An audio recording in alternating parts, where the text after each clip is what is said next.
Good evening, ladies and gentlemen. We are glad you're watching. Thank you so much for making time to join us. This is Mtembei TV, Open Forum Political Discussion Show, a show that gives you an opportunity to air what you feel and think about the latest development on our political front. Apologies, we are coming a bit late, but I trust you are out there ready for the discussion tonight, even as we look at Raila Odinga declaring war on President Ruto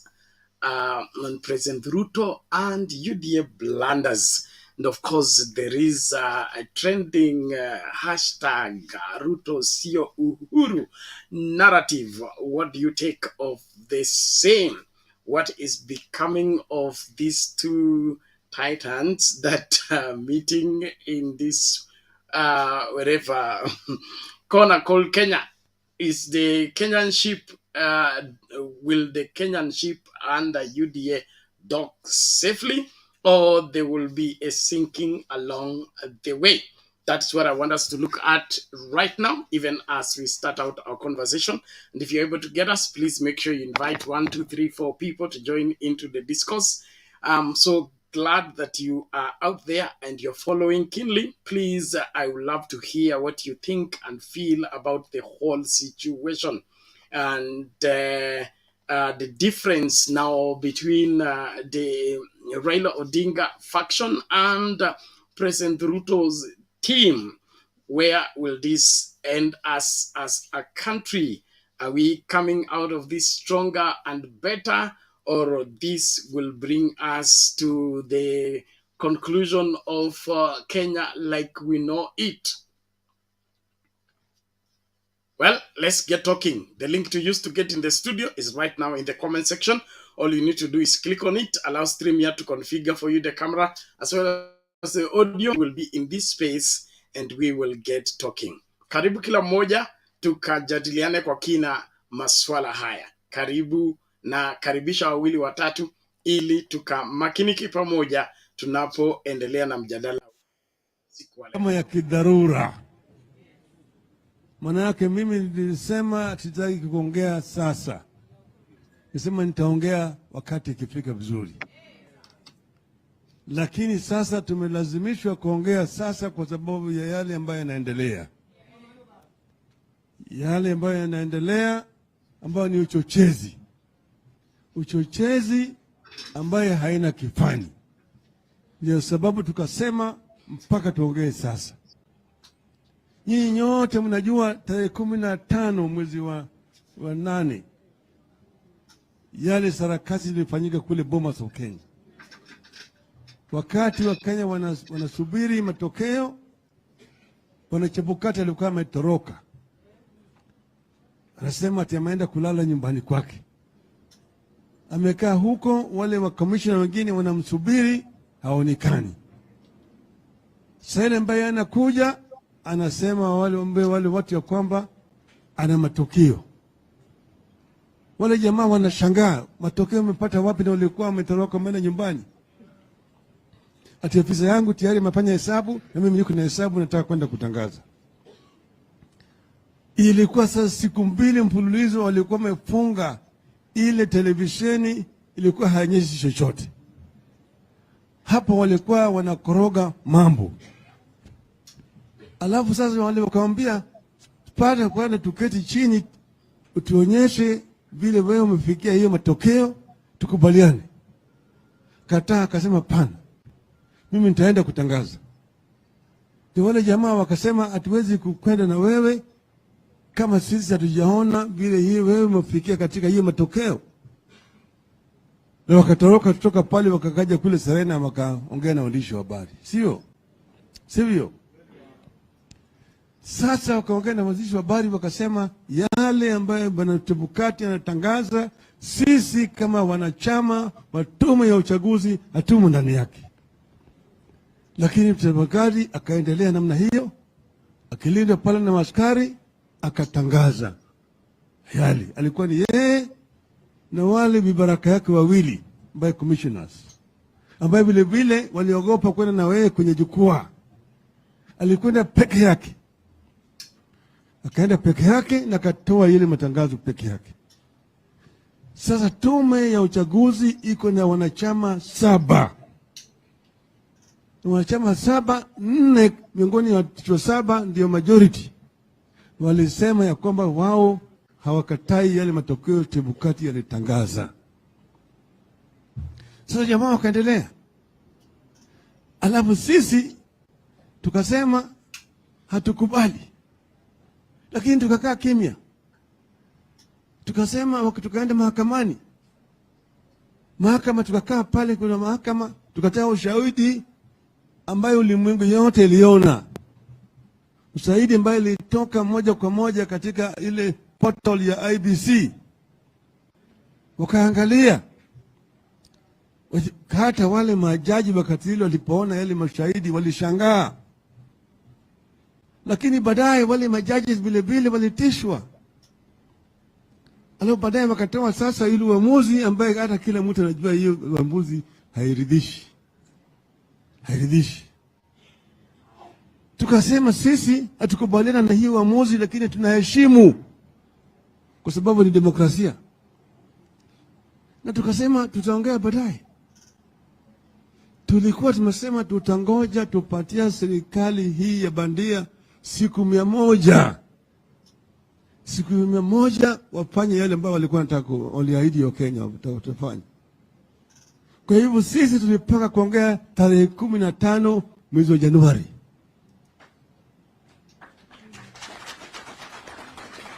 Lakini sasa wamelazimisha sisi. Wameanza sasa kufanya mpango ya mwaka wa 2027. Wameanza sasa kwa kwanza kufanya njama ya kutoa wale 4 ambao walisimamia uhaki. Ati mpaka hao watolewe.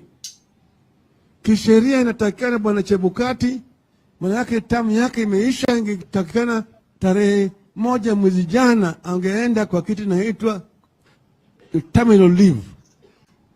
Aende kule akingoja kustaafu tarehe 17 mwezi Januari. Lakini ameapa kwamba hawezi kutoka mpaka hawa 4 watoke. Maana yake anajua uchafu ambao yuko pale ndani na picha. Bado wanakaa pale katika tume ya uchaguzi. Bwana Chebukati na wale wenzake. Wao ndio wakati huu hata wanafanya yale by elections zinaendelea, wanazidi kufanya hapo. Sasa wakaleta mswani, wataweka ile kamati ya bunge inaitwa Jailac. Wametoa ripoti yao. Jana mliona katika bunge. Bunge kaendelea ikapitisha kwamba hao watu wasimamishe kazi, alafu rais aende aweke tume ifanye uchunguzi ili hao watolewe katika tume ya uchaguzi. Makosa yao ni nini? Manake wao walikuwa wamelinda ukweli. Na vile mimi naongea na nyinyi sasa hapa namna hii, Bwana Ruto tayari imeshateua hiyo tume. Tayari imeshatoka gazeti, weka tume ya kutoa wale katika nini? Katika IEBC. Alafu vile vile walipitisha jana sheria ati sasa wanabadilisha namna ya wale ambao watateua makomishona wapya watateuliwa. Hiyo panel ambayo inatakikana iteue wale watu, vile vile ataweka watu yake, vibaraka vyake, ili wao sasa waendelee ili wateue wale wanachama wapya wa IEBC ambaye itafanya rigging yao ya 2027. Hiyo ndio inafanyika hapo.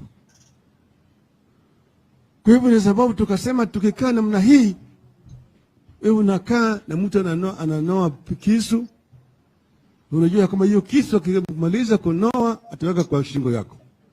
Wewe ni mpumbavu.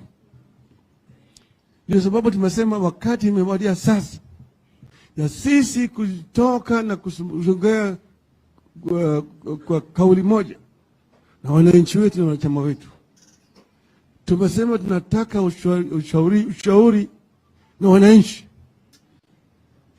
Tutakuwa na mkutano na wananchi ya kufanya ushauri, kuuliza wananchi kama wao wanakubaliana na ile njama ambayo inapangwa na serikali ya Ruto na vibaraka vyake. Hiyo ndio sababu tumeamua kuongea siku ya leo.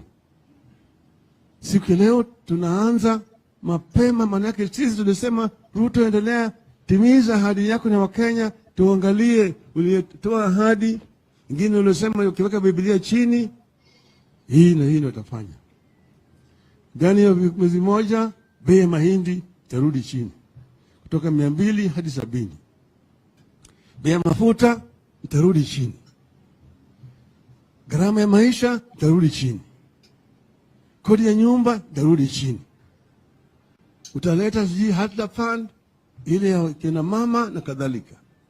Na yale yote ulitoa ahadi. Ndio tunasema tumwachie Ruto afanye yake, Wakenya waone.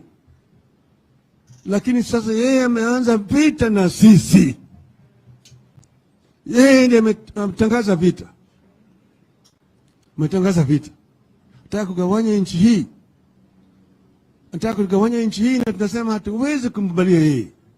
Anataka kurudisha Kenya chini ya utawala ya chama kimoja vile ambavyo sisi tuliona wakati mwingine. Anataka kutoa sisi kule tulikuwa naelekea Canaan, kurudisha sisi kule Misri. Nataka kuambia yeye kwamba sisi haturudi Misri tena. Hiyo ndio sababu tunasema tunajua vile Wakenya wanapiga kura. Tulishinda kura hii na kura mingi zaidi. Na mimi najua ukweli utatoka. Ukweli utatoka. Ukweli utatoka. Kwa hiyo mimi siwezi kusimama kukaa kima namna hii. Wezi wakijaribu kufanya maovu kwa Wakenya. Hii ndio sababu mimi naambia Wakenya wakati umefika. Kama sio sasa, ni sasa hivi. Sawa? Hiyo ndio sababu mimi kuna hapa na statement nataka kusoma sasa.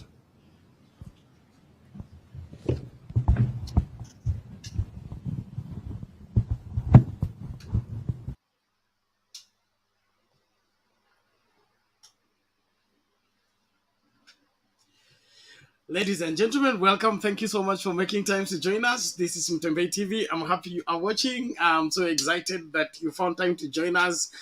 We start a bit late, but I trust you are out there and you want to be part and parcel of our conversation. That is Raila Odinga giving his side of the story of the latest happening moves made by President Ruto and the UDA Kenya Kwanza government, where they are doing whatever they want to do, regardless of what the law requires and what the law demands. What is it with the IEBC that Cherera cannot be given the keys and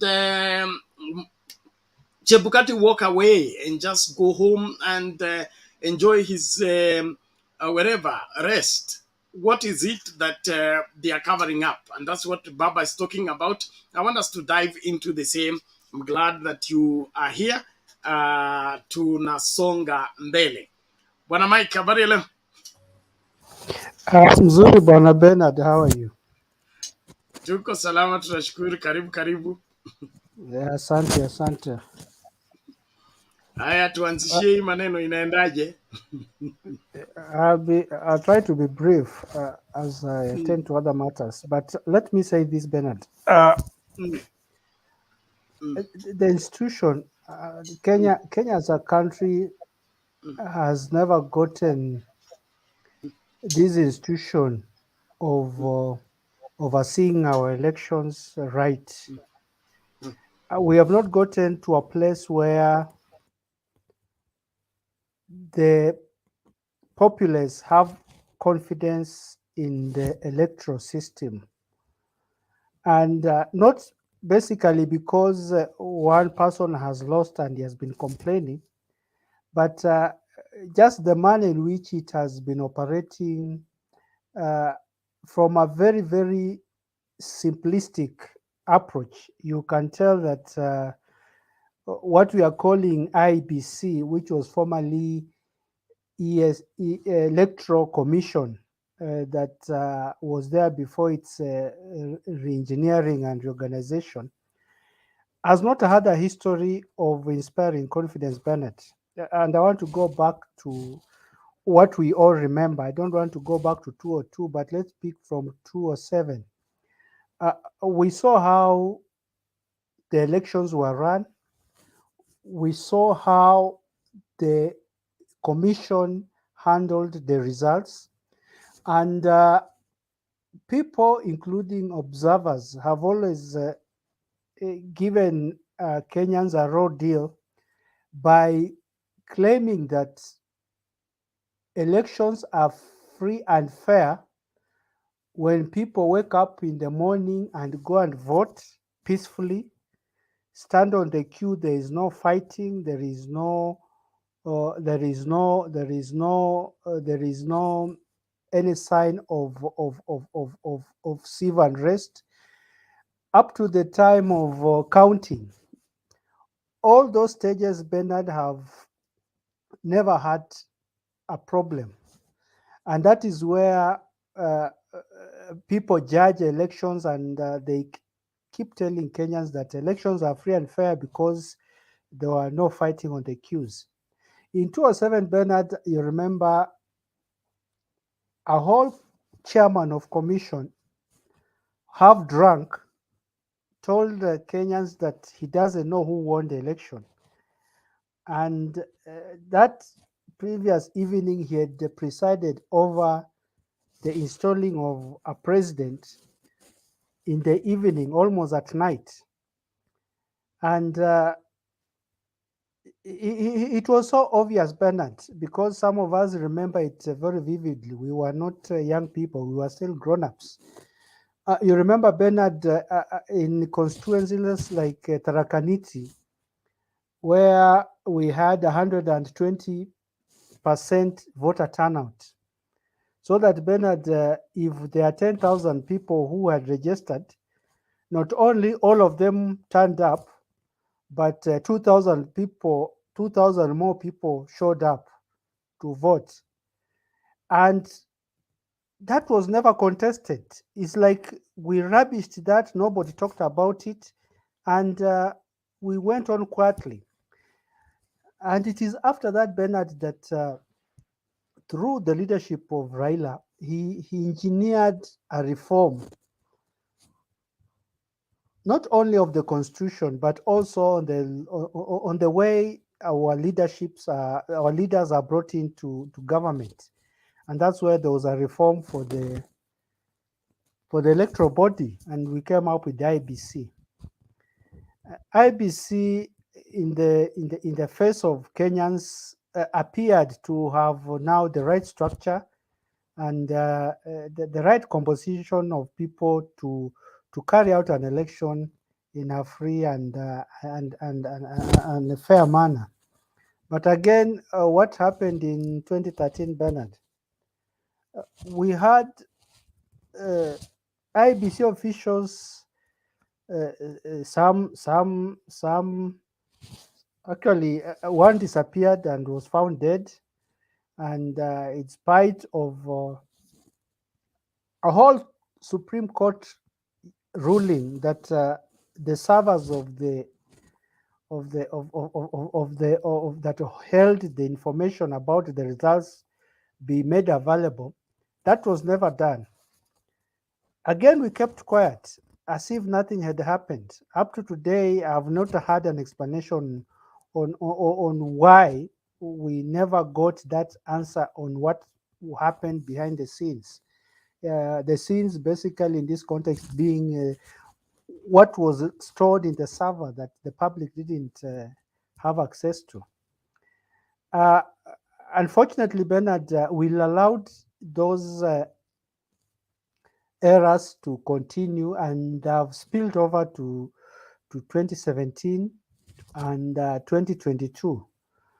But Bernard, we need to, as a country, agree that there is a problem in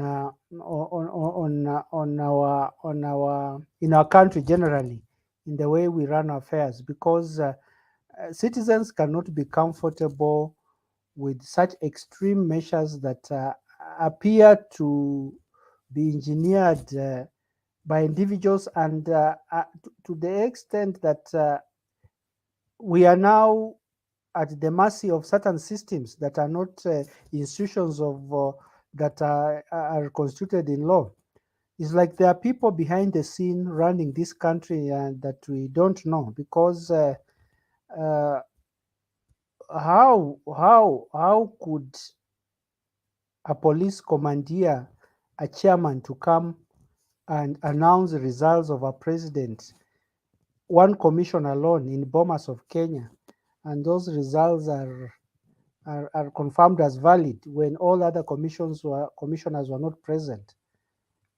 I really don't understand the force behind such very brave and aggressive actions that almost want to force that this must happen. And that's why some of us almost want to believe what Winnie Odinga told us, that there are influences even outside this country that run the show with the help of their puppets in this country. Bernard, rigging of election is not done on the election day.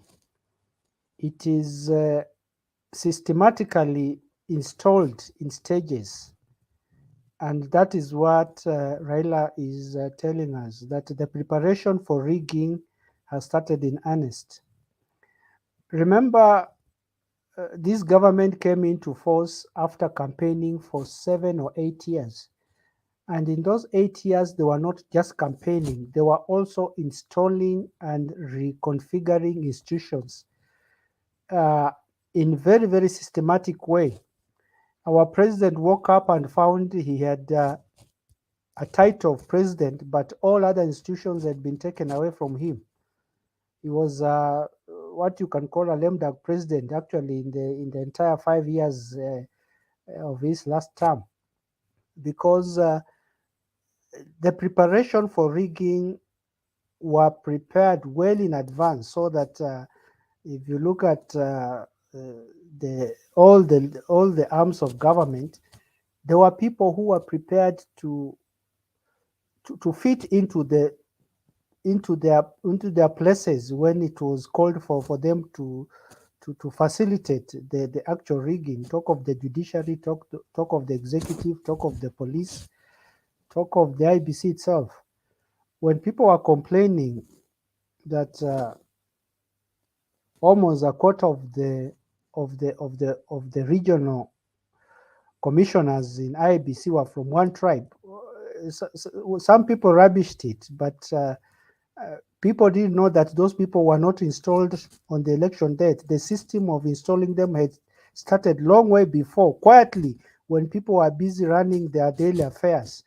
You know, people react to election malpractices a month to election, but the smart people start preparing when people least expect. And this is the right time to start installing such people, so that as you are busy talking of bei ya unga iko juu, certain things are being done behind the scene. You'll wake up in 2027, Bernard, and find the whole structure of IEBC belongs to his personal property, to somebody. And by a phone call, he can determine what and how he wants things run. I've seen my friends have come in. Let me wind up by saying, Bernard, Raila Odinga is a civilian, but a statesman that Kenyans respect. He does not hold a position called leader of opposition, which to me does not exist in the constitution. He has no office and is not a member of parliament to raise his concerns in any office. Rigathi and Ruto have told him they don't need to meet him or have a handshake. So he has no platform to engage people that he feels aggrieved. So the only place he can go is the public, where the constitution provided that you can step out and raise your concerns in the public through a gathering of people who share the same views. And that's where the demonstrations come in. So to ask Raila, which I heard Ruto say that we can talk, but no mandamano, there are no structures that exist for talking because Raila does not have a position. He's not the leader of opposition in parliament. That position was recommended in BBI, but it was shot down. That position would have formed a platform for engagement in a civil way. But since it was shot down, the only office Raila has is the streets, and that's where he's going because we said we don't need an office of leader of opposition, assuming he would have taken it. So it is quite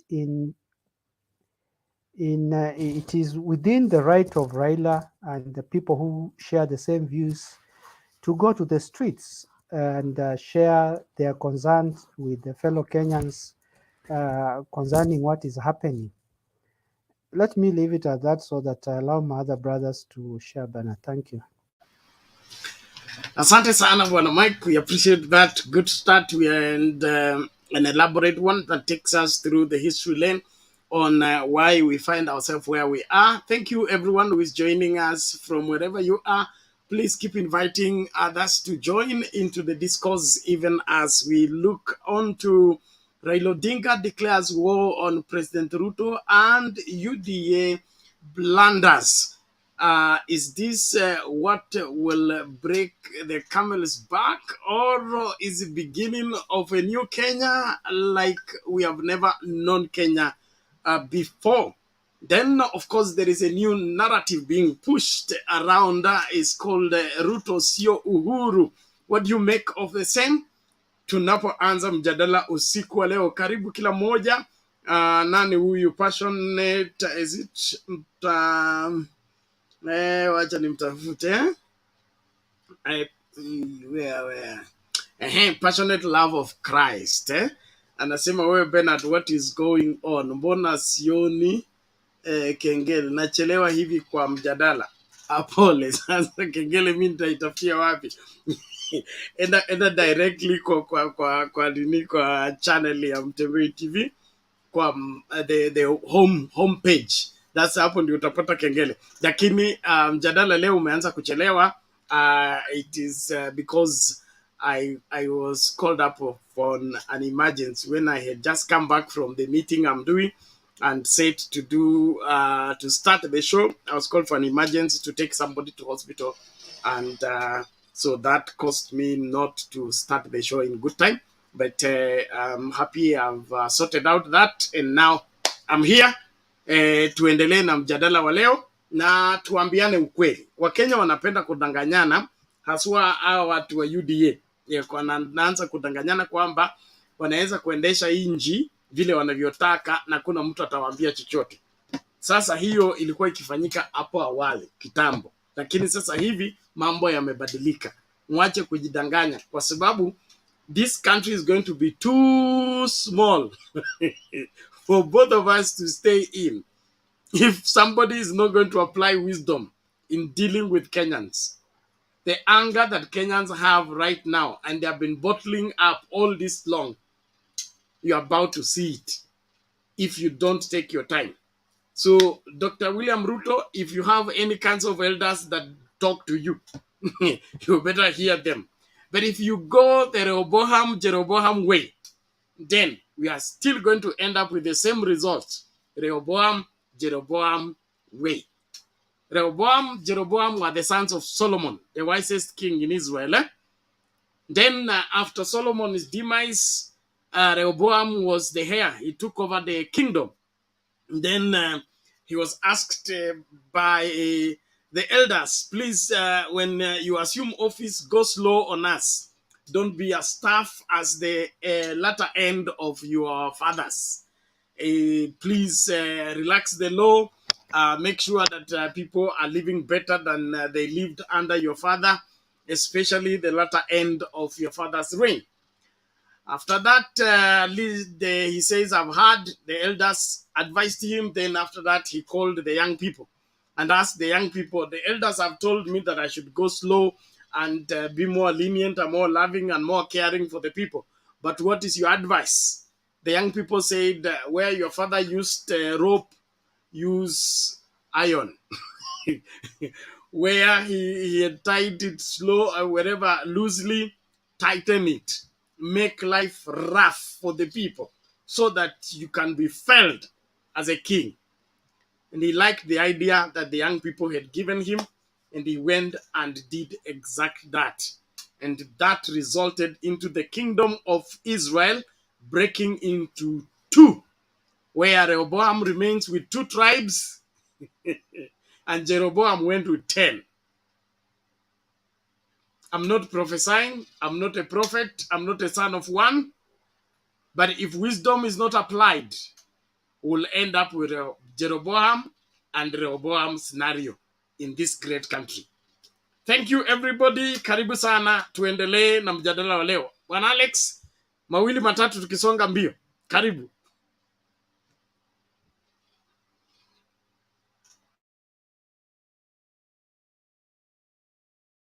Yes, hello.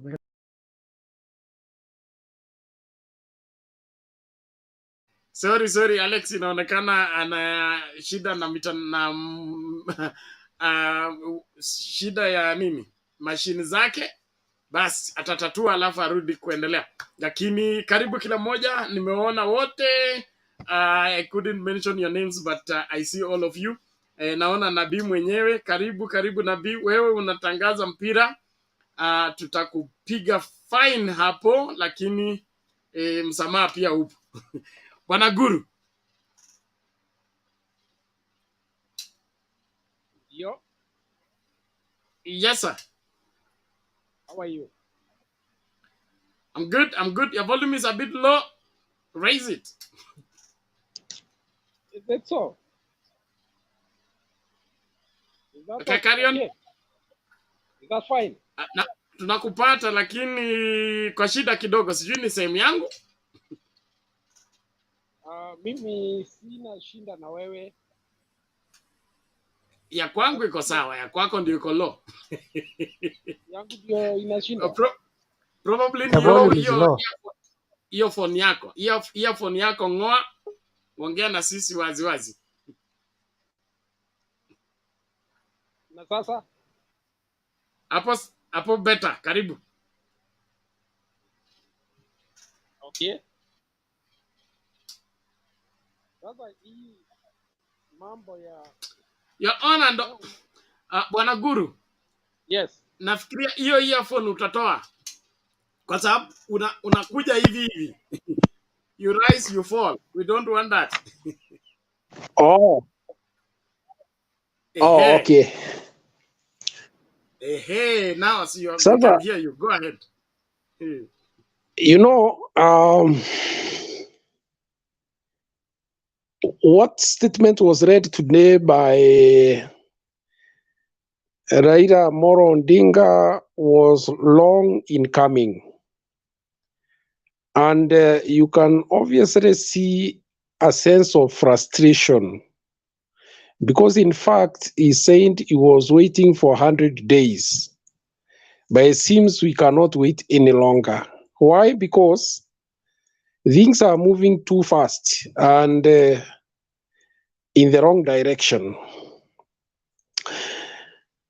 Truthfully, if there was fairness and if we were after truth and justice, it is the whole of the Independent Electoral Commission which would have been investigated so that the inside information is known about what each of the commissioners was doing, including the chairman himself.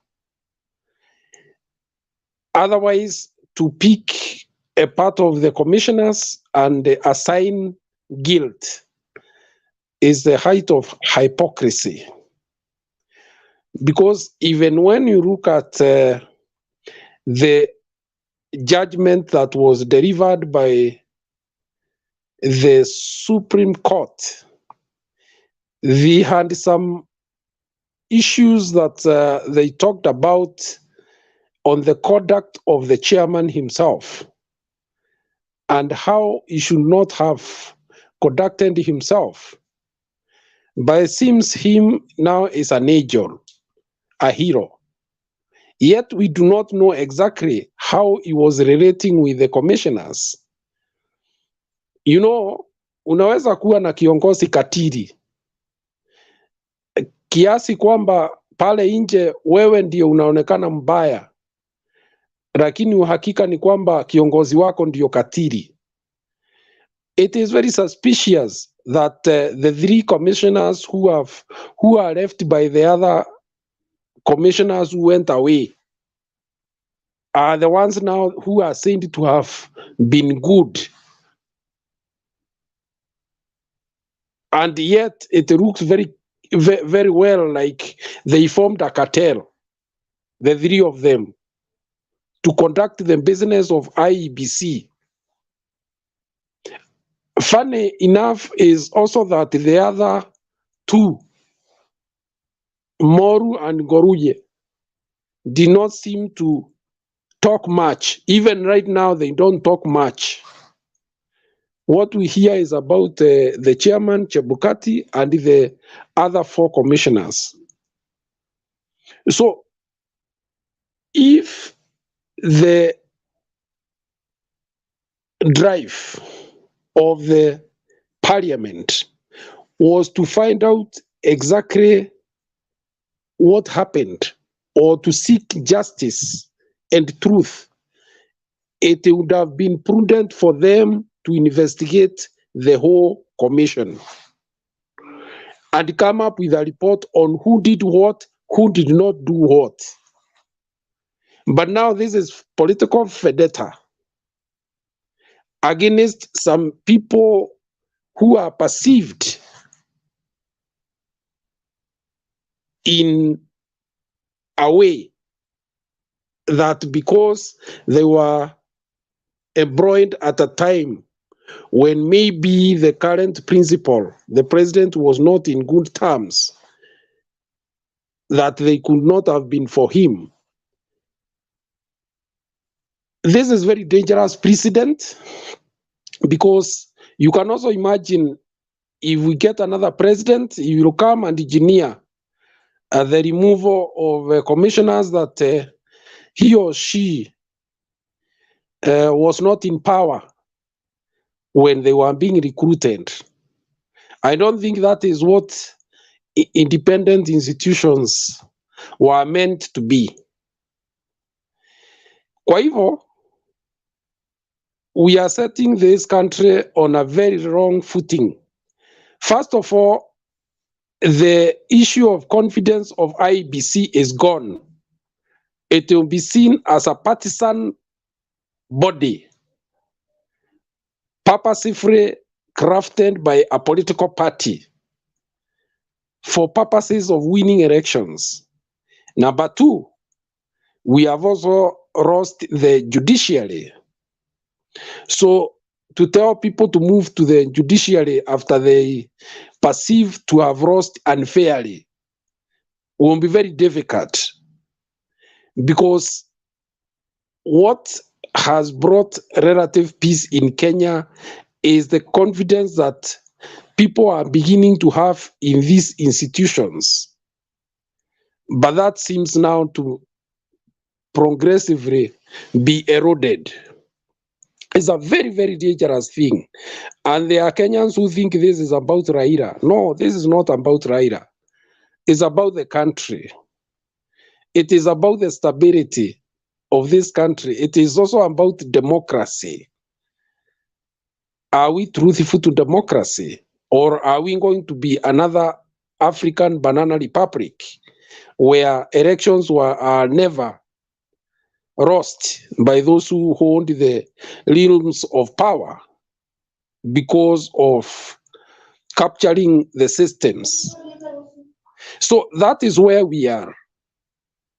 And it is within the right of the Right Honorable Raila Odinga to raise voice and to talk on behalf of Kenyans so that we do not retrogress to where we were in 1980s and 90s, to a level whereby we start feeling helpless. You want to remove some leaders, but the systems are such that you can't remove them. You can imagine when you have such a situation, you set up the country in a very bad footing because you introduce conflict and talk of secession and other undesirable talk that only weaken nations. So even those who are saying Ruto is not Uhuru, of course he is not. And I don't know, it is meant to scare a section of Kenyans, or what is it meant to be? Because this is not about what you can do as a person. It's about the constitution. What does the constitution say? Kwa hivyo, I think daring Kenyans or sections of Kenyans that if they take a certain step, they will do the other, another counter step, is actually not the right thing. The right thing is the constitution. What does it say? Do we have a leeway of solving our problems rather than concentrating on individual fights? Ruto cannot rule as a person. There is a constitution. Okay? When Raila calls for political rallies and even demonstrations, he's doing it within the law, within the constitution. It's not something he's waking up and thinking that this I can do. No. He's doing it because it is acceptable and it is allowed by the constitution. So let Kenyans not personalize this issue. Of course, we know Ruto is not Uhuru and it can't be. Okay? So we would like to be very clear here on this forum. Let me stop there, Bernard, for others to give their views. Okay, thank you, Mr. Guru, for that good start, and we appreciate it. Kevin, mute your mic, please. Your mic must remain mute until it's your turn to speak, please. Thank you. I want to appreciate Mr. Guru for that good start and elaborate explanation of what we are faced with.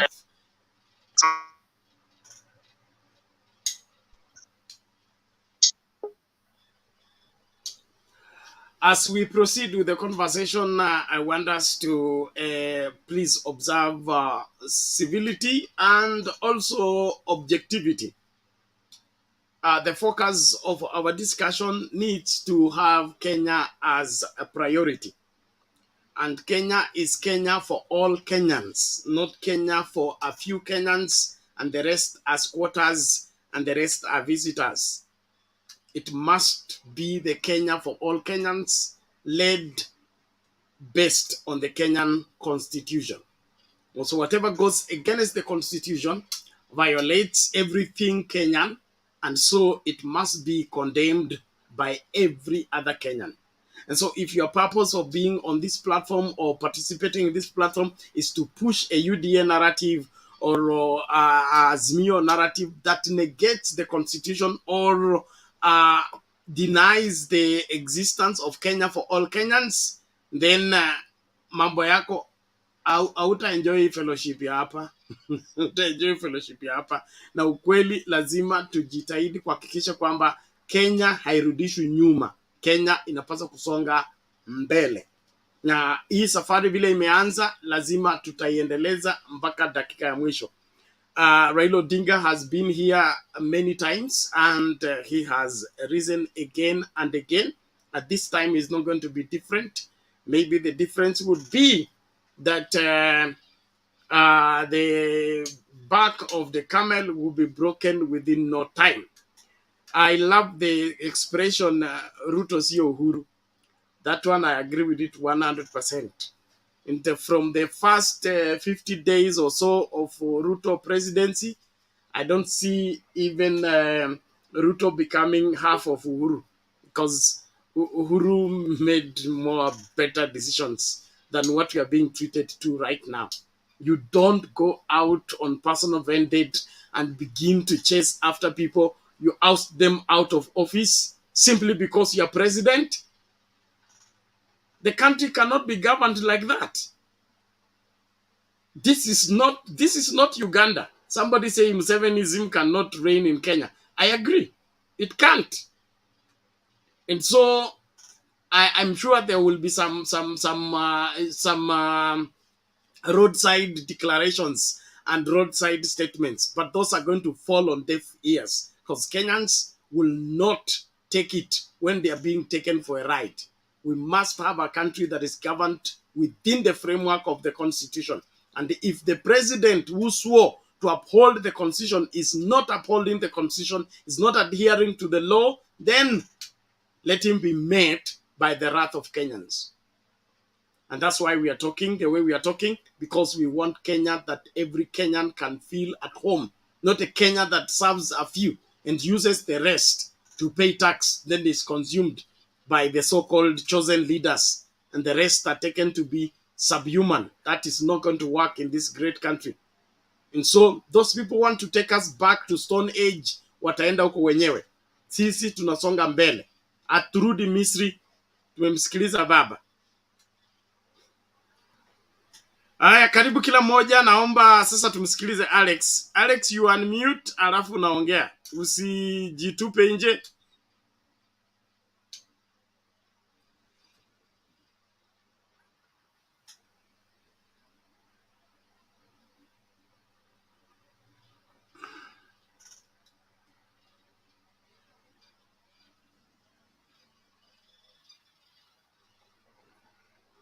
Hello. Unaweza nisikia Ben? Hello? Yes, nakupata, although your volume is a bit low. Eh, Raise your voice and okay. speak up. Okay. And then kuna interruptions and I don't know why. About a Bible study, they are just interrupting me immediately. I try to come in, they interrupt, but that one is okay. I know why, because you even know why. Eh? Are you okay with that? Those people are busy bodies. Eh? Can you hear me? Yes, we Hello. can get you. Go ahead, please. Thank you. Wonderful. Ben, I think yesterday we talked about monopoly and those people who knows how to shout, even if they're shouting in a wrong way, but they want to confirm that their shout is the best. And to start with, first of all, are you good like I do? Are you all okay? Yeah, we're okay because we're all together. Thank you. Now, for the first time since we started sharing in this podium or this platform, this is the first day I want to tell you that Baba is annoyed. Whenever you repeating two terms and in fact the sensitive words two times, it means come what may. So come what may is a good language. That's what it means, come what may. And then I wanted to tell you also there's something we call a fallback plan. Baba always goes with what we call a fallback plan. I present you this, then how do you see this? They say, no, that one I can't. They say, okay, no problem, I'm coming back. But when I come with another one, yeah, you could better understand the first one because it was a little bit accommodative and maybe understandable. But the second one is a little bit little bit. Now I start my topic, what I wanted to share with you. Uh, UDA had the chance to govern. Yes, they are doing that, no problem. We don't complain that much. We accept it and we are moving on. Their problem is they are not moving on. They are campaigning. Put that aside. Another thing is, they are just people who are helter-skelter. They are scheming for another chance, like the one they got this time round. Forget that you have to deliver first before you see that chance there. So they are forgetting. And also they are assuming that, being the fact that we have that chance, they have not to give any chance. But they are giving chance unknowingly. What do I mean? What I mean is, however smart you are, bro, sometimes it's good to listen. To listen is not being a coward. But the problem that is going to face the UDA fraternity is the surrounding fraternity giving the right information to the president. And also, the president has proved that he's somebody who cannot listen. He want to go with what he knew and what he planned before, and he want to continue with that, even if you like it or not. So it's up to you to tone down or quit. So that also we term as dictatorship. But now I'm coming back to the discussion and the topic we had at our podium.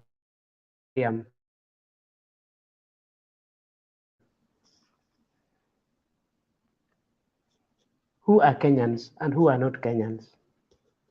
That is my simple question. It's disturbing me. Who are Kenyans and who are not Kenyans? And who are talking for Kenyans and who is not talking for Kenyans? Who is so superior than Kenyans and who is so lower than Kenyans? Even though we know who is who, but sometimes it hurts. Kama unaweza niambia ati usidharau Kenyans, na wewe ni Mkenya, na wewe ni kiongozi, na uko na Kenyans. Naambia wewe usiletee ufala, usicheze na Wakenya. Kwani Wakenya ni wakena nani? Na nani si wakena Kenya? Nani anaongoza Kenya na nani hawaongozi Kenya? Mimi na wewe, kati ya mimi na wewe. Stupidity to the highest. So the thing is, yesterday I discussed one thing with you, Ben, and you had it, and you saw it today. Am I lying? I talked about the public holiday, I talked about the revolution, I talked about the Hustler Fund, and I repeat now, today here in this podium, that where we're heading, your choice will be the best. And in fact, this podium, one day we'll sit somewhere and we'll, hey, I don't know you, don't know me, but one day we'll call each other, say, come on, can you have a soda? Or are you smoking? Can a cigarette? Just to feel that what we were discussing here, we were not wasting our times. We were serious about this country, this great nation, Kenya. It is, I am sorry as a Kenyan to say that East African community, East African as part of Africa, African continent, Kenya ndio sisi tumefanya kila kitu hajaenda sawa. Ni sisi. We think so much so that we dilute everything that is wonderful. And in fact, whenever we are given a chance, we just want to overuse the chance, and then we look everyone as being not enough to use the chance. It's only us that can make it work well, which is very dangerous. Jambo lingine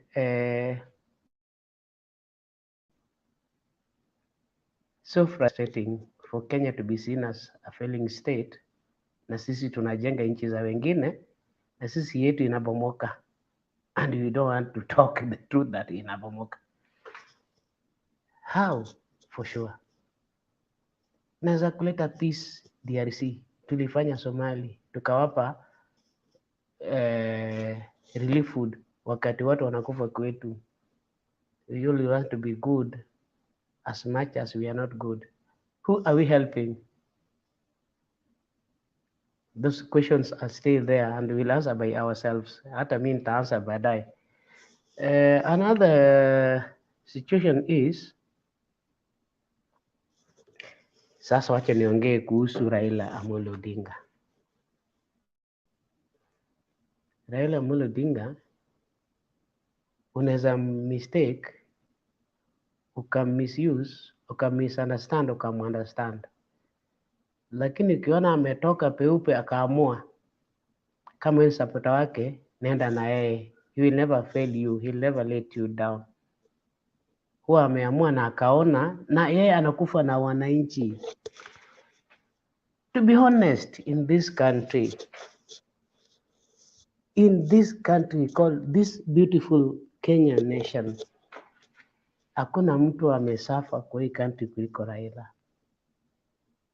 Hata vile akiongea narudia maneno mpaka maneno sasa zitoki, sio kupenda kwake, ni kufanywa vile sahihi. Government yote imeanza ndio wanaongea hivyo, mpaka kila akiongea anavuta machozi, si ati yeye wana alia. Ni hiyo the hustler. That's why yesterday I said, I'm no longer a hustler, I'm a layman. I want to be down than the hustler because last I have billions and billions and everything. So I'm a layman. I'm proud to be a layman. I'm no longer a hustler. Okay, I'm not trying to insinuate that we are that much barbaric and hard and we are inciting. No. But what do we remain with? What we remain with is to shout to the highest. That's what I mean. Lingine Ben, kwa sababu watu wameingia, lingine kwamba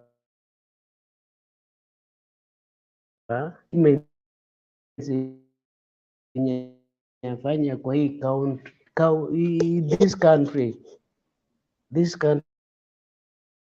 Raila ameachieve nini? Kivitu yuko wapi? Hassan yuko wapi? Unasikia?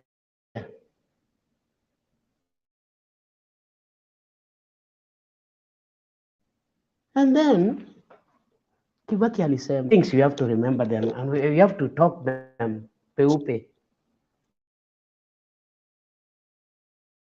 Moi alisema akiyo mtu kando atakusumbua, na mtu huyo ni Raila huyo. Afadhali usimwache huyu, atuone kumwambia Ruto, Uhuru, you have nothing to lose ukileta Raila karibu na wewe. Lakini kuna mtu amejitokeza kwamba yeye anampiga huyu vita. Leo amesema wewe ndio umeanza vita na unaonoa kisu, sisi tunakuangalia.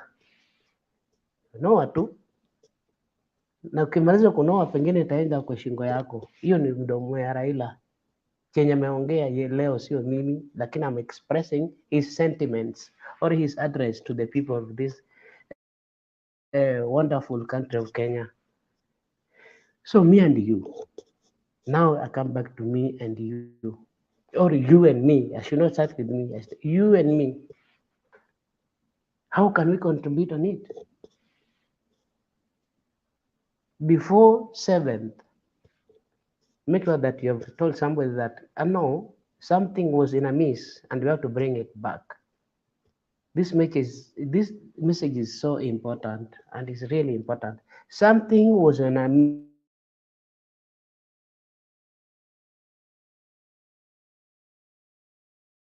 miss though alisema yote kwamba hata damu ilimwagika. Wenye waliona waambie watoto wao kwamba hii mali tumefika, damu ilimwagika. So sio kitu ya kusema tu ili tufurahikie kuonekana kwa screen. No, it's a reality and we have to talk it to the highest. Kumalizia ili tupate nafasi. Kumalizia ili nafasi ipatikane, manake bado nitarudi. Ndugu zanguni, kusema kweli mbele ya Mungu aliye juu, msamaha huwa ni ya nini? Mimi hata sahihi hapa tupo kwa hii podium, nikikosea nitasema come on, hey, forgive me. Will I be weak? Will I be stupid? Why do you pay back and then you claim to be a godly man and you ni mtu wa Mungu and then you want to drop the Bible and then you bring water, don't do it, and then you say wengine wanacheza wa Kenya, wewe ndio unafanyia wa Kenya. Okay, Ben, for a generality, sorry nimeongea kwa generality, but when I come back I'll specify.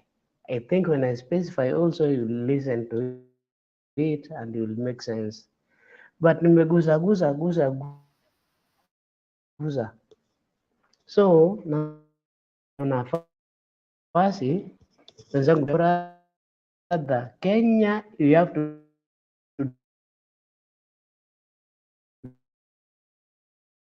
decide. Sawa bwana Alex, thank you for your submission. Now Your network seems to be failing. Let's rekebisha hiyo kwanza, alafu tutaendelea baadaye. Asante. Twende direct kwa King. Kama si sasa ni sasa hivi, so it means it's now or. Thank you, I'll come back. Thank you, Bernard. Kevin, are you able to get me? Unmute and speak up. Kevin King. Yes.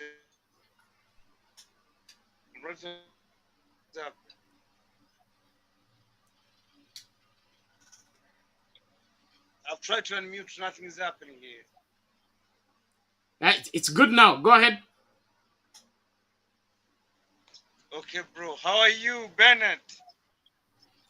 Great. Thank you, bro. That's great. And thank you for the platform. It's very important for people. I want to get direct to your point of the day. It's very important that the president is dismissing the 4 commissioners, not inside the president, but the Jailac commission. The president wants the truth to be known. If it's true he won the elections or he didn't win the elections.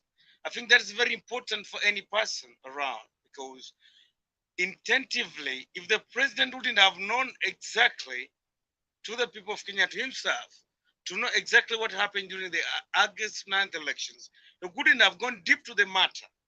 I think it's one of the things that Honorable Raila Odinga should see, so that he can get to know that William Samoei Ruto is one of the perfect people to get down to work with, because he is one of the most open people. He wants the Honorable Raila Odinga to know that it is true he won elections. And if the 4 commissioners have any evidence to give out, this is their time. It's their time to exactly say what happened, what transpired, and how did it end. I think, Bernard, you brought a very important discussion. And I think even the president himself should be involved here.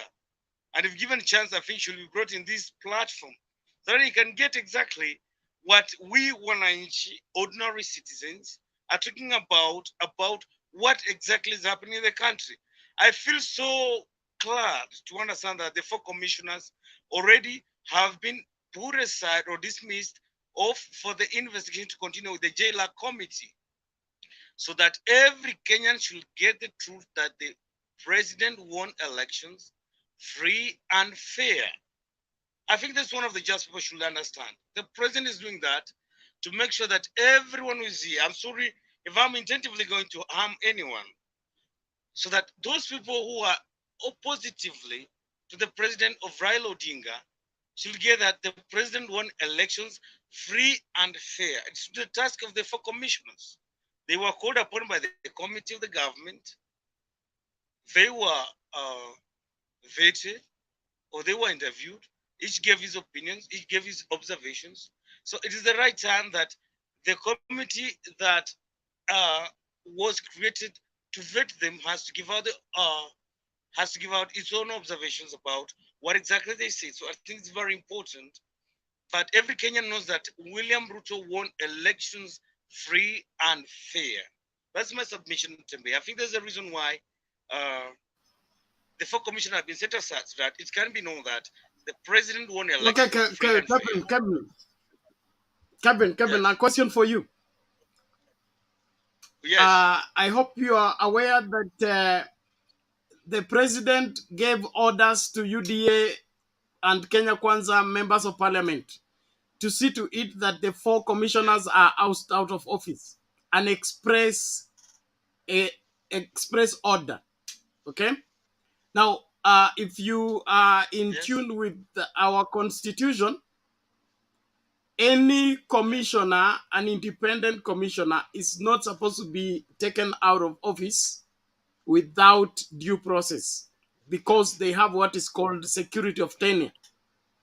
They are supposed to serve for 6 years and they are out of office. These people have served for only 1 year. The three other commissioners are the ones who have finished their term. That is, by January, they should be out of office. So, and when the four commissioners were brought before the Jailac, or rather they were petitioned by the petitioners before the Jailac committee in Parliament, there were questions. What exactly did these people commit? What part of the constitution did they violate? What evidence is there that they did whatever you are accusing them for? There was no adduced evidence. There were no citing of any part of the constitution that they violated. So what warrants them being ousted out of office? Simply because they were opposed to the results of elections. I don't think that was simply because they were opposed to the results of election, but because they faced the Jailac committee. The Jailac has full evidence exactly of what the commissioner said, of what the commissioner. They don't have. The Jailac committee received petition from the petitioners. The petitioners were the ones to submit the evidence. Okay? They did not. They were asked for the evidence. They did not. They only brought the hot air and the complaint that they had that, oh, these people were brought the country at attention. They would have banned the country. How is that something to be adduced?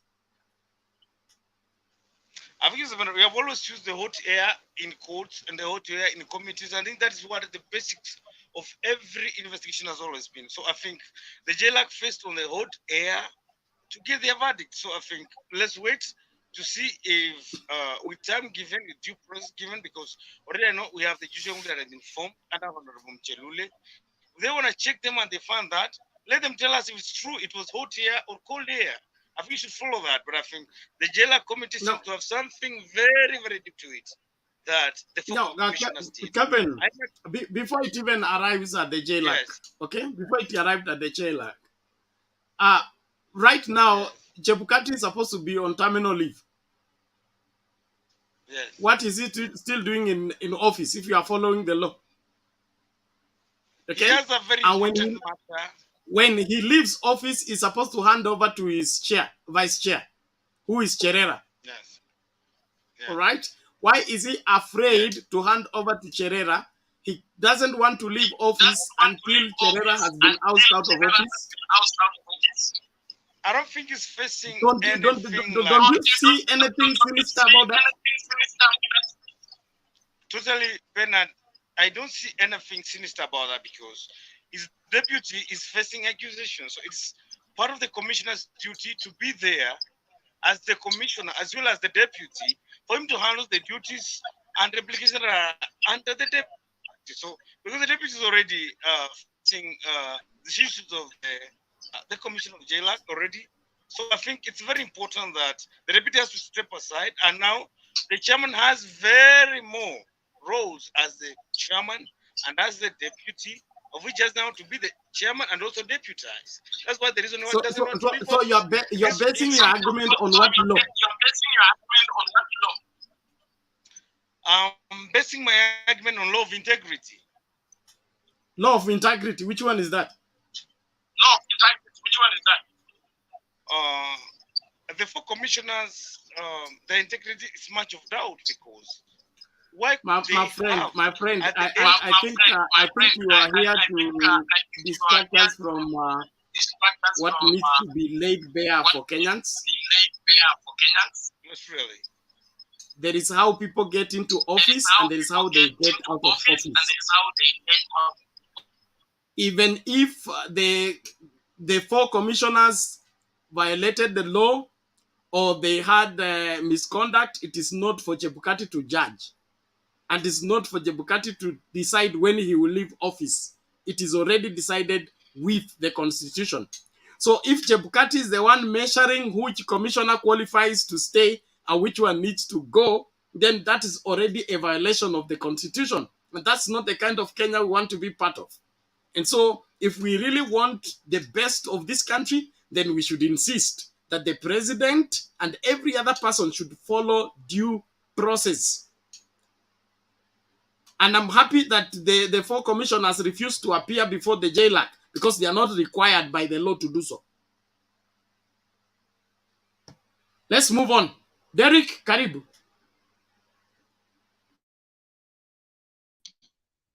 Yes. Habari zenyu? Au mnanisikiza vizuri? Unapatikana vizuri, karibu. Poa sana. Unajua saa zingine mkituita ama tukigadha hapa tukiongea, at times huwa nasikia wengine wakiongea na huwa nashangaa, and sio matusi.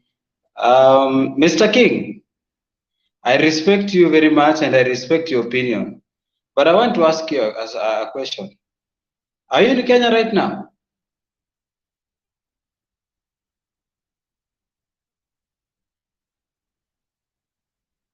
Mr. King, unanisikiza? Are you in Kenya right now?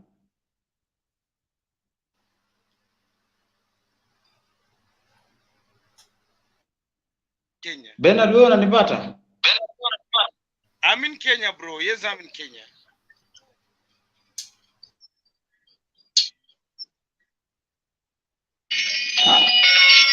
Bernard, unanipata? Yes, Derek, yes. He has responded. He's in Kenya. You have not heard him? Oh. Kama ako Kenya, then I think amepoteza network kidogo, kwa sababu Wezi tuambia ati Ruto won the election na mambo zenye zimekuwa, and you know what happened in Kenya. So don't tell me Ruto won election. And if Ruto won election, so what? Is he supposed to violate the constitution because he won the election? Is he supposed to violate the constitution because he won the election? So unaona, let's not try to say the whole country, kila mtu kila mahali analia. Let's not talk as if sisi tuko well out na wale wenye wanalia they are not well out. Unaona tunaumia sisi wote. And what the president is doing with his cabinet, with the government as a whole, can tell you that this government is going nowhere. So if you are kama unajaribu kupiga hii serikali marashi, tafadhali just stop it, because most of us are not happy with what is going on. Tumekuwa tukidiscuss a lot of issues in this channel, a lot zenye kufikia mahali tuko sahi. Not everybody is happy. Maybe you are happy. Out of 100%, you can only find 10%. Around 90% is not happy with what is going on in the current government. This man is clearly violating the constitution. Angengoja hata kama niyo jail, hata before ifike kwa Jailac hiyo yenye nani Bernard anasema, angengoja vitu zifanye. Unajua Hii Kenya tuko na different departments. Tuko na executive, tuko na judiciary and all that. Hizi vitu zinafaa zifanye kazi pamoja when it comes together, but one should not violate or should haifai kuingia kwa ingine kufanya what the other function should be doing. So what the president is currently doing sahi, one, nimeona na threaten Kenyans by telling us all this what we are seeing at Ruto Sio Uhuru. This is threatening Kenyans. We are trying to heal up, and this man is like trying to drag us back. So me as Derek, I'm not happy. Lakini nikiona unaniambia like Ruto won the election, my friend, there are a lot of questions sahi nikianza kukuuliza hautanijibu about what you are saying. So as much as you love Ruto and as much as I love Raila, we are on a different political divide, but let's stand for our country. Let's stand for our country first. Our country comes first. What is going on saa hizi mavitu za loans sijui narudisha within 14 days? What are those? So I respect you so much and I respect your decisions, but let's put Kenya first. Unaona? What I know and I believe, hata wewe unajua, Raila can never be wrong. Na ukiona Raila ameingia mahali na kaongea na akasisitiza, I'm telling you the truth will come out of it. Na utashtuka. I'm not addressing you, but I'm addressing anybody that can come and say like the current government is okay. Nimemalizia. Okay, thank you, Derek, for that. We appreciate it. There is Koita on the comment section. Which constitution was Raila following when he was removing Isaac Hassan? You guys must understand the process of removing commissioners in the constitution. You are the one supposed to educate yourself on the processes of removing commissioners. The constitution does not leave Kenyans helpless. If somebody stays in office and is not serving Kenyans the right way, Kenyans have been given options to picket, to demonstrate, to participate in civil disobedience until that person gets out of office. It's still constitutional. Going to the tarmac, insisting for Isaac Hassan to leave office because he was not serving the purposes of Kenyans. He was serving the purposes of his godfathers. And that is going to happen for every other person who thinks he can get in office and do whatever he thinks he will do other than follow the due process of serving Kenyans the way Kenyans need to be served. Isaac Hassan alipewa signature za Okoa Kenya. Yeye akaenda kubadilisha signature, akatoka huko na mambo yake, akasema mara sijui signature sikukuwa signature za Wakenya, mara IDs sijui sikukuwa na phone number. All those excuses only to frustrate a good process that was supposed to investigate the whole thing about the electoral injustice. Now we are still back where we were with Isaac Hassan. And if nothing is done, we will still be here. Okay? We'll still be here. The only problem is the consequences will be dire this time round than they were during Isaac Hassan's time. Kenyans are patient, yes. They are tolerant, yes. But when they are pushed to the wall, they always don't disappoint. So tusianze kudanganyana hapa, tuambiane tu ukweli mapema. Alex, unasemaje?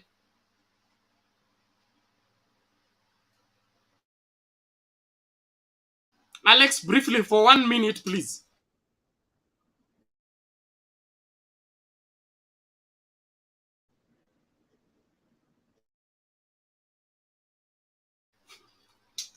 What's the problem? Network problem. Hello, can you hear me? Yes, Hello? we can get you. Okay, yes, in a single minute, please go ahead. Yeah. I was just telling Mr. King that he has to know that we are all Kenyans. That is one. Secondly, we have to talk the truth and give the truth and remove the truth where it belongs. When something is wrong, it's wrong. When something good is good. I don't just want to go with my heart and my brain so that I can talk what I want to make or about. But when something is wrong, it's wrong. When something is good, whether you like it or not. And now, to conclude my statement, to be honest with ourselves, up to now, the government that we have is not delivering. No, not at all. That is one. Secondly, we are quasi in a manner that what we promise we don't fulfill and we don't do it. That is second. Third, Raila is becoming a figure or a topic. In every failure, you must call Raila in that so that you can feel that you've done something good. That's not the case. Raila is just a human being and is a Kenyan in fighting for Kenyans and dying for Kenyans. His children are not talking that. His wife, his brother is only on even his father did not interfere with this. He's like that. And nobody, people in Uganda, they want somebody like this. In Ghana, in Africa. So we have a special man that can talk the truth and a language that a common man can understand. Why do you go out and start to give him names, insult him? He doesn't pay back. Right now, he has decided it becomes a topic. I finish by saying this. If you are really Kenyans and you love your country and talk the truth and remain at the side with the truth, because one day you have children, grandchildren, you'll tell them the story where you were when the Kenya was being made and Kenya was being built. So if you come here to please or maybe being sad, it doesn't help. Remain in the side of the truth to build this great nation called Kenya. Thank you, Ben. Thank you. Mute your mic, please. Bwana Guru, in 1 minute, we bring this EAO rep. I just wanted to get the king to know. Is he aware that the president already... Bwana Guru, your audio is not getting us. Hey, is King aware that already the president called these commissioners rogue, and therefore is that not a predetermined outcome? Is it not an indicator of what he wants with them, that he's already condemned them and he wants them out? Is this not a choreographed process? I would want him to answer that. Okay. Thank you. Mute your mic, please, Mr. Guru.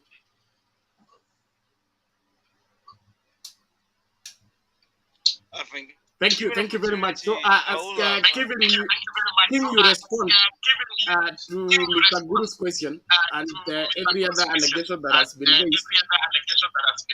I would want you to put yourself in the shoes of the four commissioners. You have a chairman. He brings you a form. He says, sign here that these are the results. And you say, no, I don't know where this result came from. Can you tell me how we arrived here? Then you say, you sign or keep quiet. How is that a violation of the Constitution? Carry on. Thank you, Mr. Bennett. First, I would have liked to answer Mr. Guru. He should understand that the Jailac was a constituency or a constitution of both the Azimio and the Kenya Kwanza members of parliament. There was Mheshimiwa Junaid, and then there was But Kevin, we are not yet at Jailac. We are not yet at Jailac. We are still at IEBC.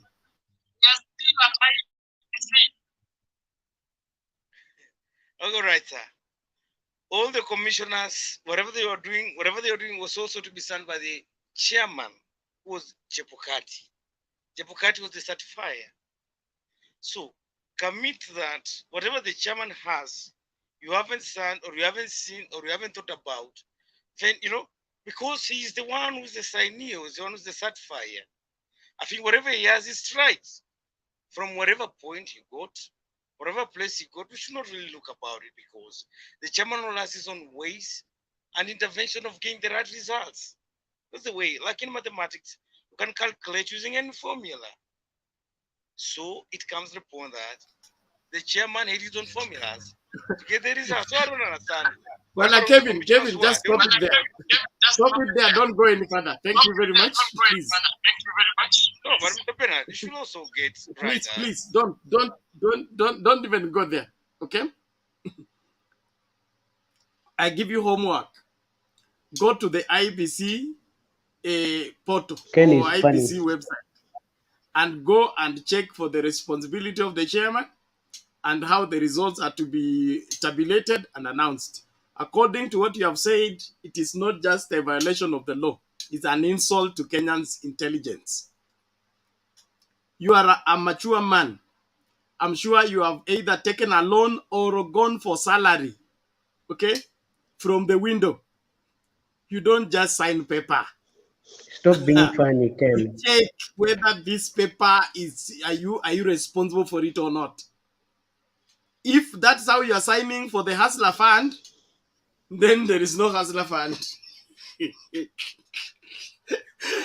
Let's go to Alex, mute your mic. Alex, mute your mic. EAO rep.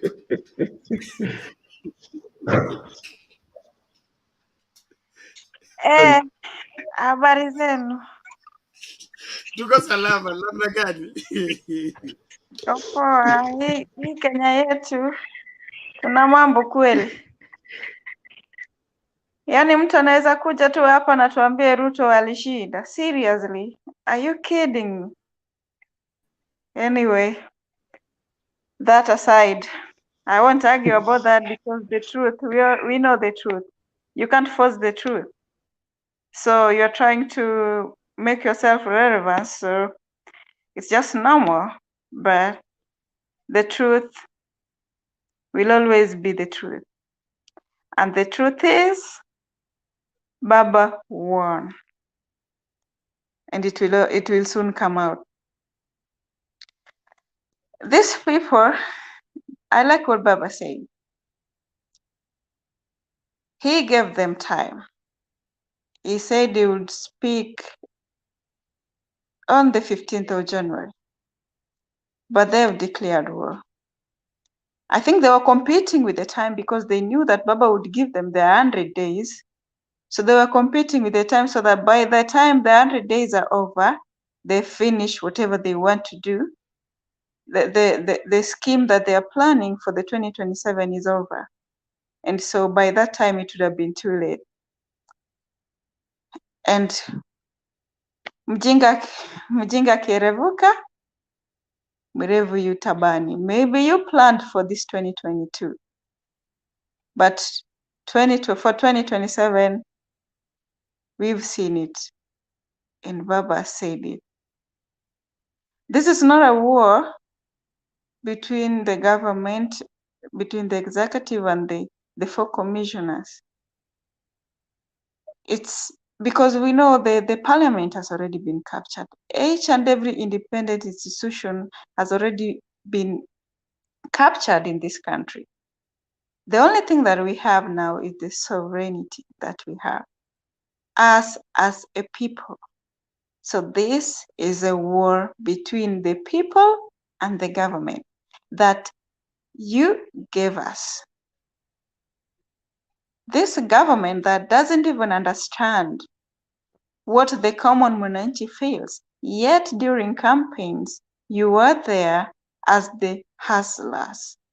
I don't know whether it was hustlers for the thieves or it was the real hustler, the other meaning for those who work hard and struggle from down there. Based on whatever has been going on, it looks like it was the hustler, the other meaning for thieves. You guys are stealing everything from us. Why? If I may ask, in the budget that you are going to use, it was budgeted for in the last government. Where are all this money going to be taken to? The money that had been allocated for the schools, for the fuel subsidy, and for everything, where are they taken to? And here you come, the government is still asking the poor Kenyans to still contribute money, and then you give us the pay bill. What do you take us for? And then the deputy president, the deputy select president, goes to Komarok where children are full and not even hungry, and then tell them he'll give them 300K for celebration after finishing exams. What about the people who are in Turkana? Does this government really feel the people? Bottom up, did it mean the people at the bottom, or it meant the people at the top there were going to continue being up, and then the people who are down were going to continue being down, being oppressed, going down? Whatever Baba says, he never let down. Baba said people will go to Kamkunji on the 7th. Fellow Kenyans, let's stand up for ourselves. Because if we don't do it now, by the time we wake up, it will be too late.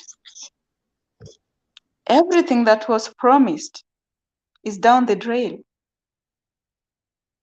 You won't expect much, probably. I know the people who are hurting more are the people who supported this regime, not me, because me, I knew what was going to come. I knew nothing was going to be done. The people who supported this regime are the ones who are feeling the heat because they expected too much for nothing. And the narrative of Ruto is not Uhuru, so who is Ruto? Is he not human? Even if he kills, will he stay forever? Death is imminent for all of us. We'll all die one day. And the people who are considered to be ruthless, they always die a painful life. So don't threaten us with Ruto is not Uhuru. We already know that. So please, Kenyans, we need to stand up for ourselves. Even the so-called hustlers, 500 will not help you. You are offered so much by Baba. And Baba has been here for so long. Me, I only heard about the Moi regime in history. I only read about it in history. And from what I hear, I won't want to go back there. So the current generation, the youths, our youths, including me, the people, the youths, you need to think twice. Whatever an elder sees well is seated, you won't see even if you climb on top of a tree. Whatever Baba says right now, you'll realize its effects after. Let's stand up for ourselves. Let's stand up for Kenya. Let's put Kenya first, because there's no one who will come and do that for you. Every institution that you think is independent has been captured. It's up to us. So I beg you, let's join arms together. Let's fight for Kenya that we love, because we are still going to be here. Our children are still going to be here. And our children's children, let them have a good Kenya, a Kenya that we can all feel that we belong to. And then I heard of something like they are planning to make to amend the constitution and bring in official leader of the opposition. Bernard, I hope it doesn't pass, because we don't need blame games. We know this regime is full of blames. They will only bring Baba there to blame him that he didn't do his work. Let Baba stay with us here so that when they fail, they own up to it. Thank you. Okay, asante sana. It's interesting that Kenya Kwanza campaigned on the platform of hao wengine wanataka kubadilisha katiba. Sisi tunataka kubadilisha maisha ya Wakenya. Mnataka kubadilisha katiba ama kubadilisha maisha ama kubadilisha uchumi. Sasa nini kimeharibika tena? Si wabadilishe tu uchumi, wabadilishe maisha ya Wakenya. Wanakwenda kwa katiba ya nini? Katiba imewafanya nini? Waachane na kusumbua katiba yetu. Katiba yetu tunaijua na tunaielewa sisi. There is whatever complain about my audio. My audio is okay. It only provides feedback if somebody's mic is on, which is not supposed to be. The standing orders are you keep your mic off until it's your turn to speak. And please, let's adhere to that so that there is no outcry by the people hearing, especially when you have your earphone on and there is that echo. It's very irritating and very disturbing to the ears. So please, all the people on the panelists, let's adhere to those standing orders and do what is right. And as I keep insisting, everything constitutional has to be upheld. The Kenya Kwanza government is very good in apportioning blame. Huh? One of the funniest thing I heard yesterday is a video I played here yesterday. From Rigiji. As just a moment, where is Rigiji? Yes, Rigiji is here. Listen to Rigiji.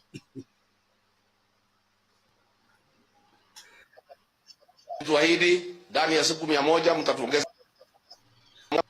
Polisi nimeona hapa wamenisimamisha ati ulituahidi ndani ya siku 100 mtatuongeza mshahara. Sasa ati imebaki 71. Hapana. Nyinyi polisi yenda polepole. Hamwezi kuanza kuhesabu kutoka tarehe 9. Mtahesabu tukiapishwa. Si ndio? Kwa sababu nyinyi polisi mtu amechelewesha nyinyi ni hii pesa ya makesi. Kama hangekuwa na makesi tungekuwa tumeapishwa tungeanza nini? Lakini sasa ameleta makesi.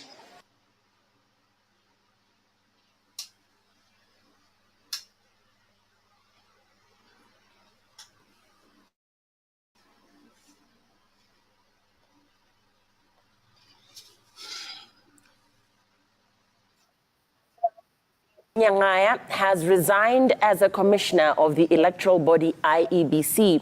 Nyang'aya threw in the towel hours after President William Ruto suspended him, alongside IEBC Vice Chairperson Juliana Cherera and Commissioners Irene Masit and Francis Wanderi, and established a tribunal to investigate them for gross violation of the Constitution. The 5-member tribunal, chaired by Court of Appeal Judge Aggrey Muchelule, was sworn in by Chief Justice Martha Koome, and its primary assignment is to determine the fate of Cherera, Masit, and Wanderi, with binding recommendations to the President. And as Francis Kashuri reports, Cherera and the 2 commissioners have the option of facing the tribunal to clear their names, challenge the process in court, or follow in Nyang'aya's footsteps.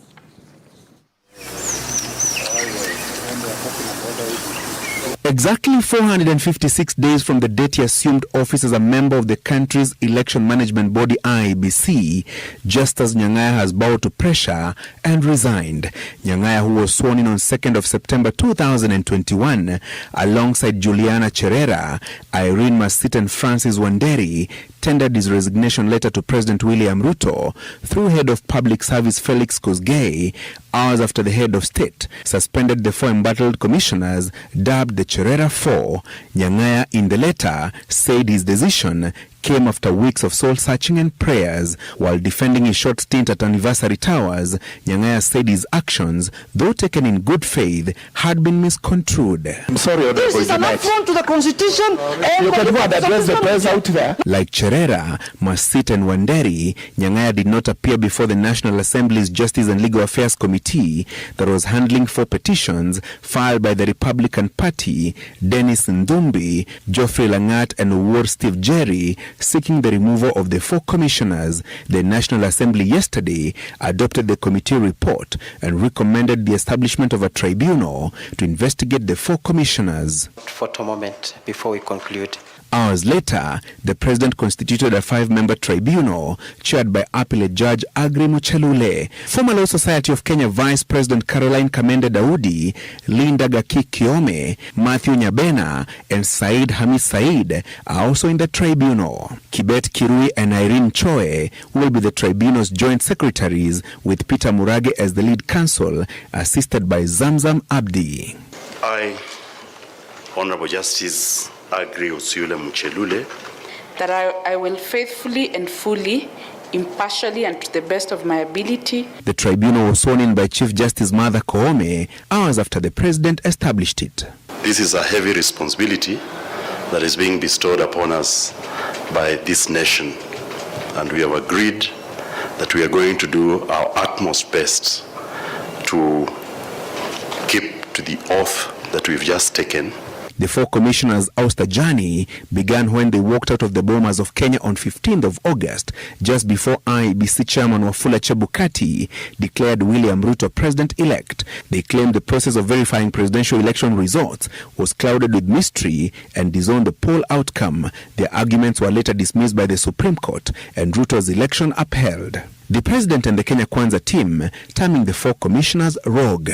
The mandate of the tribunal, such as this one, that is constituted under Article 251 of the Constitution, demands that you conduct your proceedings in a very transparent and fair manner and without any bias, considering the people who are before you have human rights. Therefore, they must be treated with dignity, and justice at the end of the day must be upheld. With Nyangaya's exit, the tribunal's key assignment is to probe allegations of gross misconduct leveled against the 3 commissioners, prepare a report with recommendations on their fate, and hand it over to the president. We will be as level-headed, as independent, and as fair as it can be. In line with Article 251 sub-Article 7 of the Constitution, Cherera, Masita and Wanderi will continue to receive half of their remuneration and benefits, awaiting the tribunal's verdict. Francis Gashuri, Citizen TV.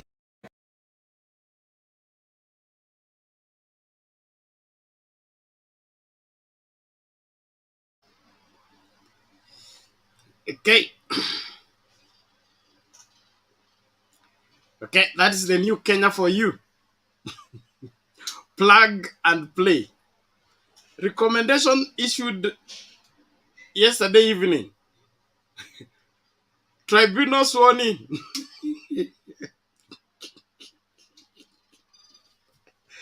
Hey, hata moyo kufanya kazi kama kufanya kazi hivi.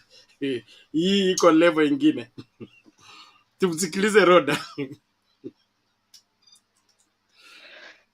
Hi, everyone. Good evening.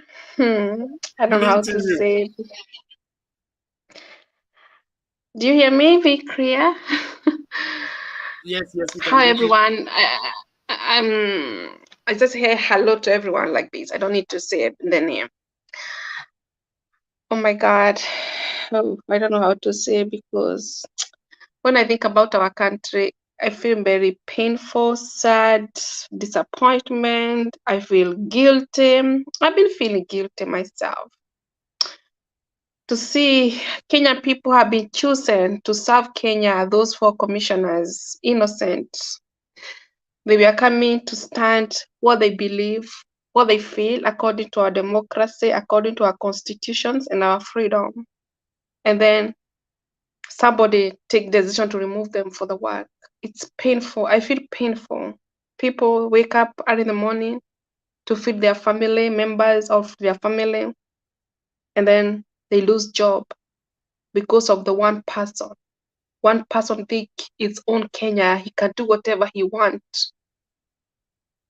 It's sad, unfortunately. I'm asking myself as a Kenyan, what is the step Kenyan people are planning to do? What are we thinking about our country? Because it's very sad. It's painful. It's not the time to say this tribe or In fact, tribalism in Kenya finished when Kenya is in order. Kenya is not in order like the way Ruto is doing. That he can wake up in the morning and he change the constitutions and then he start to swear. That is not order. In Kenya, we don't have an order. Then people I feel stressed and feel oppressions. So I'm a Kenya. I condemn Ruto. He's doing very bad. Very bad. That is very evil. That's why me, I'm never recognized Ruto. He's my president. I don't recognize him. Rather, he's my president because he is not doing as a president need to do. At least he could give them chance to wait. At least. Yeah, anafanya nini? Anafanya kama kifunga macho. Unaona? Kiududo. Shortcut. Kila kitu ni shortcut. Na, hata akiandika watu commissioner, he must to interview them. By the way, this woman Meru, I call her Meru, she's very stupid. Very stupid. In fact, this woman, she need to be impeachment, not to be the chief justice. I have had a lot of justice in whole world, but they used to have a wisdom. This woman, she doesn't have a wisdom. I think they need to impeachment. I don't know whether she has been studied university to be a lawyer. I don't know who she is. Because she need to know, when you study university, according to the law, you need to study the law, you need to study the things, how things work, you need to study the law, but still. So I think she need to be impeachment. I wish she need to be, because she doesn't know the law about Kenya. That woman, she's a hypocrite. But I can understand she's doing this because his boss, Ruto, his boss, telling her to do that. It's very sad, unfortunately, and definitely not. Ruto will never be like Uhuru. Uhuru, he was a really man. He was a really man of what? And I really love Uhuru Kenyatta.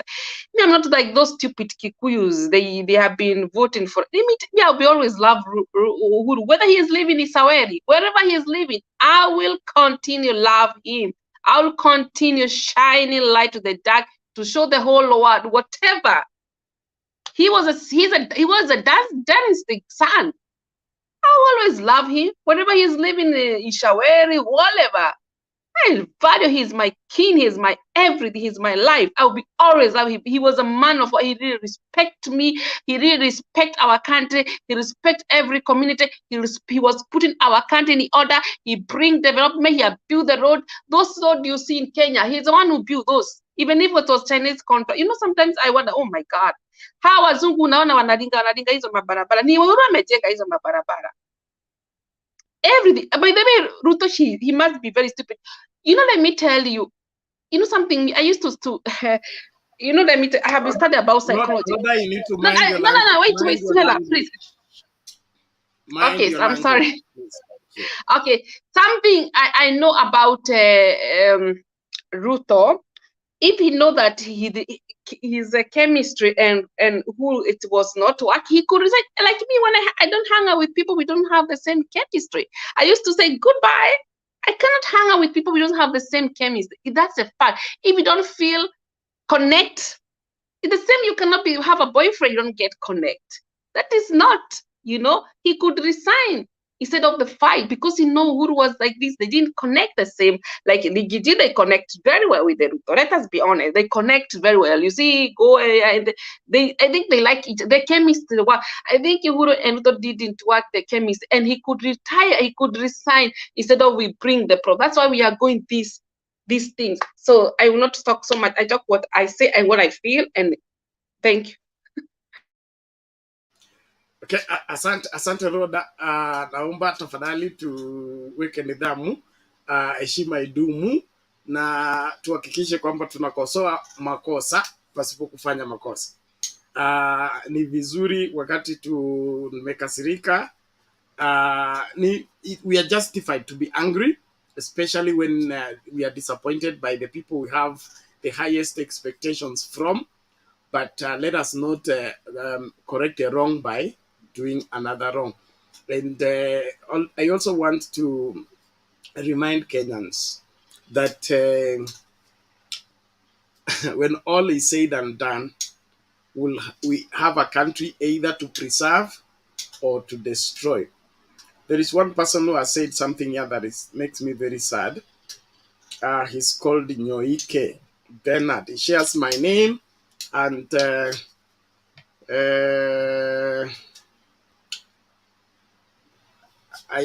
he has even made me feel like I should disown the name Bernard. You say, Esther, huwezi ringanisha Ruto na Uhuru. Uhuru did nothing in 10 years. Sahi Ruto ana kibarua kulekebisha makosa yote yaliyofanywa na Uhuru na Raila wake. Hey.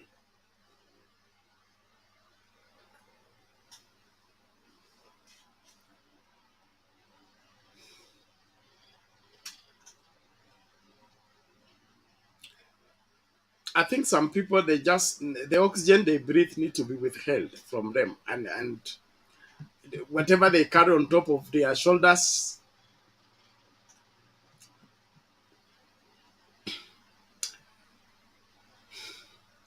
afadhali calabash. You can use it to drink water. This country is enormous. This country is diverse. This country is not one-sided. And if you think you can run it the way you think, something is going to happen that will make you get back to your senses. If Uhuru Kenyatta did nothing for 10 years, where have you been? All this super highway, all this Nairobi Express, they came from Ruto.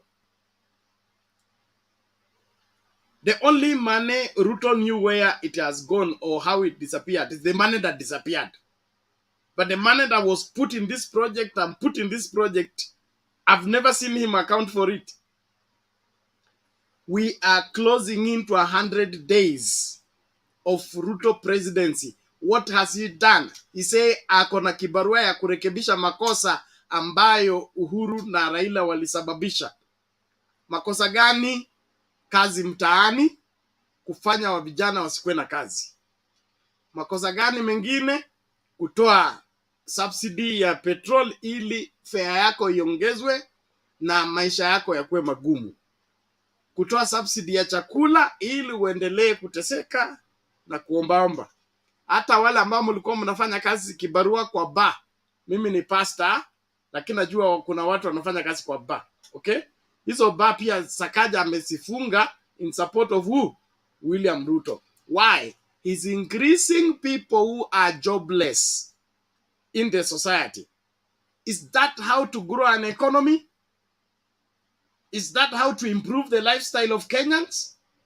Is that a mind that can help this country move forward? Hiyo ni kurekebisha ama kubomoa? Tafadhali wa Kenya, tuache ujinga tafadhali. Tuache. Saa ingine kuna ujinga mwingine ambao unajipatia, okay? Si ati uko nao, umeenda kuutafuta ukajiletea. Let's think beyond our noses and not repeat some political slogans we had somebody talk.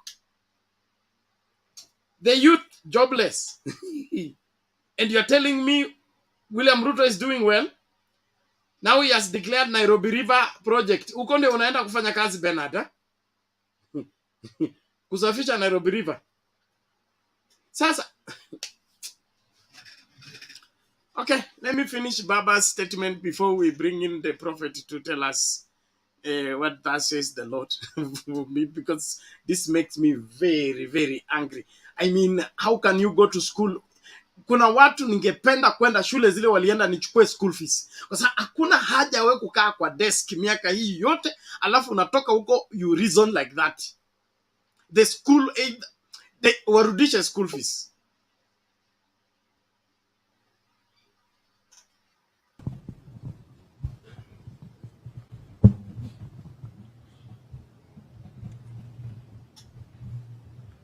statement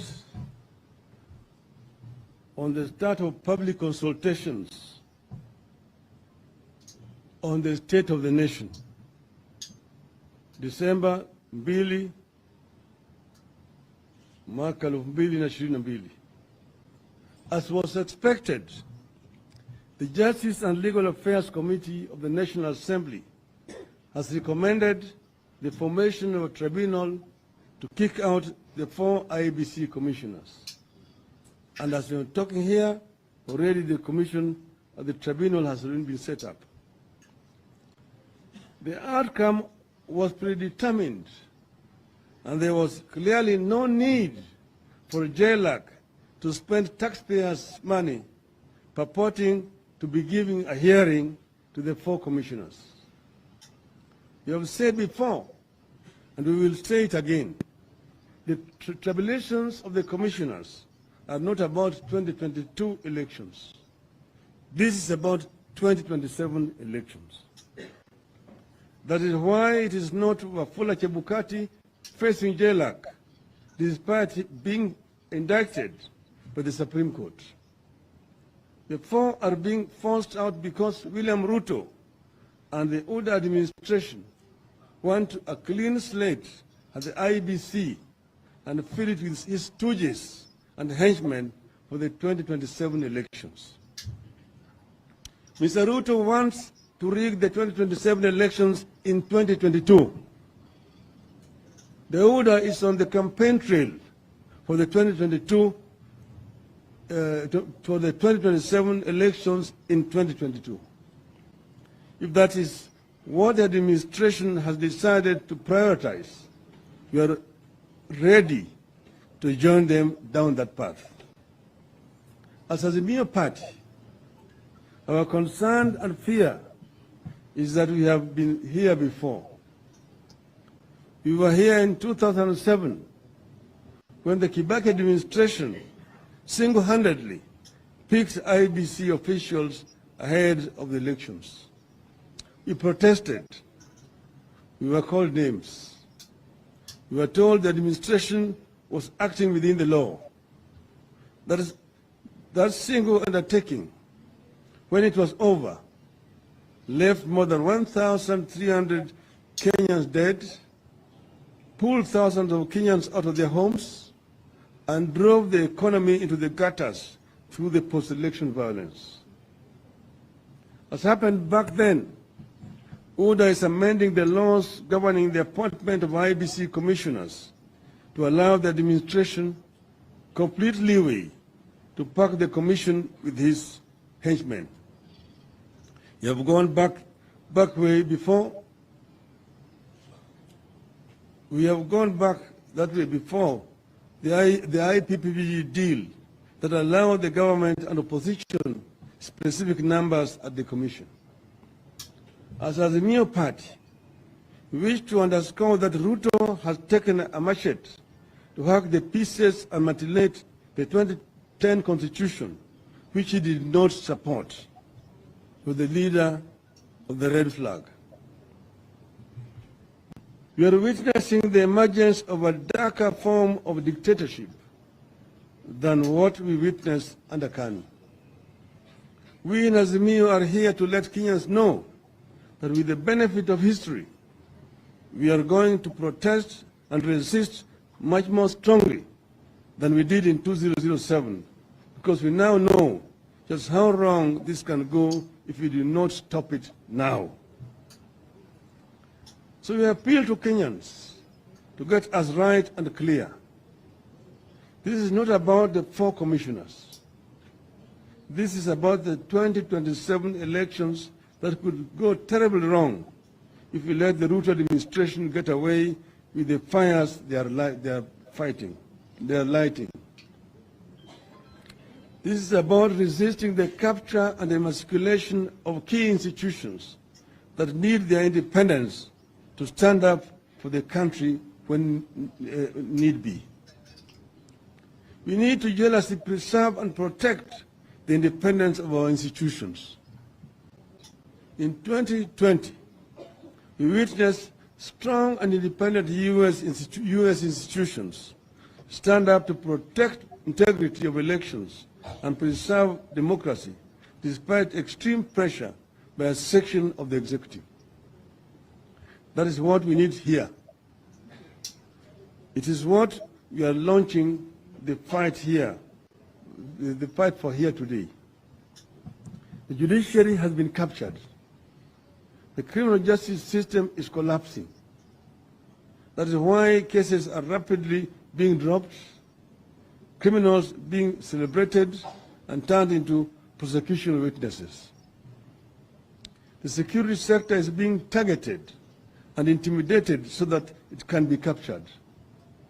IEBC is being intimidated so that it can be captured fully. Parliament is half gone through bribery and blackmail. MPs are being bought to shift sides and to ratify the agenda of the executive.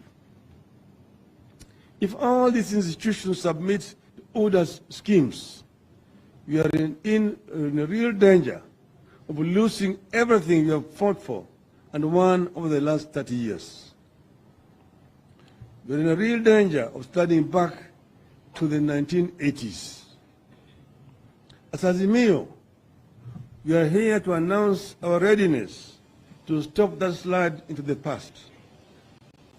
We are here to announce that we are rolling up our sleeves to stop the Ruto administration from taking us back to the days when Parliament changed or enacted very serious laws within minutes at the behest of the executive.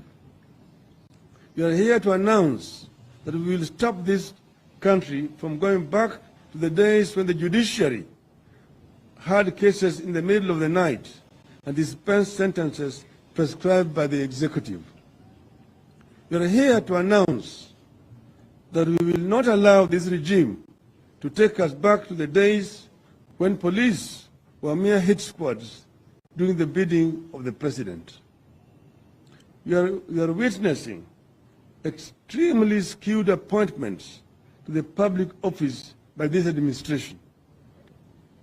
We are here to announce that we will not allow this country to return to the era when public service was run by members of one or two communities because the president was insecure and saw enemies out of every tribe other than his own tribe. We are here to stop a return to one-man rule through executive fiat. As we talk now, we are told a ship has docked in Mombasa with thousands of tons of maize. That importation came through the executive fiat. We maintain our rejection of the GMO foods and crops. Azimio therefore calls on patriotic Kenyans to be vigilant and stop the Ruto administration from dumping that maize at the port until we know its nature. Fellow Kenyans, I've been around with you for long. Millions of you voted for me in the last elections. We won that election. Millions of you call me Baba. I raise these issues because I have witnessed a dictatorship emerge and bloom. I have witnessed self-proclaimed God-fearing leaders preside over the persecution, false prosecution, and even murder of innocent Kenyans. I have witnessed an insecure administration run our economy to the drains. Those who witnessed this era with me should tell our young people the painful struggle it took to get the freedom we have today. Let us share our eyewitness accounts and experiences so that that era with our children. There's a real danger that we are heading back to the 1980s. We should be ready and willing to work with those sections of our society that have always stood up for the nation when perils reared their head. The civil society, faith leaders, academia, and workers' unions. I would not wish any Kenyan to go through what some of us have been through. But I'm fearing for Kenya. I'm fearing for my country. We have to stand up now because later it will be too late. We are ready and willing to work with those sections of our society that have stood up for the nation when perils reared their ugly heads.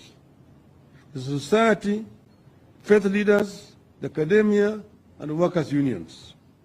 That's why from today, we announce the launch of that pushback we talked about a few days ago. On the 7th of December, that is Thursday next week, at the historic Kamukunji grounds here in Nairobi, we will launch a public consultation.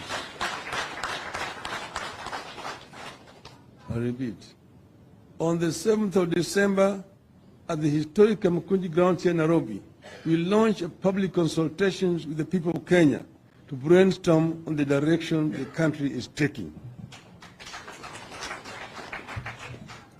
Then we will return to Kamukunji grounds on the 12th of December to continue with these consultations on the state of the Kenyan nation and also to have a prayer for Kenya, a prayer for democracy in our country, which is right now under a threat by this administration. Finally, we wish to remind Mr. Ruto that this country has had a system like the one he is trying to reinvent. We fought that system. We brought down that system. We will do so to the one he's inventing now. We will bring it down. Let us all stand up for our country before it is too late. Thank you. God bless you. God bless Kenya.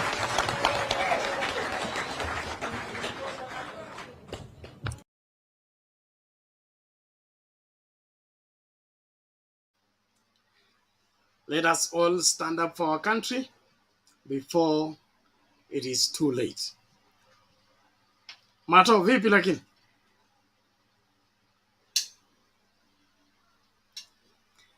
Unmute. Usirudi kuniita nabii tena. Mimi nime divorce unabii. Unataka kuwa apostle? Sasa unajua nabii kuna mwingine. Na huyo hatuko lane moja. Sasa wewe umeamua kumwachia ofisi. Ofisi mtu anang'ang'ania. Wewe uone Chebukati anang'ang'ania yake ataki kutoka hata kama time imepita. Hiyo nabii bwana. Anyway, sawa, nitabaki nabii wa hapa, si wa huko, wa hapa. Bernard, you know, I was hoping to find King hapa. Nah, there's one SG, and no, it was alikuwa naitwa nani? Charles Jonjo was what? Charles Jonjo was just a moment. Attorney General, but just a moment. Let me address Bernard Nyoike here. I say huyu Raila anatafuta political mileage. You are forcing me to block you, Bernard, because you don't understand anything as far as Kenya politics is concerned. Of all people, the fulcrum of Kenyan politics is looking for political mileage. From who? From what angle? Endelea Nabi. Charles Jonjo one day came and said, just by you thinking of toppling the president, you have committed treason. Kufikiria tu, just thinking, you've committed treason. The man was a very rich guy. By the way, suits zake, for those who don't know, because I'm coming to that point, suits zake zilikuwaga stripe, na zilikuwaga CJ. Charles Jonjo. Every suit he wore was that. And he told Kenyans, just by you thinking, kufikiria, usiseme, you're committing treason. And Bernard, the reason I was driving from work and I had to stop here, hope Mark venye ametoka King, because I was at work lakini singeweza. Ushaiwashwa hivi, unawashwa tu, unasema guy mdosi, please niachilie niende nyumbani, please niachilie tu hata ni park niende pale kando niongee. Because even Raila has said what I've been saying here. There's a thing we used to do. And you know, some of us are not blessed to look so big and nini, but we are old enough to have seen some things. We have kids, youth that are coming up today and they never saw those things. Mimi ni mzee, ndio nimekula chumvi. Ni ile tu Cerelac mamangu alinisaidia mimi bado nikale kakonde kamtuka kama kalitoka jana, ni kama kamtuka. Unajua hizi ngoma zinatokea siku hizi. Nikanaongeanga mlombotevu na nini. No, but I was born way before that. I saw the struggle that Raila has gone through, what he's talking. And I know the names that he's been called. He's been called all the names. He's been called, what do you call it? He's been called Muganga. He's been called mtu mwenye analetaga vita yote na kila kitu. And that's why he's telling people, start teaching these young people what exactly it is that when Bernard, I saw 3 terms of Moi time. I saw it. And yes, my family is political. So I saw it. At the time, my late grandmother was a councillor. So yes, I used to go to political gatherings, you know, when I was like about even 6 years old. I could see it. That's why I became so political. Because I knew the love that she had for our country. And I see it in Raila. Raila is telling you guys, openly, I've been called many names. And I'm holding back. He's also told you guys, and thank you, you played that thing when I was just about to come in. And you will, because we are 3 of us, I think I have enough time, Sindo, because we are just the 3 of us.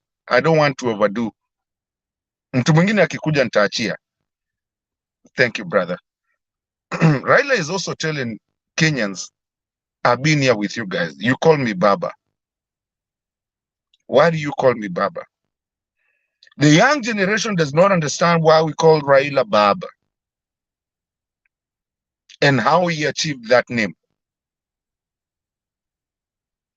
It's because the man loves the country. He's telling you, even in his old age, Bernard, in 2027, how old is Raila going to be? And who thinks Raila wants to even run in 2027?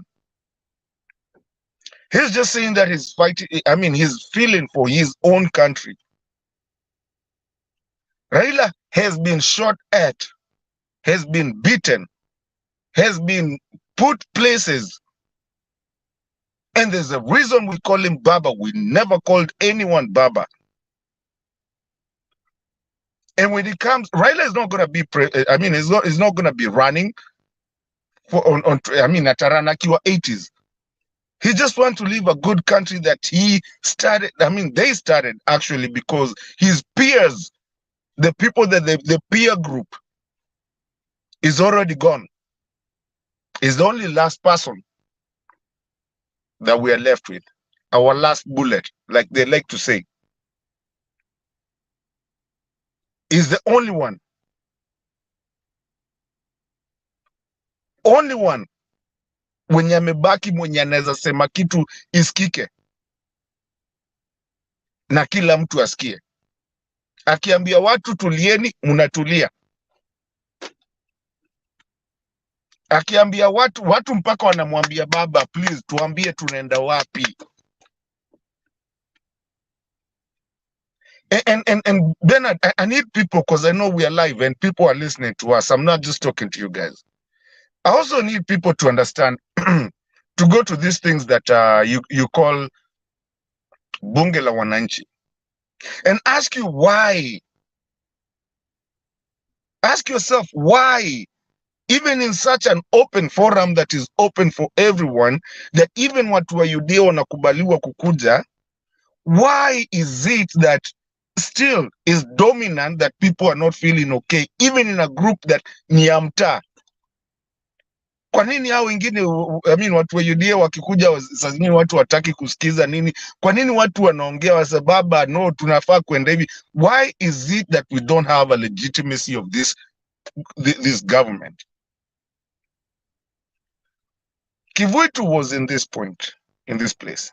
Kuna jamaa, King, I don't think even if he's in Kenya, I don't think he really understands the political dynamic and everything of Kenya and what we're trying to be genuine about our Kenya, and even forgetting about the UDA and the Azimio part of it, but really looking at our own country in what we are doing. We need to come and sit down somewhere, both of us, UDA and Azimio, whoever. I know so many UDA guys that now are complaining, and we did tell them, but now they're coming back. Again, we have a treasure to hold, Bernard, which is called Kenya. And that is what Baba is telling you. Because the reason he did not want to say people, let's go to the street, is because he's been called names. And it's just said in his own statement. He's been called names. There's all this because they want to paint him. Now, let me go back to Rigiji. I know. Na Bernard, by the way, acha nichekeshe kidogo, just a break. Pole, nilikuwa nikitangaza nini mpira huko chini, najua uliniona. Najua nakuaga kazi. Ba Cameroon imechapa Brazil for the first time. An African country has beat Brazil, which you know Brazil is a dominant. What is it? Why did I even laugh about that? Is because Africa, guys, we need to start looking at Africa as the dominant continent in the whole world. We are not docile. We are not a third world country, and we can bring everything. When somebody comes here and tells me Uhuru did not do anything, even though I never liked Uhuru because I knew they rigged, but we understand how they rigged because we know someone tried to chapa Uhuru coffee akitaka kwenda Ishaweri. So how did they rig? Now we know who was behind everything. And Bernard, they say, everything you do in the dark shall always come to the light. It's happening. And it's going to happen. Uhuru had on the second term kutupa huyu jamaa mwenye anapenda kuchapa na makofi, anataka kuchapa president kofi because wanajua wameshindwa na hataki washindwe, anataka kukalia bado hapo. Alafu akakuja akamkalia. Sasa the second term Uhuru akasema, Saitan, wewe sasa kaa huko kando. Kaenda huko akafanya vitu zake na nini. But Uhuru build, and I always say, kutembea kwingi kuona mengi. You go places, infrastructure. Bernard, is what is going to make your business work. Infrastructure. And that business, aujakopa mtu na ukienda ukikopa, you know how you can bring it back. The infrastructure, I think some people like King don't even travel back home to see what happened. Some of these countries that we live, Bernard, unajua nilikanywa kusema kule niko. But some of these countries that we live are all about infrastructure. You have infrastructure, you can go where you want, you can do what you want to do and everything. The government cannot be a Shylock of giving you loans. The government does not hold your credit score. That's between you and your banks. And let me tell you, kuna jamaa amejieka kamba hapa with the Hustlers Fund. Because Bernard will be here 2 weeks from today. And you know I will always come here. I'm telling you, 30%, hata kama hiyo itakuwa mzuri, 30% of the people wenye wamechukua hiyo kitu ndio watakuwa wamelipa back. We have this guy Rigiji akiambia watu huko ati watu wa Murang'a huko alikuwa Ukikuyuni, akiwaambia ati lazima mulipe, you have to pay, ati utamu ya kulipa loan, utamu ya loan ni kulipa nini. CRB ilikuwa ndio ilikuwa inakuambia hujalipa kuja ulipe. My friend, saizi mtakujiwa na makarao akisema kila mtu lazima alipe loan. Bernard, I said it yesterday hapa. If you have a family member and you love your country and you love your family members, tell them not to touch that thing. Shamba yenyu itaenda. Because this is the government. Munacheza na makarao ndio watakuja kuwasumbua. But all I'm saying is that, guys, we have a constitution. And the constitution was not hatukuharibia watu time ya kwenda kumake constitution. The constitution is binding.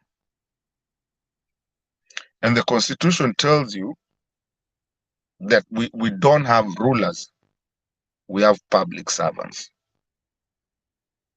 And those public servants, they serve us. We have the right to go get them out anytime we want. And we have a right to live in a good Kenya and to live in a peaceful, na kila mtu, kama when wa kusukuma wheelbarrow, uende usukume, when wa mjengo na nini, but the government cannot come and start doing business with our country. We have to secure this country. We've gone from so far. And I realized, Bernard, yesterday, talking to someone hapa, nimuza, what's your age? A very mtu anakuagapa sana. What is your age? Naangeza kuisema. Because they are 90s, 2000s kids. They've not seen the struggle that everything went on. All they know is Baba ni mchawi. But they don't understand what we went through and what people went through. Hata tukiwa wengine hatukai wale wakubwa hivi. We went through a lot for that country. And that is what Baba is telling you. I swear to God, I'm sorry, Bernard, it's a sin to swear. But I swear, guys, if you want to see the movies, wale mi sasa nafanya civil education, wale wanajifanya ngapi hivi wanakujanga, wanajifanya ni kama wanajua country. Na ni kama wanajua ni kama washaona kitu. Bernard, you can tell them, because I know we are almost age mates, me and you. Waambie siku za Moi what was happening. I'm telling you, mulikuwa muna, Moi was the word and everything. Even if you were in school na napita pale, I swear mulikuwa hiyo siku hakuna classes, munatoka huko na mnapewa tubendera fulani, watu walikuwa nafanya hivi. Unajua tubendera twingine tudogo hivi. Unatukumbuka Bernard? Tubendera hivi. Na walimu wote, kila mtu hivi, unaomba. The freedom that you have today, you're going to lose it. Because the person that is on that seat is a student of that person mwenye alikuwa anatufanya instead of kwenda class ya math because anapita hivi, and you couldn't say anything. In fact, your time ungefanya hizi vidole mbili hivi, ungekuwa ndani. Ilikuwa lazima ufanye moja hivi na utingize.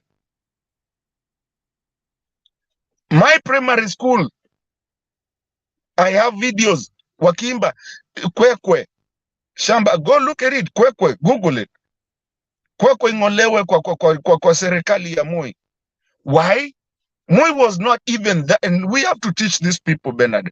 Moi was the best president when he started, but again, when things were not working well, he became very insecure. Today you have an insecure president that is walking with a bulletproof vest every day. What is he afraid of? Can we be serious and talk the truth? I feel like we don't have civil education anymore. And we have youngsters who are coming thinking, oh, sisi ni mahasla, tunaenda kucheza pale kadunda, kadunda, kadunda. And you forget that the reason you're even doing that is because you have the liberty that was fought for by people that died. Guys, let's educate our young people, like Baba alisema, and let's understand what is happening, because like Baba alisema, if we don't fight it right now, it will be too late. And when it's too late, ni wewe ndio utaumia. Kwanza watu wa UDA nyinyi ndio mtaumia sana, kwa sababu sisi wengine tushajipanga. Hustler fund endeni mchukue. Ukikujiwa na karao, shauri yako, kule utapotelea na kila kitu. But again, we have to defend our country. If Ukraine, country ndogo hivi, inajidefend from such a big country, who are we not to defend our country? Congo is behind us. Imepitia vita. Uganda imepitia vita. Wakenya tumesapotiwa that we've been very peaceful all this time. Forget about your party affiliation. Elections zilikuja zikaisha, but do not let dictatorship come back again. I'm telling you, if you let dictatorship come back again, Bernard, and one day I said this and it sounds so bad. Kuna watu wenye tunakujanga hapa tunasema hii kitu. Sisi tuko mbali, nyinyi wenyewe ndio mtaumia.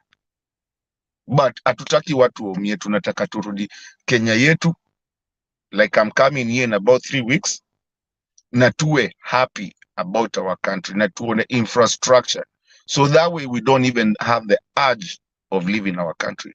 I'm talking to the young guys that are coming up. Think of what Baba is telling you, and think of why he's called Baba, and why Ruto is called Ruto. Ama mwizi wa mashamba.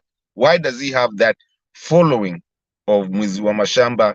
Everything to do with mafia hood and everything is on him. Na kwa nini Baba anaitwa Baba na country kubwa? Bernard, I wanted to say that for now. Let me keep quiet. I'm coming back again. I'll be here for a minute. Watch it because natulia, but then I'll be back. Okay, thank you very much for that elaborate outlook and civic education for the youngsters. There is one youngster here called Geoffrey Ruto.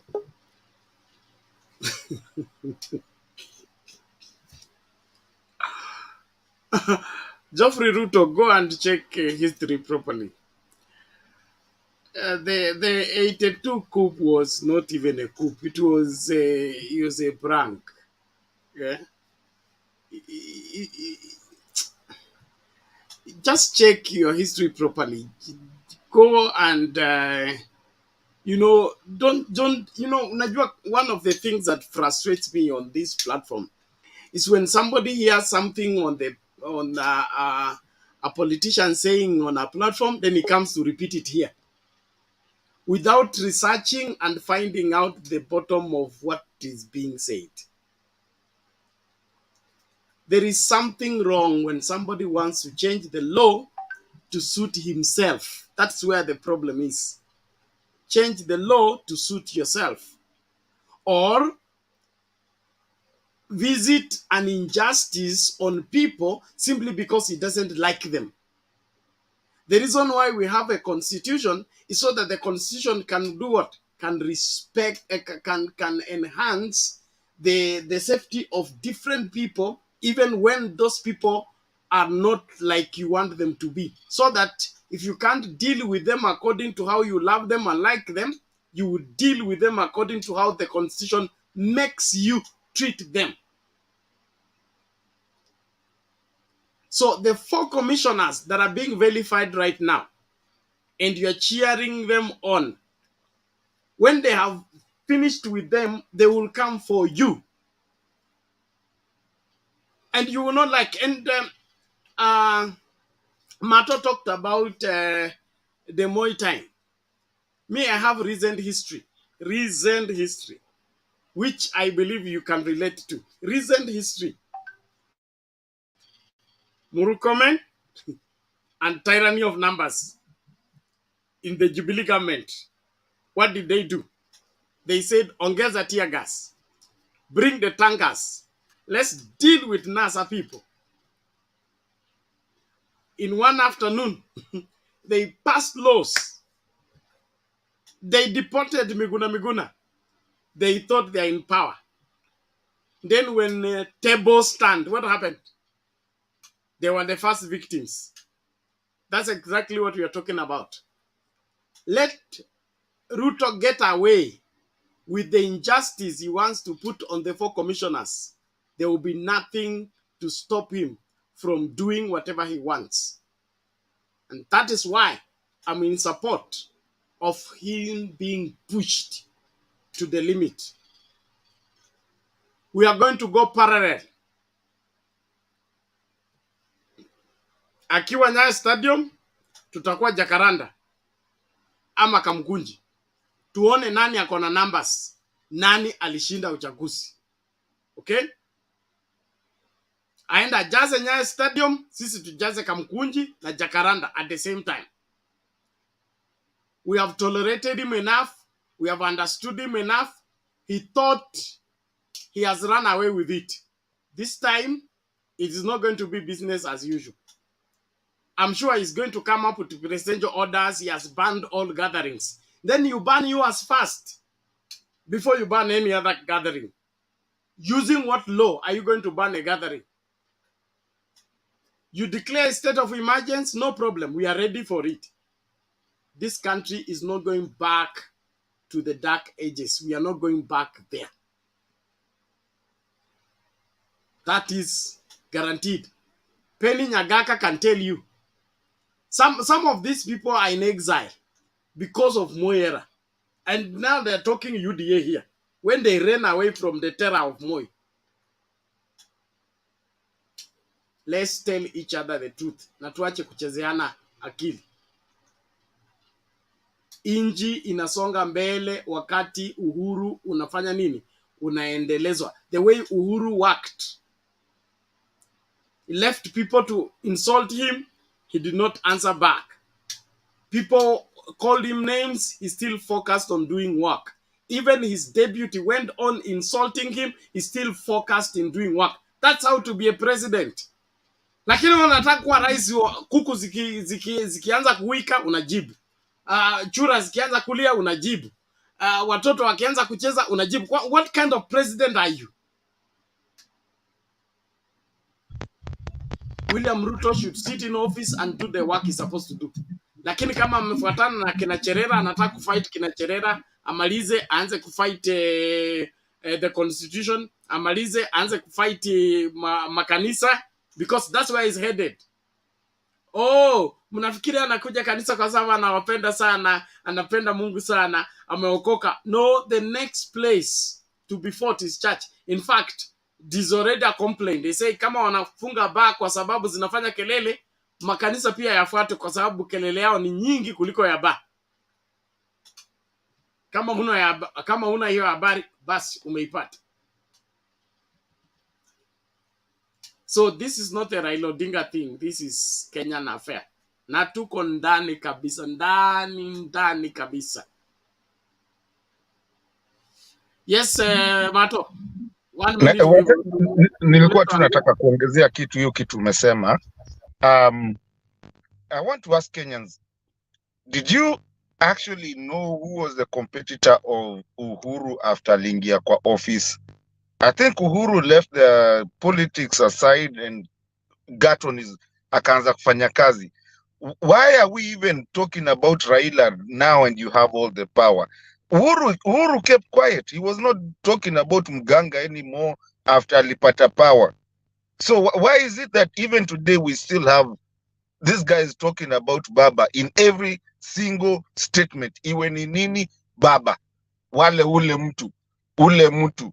ule mtu. Hata karao wakikukujia wanataka extension, wanakuuliza kwa nini ujanini, unaona ule mtu wa makesi, ule mtu. Uhuru kept quiet. He was the president, in as much as I didn't like him. But he did his job. He went to work. These people don't even believe they are president. That is why they need to be shown where they should be. Because presidency requires some presidential conduct. Okay? They are still behaving as if they are makangas. That's how they are behaving. A president is settled, is focused on building the country. He doesn't participate into tribal politics and the politics of getting rid of this to get this. How do you enhance the development of the country when you are rendering the people who are working not to work? It doesn't make sense. You say you're going to start building projects, so you stopped them from working. Then when you start building projects is when they will work. What will they be doing in the meantime?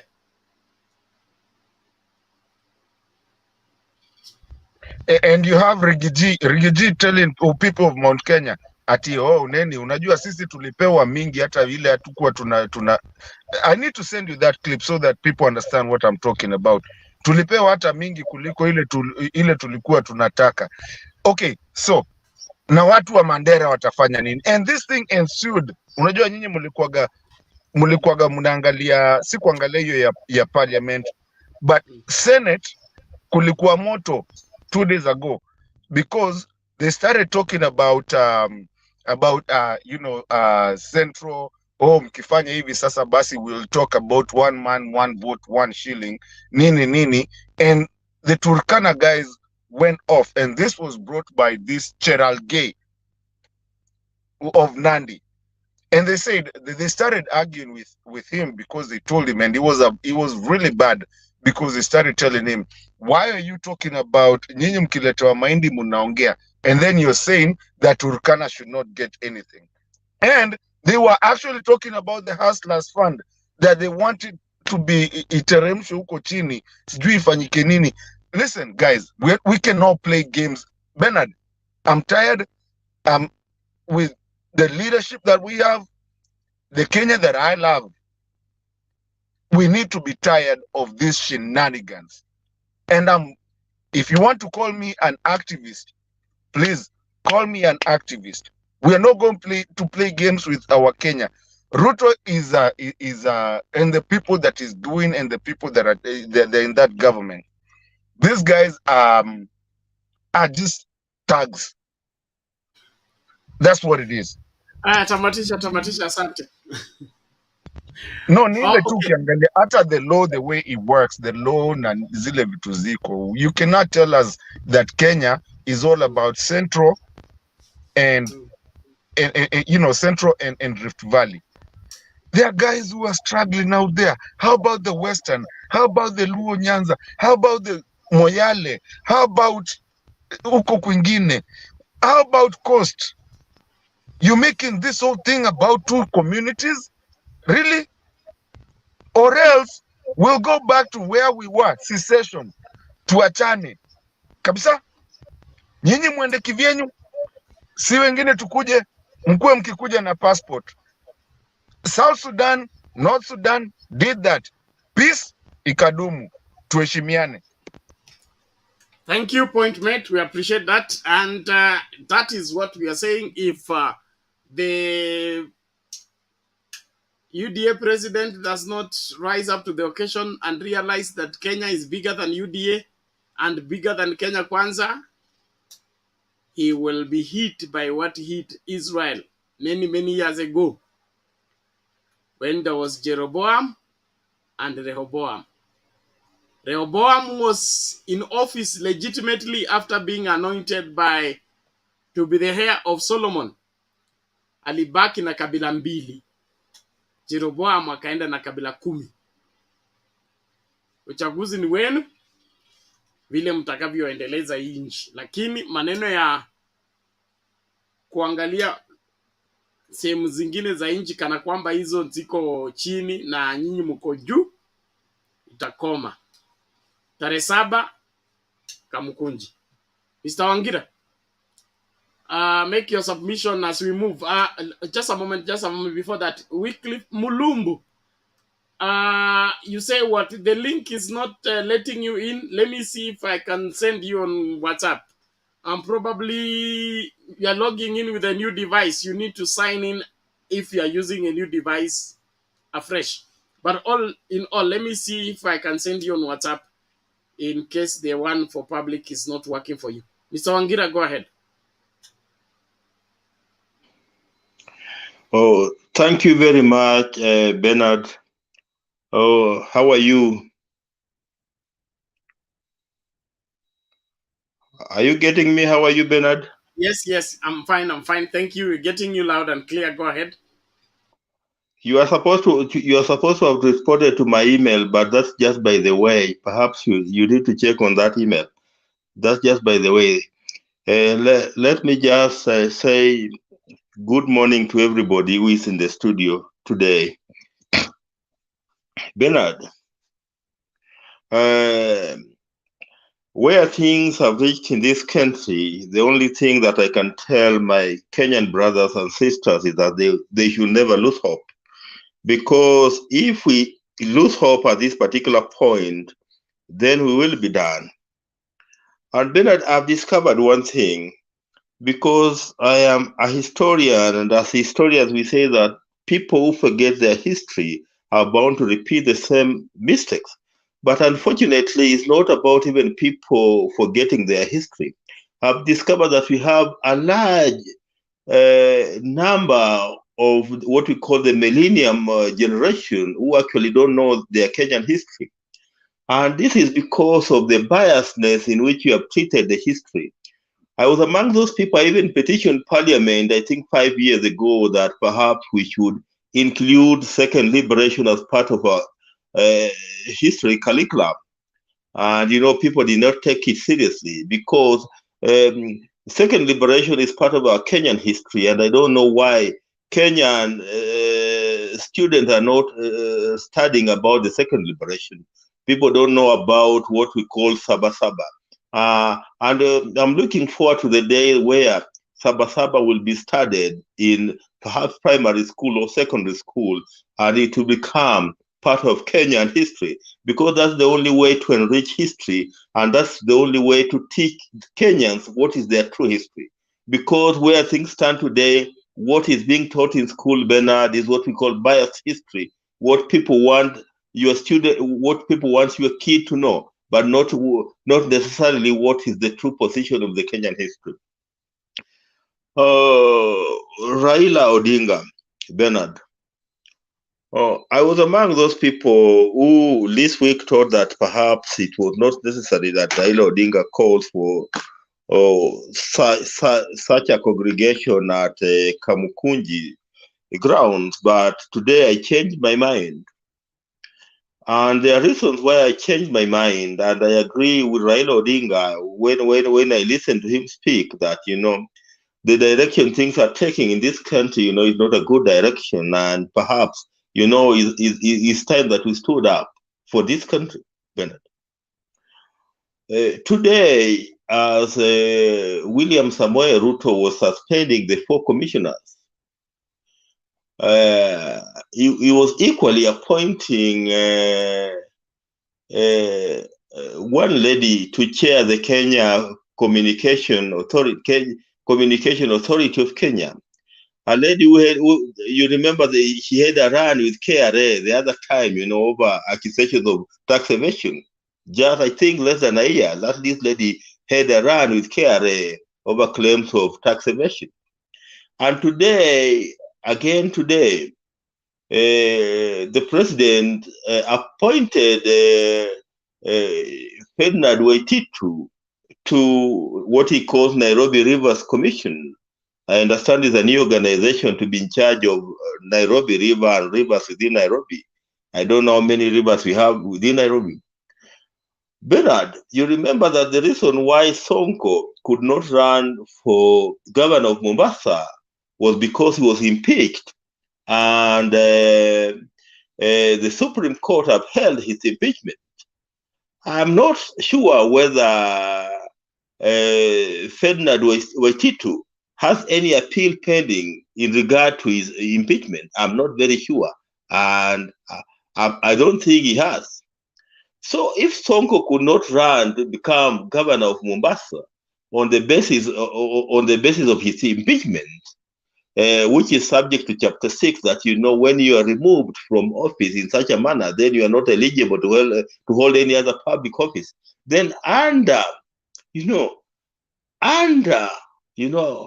don't understand, under what grounds was William Samoei Ruto, today appointing Ferdinand Waititu, a person who was impeached as governor of Kiambu, to become a member of a public body in the name of the Nairobi Rivers Commission. Bernard. These are questions we need to ask ourselves. The other time, he appointed a gentleman to become the chairman of the Kenya Revenue Authority. Kenya Revenue Authority. This gentleman has corruption matters in court as we speak. This gentleman has issues with the Kenya Asset Recovery Agency, Bernard. And he has now been appointed to become chairman of Kenya Revenue Authority. Then we look. Mr. Wangira, at the risk of being kicked out by the chair, isn't that the same guy that told us that we can move the rivers instead of moving the houses and building somewhere else? Yes, he is the same person. He is the same person. But that's not my real concern. My real concern is whether he's eligible to hold public office under Chapter 6. That's my only concern.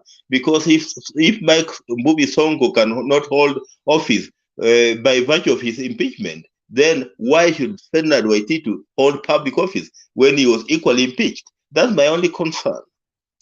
So we are seeing a country that is taking a very funny trajectory, and if we are only to almost 100 days of this new government, and this is the trajectory that things are taking, then you wonder what the situation will be in the next 2 years. Today again, I listened to William Samoei Ruto. I think he was somewhere on Thika Road, on his way from Railway, had gone for the Prisons Pass Out Parade. And he was condemning Raila's plan to hold the Kamukunji public consultations. Then I asked myself whether William Samoei Ruto understands the 2010 constitution that made him become the 5th president of the Republic of Kenya. Because if this is the same constitution that made you become president, then you must respect each and every article, each and every sub-article, and each and every chapter of this constitution. The other day I was telling you that I was reading a piece by the former Chief Justice,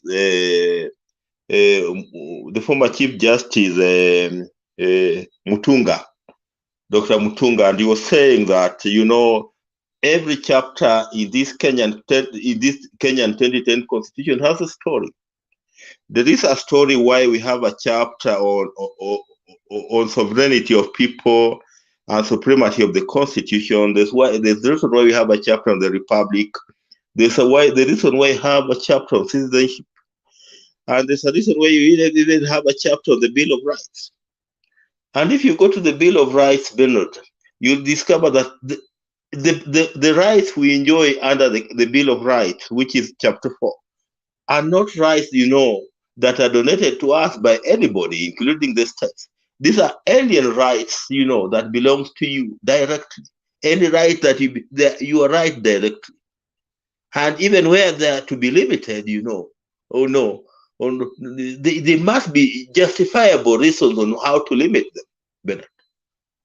So when I listen to the president today trying to condemn Raila Odinga, who is planning to have a people consultation on the 7th of December at Kamukunji, then ask myself, does he really understand what the Kenyan constitution says?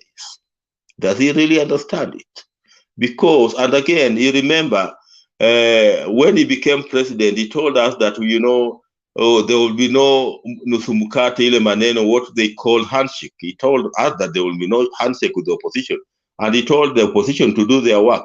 And I think that by Raila Odinga holding a consultation, gathering at Kamukunji grounds, that's part of Raila Odinga doing his opposition work. Because that's the opposition work. You know, opposition does not do government work. The work of the opposition is to oppose and criticize government. So by him having that consultation, he's doing his work. So I don't understand why the president, who was criticizing this particularly, you know, Thomas Jefferson, the person who moved the 10 amendments of the American Constitution, discovered that without the Bill of Rights, you know, in the American Constitution, then that Constitution was going to become in vain. And that's why, he pushed, when the American Constitution was first enacted over 200 years ago, it never contained the Bill of Rights. But Thomas Jefferson said no, and it was the people who said that, even cried and said that they needed to incorporate the Bill of Rights in the American Constitution. And and it is the Bill of Rights that has made America great. That is the chapter in the American Constitution, that gives people the freedom they enjoy today, including the freedom that they have abused largely, that freedom of holding guns, you see. That was Thomas Jefferson's push. So the people who pushed for us to have Chapter 4 of the Kenyan Constitution, the chapter of the Bill of Rights, they knew why we needed this particular chapter. Because they knew that under Moi, it was not very easy to exercise some of these rights. The rights that have been given, these are rights that were given to you by God, not anybody else. That's why they are not supposed to be donated to you by anybody. Bernard, tomorrow morning, when you wake up and you say you want to go and sleep in Uhuru Park, those are rights that have been given to you by God. Nobody should tell you whether you should be sleeping in Uhuru Park or not, so long as Uhuru Park is an open ground where people are allowed to sleep. These are rights, that you enjoy, donated to you by God himself, the Almighty. And, we are seeing a scenario where somebody wants to curtail rights that have been donated to us by God by, trying to criticize, our need to gather at Kamukunji grounds on the 7th of December. Why fear? If you know that you are doing your work, why fear when we gather at Kamukunji grounds on the 7th of December? We are not breaking any law so long as we are peaceful, so long as we are not abusing anybody. Anyway, abuses are not unlawful. So long as we are not stoning anybody, so long as we are not interfering with anybody's peace, anybody's peace, we are allowed to gather. That is the Constitution that I always read, the 2010 Constitution. It allows us to do so. It allows us to do so. And again, Bernard, in this country, we must promote what we call constitutionalism. There's a book that talks about constitution, the constitution without constitutionalism. What we need to nurture in this country is constitutionalism, so that anybody, whoever it is, whether it is the president or me as Wangira here, where I'm seated as an ordinary citizen, we must know that, we are all governed by the Constitution of Kenya, and nobody is above this particular constitution. Bernard, we don't want to see a scenario where people operate as if they are above the Constitution and others are below the Constitution. That is not what the Constitution of Kenya 2010 anticipated. Bernard. Then I've just seen something running down your screen saying, Ruto Sio Uhuru. And I think I've seen that particular sentiment online today, that people saying that Ruto Sio Uhuru, whatever they mean, true. William Ruto is William Ruto and Uhuru Kenyatta is Uhuru Kenyatta, just like Bernard is Bernard and Wangira is Wangira. That's true. But it's not about Ruto being Uhuru Kenyatta or Uhuru Kenyatta being Ruto, because people are born differently and people are different by nature. But what guides us as the people of Kenya, it does not matter what Ruto is or what Uhuru Kenyatta is. What matters is that we have the 2010 Constitution that guides the people of Kenya. You know, the 2010 Constitution is what guides this country, Bernard, and it does not matter who is president, because whoever becomes president, you know, will not rule by decree. You know, I know it's only in South Sudan where Salva Kiir rules by decree. In Kenya here, we are governed by the rule of law, so it does not matter. William Ruto will have his 5 years or his 10 years and he'll go home after serving the people of Kenya. And we expect that, you know, he will serve the people of Kenya under the constitution that he swore when he was at Kasarani, I think on the 13th of September, he swore to protect and preserve this particular constitution. So this particular sentiment of Ruto Sio Uhuru is a very tired one. And again, Bernard, we don't want to fatten a python here, because, you know, such statements end up fattening. You know, they give leaders egos, you know. When you start saying, like, you know, they are preachers, you know, you are a preacher. And, you know, let me just use an example of a preacher. You know, if you, every time if you tell a particular preacher that, you know, you are an exceptional one, you know, you are not like other preachers, you are an exceptional one, Bernard. You will discover that ego, you know, that ego will get into the head of that particular preacher, and that preacher will start behaving as if he's extraordinary, Bernard, when we know that everybody is mortal. So we don't want a scenario where we'll have a president who will start thinking that he's extraordinary when he's just mortal, as you and me. So we don't want to fatten a python here by crafting statements like this one of Ruto Sio Uhuru, because Ruto is supposed to rule us, you know, govern this country within the rule of law. But when you're saying that Ruto Sio Uhuru, what are you telling us? Are you telling us that he's going to govern us outside the Constitution? Are you telling us that when we know that he's supposed to govern us within the Constitution? What does it mean? So let us do away with such statements. You know, they are not building this country. We don't want to fatten a python here. And you know, there's a story of this lady who used to every day feed. She used to feed the python every day, feed the python every day. Then they reached a time, you know, it grew. Then it reached a time that the python decided to swallow this particular woman. So we don't want to reach that a scenario where now the leader will end up swallowing the citizens of this country. Let us encourage a leader to govern within the rule of law. But when we start saying that so and so is not like so and so, you know, we are not helping this particular country, Bernard. So perhaps that's all that I have to say for now, and perhaps I should allow somebody else unless there's a question. Okay, thank you, Mr. Wangira. That is a good one, and that statement, Ruto Sio Uhuru, is meant to scare Raila Odinga, that if he dares swear himself in, he will be taken wherever by Ruto. Ruto will not treat him the way Uhuru did. That's what I can get from what they are saying. But what I think is that there is a lot of assumption from the William Ruto administration. They think that being in power is having power to do anything you like. Power is meant to take responsibility. Responsibility means you are responsible for the lives of the people, not that you have power to use to do anything you want. So that can only end us into abuse of office. So I want to let Nanit speak, but before that, Kevin to speak. Before that, let's listen out to this video, and then we move forward, because those threats from wherever they are coming from, they don't mean anything. You've been here before. members in Jailac could not sit in the hearings, and how then does that serve the interests of the people you represent?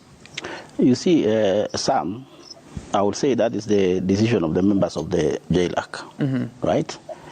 And our members and members of parliament are informed by their own thinking on how or what they see. Let me tell you, Sam, let us not beat about the bush. It's already been decided by KK that these commissioners must go. You mean Kenya Kwanza? Yes. That? Done. Decided they must go. If you look at even the language outside parliament, rogue, or this, it's already a decision. It's already a decision that these are not good people. They must go. So the script has been done, properly prepared. Although John says that, you know, why are these people who are now as mayor in the committee, why are they colluding maybe with the legal team of the other side? But this petition must be interpreted as Kenya Kwanza petitions. It's true. How so? They have already very individual names of. If you just for purposes of people think that are individuals, but it's not. Look at the language. I wish you had then played even what other leaders are saying outside parliament. The decision has been made. There is no need then to take a cow from where I come from or a goat to a court where hyena is a presiding officer. That case is decided. So let me ask you, Honorable Kosing, if some Kenyans have a problem with commissioners of whichever commission, what are they supposed to do? I'm even told which a matter we will interrogate tomorrow in Parliament. I'm even told that there's other petitions which were not presented to the House. They only ended up in the clerk's office. And that will really bring disrepute if it is true, those claims. And I'm told that those people who made the petitions have already presented their issues in court. I'm not sure, but I've read in dailies, right? The petition against Hofla Chebukati. Yes, yes. I read about that in the social media. And if it is true that it is in clerk's office, not transmitted to Parliament, then you don't need to talk next. So I think, Sam, we have a problem. And even by those members leaving the committee, it makes the committee lack legitimacy. They should have stopped. And we go back to say, then what happens? Because one side of the coalition cannot then proceed with the other side when the other side have left. And I will tell you this, the larger perspective is this. First, as I said, the decision has been made, this commissioner must go. So let us sanitize the process. Number two, the most unfortunate part, we have gone a wrong route, Sam. In fact, the Kenya Kwanza government was enjoying a lot of goodwill from the National Assembly, both sides of the House. They were enjoying a lot of goodwill, even from the public. There are so many problems that Kenya Kwanza needs to solve, not Herrera. There's no election tomorrow, Sam. You can agree with me, there's no election tomorrow.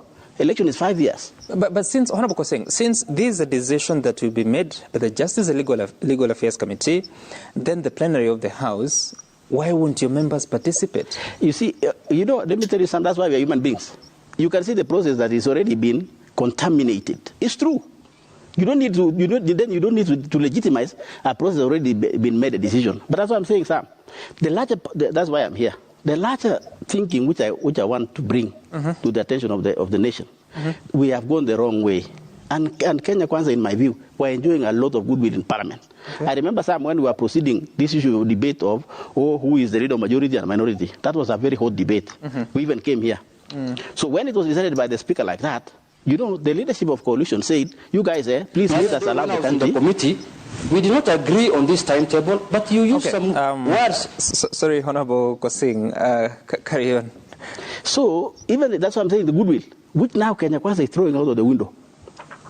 The leadership of Azimio told us, you guys, let us not even proceed to court to ask who is the leader of majority and minority. This is our country. Let you people take your positions as in the minority side. We are serving the same government. Let us proceed and give this government an opportunity to be able to help our country. There are many problems. Number one, they need to deal with us last fund. No,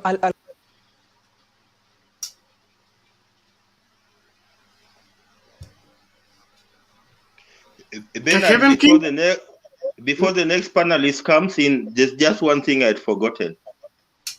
Quickly, please, in half a minute. Thank you.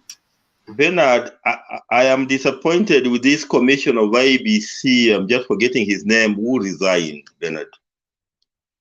I treat that resignation. I treat that elder one. It's called a cow. What is his name? I treat his resignation as cowardice, Bernard. Bernard, if that guy was standing for the truth, just like his three other colleagues were standing, there was no reason for him to have resigned. Bernard.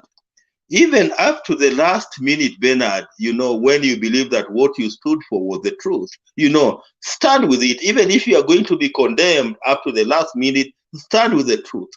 And it is my prayer that the other three commissioners will stand with the truth, argue their case even before the tribunal, and if there will be need, they proceed to the High Court and even to the Court of Appeal. This issue of resigning in the middle, and especially after the tribunal has been formed, Bernard, it's now giving the four commissioners a bad name, Bernard, because we'll never hear the story of this gentleman who has resigned, because we need to hear his story. But when you resign and you don't allow yourself to be heard, how will we know your story? So it is my position that the remaining three commissioners should face the tribunal. And if they believe that the tribunal is not fair, they should move to the High Court or to the Court of Appeal. Okay, that's all, Bernard.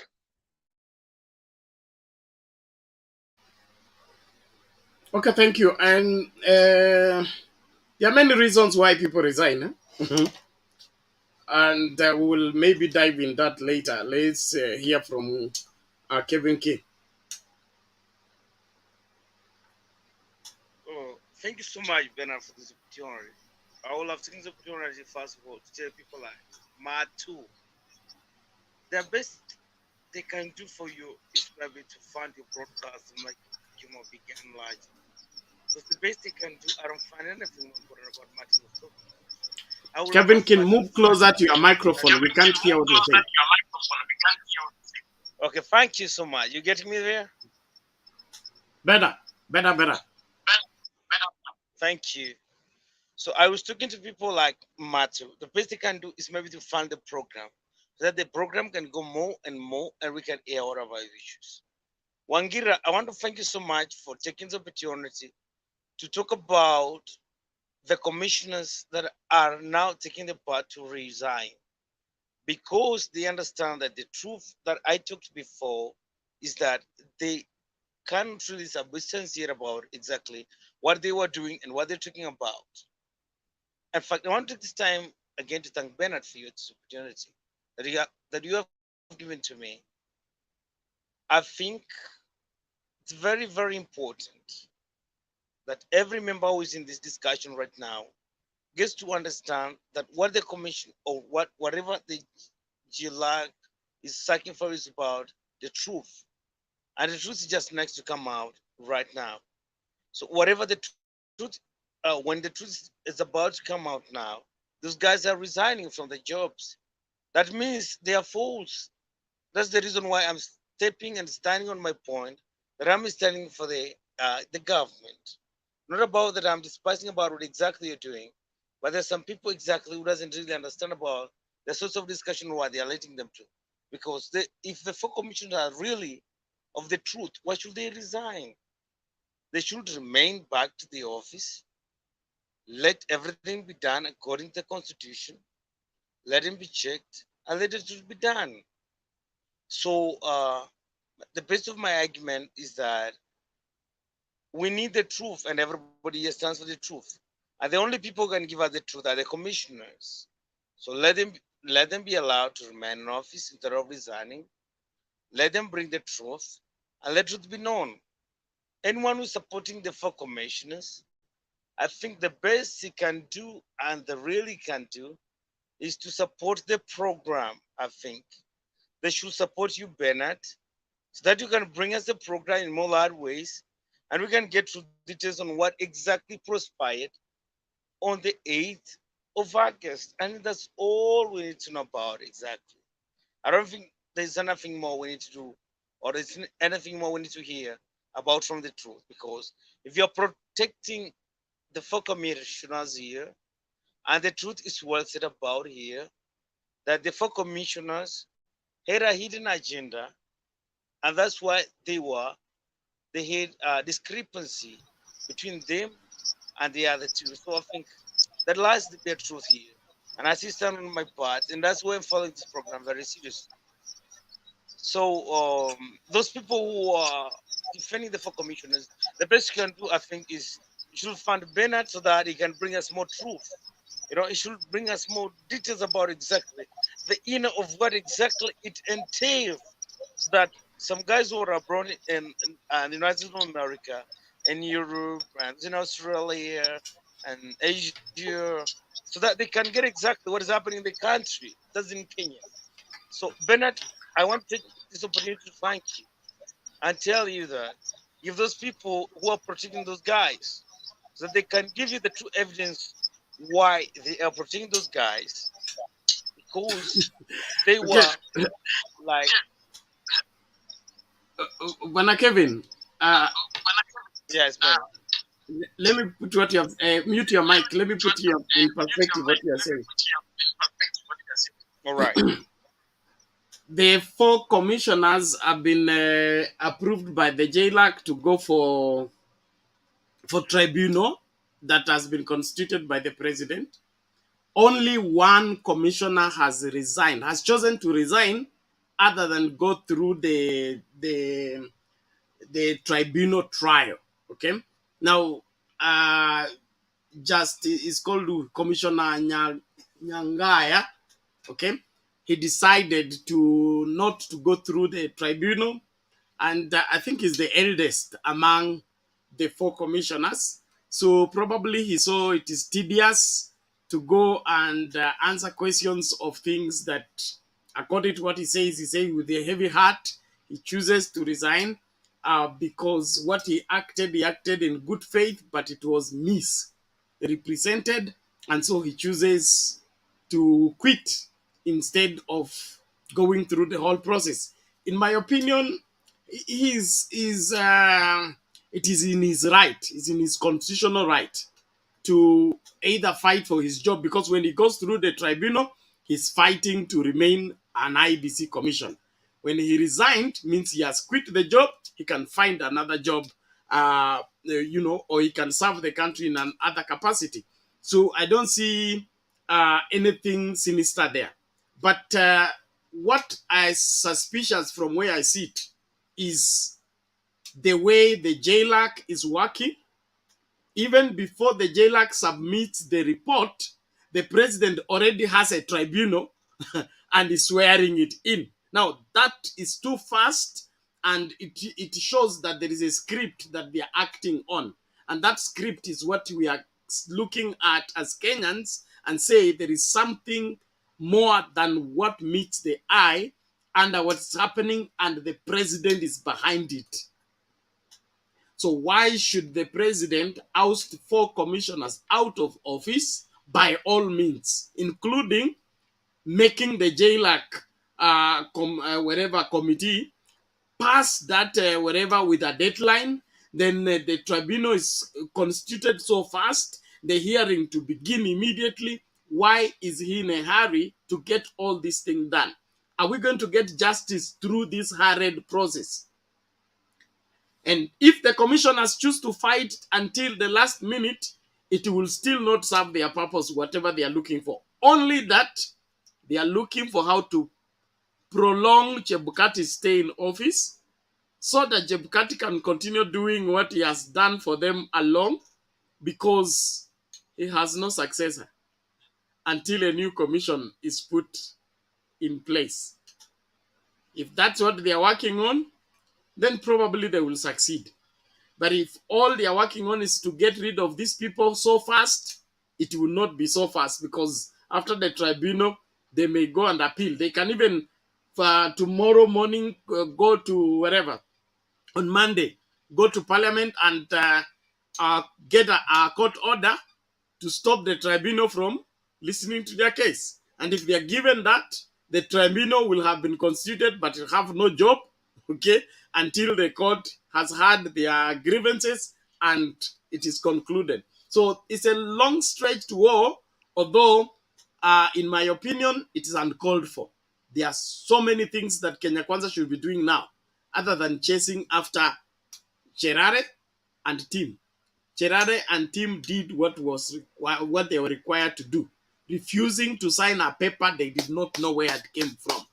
Even me, I'm a reverend, I will not sign anything just because you brought it, except from my secretary, the one I trust. Okay? He can write for me speech. I will sign it without even reading because he's my secretary. He can read what I'm about to say and write it exactly. Now, that one I will trust him and sign. But you went home. You came back with a paper. You say this is the results. Sign here so that I go to announce. That I will not do. Especially when 50 million Kenyans are depending on that result. That is irresponsible. So the 4 commissioners, I support them 100% for refusing to sign that paper, because you will not sign away 50 million people simply because the chairman wants. No. The person that is supposed to be appearing before the Jailac and going for tribunal is supposed to be Wafula Chebukati, not the 4 commissioners. Disobeying Wafula Chebukati does not violate any constitution anywhere. Thank you very much. I hope that puts everything in perspective, and we will be here continuing with the conversation kuhakikisha kwamba hakuna Mkenya atapumbazwa. Na Bernard, just a point of correction. Yes. Irrespective of what is going to happen, Bernard, come the 17th of January next year, Chebukati must go home. So that tells you that if they will not have gotten other commissioners and the 3 will remain suspended, come 17th of January next year, the commission will not have commissioners, and then it will not be in a position to transact any other business. Oh, that's the stand of the constitution. Unmute, Bwana Wangira. I am saying that Chebukati and the 2 commissioners' term is coming to an end on the 17th of January. Their 6-year term is coming to an end on the 17th of January. So come 17th of January, they will not be in office. So by 17th of January, if there will be a tribunal investigating the 3 commissioners, and Chebukati will have left to go home, there will be no commissioners at the IEBC. And you know, when there are no commissioners, then there will be no commission. As things stand, because the commission is commissioners. Okay. And so I want you to investigate for me what the constitution says. Okay? In case, you know, we are here, we have never been here. Okay? We have never been here as a country where the chairman's term is over. Okay? And then the commissioners who are supposed to succeed him are being ousted out of office. This is a new scenario. Did the 2010 constitution envision such a thing and made provision? Because from what I'm hearing from the UDA people is that Chebukati stays in office as long as that office is doesn't have, as long as the vice chair is now rendered wherever it's been suspended by the president. As it stands now, they have been suspended by the president. They cannot function. They cannot transact on behalf of IEBC until they are cleared by the tribunal. So in that particular case, Chebukati and team goes home, and then the commission remains with the what are they called? It's called the secretariat only. I remember, just to add on, I remember the Kenya National Human Rights Commission had a scenario where, you know, the commissioner's term ended before they appointed new commissioners. And for a long time, I think almost a year, there were no commissioners at the Kenya National Human Rights Commission. And, you know, it was very, very difficult to transact business there. So we are likely to head where Kenya National Human Rights Commission was. if we are not very careful, because without commissioners, because the constitution defines a commission as commissioners. So without commissioners, they cannot be a duly constituted commission. That's all that I understand. You know, one of the reasons why this spirited effort is there to remove Kinacherera is because of the by-elections that were instigated by Kenya Kwanza by themselves in appointing members of parliament as cabinet secretaries and creating those vacancies. And then those vacancies are supposed to go for by-election. So that means we will postpone all by-elections until a new commission is constituted. No, the by-elections are on the 5th of January. And I think that's why they want the Cherera people to go, so that Chebukati can be fully in charge of the by-elections. The by-elections will be on the 5th of January as he goes home on the 17th of January. All the by-elections will take place the same day. Yeah, all of them will take will take on the same day. And you know, the funny scenario with that development is that in case Chebukati leaves on the 17th of January and Cherera are not in, there are no new commissioners after Wakina Cherera are suspended, and there's need for another by-election, then the commission shall not be in a position to conduct a by-election because there will be no commissioners in office. So, thank you so much for that, and let's continue educating each other. I now want to, I'm happy Makiad is here. I am signing out officially, okay, so that he can proceed with the rest of the show. I just want to appreciate everybody for participating, and let us keep it right here. Ensure that you are part of the history that makes this Kenya better. Don't be part of the history that makes this Kenya go back to the Stone Age, the dark ages where we can't do anything. We begin to operate under one dictatorship, which makes life unbearable, progress untenable, and the future looking bleak. We want our children to have a country where they are proud to belong to, and belong to that country by right, not by favor. So hii story ya kwenda kunyenyekea kwa rais, kumuomba na kumuimbia nyimbo ndio uonekane kwamba wewe ni Mkenya isimamishwe. Tarehe 7 tukutane Kamkunji, wale ambao muko Kenya, na wale ambao muko nje ya Kenya, hakikisha tumefika Kamkunji, mtume fare na kila kitu. Naamini watu watakula fare. Ole sio Makiadi, vipi lakini? Salama sana Bernard, kazi mzuri. Naona unasukuma hii gurudumu wakati kila mtu anaenda State House kusalimia nabii. Sasa hiyo maneno nabii, mimi nitatafuta nabii wangu, niko naye hapa anaitwa Mato. Hata wale watu walikuwa nasema miti ikatwe tayari, nimewaona wameenda kusalimiana huko. Sijui wako na mpango gani bana. But wamenyenyekezwa. Yeah, unajua kila mtu anajua mahali anakula. So nilikuwa nataka kuuliza swali, hata Wangira nimeona kwa hapa, ni vizuri atuambie. Nimeangalia gazette notice ya by election ya Bungoma. Nashangaa jina ya Wafula wa Munyinyi iko wapi? Wale watu ambao wanaenda kugombania hiyo kiti ni mtu wa sijui People Empowerment ambaye ni sijui Baraza Elias, kuna Mabonga wa UDA, kuna Makoha wa Independent ya Independent, na Julius Independent, Radion Wekesa Independent, alafu kuna Frederick Busolo Vibrant Democratic Party, alafu kuna David Wakoli Ford Kenya. Wapi jina ya nani? Wapi jina ya Wafula wa Munyinyi? What happened? You know, I also saw that gazette notice and I could not understand what was really happening with Wafula wa Munyinyi. Did he pull out? I'm not very sure what happened. Perhaps Bernard can tell us. No, I'm hearing that from you. Let me acha nizame niende kuchunguza, nitawapatia jibu nikirejea jioni katika kipindi kingine. Kevin inaonekana Kevin anajibu. Kuna nini? Kevin, you have a response?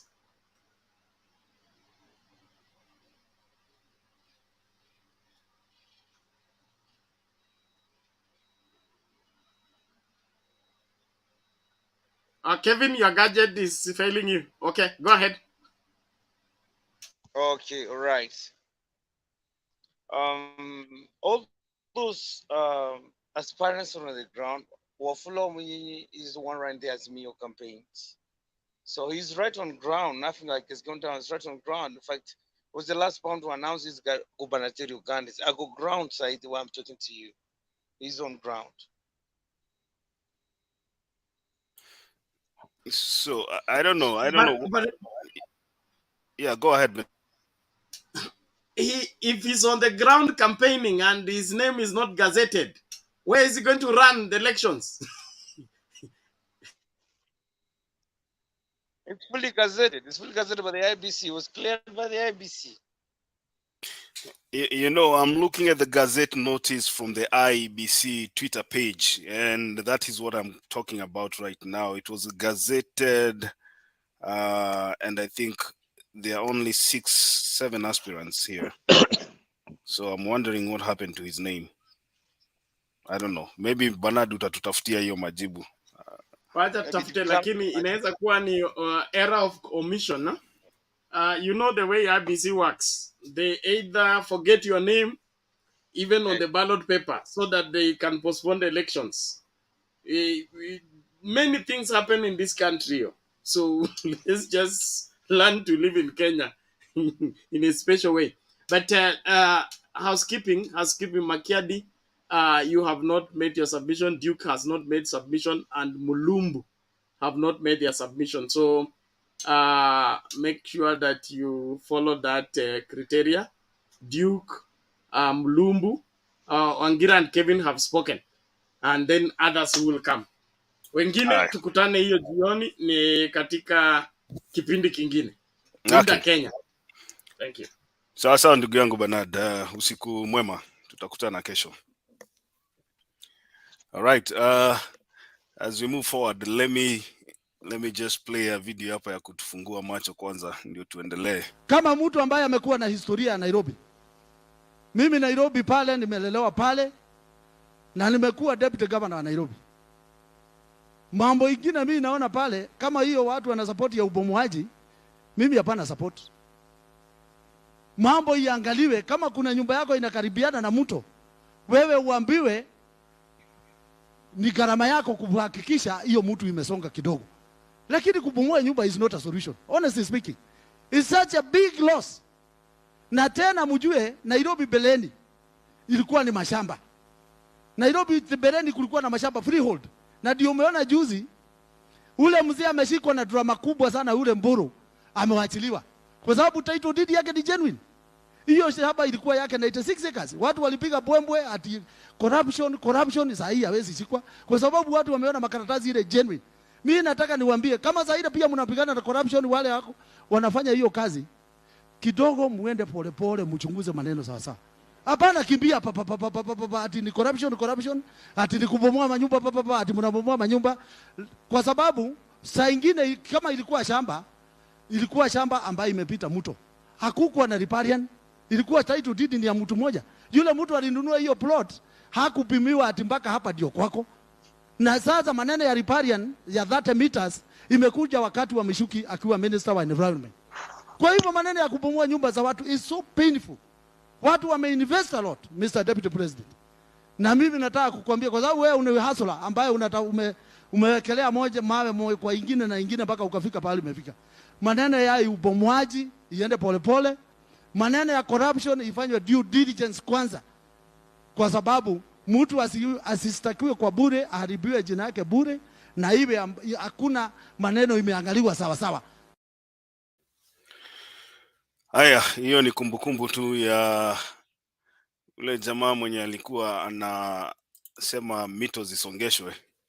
Sasa hii ndiye anaenda kuwa mmoja wa ile kamati ambayo itashughulikia usafi wa mito Nairobi. So Duke, I think you are the next one, alafu tuende kwa Mulumbu. So karibu. I can agree with Waitito on one thing, that if there is corruption, it has to be investigated thoroughly, number one. And also number two, maybe when it comes to maybe putting down in expensive infrastructures, there must be accurate assessment of the reasons for that, because some Kenyans, and that's very serious. You find a Kenyan maybe goes to the bank, maybe gets a loan. Some people work for 40 years to afford a piece of land and maybe to come up with a given infrastructure.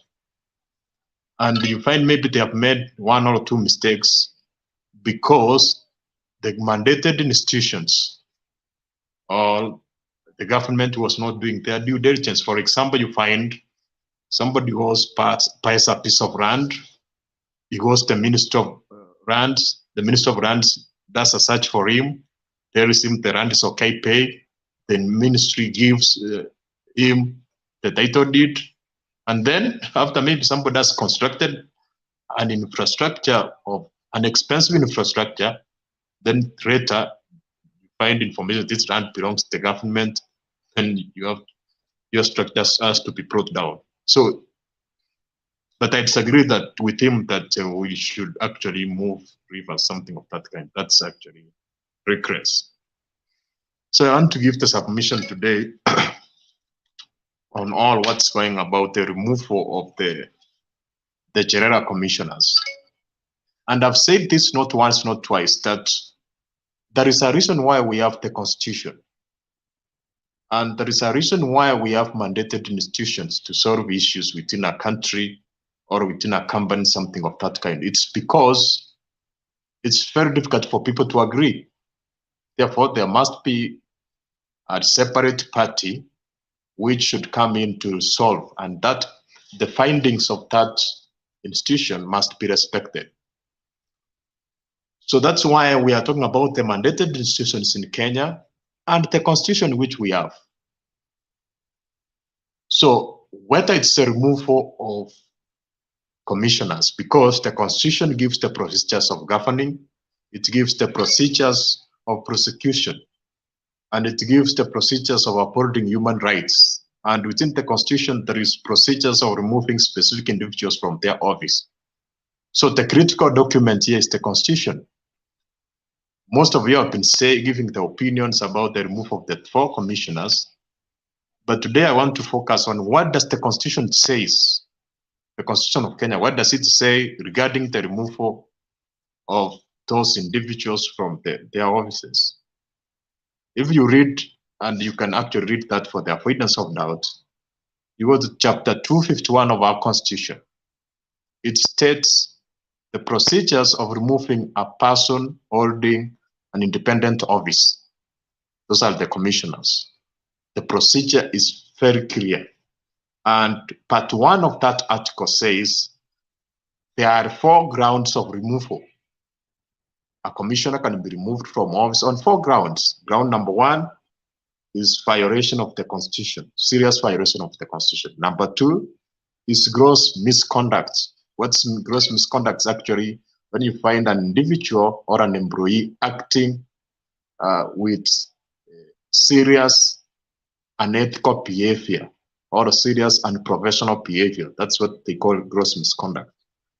Number 3 is about incapacity, when maybe you don't have mental or physical capability to perform the functions you are given. And number 4 is bankruptcy. Those are the 4 grounds. And now they move ahead and they talk about the procedure. The procedure is that any Kenyan can initiate the removal procedure of any commissioner from their office. What you have to do is to have a written petition on considering the 4 grounds of removal, and then you take it to Parliament. A simple start. Therefore, what's the next step? After Parliament has received that petition, it can inform the president about the petition. After maybe accepting it, maybe it has grounds of being considered, then the president is informed. Once the president has been informed, the president forms a tribunal which will investigate the petition. and the actions are the findings of the tribunal. And it's also critical for you to understand who are when a tribunal is formed, who are the members of a tribunal. Actually, it's not when the tribunal is being formed. Actually, there are slots where the judiciary gives the judiciary has like 2 slots to put their own people. So it's not all that the president will have. Fill all those who are the members of the tribunal. So considering all that, then it means, for me, I feel that maybe the petition may be false to some extent, because it all depends on the outcome of the tribunal. In fact, it's not that the 4 commissioners have been removed from the office, it's that there is a procedure of investigation or scrutinizing the allegations. So somebody, a Kenyan, went to Parliament and said these people are not fit to be in office because of a given gross misconduct, and the procedure of finding whether that is true or false is in the making. But most of you want, or most Kenyans want us to not use the constitution or not to use the mandated institution, but to obey what specific individuals say. So if President Uhuru say or William Ruto says, let us do ABCD, so people do that. Or if Raila says, let us do ABCD, people do that. Then that is anarchy. We cannot have a country like that, because people have different opinions. People have different perspectives. So it's impractical to move forward as a country if we will not obey the constitution and we will not obey the provided provisions. Those who are actually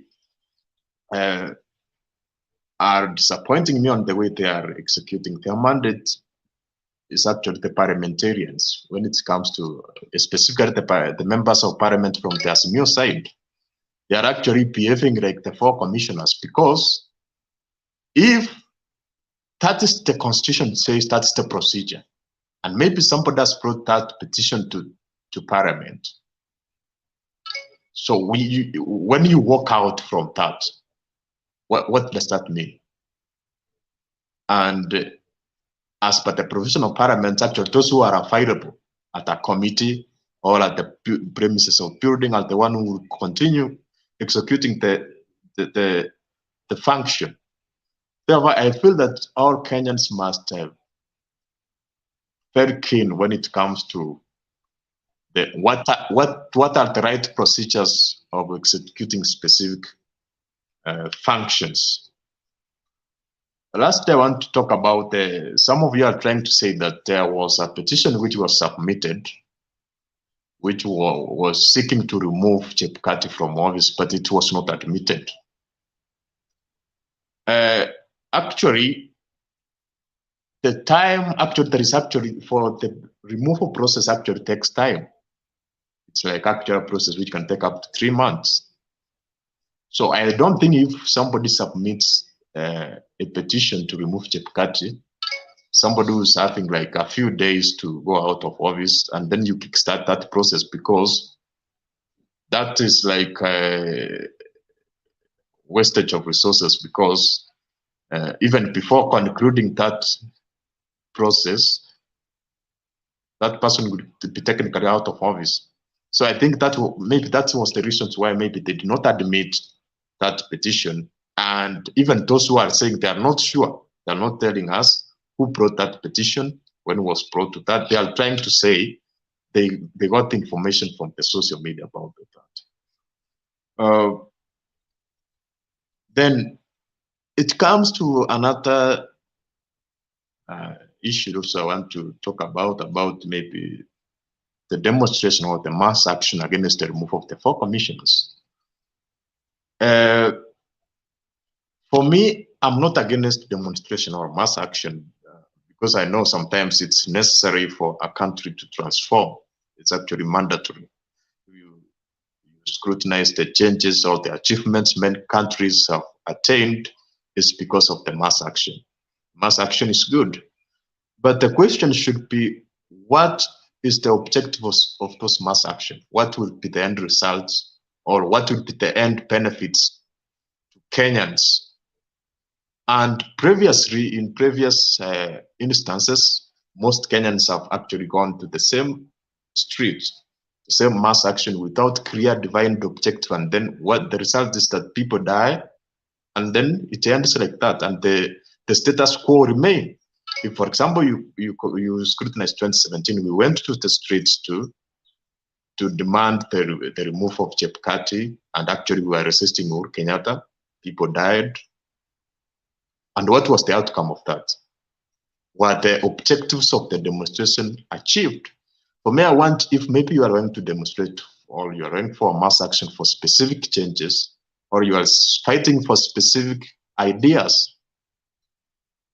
it must be, you must be focused on them until you attain the results. For example, those who are fighting for end of slavery, they did that regardless of the people dying, but they were focused on the end result.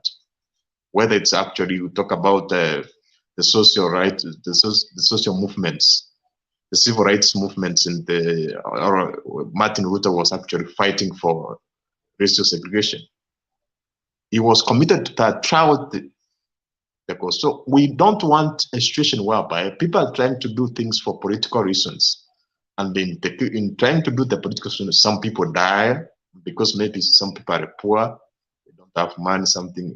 Dying is not serious for some politicians. So I feel we have to, as Kenyans, if we are trying to do something, we must be set out the objectives and understand the end result. And many occasions I've said that if we are talking about transparent of the electoral process, it's not about individuals. We are talking about the infrastructure, the roles governing that. Because if it's about the commissioners, a lot of commissioners have been removed out of office, and people are saying the result is the same. So it's not sometimes not about individuals. It's about the infrastructure and the provisions which are there to ensure that regardless of who is the commission or who is the chairman, actually the outcome will not be disputed. And if we follow the same procedures which we have, actually I feel that the commissioners and even the chairman, they don't have any function. They can even go out of office, because if the constitution says that the results at the polling station are final, nobody can change them. So what are the function of these commissioners? Because if we have the workers stationed at each and every polling station, and they do their work right, then I think even the main media stream can add that, and we find the result. The way it happens in the US, you see people voting from everywhere, and then you see CNN adding. Nobody disputes what CNN is doing, or another mainstream media. So it's about accuracy. I feel when it comes to the electoral reforms, we should focus technology and critical infrastructure. Actually, but if you are trying to find somebody who you will trust, we will continue finding that person actually for many years to come. That's what I can say for today. All right. Thank you very much, Duke. Mulumbu, dakika moja tu, kuna vitu ambavyo ngoja kidogo, mute kidogo Mulumbu. Dakika moja tu. Kuna vitu ambavyo Duke amesema hapa. Anasema amesikia kuna petition ililetwa kwa bunge, lakini labda masaa ilikuwa imepita. Na mimi nataka, anasema hata yeye anasikia kwa social media. So kwa vile tunakuaga hapa na msema haki, ngoja nicheze hii video moja. Rule on whether hearings on the removal of 4 IEBC commissioners will continue before the National Assembly's Justice and Legal Affairs Committee. This is after a petitioner sought orders from the High Court in Kisumu stopping the ongoing hearings after his petition seeking the removal of the electoral body's chairman, Wafula Chebukati, Commissioner Boya Molu, and Abdi Yakub Gule wasn't allegedly acted upon by the National Assembly. Seth Olale with the latest update about the heated debate surrounding the process to remove IEBC commissioners through Parliament. 10-point affidavit in support of an application and petition at the High Court in Kisumu, seeking to stop the ongoing hearing of the removal of 4 IEBC commissioners before the Justice and Legal Affairs Committee. Shem Otieno Dianga, an advocate of the High Court, accuses the National Assembly and the Attorney General of denying him his constitutional rights of a fair hearing, saying he had also sent petitions seeking the ouster of IEBC Chairman Wafula Chebukati and Commissioners Boya Molu and Abdi Gule. In swearing the affidavit, the lawyer argues that, and I quote, that on 25th October 2022, I forwarded 3 petitions to Parliament for the removal of Wafula Chebukati, Boya Molu, and Abdi Yakub Gule as commissioners of the Independent Electoral and Boundaries Commission. That the said petitions were received by the National Assembly Main Records Unit, where stamps were duly affixed on my copies. On 15th November 2022, Honorable Speaker of the National Assembly conveyed 4 petitions for removal of the petitioner to the Departmental Committee on Justice and Legal Affairs, but did not include my petitions. That I am aware that on 16th November 2022, the Clerk of the National Assembly sent 4 commissioners dated the same day, conveying 4 petitions for removal of the 4 as commissioners of IEBC to the Departmental Committee on Justice and Legal Affairs. That the hearings and the petitions before the Departmental Committee on Justice and Legal Affairs commenced on 24th November 2022 without my petitions. That the National Assembly is discriminating me by not including my petitions that were filed prior to the ones under consideration. Was considered by the Clerk of the National Assembly. That Article 10 of the Constitution establishes rule of law, good governance, equality, human dignity, and non-discrimination as some of the principles of governance. That I stand to be prejudiced if the removal proceedings are conducted without considering my petitions. You go to Eddie and John after that. So on the first part, in his 29-point petition, lawyer Shem Otieno Dianga says the National Assembly Standing Order 234 mandates the Departmental Committee to investigate the matter and report to the House within 14 days on whether the petitions disclose a ground for removal under Article 251 1A of the Constitution of Kenya. Lawyer Shem concludes his petition by seeking prayers terming the ongoing removal of commissioners discriminatory and unconstitutional.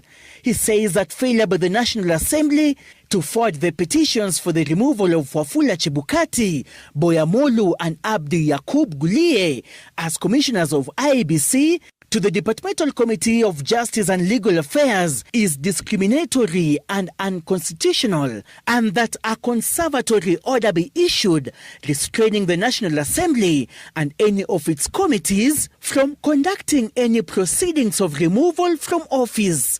An order compelling the National Assembly to include the petitions on removal of Wafula Chebukati, Boya Molu, and Abdi Yakub Gule. The High Court in Kisumu will give its determination on the matter on Monday at 9 a.m.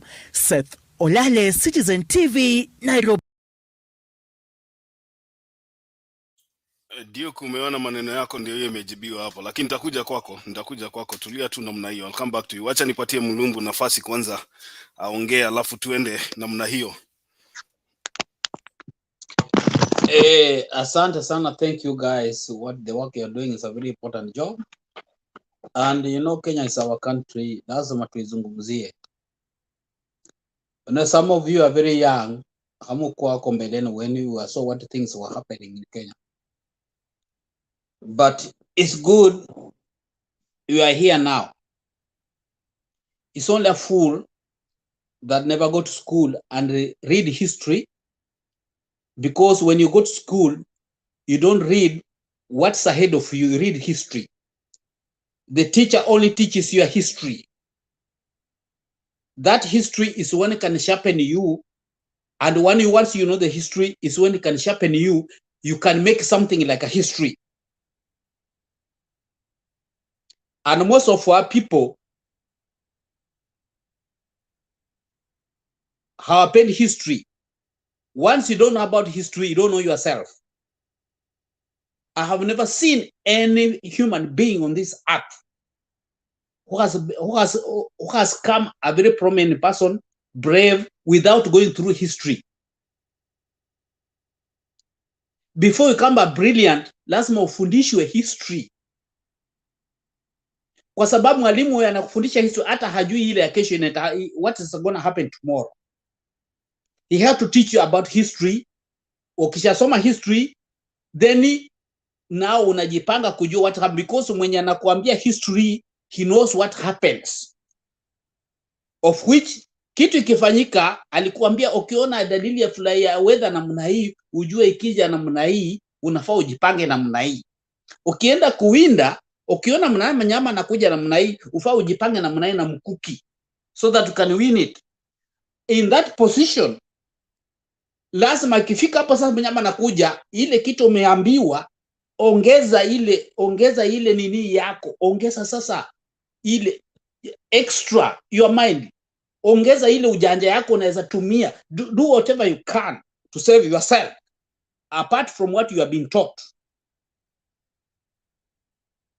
I think that's what a human being is. But if you are a human being, wewe unakuja unatupa ile history ulifundishwa, then you come with something else you don't know where it comes from, then utapata kama ni simba itakuua, kama ni garika mvua itakuua, kama ni anything, kama hata ni ugonjwa itakuua, because you never put that history in your head. Then can save you. After putting that history, then you use it, then you put extra what you know.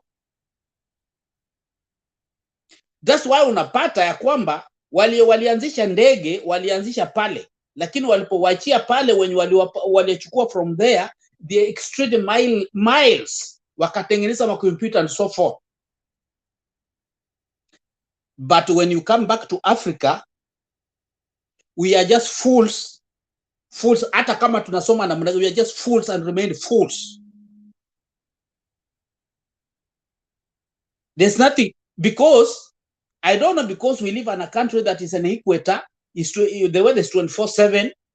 Hata kama iko winter, hata kama winter sio kali sana, nini summer sio jua sio kali sana. So tumekaa kwa ile chakula, unaenda shamba unaweza litoa shamba, we cannot store food, so we are always stupid. We don't think of about tomorrow. I'm so sad ya kwamba si kusoma. Sikupata nafasi ya kusoma. I wish ningelienda far as some of you are there. Mulisoma kafika university, maka articulate everything, but your head is empty. I find so sad when I can hear a mzungu comes and tells you what the wazungu are doing. Kitu wanafanya kwamba wanawakalia mpaka Africa inakuwa dormant. A mzungu feels pain. Anakuja na kuambia, this is not what white people are doing for the Africans is not the right. They are supposed to do this. This past tells you what you are supposed to do, and still you cannot do it. Unapata watu kama Duke, but they can't understand, but they are thick. Na wengine they can't understand. A mzungu comes to you and GMO is not the right thing. Amsonga anakuambia kwamba Afrika wazungu wamechukua, wamekoloniza, wamekalia. And then these people, when I don't know Africa, what's wrong with the Africans? You are being told exactly what you're supposed to do, and then ukishachukua uongozi unakalia watu wako, unakalia chapati, you don't care about them. Umekaa kwa kiti, unawakanyaga, you kill them, you make them suffer, you make them, I don't know what a kind of African, what these Africans are.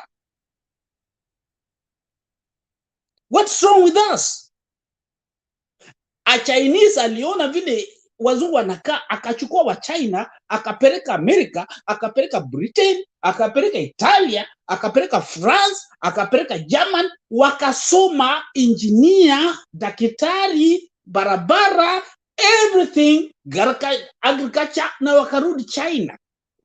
Look at how the Chinese doing.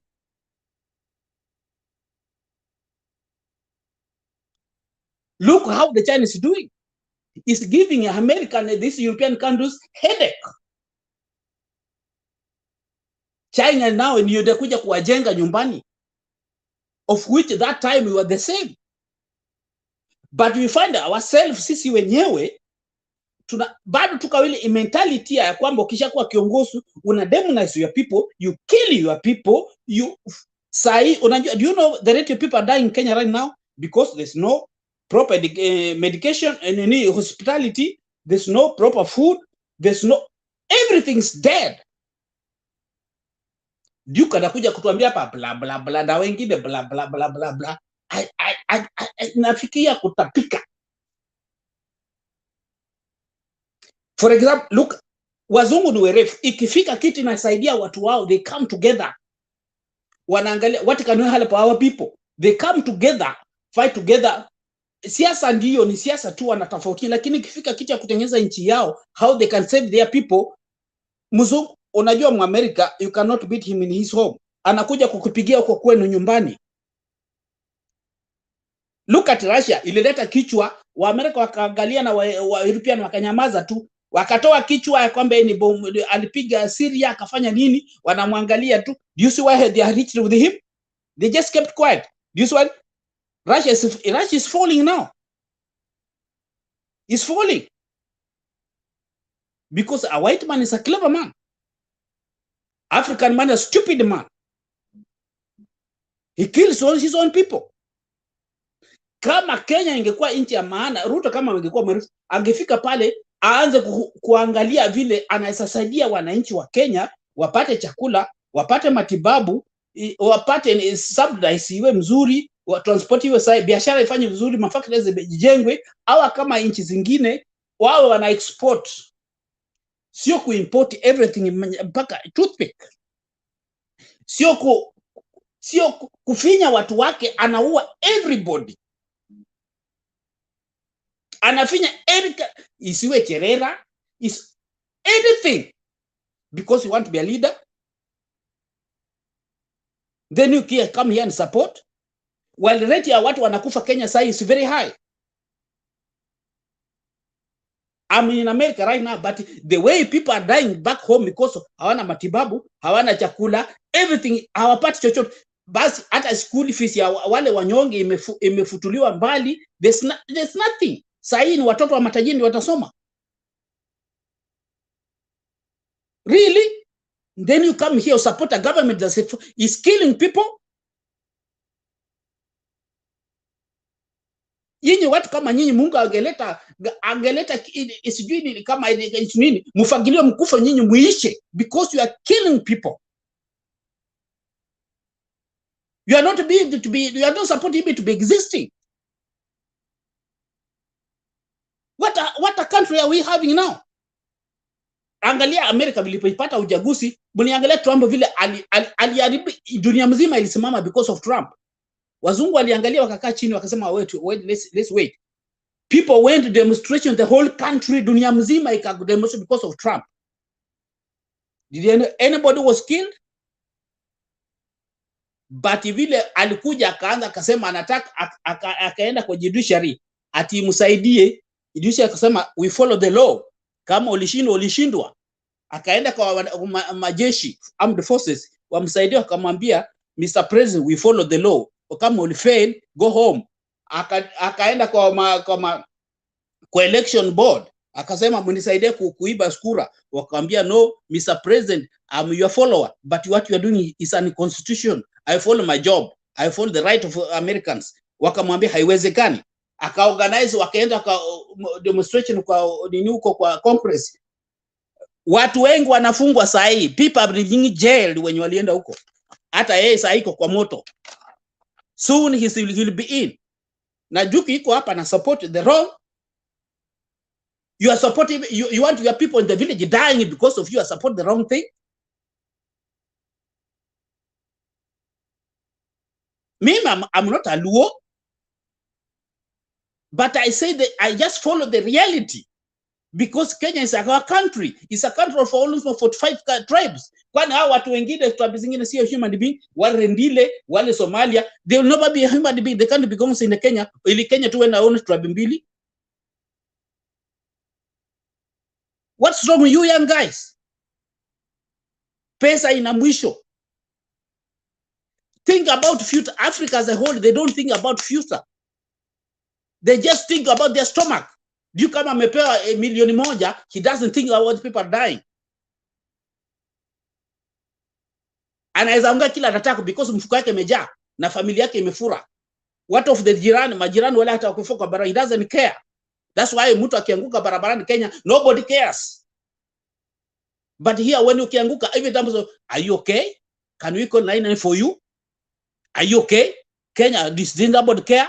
Kuna chokora amejaa kwa barabara. In America you can't find anybody chokora. Kama huwezi linda mtoto yako, serikali inachukua, wewe unaenda kufungwa. Mnatoa ile hata ile pesa ambayo ya wale kasi kwa vijana mnatoa. Why do you want those guys to go to? Then mnaleta the hustler funds. Yeye haina miguu hata mbele.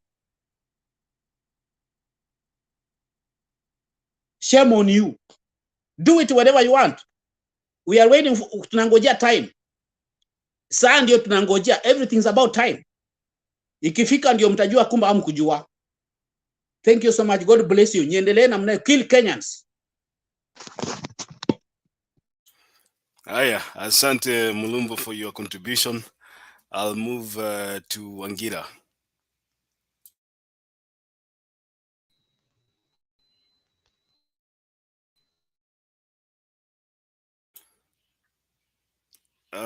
Unmute your mic, Wangira.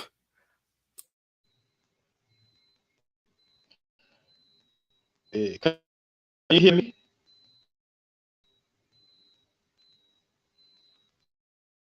Can you hear me? Yeah, uko sawa, endelea, Wangira. Let me start by responding to Duke. You know, Duke, there are two issues that are picked from your presentation. The first thing that I picked from your presentation is in regard to the petition that was filed seeking the removal of Wafula Chebukati and the other commissioners. And you know, you have used a language like waste of time. There you have said it depends on when it was filed. There you have also used a language, you know, it takes time. So your words, you have been your words. I am not getting used. Makiadi, unamsikia? Wangira, microphone yako inakatika. Tunasikia maneno mengine lakini ingine inakatika. Sijui utafanya namna gani. Okay, let me try and use another gadget. Just give me like you can bring in somebody else and I'll come in later. You know my gadget. Okay, alright. Okay. Sawa. The link is still there. Utaingia. Okay. All right. Mary, habari gani? Vizuri sana Richi. Niko salama.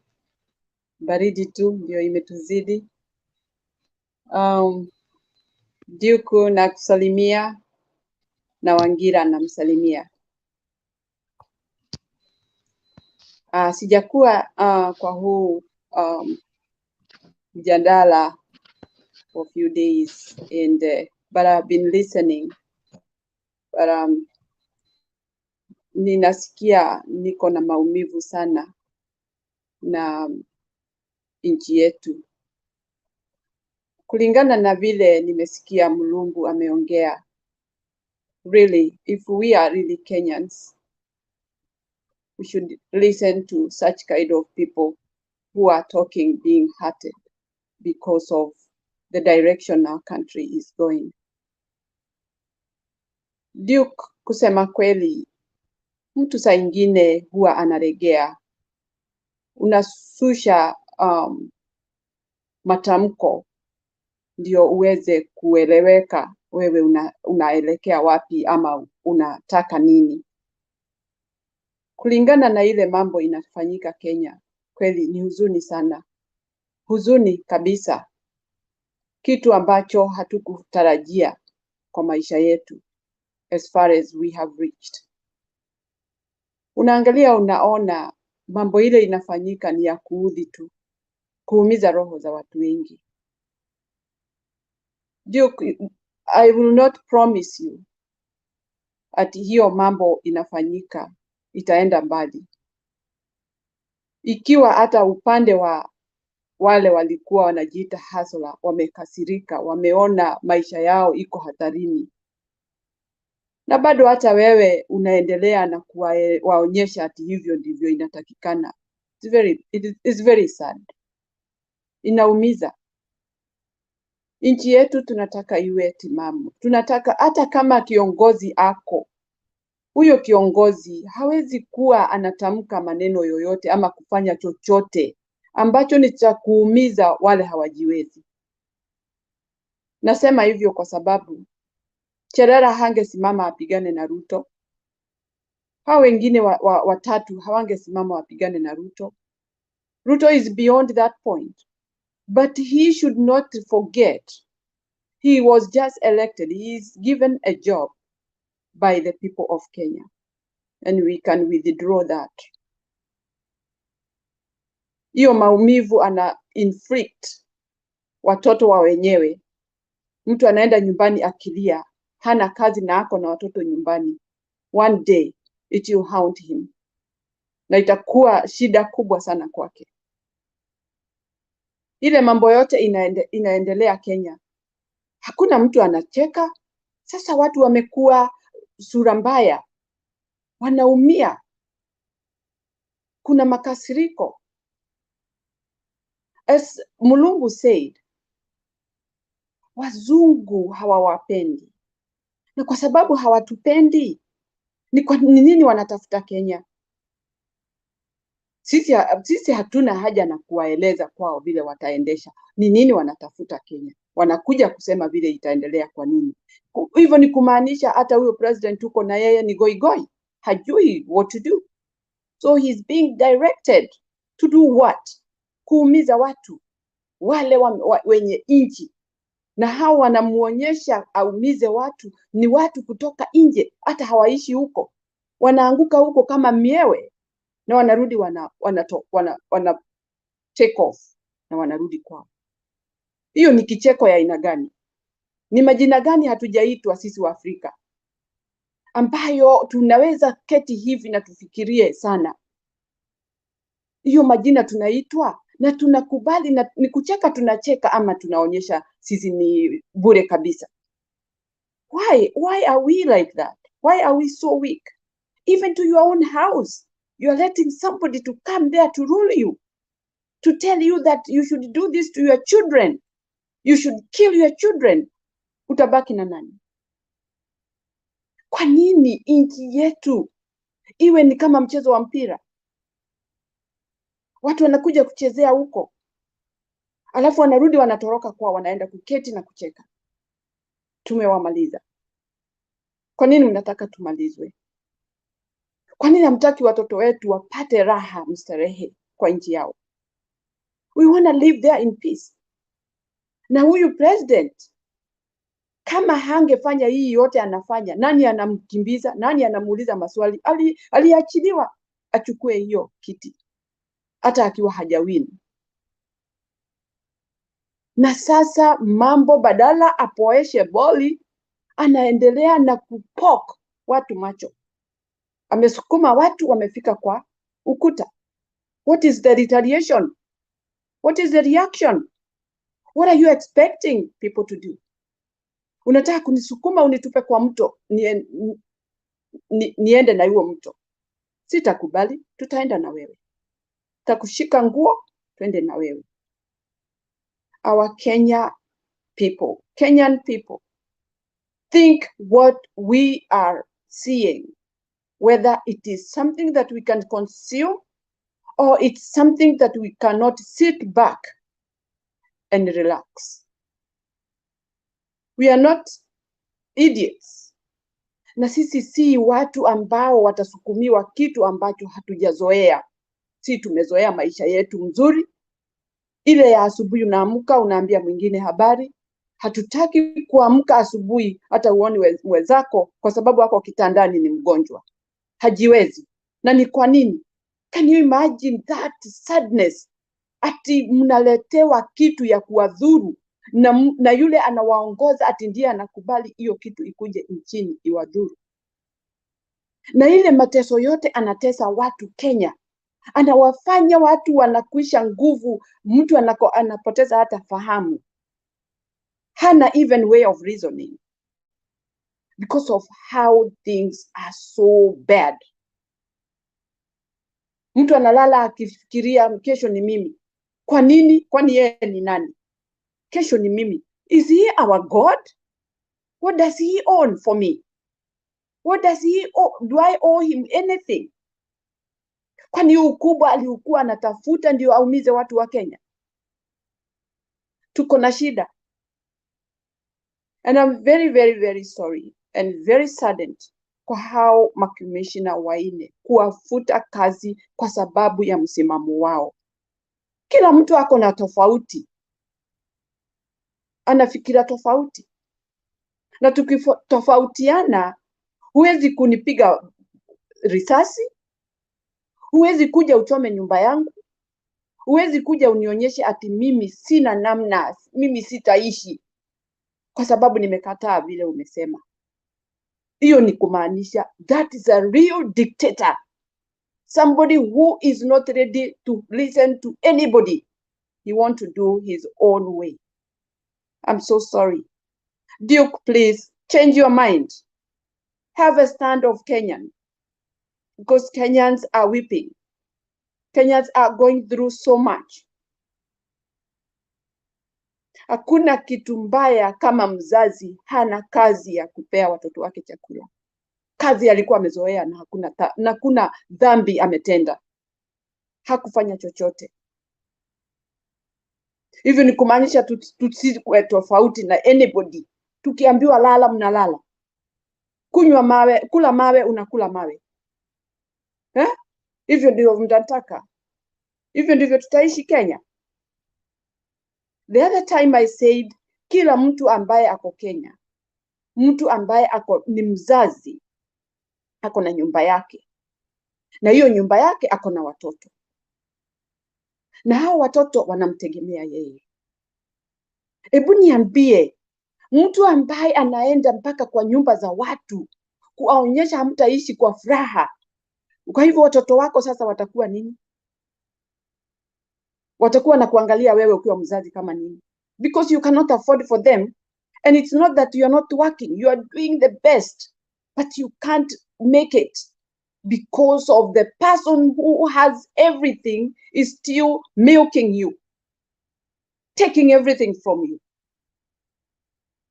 Kenya yetu ni Kenya ambayo ni ya dhamana.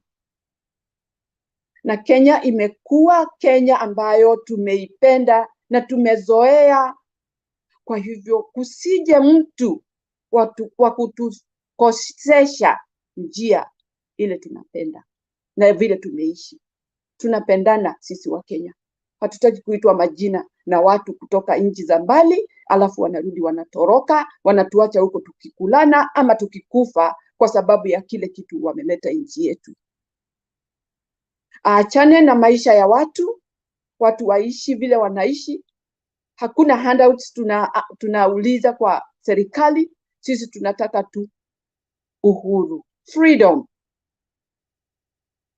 na amani, ndio tuweze kutekeleza jukumu letu. Sisi wa Kenya tumezoea kufanya kazi na tumefanya kazi kwa muda mrefu, miaka yote, na hatujakwenda kulalamika kwa serikali ati tusaidie hapa. Hatujawahi. But now that there is a disaster, that there is problems of food, unarudi kuona sasa sahihi wako na shida ya chakula, ndio nitaleta sumu wakule. What are you doing? You are not the commander of anybody's life. Mungu ameumba kila kiumbe aishi maisha yake kamilifu. And we pray that our country will come to stand. And Raila, our baba, namuombea Mungu sana, aishi maisha marefu. Iyo mwongozo ako nao na maono ako nayo ni ya huruma ya wananchi wa Kenya.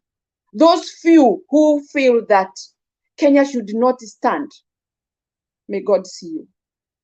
Thank you, Richard. Aya, asante sana Mama Mary. Wangila, najua ulikuwa umekatika kidogo. I think saa hii jaribu tuone kama uko sawa. Thank you very much. You know, I've changed my gadget and I hope you can now hear me. Uko sawa sasa. Okay, thank you. I just wanted to respond to my younger brother Duke. You know, I think Duke belongs to this group or the young generation. I don't know how old he is, but I tend to think that he belongs to that group that I've described earlier that don't seem to know the Kenyan history. And no wonder he's seated in a very, what I would call a comfort zone, because he tends to think that things are good when things are worse. I was born 50 years ago this year, so I'm 50 years. And at 50 years, I've seen many things in this country. Duke, there are two things Duke has raised. The issue number one was on the petition that was filed, the younger petition, the clip that you have just played. You know, there was a petition that was filed on the 25th of October this year for purposes of the removal of Wafula Chebukati and the two other commissioners. And this particular petition was filed even before the four petitions wanting the removal of the Cherera 4 were filed. And that's what the gentleman in Kisumu is arguing. So, you know, it's raising those principles of the Kenyan Constitution, the principles of equity, and what have you. So, you know, my brother Duke is arguing that, you know, presenting Wafula Chebukati before a tribunal could have been waste of time or perhaps waste of public funds. You know, there are reasons why tribunals are formed. And, you know, even if it was within my own jurisprudence, you know, I would even have proposed that, you know, when you are being investigated by a tribunal, and even if already when a tribunal has been formed and you are being investigated, then even if you decide to resign, or even if your term ends, you know, the investigation should continue so that we know what actually transpired. That would be my thinking. And, you know, because Chebukati is still in office, you know, even up to 2 days in office, you know, he's subject to an investigation, because what Kenyans want to know is what really happened. And that's why we are saying that there are double standards here. Why? Because why fast track 4 petitions that came later? And, you know, you ignore one petition that came earlier that was challenging the eligibility of Wafula Chebukati and 2 other commissioners. You know, those are the simple questions that we're asking. It's not about waste of public resources. It's not, you know, about wasting time. You know, it's about the issue of equity. You know, if you feel that the Cherera 4 should be investigated, then you should be fair to say that Wafula Chebukati should also be investigated. Then my brother Duke goes on here to dismiss the role of demonstrations, especially in Kenya. And I don't know when he was born. You know, it's good that perhaps he tells us how old he is, so that perhaps we can help him. My brother Makiade, some of us who are older, because like myself, when I remember when the Sabasaba, the first Sabasaba of 1992, you know, 7th July 1992, when it was held. I was 20 years old. I think 20 years then. I just celebrated. I was just a month to celebrating my 20th birthday. So I've seen where we have moved.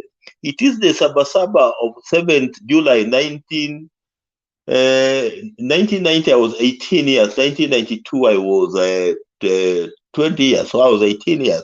So I remember that time. It is that particular Sabasaba of 7th July 1990 that made Mzemoi to form what was called the Kano Review Committee, the famous Saitoti committee that went around the country to ask Kenyans whether they wanted to go back to multipartyism. You know, that was the gain of Maandamano. The reason why we became a multi-party state was because of Maandamano. And the reason why we even tried to have a constitution in 2005 is because of Maandamano. And you know the history, how we ended up getting the 2010 constitution. It was not on a silver platter. It was because of the what transpired after 2005, then after the 2007 election, that made us have the 2010 constitution that we are enjoying today. So you cannot demolish a right that is guaranteed under the Kenyan constitution. You know, this right is not donated by anybody, including the president of the land. You know, this is your right that is given to you by God.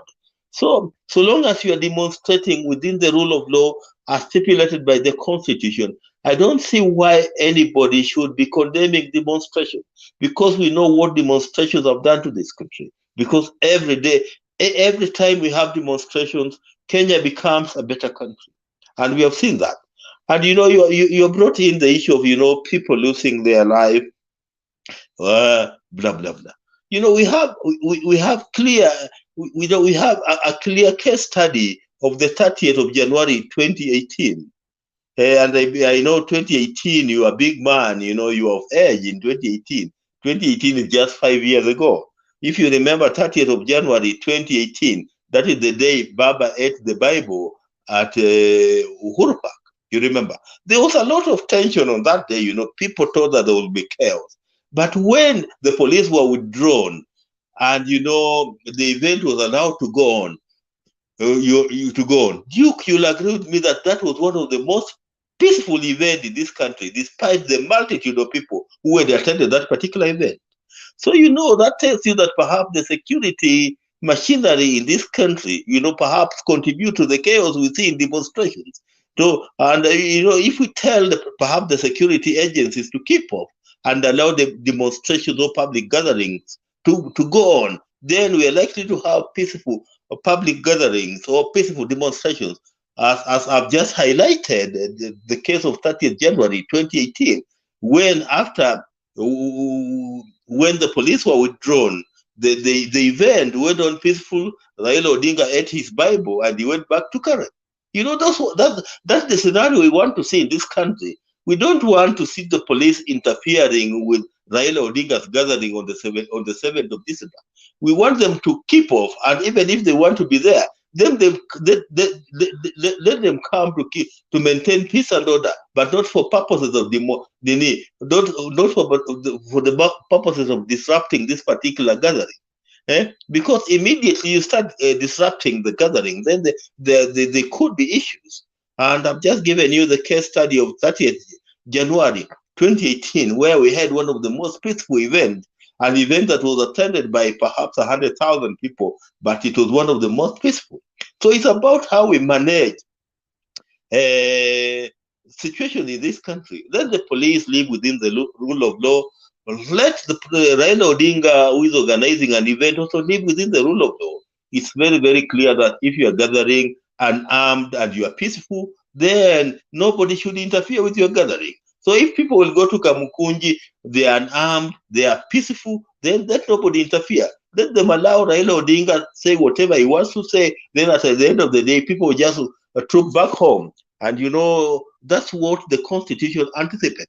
But this issue of sitting in a comfort zone and thinking that when Raila Odinga goes to Kamukunji grounds for an event, he is opposing President William Samoei Ruto's government. That's not the case. Allow everybody, give everybody his free space. We are developing a democracy, a democracy where everybody will feel free, whether you are in government or outside government. And that's what we are trying to do. But let us not demonize demonstration just because you feel that you are in Kenya Kwanza and Raila Odinga is in Azimio. Give him his due. Just like they say that, the majority have their way and the minority their say. Allow Raila Odinga, who is in the minority today, to have his say. That's all that I'm saying. But for you to say that, and you have used another word that people do things for political reasons. I don't know what Duke means by political reason. Everything in this world is for political reasons. Even the 2010 constitution that we enacted in 2010 is for political reasons. So I don't know what you mean by political reasons. Perhaps you could have said for personal reasons. But if you say for political reasons, politics is everything in this world. So when you say that people do things for political reasons, I don't understand what you mean by people doing things for political reasons, Duke. So Duke, get out of your comfort zone today. Some of us are defending the Kenyan Constitution as stipulated under Article 3. Today, you could feel that you are in the comfort zone because perhaps you feel that you are closer to Kenya Kwanza government. Tomorrow, you never know. You never know. Help us to defend this Constitution, Duke, because that is what the Constitution says. I remember Bobby Wine telling the people of Kenya that, you defend this Constitution. Because if you don't defend this Constitution, there will come a time where this Constitution will not be in a position to defend you. So Duke, don't wait for that time where this Constitution will not be in a position to defend you for you to start defending it. Defend it now when it is still strong, so that it can be in a position to defend you when you are weak. So don't sit in the comfort zone and try to argue in the manner you are arguing. There's nothing wrong with Raila Odinga holding a gathering in Kamukunji ground, so long as it's held within the rule of law. There's nothing wrong in that. And I've just given you an example that on the 30th of January 2018, we held one of the biggest gatherings in this town, around 100,000 people who attended Raila Odinga's swearing-in ceremony at Uhuru Park, and not even a chicken died on that day. So these are not just demonist things for the sake of it, because we think that we are in the comfort zone. That's all that I just wanted to say. Thank you. All right. Thank you so much, Mr. Wangira. Pen Nyagaka, unless uko na swali, kama si swali, kama ni submission takuja kwako, acha niende kwa mwingine. Kama ni swali unaweza uliza. Swali peke yake.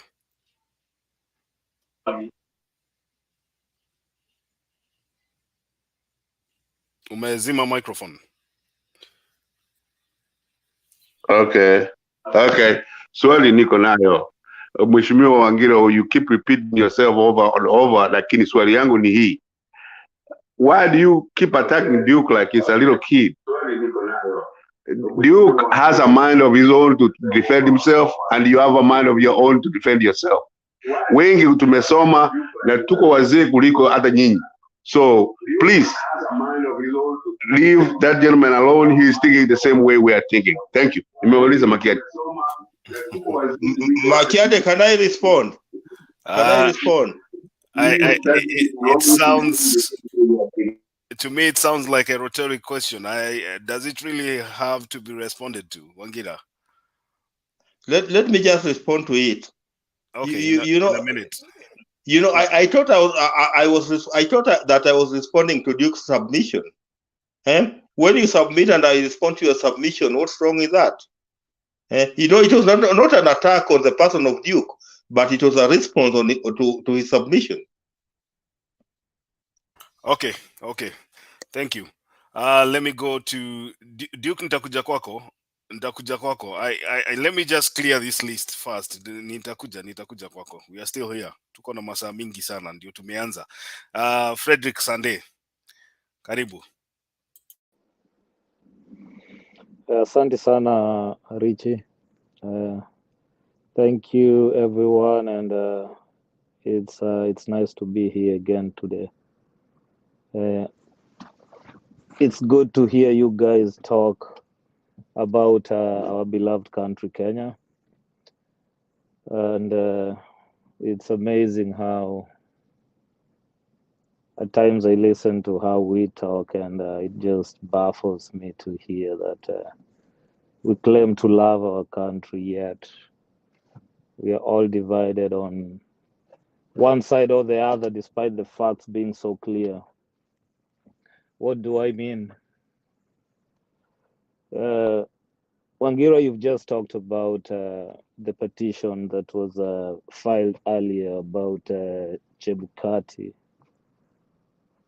vis-a-vis the Cherera one, and it really is a no-brainer for someone to really support one side. Like, it makes no sense, because if you really love your country, you will stand with what is right. And on that aspect, what is right is the Chebukati petition was filed first. Why has it not been handled? So when Duke tries to defend one and destruct the other one, is that really for love of country or for being one-sided? That is not a question for Duke to respond to. It's a rhetoric question. That is something for him to brainstorm about, because you cannot claim to love a country when you choose what is right, what serves you. You support what you feel serves you, even if it's wrong, and go against what doesn't serve you simply because it doesn't serve you. That one is called being an hypocrite. And that is the biggest problem we have in this country. We have people who support what serves them and abolish what seems not to work to their favor, despite the fact that they know what is right. I've said here time and again that I don't support either side. I don't care for Raila, neither do I care for Ruto. I care for Kenya. What that means is when Raila is wrong, I'll come here and I say Raila is wrong. When Ruto is wrong, I'll be here and say Ruto is wrong. When it comes to Cherera, Ruto is wrong. That is what vengeance is. That's why the Chebukati one was never pushed. When it comes to demonstration that Raila is calling, actually Raila is right. It's a right in our constitution to demonstrate and to picket, so long as it's within the bounds of law. So until someone comes and says it's wrong because it's gone against this law, then it's right. And it's everyone's right. If I want to hold a demonstration as me, I have the right to do it. It doesn't have to be Raila. So is he right? It's his constitutional right. Then the other issue is we are seeing a lot of things are going wrong with this new government. They are rushing things that need not to be rushed. They're making decisions off the streets that are not discussed, that are not tabled in parliament, that have not been addressed in cabinet, and they're being handled and thrown out there. And some of us are supporting. Why do we have parliament then? If the president and his kins and his, groupings can come up with decisions and make them, and we cheer. Then why don't we just send parliamentarians home? It will save us money and let the president run the show. You know, when you talk of it's a waste of taxpayers' money, then why don't you talk of parliamentarians being a waste of taxpayers' money if the president can make decision and that's it. So let's not be here and picking a side because we are comfortable in it today. This country will not go anywhere if we keep living like this. We'll just be here every day talking the same issues, round and round, calling each other names, whereas we are dancing, around realities and facts. You know, there's one issue that has been lingering, the issue of GMO, and I know it's not the topic we are to address today, but it's one typical example of those things that was just dropped from nowhere and people are being forced to swallow. Yet, we know it was not done the way it should be done. I have a personal opinion when it comes to GMO. I personally feel from my research, from the articles I've read, that it's not anything Kenya is ready for. But why is no one trying to convince me on why Kenya is ready for it, instead of somebody trying to force it down the throat of our people?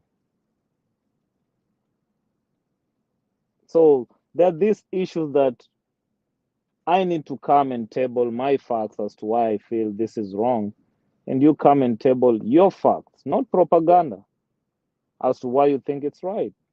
Then we address it, because this is when we'll be doing our country justice. All of us in this panel, if I'm not wrong, are actually well-educated people, or even if not well-educated, a bit of informed people. And I'm sorry to say this, but we, the informed people, are the reason why Kenya is sinking. It is not the people who are uninformed, like, my kids in the village, my grandmother back in the village. The only thing she knows is to go line up and vote. So it's us, the informed, the educated, who, as we speak now, if I say something that you feel I'm wrong about, you can simply, pick your other gadget and Google it. And by the time I finish speaking, actually, you'll have the facts. We are the informed. Yet we are the ones letting our country down. We are very busy choosing when to be blind and when to see. Picking what information is convenient at what time, and share it and keep what you feel is not going to serve our purpose. So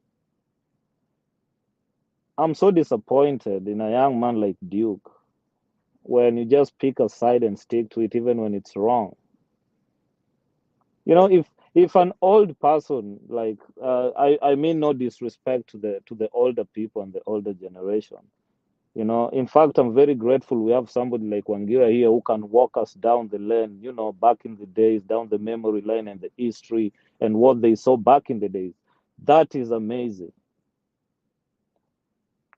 And I respect that. But I'm equally disappointed at the younger generation who all they care about, all they see is here and now. Yet they don't realize they have a longer life to go.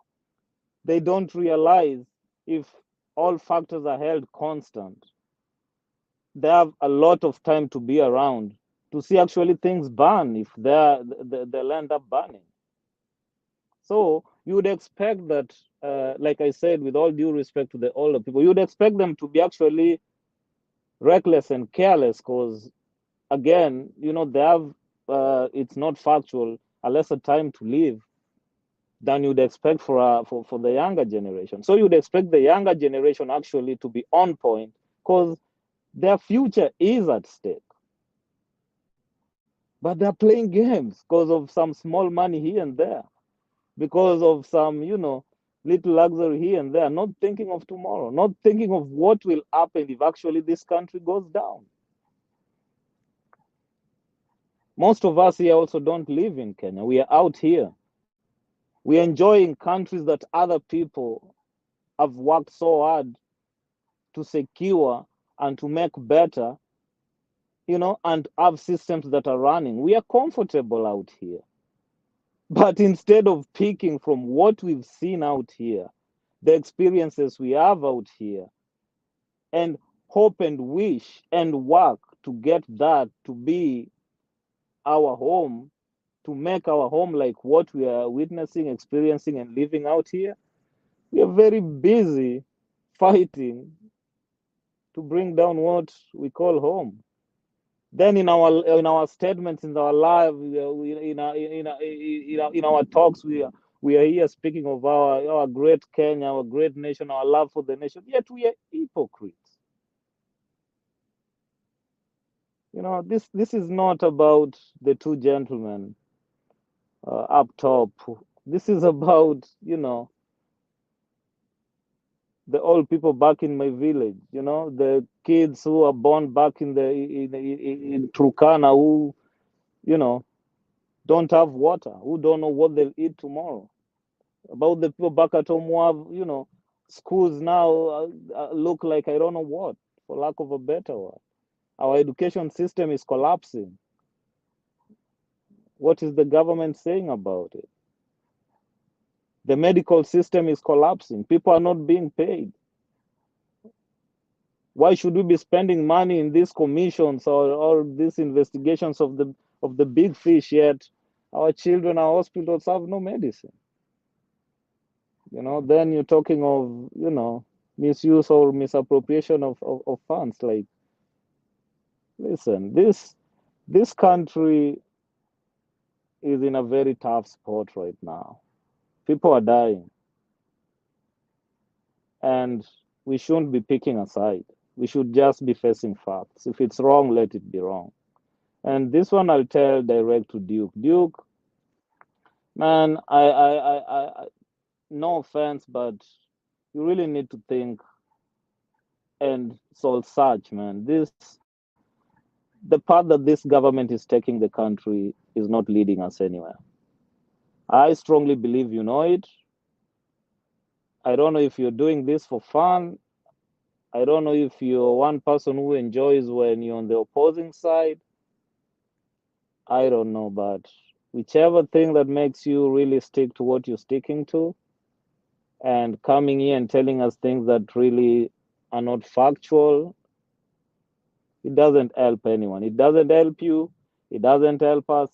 It doesn't help our country. So all I would say to you guys and whoever is listening and whoever is out there, man, put your country first. Trust me, when it all comes down to, you know, to reality, east or west, man, home is best.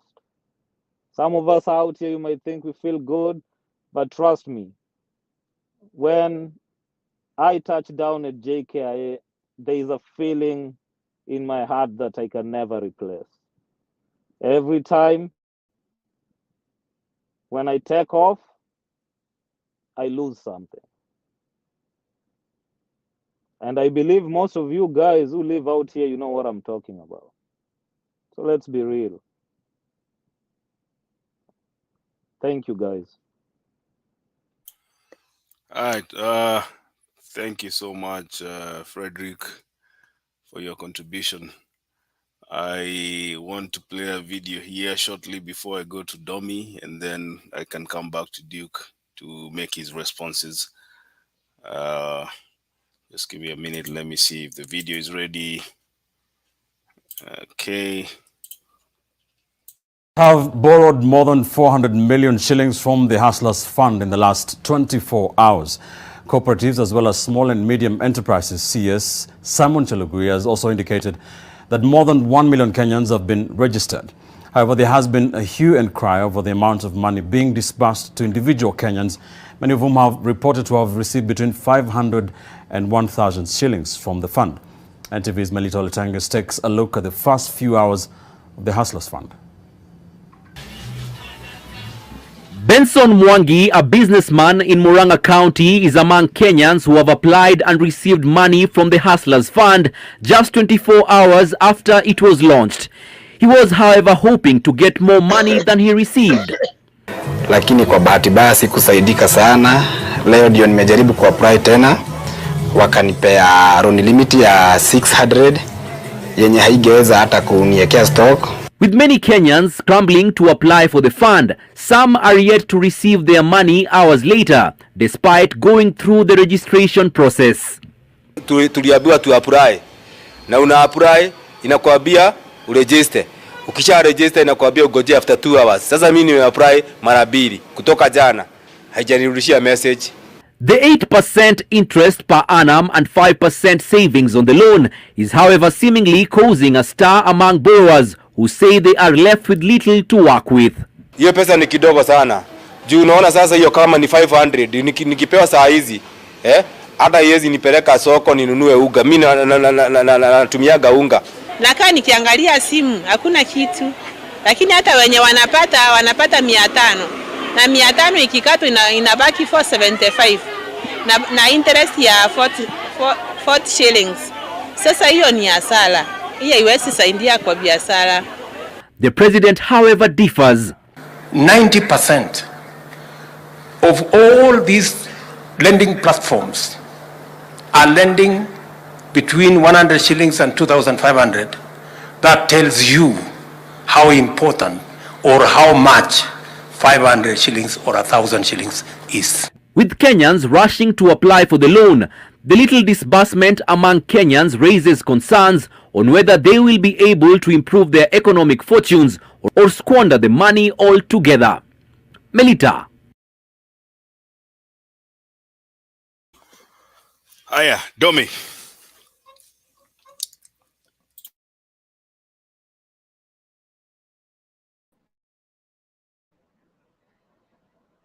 Good morning. Habari zenu. I hope mnanisikia. Uko sawa ndugu yangu, endelea. Na wasalimu nyote. Brother Richie, brother Duke, brother Wankira, na who is this Sunday.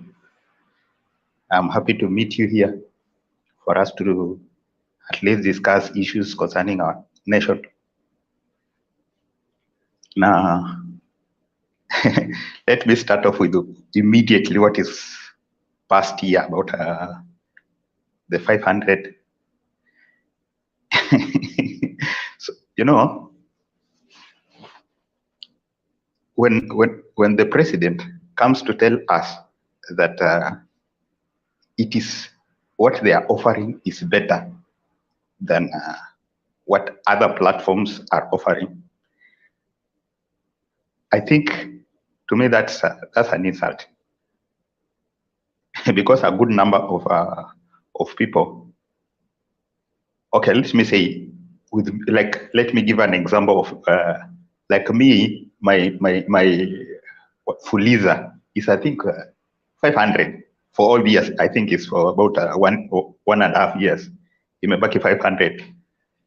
Now, if you are going to give me 500, now one Fuliza na 500, what difference does it make?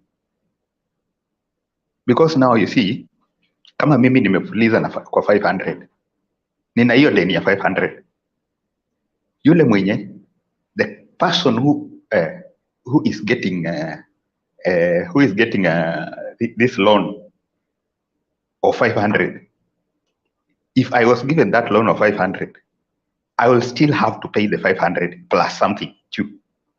Now you see, it's not helping.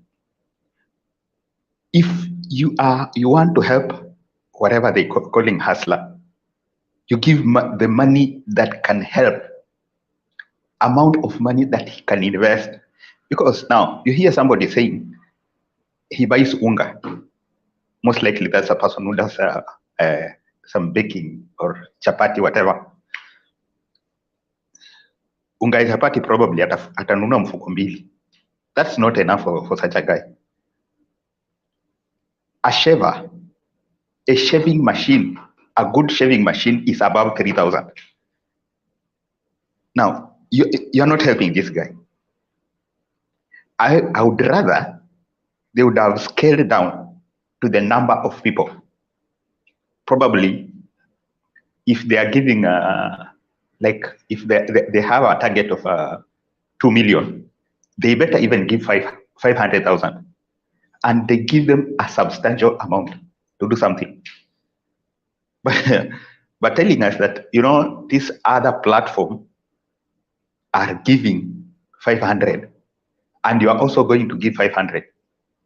My friend, you are telling us nothing. I think, contrary, I'm sorry to say this, contrary to what we usually say, that wajinga walisha Kenya, to me, I think wajinga waliongezeka. Because if somebody can celebrate over that, okay, there are a few people complaining. But I'm very sure some of us, probably some of the sycophants, I will call sycophants, will be celebrating about, oh, now we have the fund. You are forgetting that these guys you are giving 500, they have been working the kazi mitaani, and they have been getting that 500 every day. So this guy who has been earning the 500 every day, you are giving that person 500 once to start a business that he does not even have. Really? I think Kenyans, we need to wake up. Now I'll come to what I think was it. I think Ongera was there's a time you are trying to be sort of apologetic to some of the statements you made. I will say this: saying that Raila going to the street is not fighting Ruto. Now look here. When Ruto is wrong, he is wrong, and he deserves a fight. He deserves a fight. He's supposed to be fought. Period. When he is wrong, he is wrong. And whatever that he does that is wrong should be fought. And that is it. Somebody comes to tell us, I want to dispute this statement. A good number of people are saying, okay, somebody rises up and say, oh, wale wanataka wanataka kuwapeleka kwa street, watoto wao hawako, wako nyumbani, watoto wao. Now look, hao wenye wanapeleka wanaenda kwa street, watoto wao wako nyumbani, fine. Na ule mwenye anaenda kwa street mwenyewe huwa anaenda na watoto. We don't go with our kids. And the person you are talking about is above 18. That person can make a decision by him or herself to go to the street or not. The second thing, people who are going to the street, it is because of disgruntlement. People are disgruntled. People are, watu wamefinywa. Watu wanaenda kwa street because wamefinywa. And they are not going to the street because they are okay. Because they're just trying to fight a government. But ni kufinywa wamefinywa. Now you're expecting somebody mwenye hajafinywa aende kwa street on your behalf. And if anything, Raila has nothing to lose. Even if he doesn't go to the street, he has nothing to lose. Nani anakuambia Raila? Nani anawaambia Raila ana nini? Anasumbuliwa na unga? Okay, if he decides to buy unga, how many packets of unga can he buy in a day? He can buy lorries in a day and still not. That one haimpunguzi. People are ready to go to the street because they are suffering. And the likes of Duke and I know Penny Nyagaka, you are somewhere hearing. When Wangira was rebutting what Duke had said, it is not just addressing Duke, it is addressing people like you who have the same mentality, who think that fighting the injustice that is being done on the Cherera 4, those who think that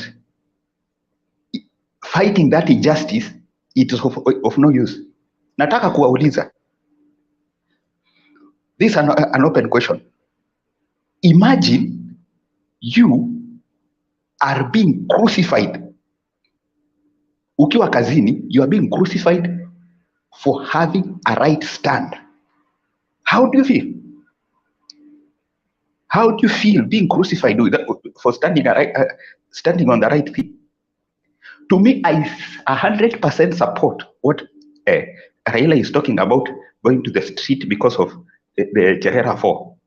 It is because we have to stop what is wrong today. Because if you allow it today, tomorrow it will go ahead. And you know what? Okay, we have seen there's a petition in court. Somebody will tell you that it may not be of consequence. But I believe if there are demonstrations, it will be a statement to the court that they should do justice, or if they don't do justice, probably they may expect worse. Na nataka kuambia hivi, this is a fact.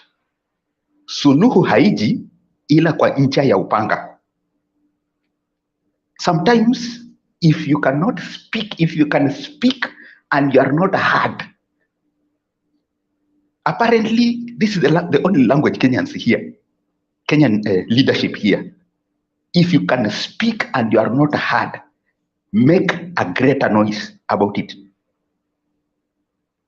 Wakati ingine, okay, let me say I've dealt with the management. Okay, nimekuwa when I was in Kenya, I was working with I was working with Kenya Railways and was a representative, workers representative. There is a time I came to realize if you talk softly, if you become too soft, then management will have an easier time of hitting you because they feel that hata huyu tukimgonga, there's nothing. But if you are loud enough, it also scares them. They will have a harder time to handle you because you are in the limelight. For Ruto to hear the voice of Kenyans and to know that what he's doing is damn wrong, let people go to the street and make their voice heard. You know, some people, okay, Duke has talked of accomplishing some political, you know, for political gains. Let me say this. This is politics.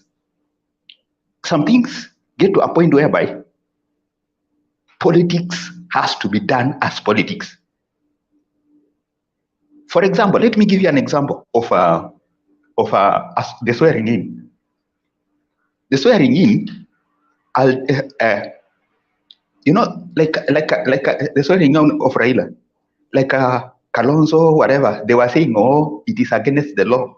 Look here, things come from, sometimes, they come from against the law, and they are pushed into they are made to be law. 207, the peace accord was not in the constitution.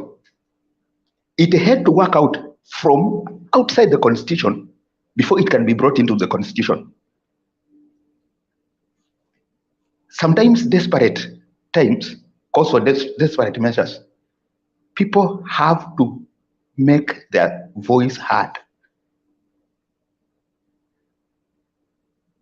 Okay, I see that there's a, okay, some, okay, I've just forgotten what, there's something that just I've forgotten. I think I'll come back and talk about it later. Okay, thank you Domi. We are still here. Kwa hivyo usijali, utapata nafasi ingine. I look at this thing as nothing more than a state-run Fuliza. Nothing, not much different. It's much ado about nothing, really. The government, of course, the cabinet in its memo said it's revolutionary. You know, it's going to do away with all the predatory lending practices and so forth. And, you know, there's a lot of lofty statements about it, but it amounts to nothing really as far as I'm concerned. I look at it differently. The reason is because the amount of money that is being given, don't look at the size of the 50 billion. That's nothing compared to Fuliza alone gave out 585 billion in 2021. So for the government, 50 billion, even if you give each person the maximum of 50,000, how many people get it? It's only 1 million people get it. You know, if you look at how many Kenyans are jobless, and we're told this is supposed to help people, you know, who are jobless, people who are down there looking for small and micro enterprises, you know, and so forth. The registered micro and small and medium enterprises alone with that authority are over 7.5 million. Those who are registered with those guys alone. And you create all that expectation that the government is going to give people money to create jobs so that everyone can fend for himself. And then you talk of 50 billion. I think in my view, and then you set up something that will really exclude the entire micro. If we look at the definition of the micro and small and medium enterprises, they're excluded by this fund. Because you're looking at those businesses where the minimum is 500,000, people who do at least turnover 500,000. Who employ at least 10 people, and going up to 100 million. If you are doing a 1 million shilling business or 2 million shillings business, and you're told you'll be given, you know, a hustler fund of 10,000 shillings, because majority of people will not get the maximum. I'm sure there'll be most people will get 10, 20,000 shillings. 10, 20,000 shillings is not going to be something that you would really feel it's going to change or to expand your business.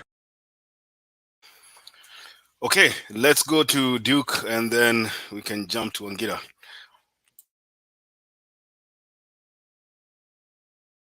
Duke. Aya, Duke amedrop kwanza, wacha ende atafute points. Wangira, usukani ni kwako. Okay, thank you.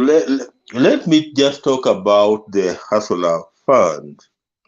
And I want to speak from a practical point of view, Makiade.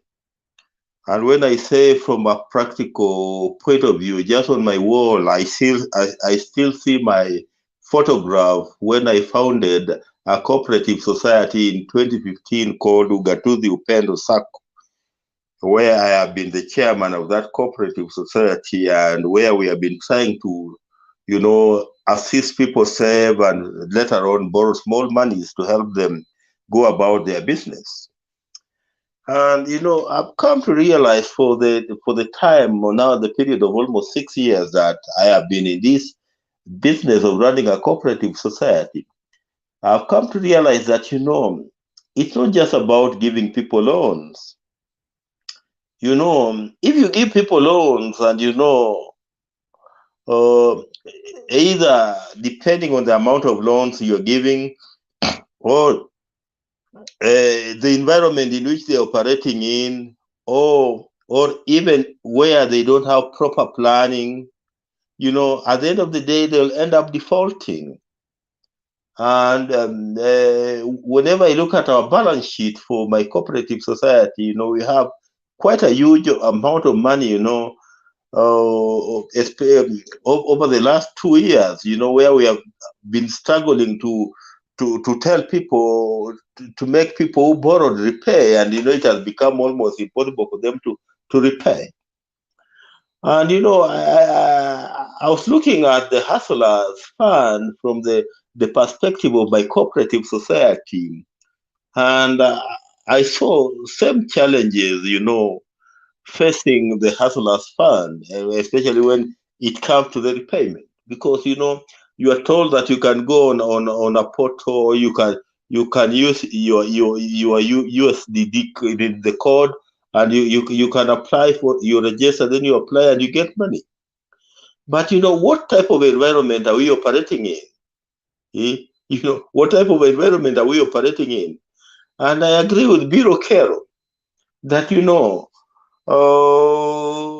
if you are to give it's 50 billion, if you are to give 550,000 shillings per person, that will be only 1 million people will get it.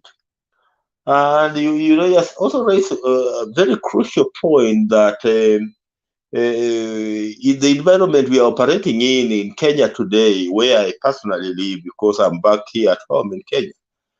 Today in Kenya, if you are to give an individual, forget about even 500 shillings, 10,000 shillings today, what will a person do with 10,000 shillings to a point of sustaining himself or uplifting himself with 10,000 shillings in form of a loan? If you give somebody 10,000 shillings in form of a loan, you are not helping him.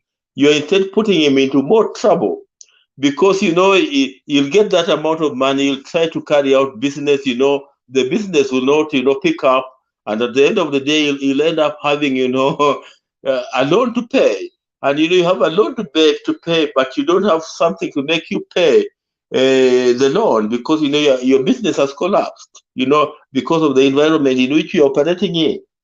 And that is the problem that even the apps have been having, the loaning apps have been having, the Wakinatala and what have you, because they loan you 5,000, 10,000, 2,000, expecting you to repay. Their period was also for 14 days. In 2 weeks, you have to repay.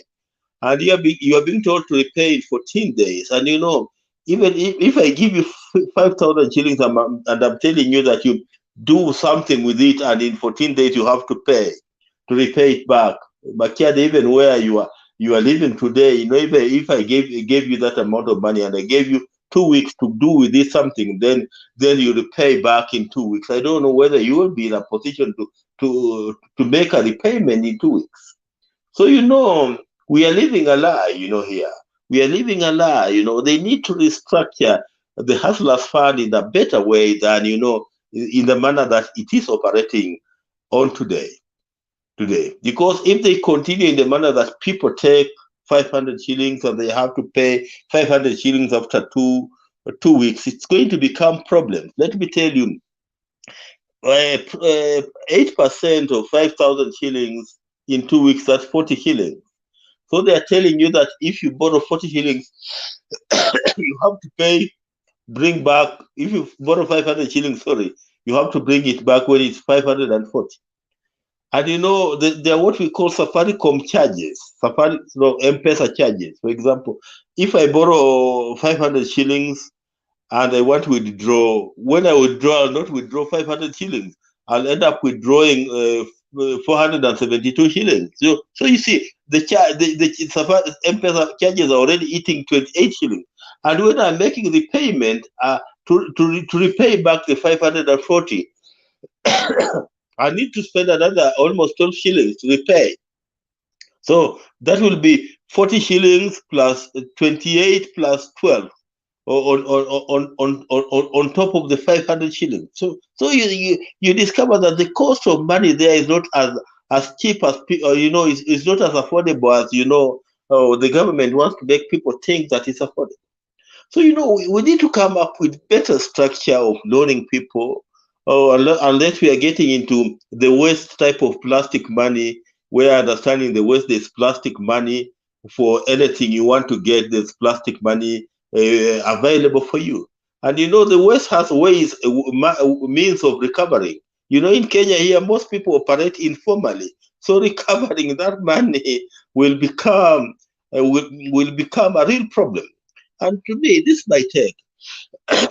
Makiadi, I don't know where you are currently situated, but you'll discover that in the West, what majority, what those countries encourage, is creation of employment, by larger corporations.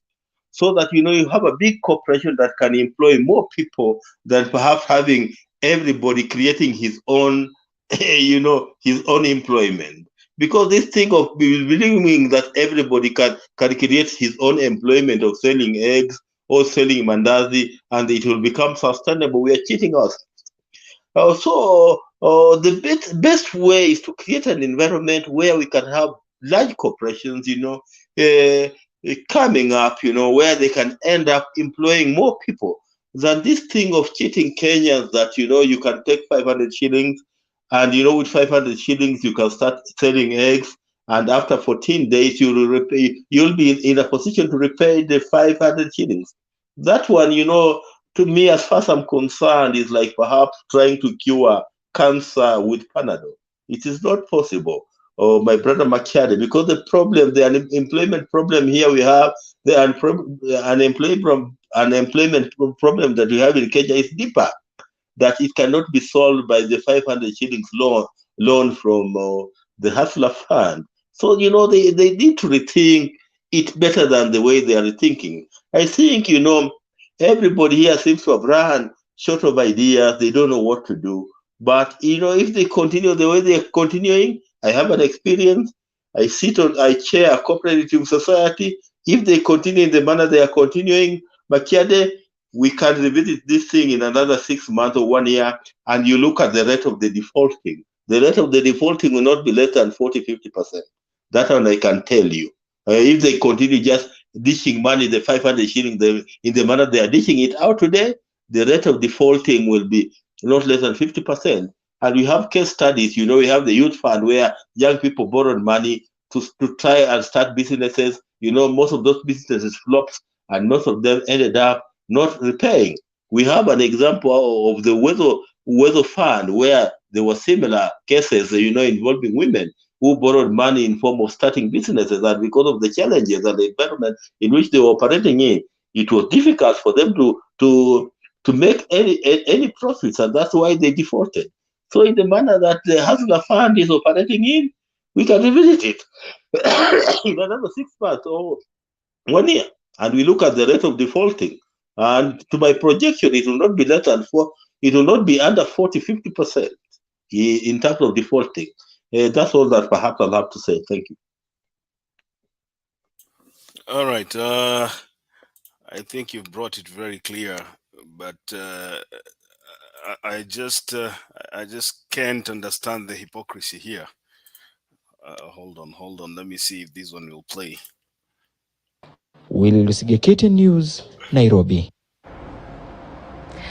Na uzinduzi wa hazina ya mahasla katika kituo cha Green Park jijini Nairobi mapema leo bila shaka umewaacha baadhi ya mahasla waliotangamana na viongozi wa taifa pamoja na mameneja wakuu wa baadhi ya kampuni nchini na tabasamu ambazo huenda zisifutike hivi karibuni. Kutoka kwa muuzaji mmoja wa soseji na mayai ya kuchemsha aliyeuza soseji moja tu kwa shilingi 1,100 hadi kwa muuzaji mmoja wa nguo aliyemuuzia naibu rais Rigathi Gachagua shati moja tu kwa shilingi 50,000. Uzinduzi huo ulikuwa kama vile karamu ya ndovu kumla hata mwanawe kwa mahasla hao. Mwanahabari wetu David Mudhoka anaangazia visa na visanga vya uzinduzi huo, akiwemo hasla mkuu Rais William Ruto mwenyewe kushindwa kujisajili kupata mkopo kutoka kwa hazina hiyo ya mahasla. Ilikuwa ni siku iliyosubiriwa kwa hamu na hamumu miongoni mwa maelfu ya wananchi na wafanyabiashara wadogo almaarufu mahasla waliojaza hadi pomoni kituo cha Green Park hata kabla uzinduzi wa hazina ya hasla na Rais William Ruto kuanza. Dakika chache baada ya saa 5 asubuhi, hasla mkuu Rais Ruto aliwasili na kuashiria mwanzo wa uzinduzi huo, akiwa amevalia shati la kawaida la kijivu na chepeo cheusi, tofauti na wakati mwingi anapovalia suti. Mwonekano wa Rais Ruto ulikuwa ishara kamili kuwa ilikuwa siku ya mahasla.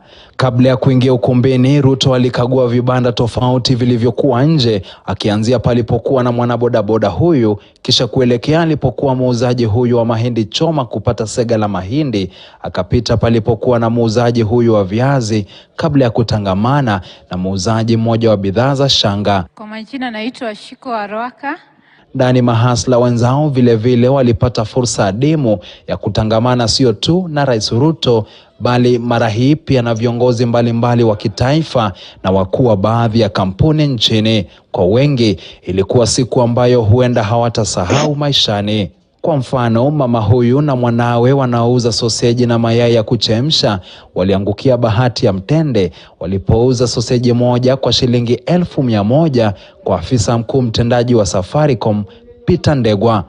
Atalete dhao 5 ndio nilipe deni ya fuliza. Kwa muuzaji huyu wa shati na mwanawe, nyote wawili hao iling'aa walipouza shati moja shilingi 50,000 kwa naibu rais Rigathi Gachagua na lingine 5,000 kwa gavana wa Nairobi Johnson Sakaja. Mwendeshaji huyu wa bodaboda pia aliona siku njema asubuhi baada ya kwenda nyumbani na shilingi 100,000 taslim kutoka kwa waziri wa uchukuzi Kipchumba Murkomen kwa kubebana tu kutoka upande mmoja wa jukwaa hadi mwingine.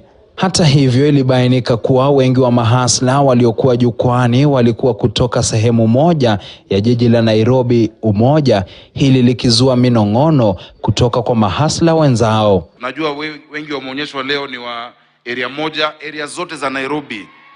Kila ward tuko na ward 85 na tuko na constituency 17.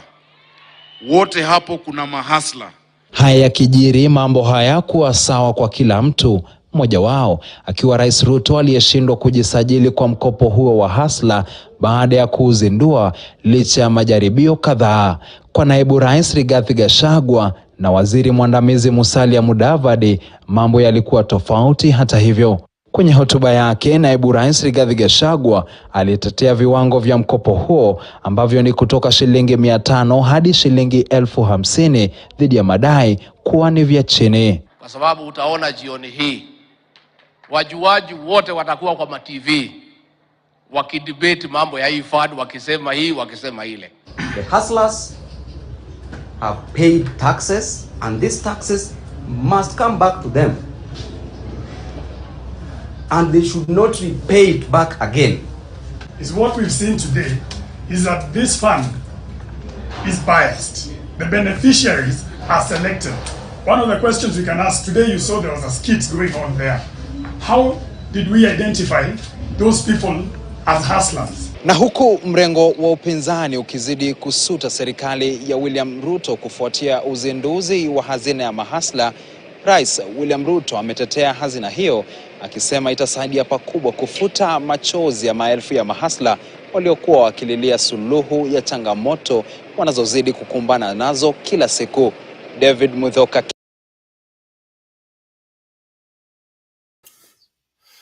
Aya, Duke. Endelea.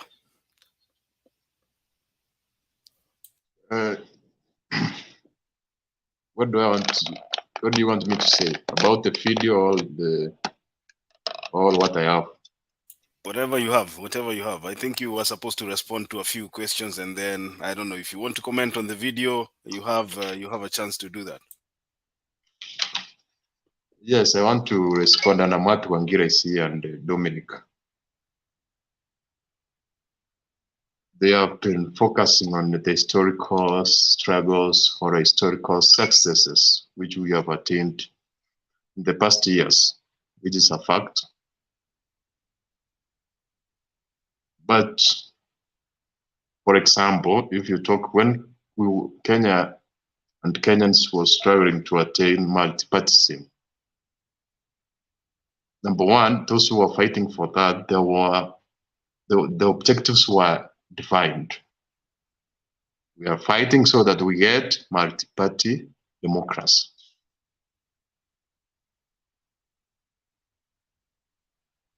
They were focused and they were committed to the cause to the end. That's why we achieved that. What if it was a scenario whereby maybe some people came and maybe they were not fighting for that, but maybe they wanted to have, like, they appear that they are fighting that so that maybe Moi can access them and give them money, and then the struggle ends. Were we to achieve the multi-party democracy which we have today? So I did not say, and Wangira, you contradicted what I said. I did not say mass action is wrong. I actually even said that mass action is necessary. It's critical for transformation of any country. What I'm differing is, what are we fighting for? When maybe you are going for mass action, you must be addressing the critical needs of Kenyans. Right now, if you scrutinize what are the critical needs which Kenyans are yearning for, or which changes which we should implement right now as Kenyans, I don't think it's about supporting a given group of people not to be fired, whether rightfully or falsely. I think there are more needs which are of urgency and of significance to Kenyans than that. Maybe we are going maybe to ensure that we want all unemployed Kenyans to get employment opportunity. That's things which people will support across the divide. Maybe we want to end corruption. There's a lot of corruption across counties. And if you check the current county corruption index, you can see where counties are, like Homa Bay. So there are critical issues which we should be fighting for Kenya to transform. And Dominic, you said that actually it has to be political. It has to have political gains. What I was trying to say, it's not have political gains to one individual. For example, somebody is trying to galvanize people, maybe to take power. And it is interest to have power, just that. That's very wrong. But if all Kenyans are going to benefit from that, then that's right.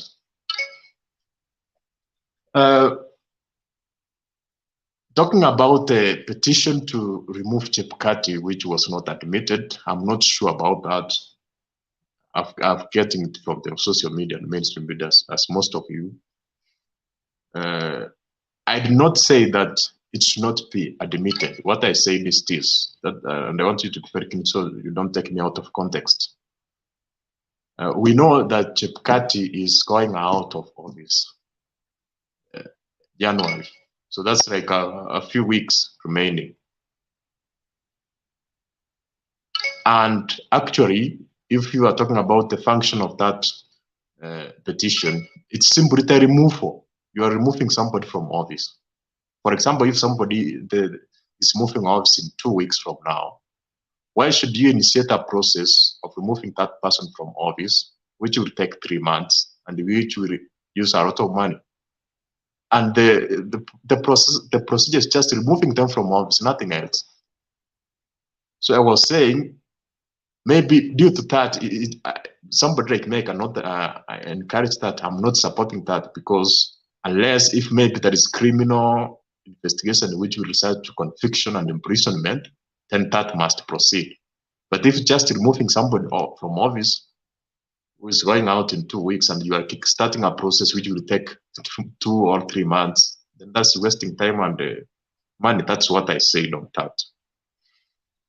But coming to these 4 commissioners, you know, we should debate about whether there was gross misconduct in executing their duties or not.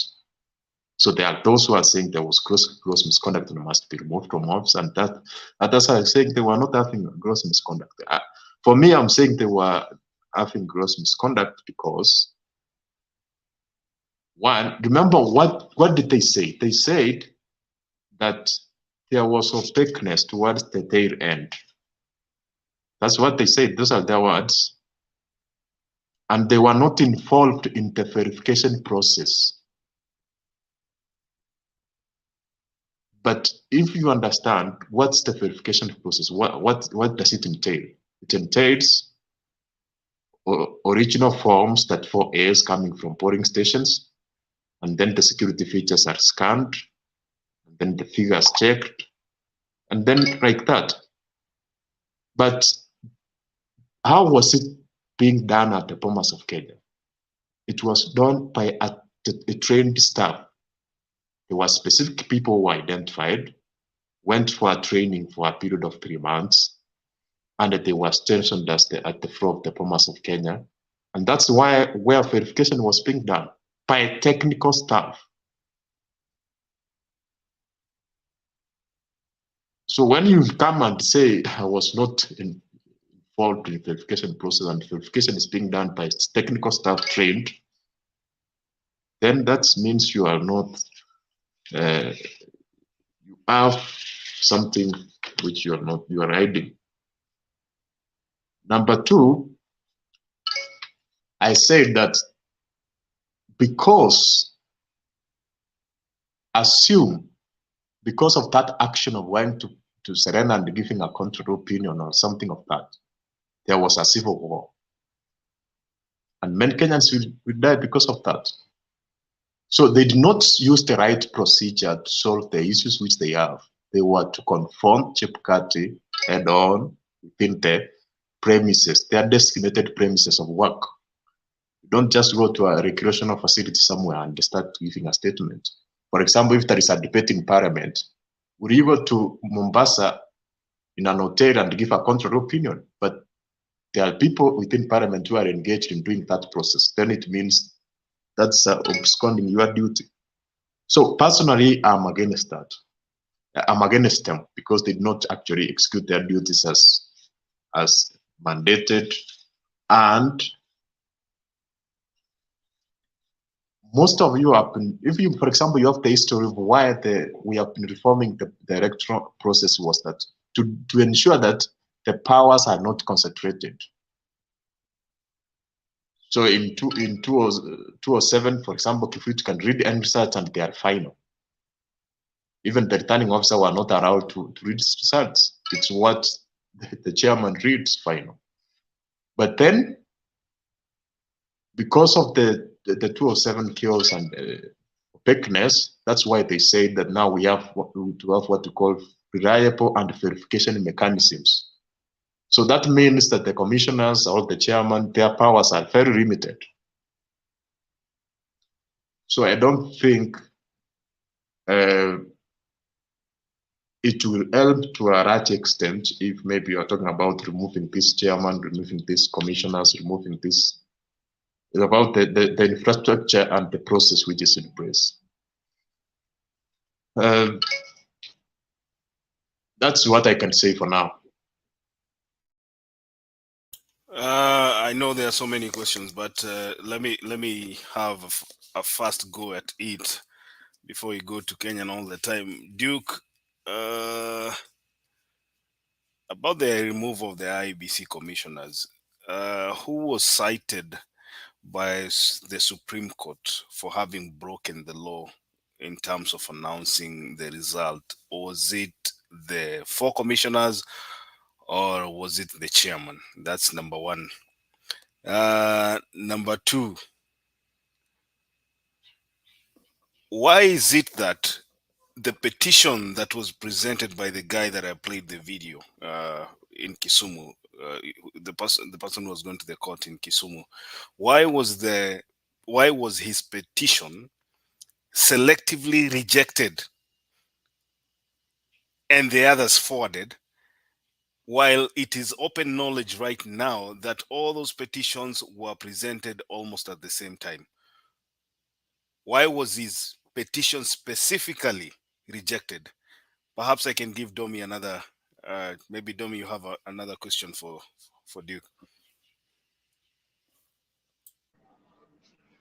Okay, I think it's not this is not a question but a rebut. Duke, I think first of all, your statement, you are against them.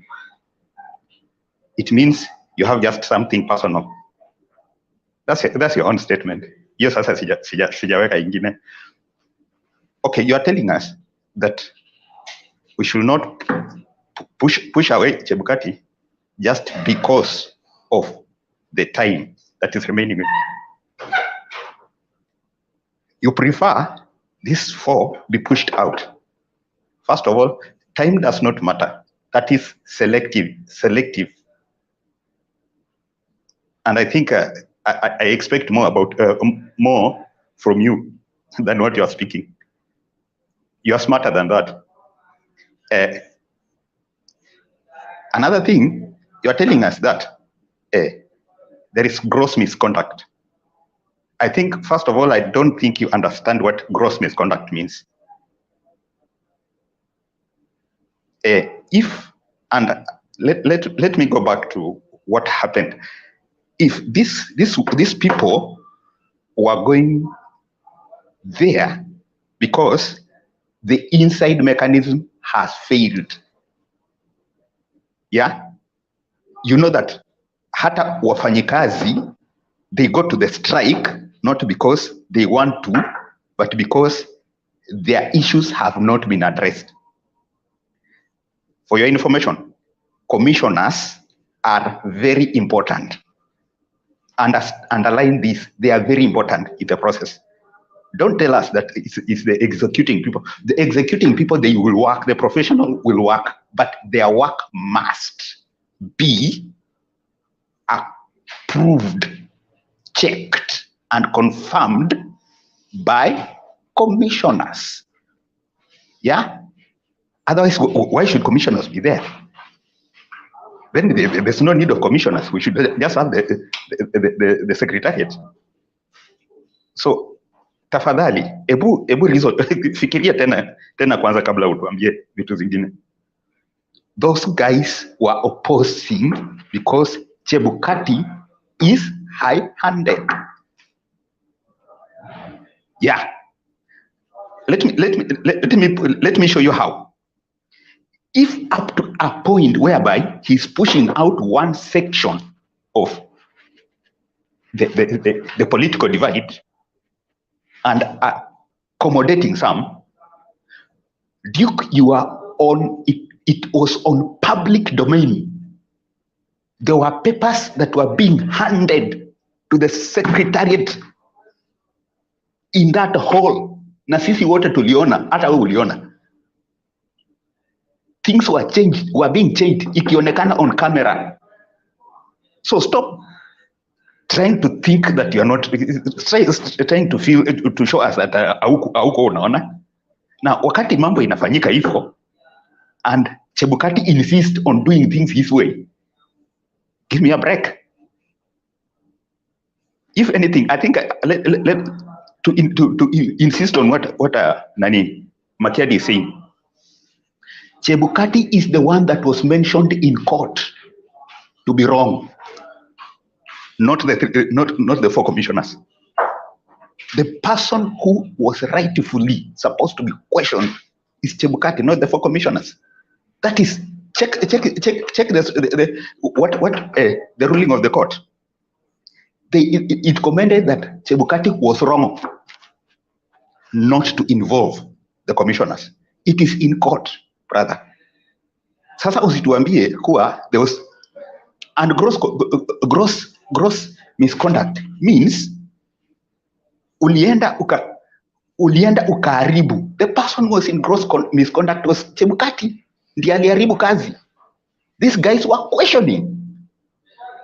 You cannot call somebody who is questioning the wrong thing to be in gross misconduct. By the way, that was, and in fact, that is a differing of opinion. It is not. It does not in any way amount to gross misconduct. And if at all you want things to be hidden just because of public, my friend, then you must be living on that. I think the best place you should be talking about that is in pahali penye shetani yuko ndiye anataka kuficha maneno. What is wrong is wrong. Duke, what is wrong is very wrong. Na hatuwezi sema tufiche kwa sababu isiende kwa public. Wakati Chebukati is doing a wrong thing, it is supposed to be told. Let the public hear and know. Kama ulisikiza nini statement zenye nani yenye ziliandikwa na Martha Koome. Upande huu amesema goose chase whatever. na upande mwingine is blaming Chebukati wakati ametoa the written ruling. Really? So where it means even Martha Koome was contradicting her own statements. It means he was sasa alikuwa anasumbuliwa na conscience. Is when now he sees wakati anaandika ndio sasa anagundua kuwa that election ilikuwa na makosa. My friend, ebu saa zingine wakati unaongea check the facts, right? Please.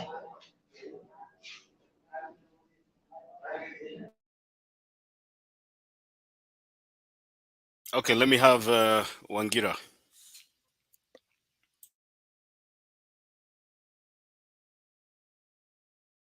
Unmute, Wangira, unmute. I want just to do a rebuttal in just 1 minute because I want to allow my other colleague to come in. There's a gentleman called John Onyando. John Onyando has written a book called Kenya, The Failed Quest for Electoral Justice. This book was published in the year 2018, the first publication, and I pray that he can do a revision of this book and incorporate what actually happened in the 2022 election, so that it can become part and parcel of this book. It's an interesting book because what that happened in 2022 was what I'll call the failed quest for electoral justice in Kenya. That's our term, what actually happened in 2022. Now my area of rebuttal would be in what you are trying to defend in terms of what demonstrations are supposed to achieve or what demonstration should be. You have said that demonstrations should be about defined objectives. Then you have talked about being focused. Then you have used words like critical needs of Kenyans. Then you have brought in issues of Moi, that, you know, if those people who are fighting for second liberation were not focused or did not have defined objectives, that Moi could have bribed them. Let me tell you one thing, my brother Duke. The Constitution of Kenya 2010 that we fought for, that even Raila Odinga fought for so much, is very, very clear in Article 3, Sub-Article 1, that every person has an obligation to respect, uphold, and defend this Constitution. So the last part of it is to defend the Constitution. So we as the people of Kenya have an obligation to defend this Constitution.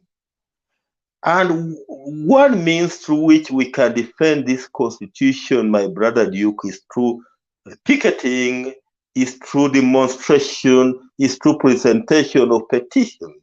That is one area of defending this Constitution. Then if you talk about defined objectives, in this country, which individual can you, if you talk about defined objectives, in this country, which individual has defined objectives than Raila Odinga?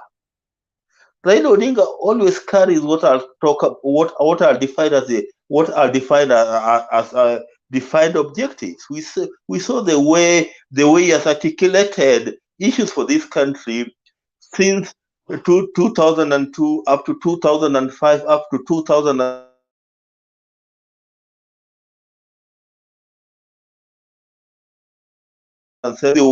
The handshake, and when he articulated for the BBI, those were defined objectives. Those were defined objectives. So what Raila Odinga is fighting for today, and the reason why Raila Odinga is summoning for a sitting at Kamukunji grounds is for expansion of democracy, is for defending this Constitution. And if that one is not defined objectives, then I don't understand what defined objectives are. Then you are talking about being focused. Show me a person who is more focused than Raila Odinga in this country. Raila Odinga is focused for the good of this country, and every person knows that. And he has discovered that the regime of William Ruto is trying to derail the democracy we have been enjoying. And today he was very, very clear that we know that the criminal justice system is no longer working the way it's supposed to be working. That cases have been in the last less than 100 days, we have seen cases being withdrawn. That is true. Criminal cases being withdrawn. We know that the fight against corruption has gone down. We know people with criminal records are being appointed to public offices. We know that. And you want Raila Odinga to keep quiet when all that is happening. He cannot keep quiet when he has an obligation of defending the Constitution, my brother. Then you talked of critical needs of Kenya. The greatest critical need for any Kenyan today is the defense of this Constitution. Because if we don't defend this Constitution, it does not matter what the rest that you enjoy. Because the best environment you can be in as a Kenyan is where this Constitution works. Immediately, we rep this particular Constitution, we defile it, and it ends up working. It ends up not working for the people of Kenya. Then we'll be in the wrong place. So, what is this critical need than the defense of this Constitution, my brother Duke? So, when you talk about defined objectives, if you talk about being focused, if you talk about critical needs, I think that those particular terms defines Raila Odinga best. That is all that perhaps I have to say, and perhaps you can allow our other colleague to come in. Thank you.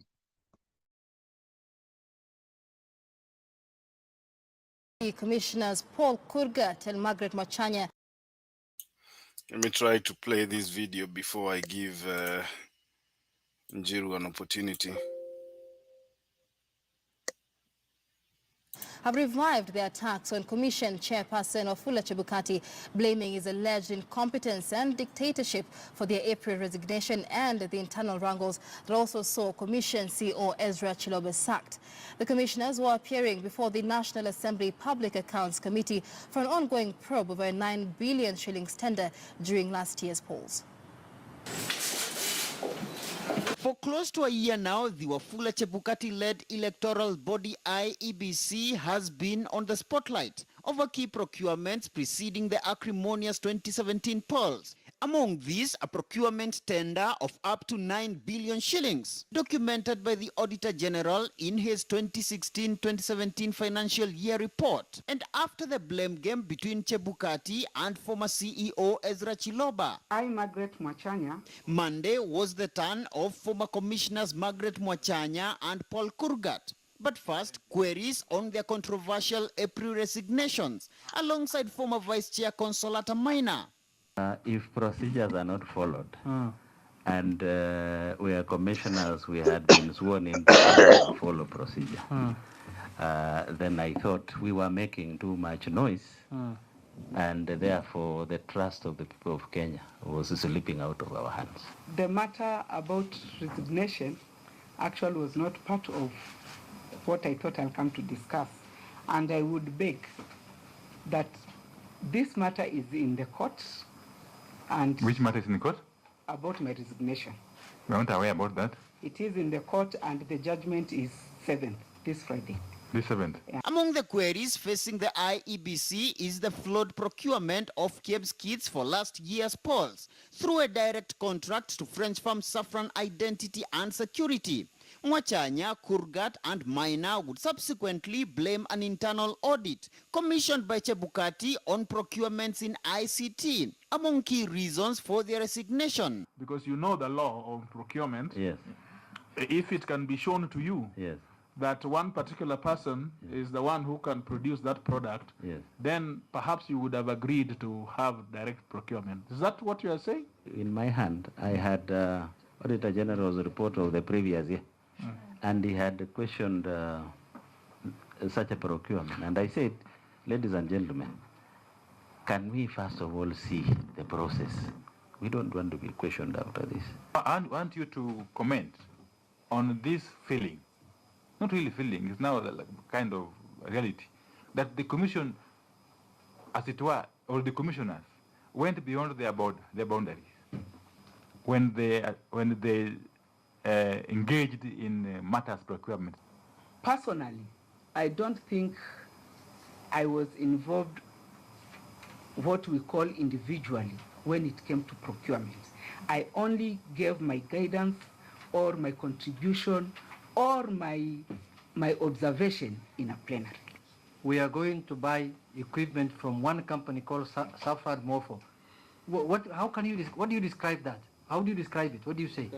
What kind of procurement is that? It is not direct. Procurement process had started earlier. Yes. And due to cases that were arising and the procurement kept on going forth and back, we actually ended up seeing that time was actually catching up with us and election had to go on. The committee has also probed acting CEO Majan Hussein and is due to also summon companies cited in the audit report that did business with the commission during the polls. Murimi Mwangi. I think Kenyan all the time is busy, but the reason why I wanted to play that video is because this is a parliamentary investigation with regards to how the proceedings at IEBC were skewed. And these three commissioners resigned and they blamed the chairman for all these high-handedness in the way he was handling things at the IEBC.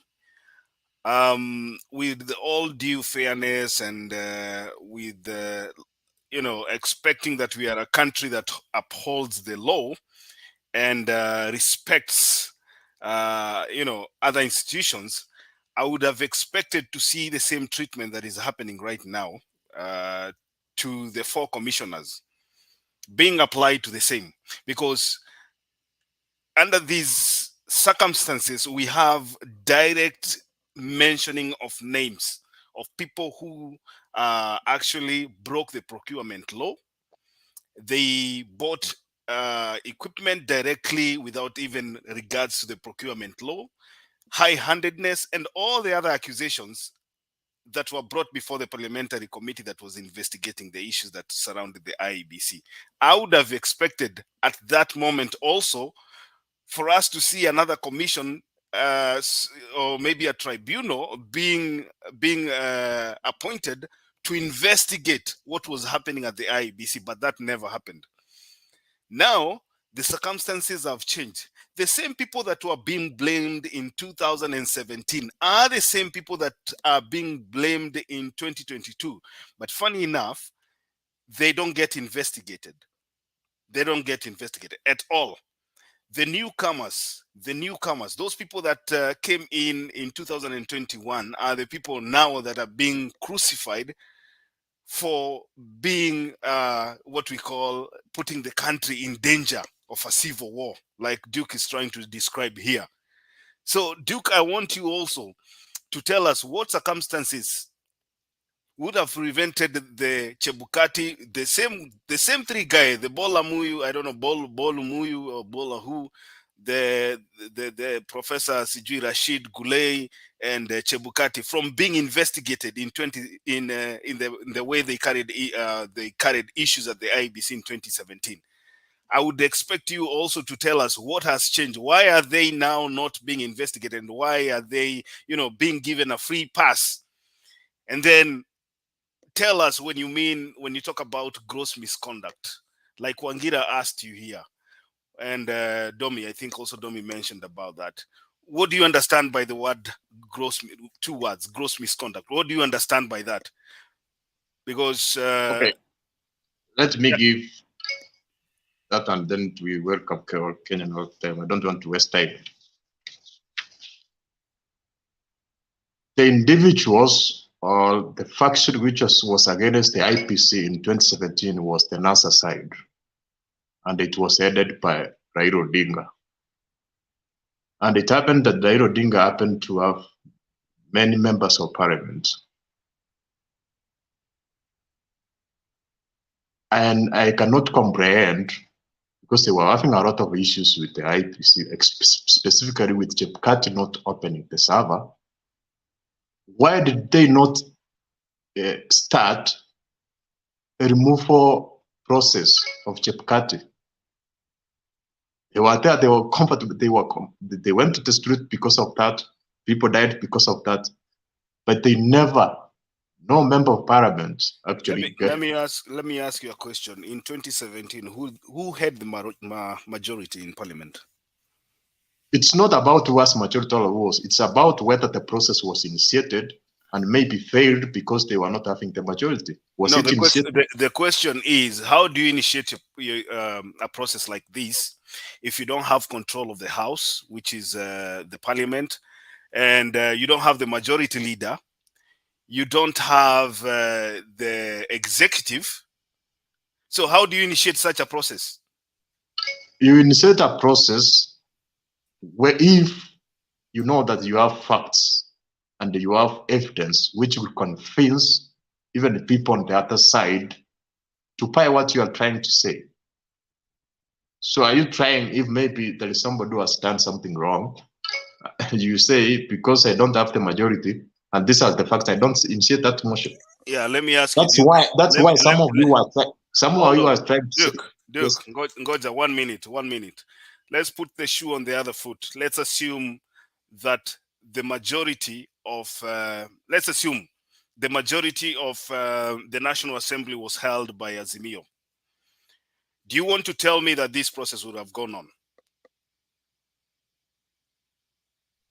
Yes. Say maybe it was to fail. But get my point, what I'm trying to say. If the NASA was extremely against the outcome of 2017, they called people to go to streets.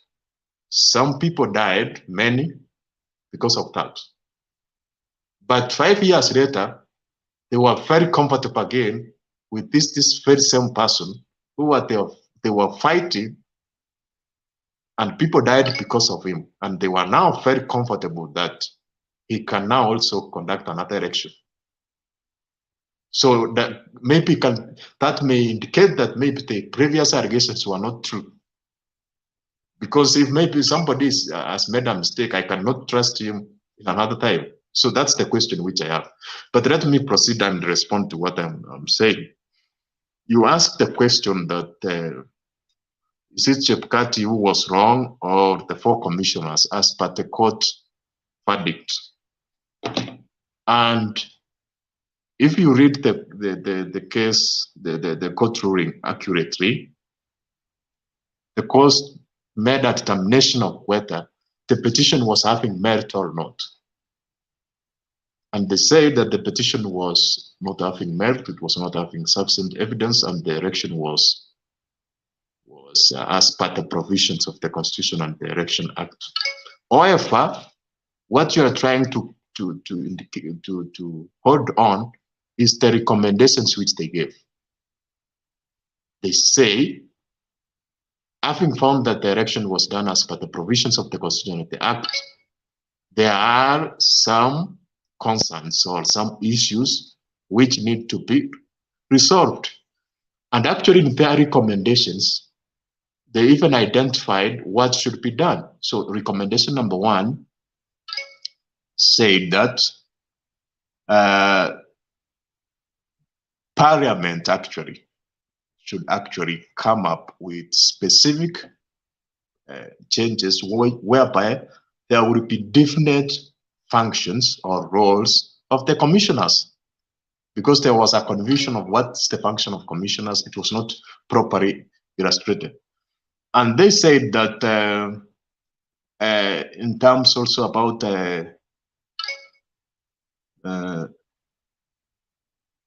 I'm reading that petition. There's something I want to talk about, the recommendation which they gave.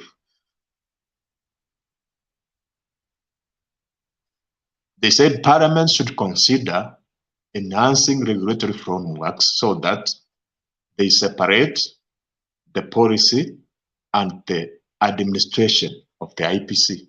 So it's actually, they were talking about the reform so that to avoid for the future.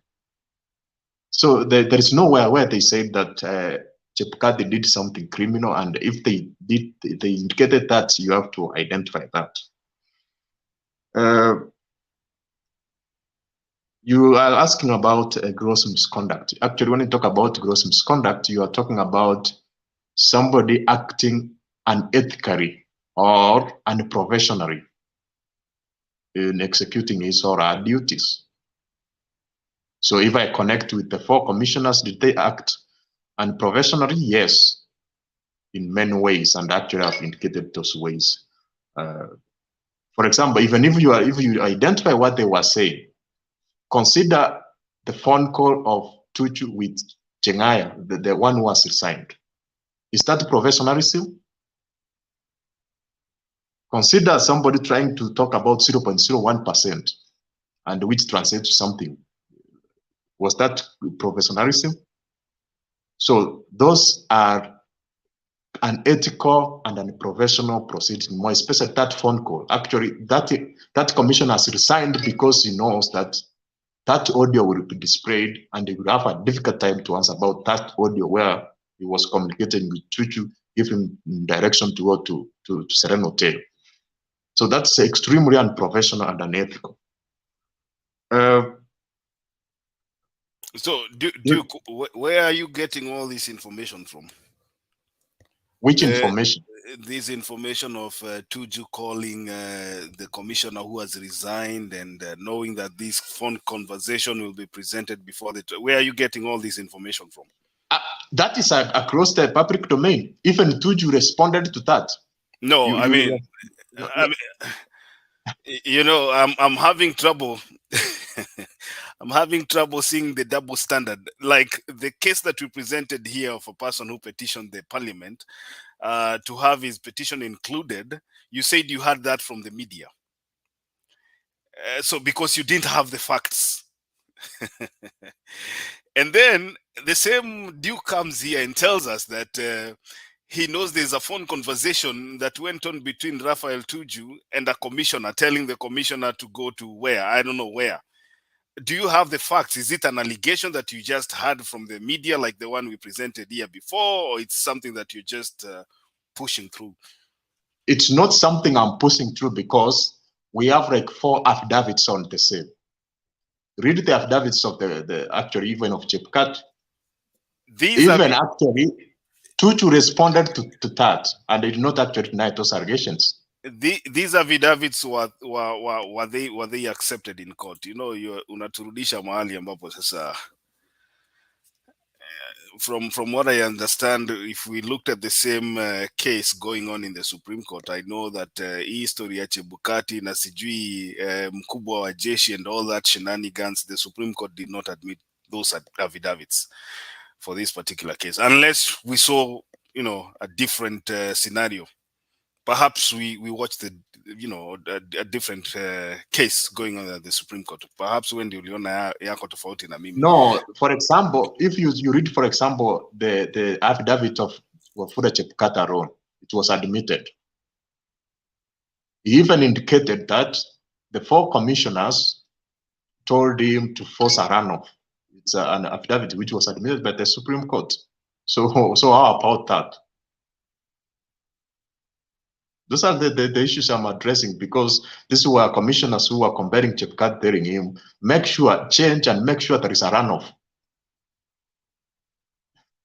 It's not that the results are indicating the runoff, but they are telling him, adjust to ensure that there is a runoff. That affidavit was admitted. So that's what I'm saying. Okay. Those are gross misconduct. And to finalize, what actually Wangira said, and he has moved out, he was trying to say that by saying that when you are actually having a mass action or you are fighting for something, such specific forms, if I say they should have specific objectives and actually you should fight to the end, then I'm trying to remit the provisions of the Constitution, or the free expression entailed in the Constitution. But I'm not, what I'm saying, I'm talking about individuals actually who are fighting the provisions of the Constitution. because I am requesting anybody here to indicate the procedure of removal of the four commissioners where the constitution has been disobeyed. Read all the provisions, and it's in Article 251, the procedure, how you start it, all those protocols, and indicate specifically that as per the constitution, this is illegal. If you are trying to protect the constitution of the same. That's what I can say. Okay, I want to go to Kenyan all the time. I think we've taken a long time discussing this issue about the IEBC, but just to remind you, Duke, that you have selectively decided to omit the situation where what's his name, Raphael Tuju, was saying that the IEBC chair and especially the two commissioners also went to his house. I think you've decided just to forget about that, but it's okay. Let's go to Kenyan all the time. Hiyo Duke hakusikia wakati Raphael Tuju alita press conference akasema these two other commissioners, Gulie na Bol walienda kumtafuta kwa nyumba yake. That one Duke hakusikia. So wacha tuachane kwanza na hiyo. Kenyan all the time, karibu. Yeah, thank you. Tunaendelea vizuri. Na wasalimia wote. Duke, I think this idea of relying with one side of the story is very wrong. I think you are giving the UDS side, which they used to validate the cheat. And I think as somebody who can be able to make his own judgment based on the things which are brought to me, I think the events of August 15, they were beyond what meets the eye. If the results were good and clean, I think Chebukati was supposed to come straight and read the results. We were not supposed to have that division of the commissioners. Whether you try to say that those commissioners were being used by Azimio or what, as long as the commission was unable to unify, it's wrong. So, and in any civilized country, I do not think that people should trust a divided commission. And it is so unfortunate that a divided commission gave Kenyans a president. It is unprecedented, and it is something which we should look for a way to amend it in our constitution. I think even this Cherera, they had audacity also to announce their president. But unfortunately, because there are some limitations, and that's why I still maintain that the Kenyan IEBC chairperson, if he is not a person of character, with our constitution the way it is, you can buy him and you can buy presidency. It is that simple.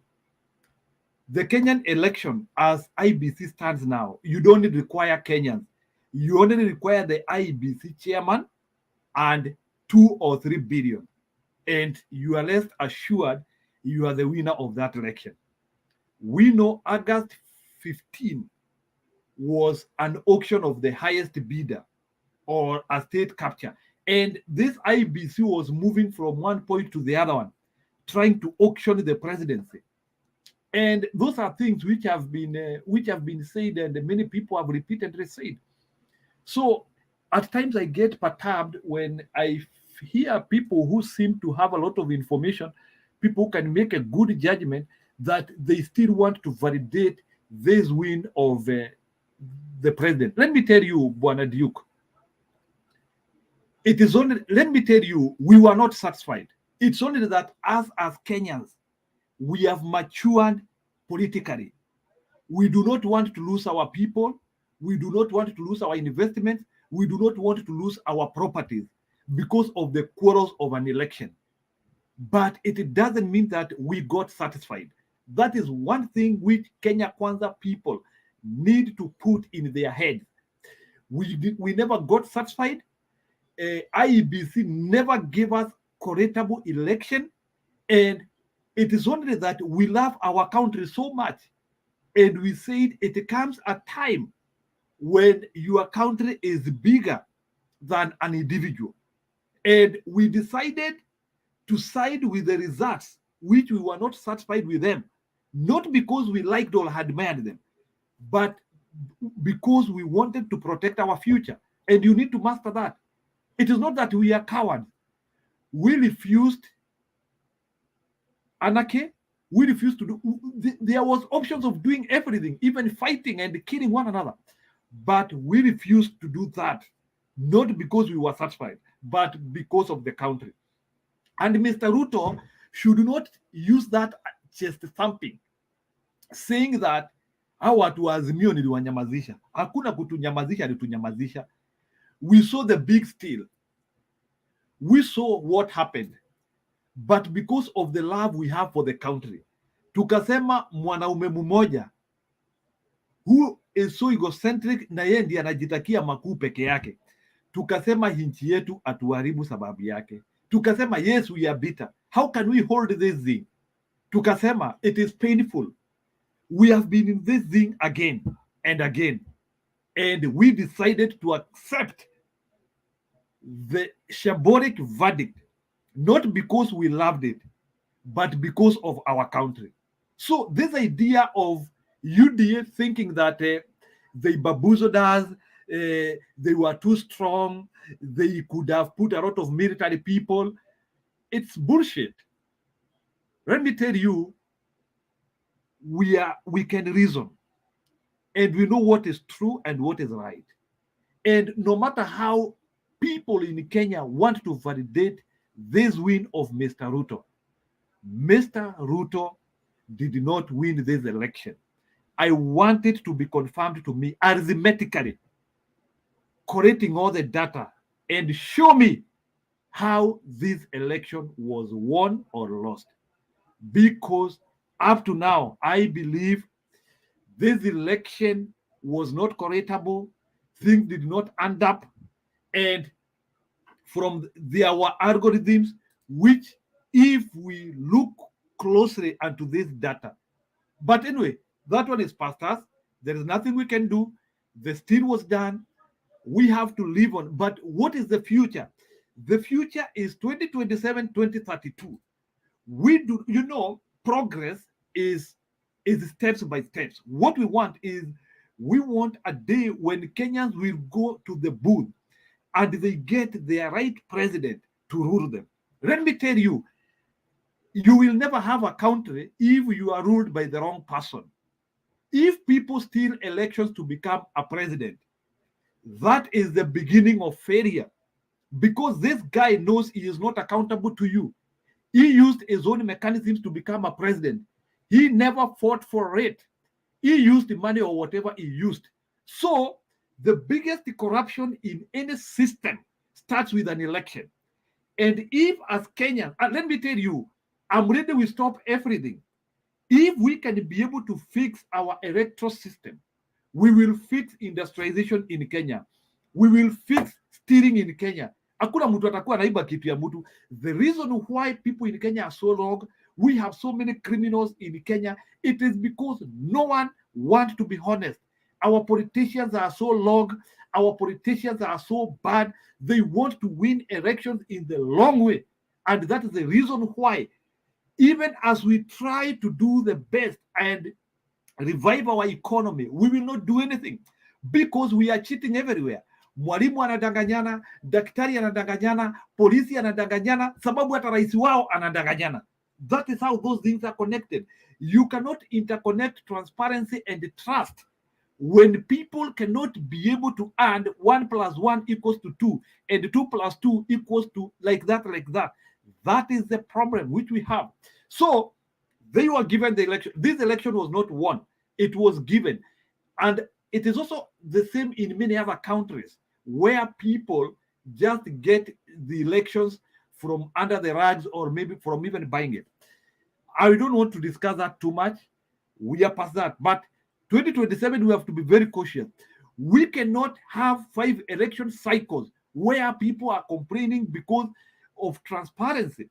We have to fix our elections and we see what is the best way possible. How can we do an election? How can we correct it within 1 day? This idea of delaying our election results 5 days, 6 days, that is where the hijacking takes place. If this election was finalized within a day, we could not be talking this thing. The idea of delaying the results was cooking. Now, how is Kenya performing?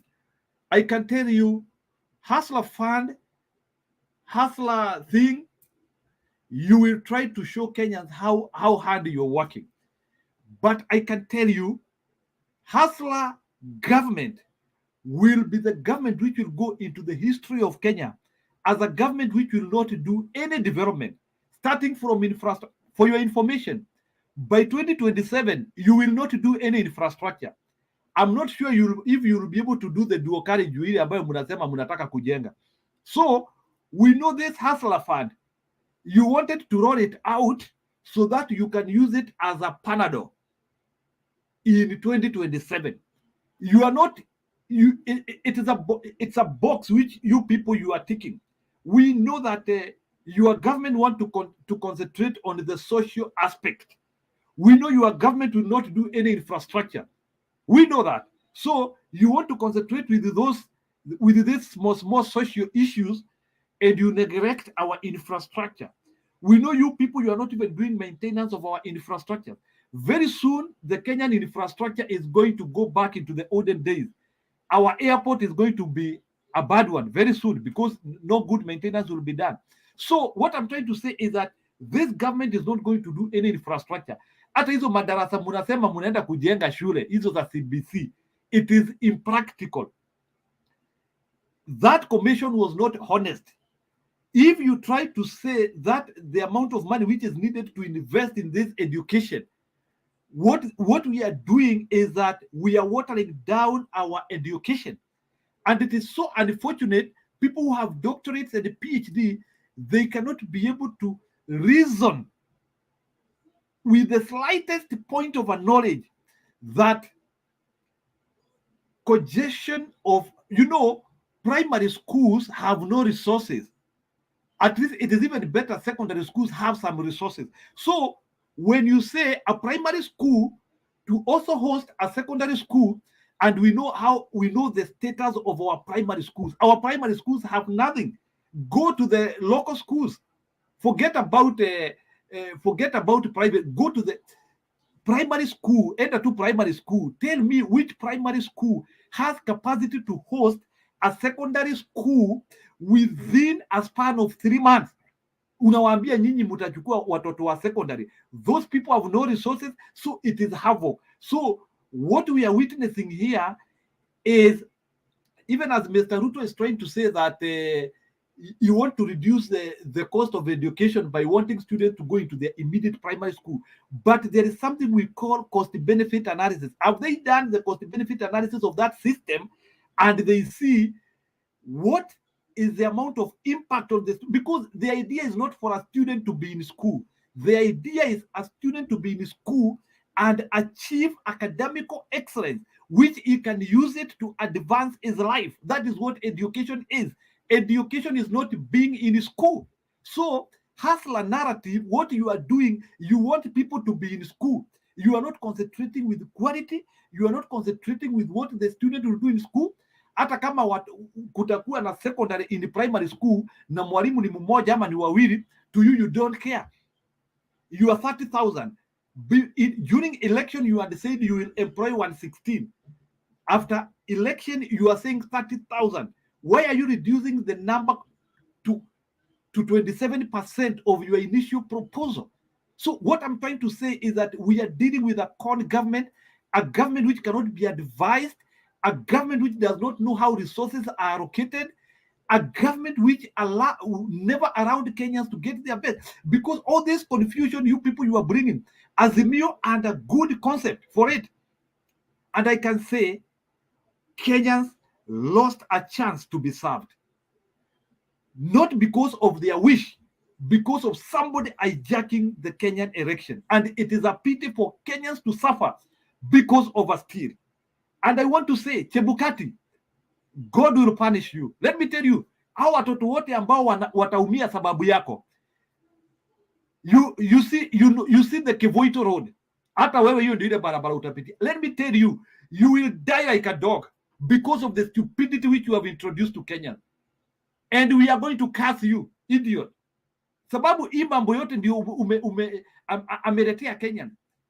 Chebukati is one guy who is the catastrophe of Kenyans 2 times now. That guy will die like a dog. It is unfair to make millions of Kenyans suffer because of only one guy with 2 testicles. And millions suffer. It is unfair. We need honesty. We need transparency. It's unfair for Kenyans to suffer because of one individual who cannot show us 1 + 1 = 1. I'm done. Kenya na all the time weekend mnakuaga mmekula nini bwana?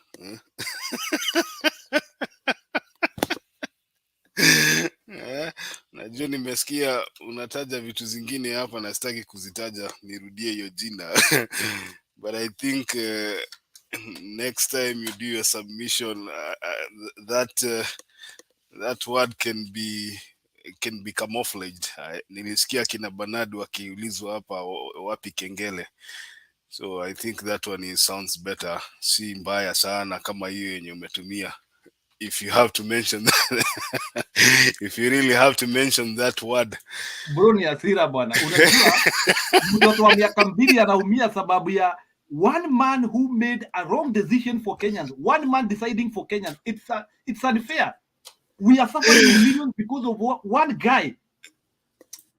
Huyo jamaa, he should go Kivoito direction. Kivoito wako hapo. Yeah, I understand there's a lot of pain, but let me just ngoja Duke, tuko na nafasi nitakuja kwako. Okay, let me give you 1 minute basi before niende kwa Julia. I was asking a question because as per Kenyan all the time is that the person who failed is Chebukati. So I want to ask you, what will you do different? Because as per the provisions of the Constitution, receive all the forms from the polling stations and add. And if there is an issue, write it down and the court will decide on that. Those are the provisions. So having that in mind, and that from that 4 years have been submitted from various polling stations across Kenya, what will you do? Also, number 2, will you listen to other commissioners or will you do what the Constitution is saying for you? So that's the question I want you to answer.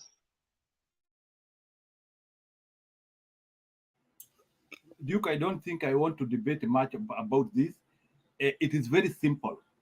If you have even hata wewe ile pali unafanya kazi, if you are a dishonest man, sijui kama umesikia yule jamaa wa yule MP wa Ghana, yule MP ambaye anasema they have a Maguire sijui MP amani. There's a very good story about the Maguire. Go and follow that story. So you can have a Maguire everywhere. That's what I want to say. Somebody who is not doing the right thing. That's what I'm saying. So ile kitu iko, a head teacher can be dishonest, a teacher can be dishonest. So, and if you have somebody who is dishonest in the area, in the high esteemed offices, you end up in these directions where we are today. And that is why some offices zinafaa kupewa Wakenya of high integrity. Watu kama akina Chebukati, the least they should do in Kenya, hata chairman wa Munada asipewe kazi kama hiyo. We have to start vetting Kenyans from the time when they were in primary school. We have people of integrity, by the way. Pea mtu kama mimi hiyo kazi tuone kama nitawapea kazi kama hiyo Chebukati aliwapea hapo. We have dishonest people, people who cannot be trusted, and people who are ready for millions to suffer because of their corrupt agenda.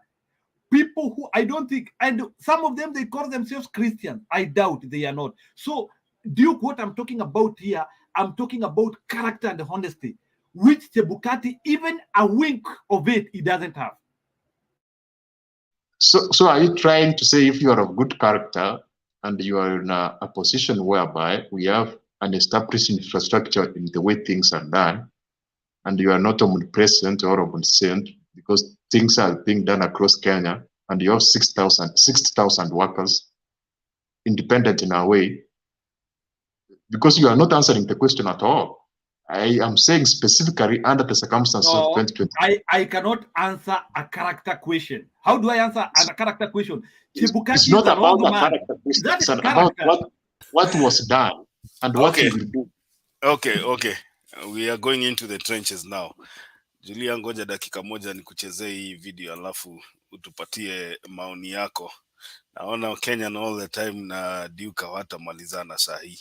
So let me give them a minute before we come back to them. Let me play a video here. Yep. This coalition decision that Azimio members in Jailac could not sit in the hearings, and how then does that serve the interests of the people you represent? You see, Sam, I would say that is the decision of the members of the Jailac, right? And our members and members of parliament are informed by their own thinking on how or what they see. Let me tell you, Sam, let us not beat about the bush. It's already been decided by KK that these commissioners must go. You mean Kenya Kwanza? Yes. That? Done. Decided they must go. If you look at even the language outside parliament, rogue, or this, it's already a decision. It's already a decision that these are not good people. They must go. So the script has been done, properly prepared. Although John says that, why are these people who are now as Mio in the committee, why are they colluding maybe with the legal team of the other side? But this petition must be interpreted as Kenya Kwanza petitions. It's true. How so? They have already very individual names of. If you just for purposes of people seeing that are individuals, but it's not. Look at the language. I wish you had then played even what other leaders are saying outside parliament. The decision has been made. There is no need then to take a cow from where I come from or a goat to a court where hyena is a presiding officer. That case is decided. So let me ask you, Honorable Kosing, if some Kenyans have a problem with commissioners of whichever commission, what are they supposed to do? I'm even told which matter we will interrogate tomorrow in Parliament. I'm even told that there's other petitions which were not presented to the House. They only ended up in the clerk's office. And that will really bring disrepute if it is true, those claims. And I'm told that those people who made the petitions have already presented their issues in court. I'm not sure, but I've read in dailies, right? The petition against Hofla Chebukati. Yes, yes. I read about that in the social media. And if it is true that it is in clerk's office, not transmitted to Parliament, then you don't need to talk next. So I think, Sam, we have a problem. And even by those members leaving the committee, it makes the committee lack legitimacy. They should have stopped.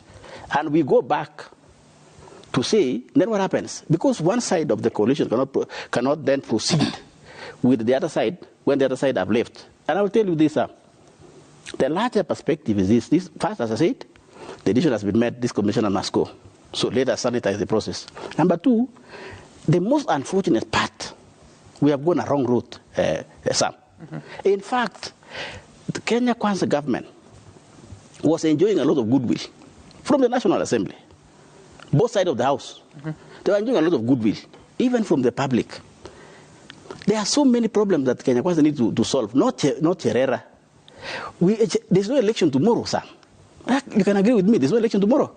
Election is 5 years. But since, Honorable Kosing, since this is a decision that will be made by the Justice and Legal Affairs Committee, then the plenary of the House, why won't your members participate? You see, let me tell you something, that's why we are human beings. You can see the process that is already been contaminated. It's true. You don't need to legitimize a process already been made a decision. But that's what I'm saying, Sam. That's why I'm here, the larger thinking which I want to bring to the attention of the nation, we have gone the wrong way. And Kenya Kwanza, in my view, were enjoying a lot of goodwill in Parliament.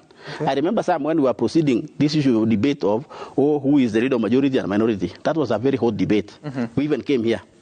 So when it was decided by the speaker like that, you know, the leadership of coalition said, you guys, please let us allow the country. The committee, we did not agree on this timetable, but you use some words. Sorry, Honorable Kosing, carry on. So even that's what I'm saying, the goodwill, which now Kenya Kwanza is throwing out of the window. The leadership of Azimio told us, you guys, let us not even proceed to court to ask who is the leader of majority and minority. This is our country. Let you people take your positions as in the minority side. We are serving the same government. Let us proceed and give this government an opportunity to be able to help our country. There are many problems. Number one, they need to deal with us last fund. Now, and Justice Nyang'aya has resigned as a commissioner of the electoral body IEBC. Nyang'aya threw in the towel hours after President William Ruto suspended him, alongside IEBC Vice Chairperson Juliana Cherera and Commissioners Irene Masit and Francis Wanderi, and established a tribunal to investigate them for gross violation of the Constitution. The 5-member tribunal, chaired by Court of Appeal Judge Aggrey Muchelule, was sworn in by Chief Justice Martha Koome, and its primary assignment is to determine the fate of Cherera, Masit, and Wanderi, with binding recommendations to the President. And as Francis Kashuri reports, Cherera and the 2 commissioners have the option of facing the tribunal to clear their names, challenge the process in court, or follow in Nyang'aya's footsteps.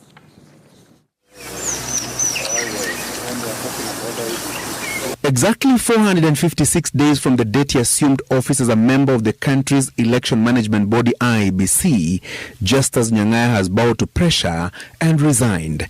Nyang'aya, who was sworn in on 2nd of September 2021, alongside Juliana Cherera, Irene Masit and Francis Wanderi, tendered his resignation letter to President William Ruto through Head of Public Service Felix Kosgei, hours after the Head of State suspended the 4 embattled commissioners dubbed the Cherera 4.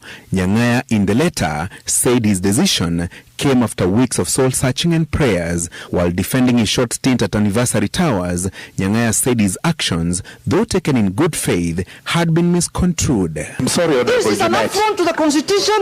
You can address the press out there. Like Cherera, Masit and Wanderi, Nyang'aya did not appear before the National Assembly's Justice and Legal Affairs Committee that was handling 4 petitions filed by the Republican Party, Dennis Ndumbi, Geoffrey Langat and Ward Steve Jerry, seeking the removal of the 4 commissioners. The National Assembly yesterday adopted the committee report and recommended the establishment of a tribunal to investigate the 4 commissioners. For a moment before we conclude.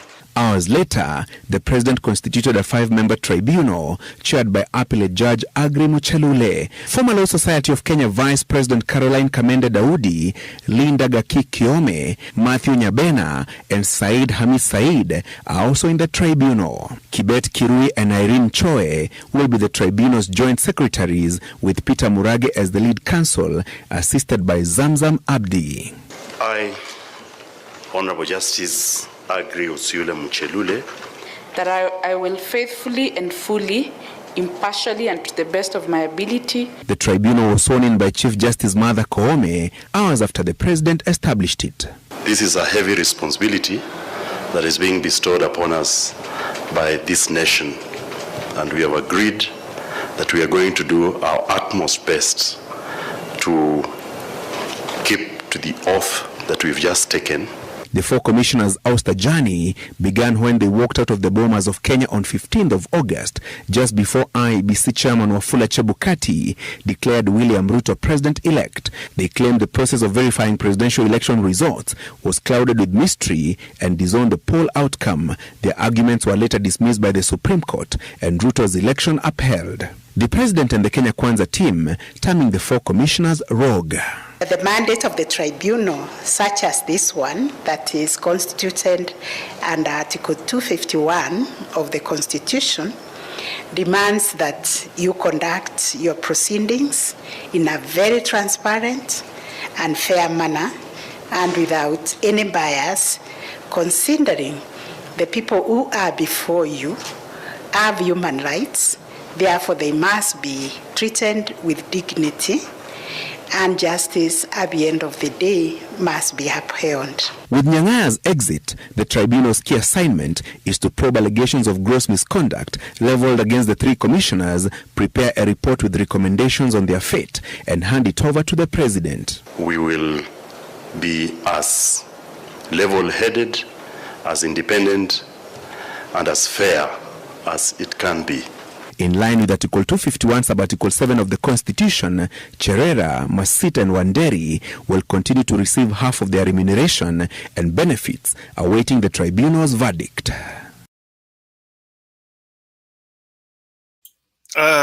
Julia, the president appointed that commission, I think, sijui ni usiku jana ama ni saa ngapi. Leo Chief Justice jump into action. Ni kama majina ilikuwa inangojewa tu ichapishwe kwa gazette notice, alafu Chief Justice akawatafuta wote akawakusanya na kuapisha waanze kazi. This is a state emergency. Yeah. But before you make your comments, I just want to inform you, I don't know kama unajua huyu mama. Kuna mama anaitwa Mary Wamboi. Yes, and alikuwa, she was alleged to have been trying to steal somebody's husband. No, kuna mama alikuwa anaitwa the Mary Wamboi mwenye alikuwa na Kibaki something. No, you don't know the Mary Wamboi. This Mary Wamboi that I'm talking about is a Mary Wamboi that was once being sought after by the DCI. Yes, the one who also was akajificha Weston Hotel. Had a case of murder case or something? No. Listen to the story. Puma Holdings director released on 50 million bond of a 2.2 billion tax evasion court case. So two directors of Puma Holdings wanted over 2.2 billion tax evasion court case have been released on 50 million bond with surety of 25 million Kenyan shillings each after they presented themselves before the anti-corruption court today morning. The two, Mrs. Mary Wamboi Mungai and Purity Njoki Mungai, presented themselves in court to take plea before Chief Magistrate Honorable Felix Mutinda Kombo, accompanied by their lawyer Nelson Harvey. So she's lucky enough, amegonga jackpot. Sahi endi atakuwa chairperson wa CCK, Communication Commission of Kenya. Endelea, Julia. Yeah, I think that's not a surprise, Makiadi. We starting with the president himself. He's a suspect. The deputy president, another suspect. It's a government of suspects of thefts, corruption, murder, name them. So you expect the worst. So she's just one of the angels in that government because others have done worse things. Good to see everybody, Duke, Njiru, Frederick, Makiadi. And now Duke, Njiru doesn't want, he's tired. He's tired and fed up of being fed up with everything. He's done. Njiru is done. That's so Duke. If you see Njiru reacting like that, Njiru is one of the most patient people here, I think. Yeye na Makiadi, hiyo ninaweza wapatia kadi ya patience. Hiyo Mungu aliwasaidia. So if you see Njiru reacting like that, amefika mwisho wake. Sijui Makiadi anafika, sijui kama Makiadi wanafika mwisho wake. On a light note, so I want to comment on the things that I'm seeing there. Raila Odinga declares war on President Ruto, and I don't know whether he actually declared war. I don't know that it's Mutembe phrasing that. And Uda Blunders, Ruto Sio Uhuru narrative. There's somebody saying, I want to start with that. I don't know who is coming with that. Makede, I need you people to help me. Duke na Sunday na Kenyan kama, who said that statement? Ni Ruto alisema mimi sio Uhuru, man, who is saying that? Because I would like to know who is nani anasema your statement. Your statement inatoka wapi? Kuna mtu anajua where that is coming from? Is it Ruto saying? I think ni supporters wa Ruto, the likes of Duke. Ama Duke imetoka wapi your statement? Yes, imetoka wapi Duke? Because I have been hearing it. You see, there was a time when Ruto was campaigning and they said, it's not like Uhuru Kenyatta. They will not allow Raila to do APCD maybe to go south in the country, something of that kind. Okay, so they're actually quoting. That's the origin of that statement. But essentially, what the statement means, I don't think two people can be the same. I can say the statement is also true, because you cannot even be the same to your kid or to your parent. People are very different. Okay, I get it. So I want to start from there. That's a symbol of arrogance and dictatorship.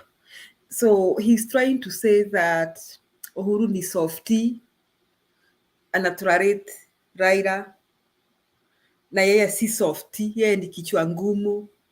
He will not tolerate that.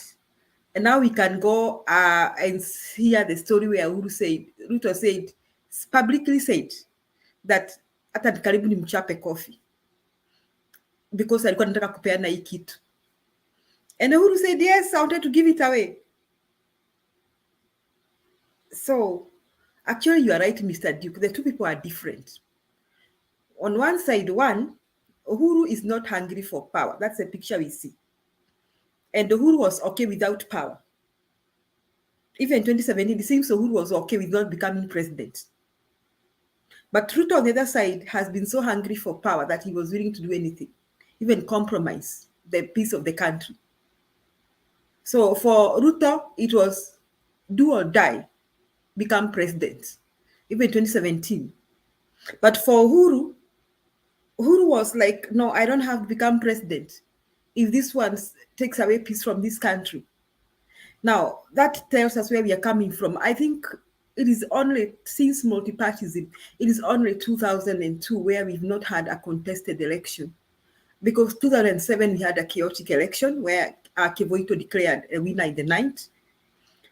And then 2013, it was contested. And 2017, it was contested. Now, if you look at, I had an argument about members of parliament. If you want to know that an election has reasons to be contested, look at the numbers of members of parliament. I think Raila Odinga's side has equally been having a big number of members of parliament all through. Like 207, I think he had more, if I stand to be corrected. 2013, the numbers were close to the same. 2017, now 2022, Azimio had more members of parliament until they were bought by Ruto, until they crossed sides. So, Duke, what does that tell you? If a side has more members of parliament, it means they command a bigger support. They command a bigger support from the rest of the majority of Kenyans. So if the elections are contested, then there are questions and questions. Now, I look at the Cherera 4. Now, yesterday, Duke, you tried, I think I left halfway in that argument between you and Deto. You are trying to perpetuate some argument that the Cherera 4 were on Ruto's side and all that, which I think you are not willing to perpetuate that today, that propaganda. But whichever side they were for, the fact that they decided to call a forum and publicly say they disagree with what is Chebukati announcing, it means something was very wrong with the whole electoral process. The fact that they had the audacity to do that, in fact, I congratulate them because they had the courage to do that, to call that press conference and say we disagree with what Chebukati is announcing. Now, according to KKA, what the Cherera 4 did is a recipe for chaos. So it means expressing your dissatisfaction with the process is a recipe for chaos, which means KKA is trying to take our independence and our freedom of expression.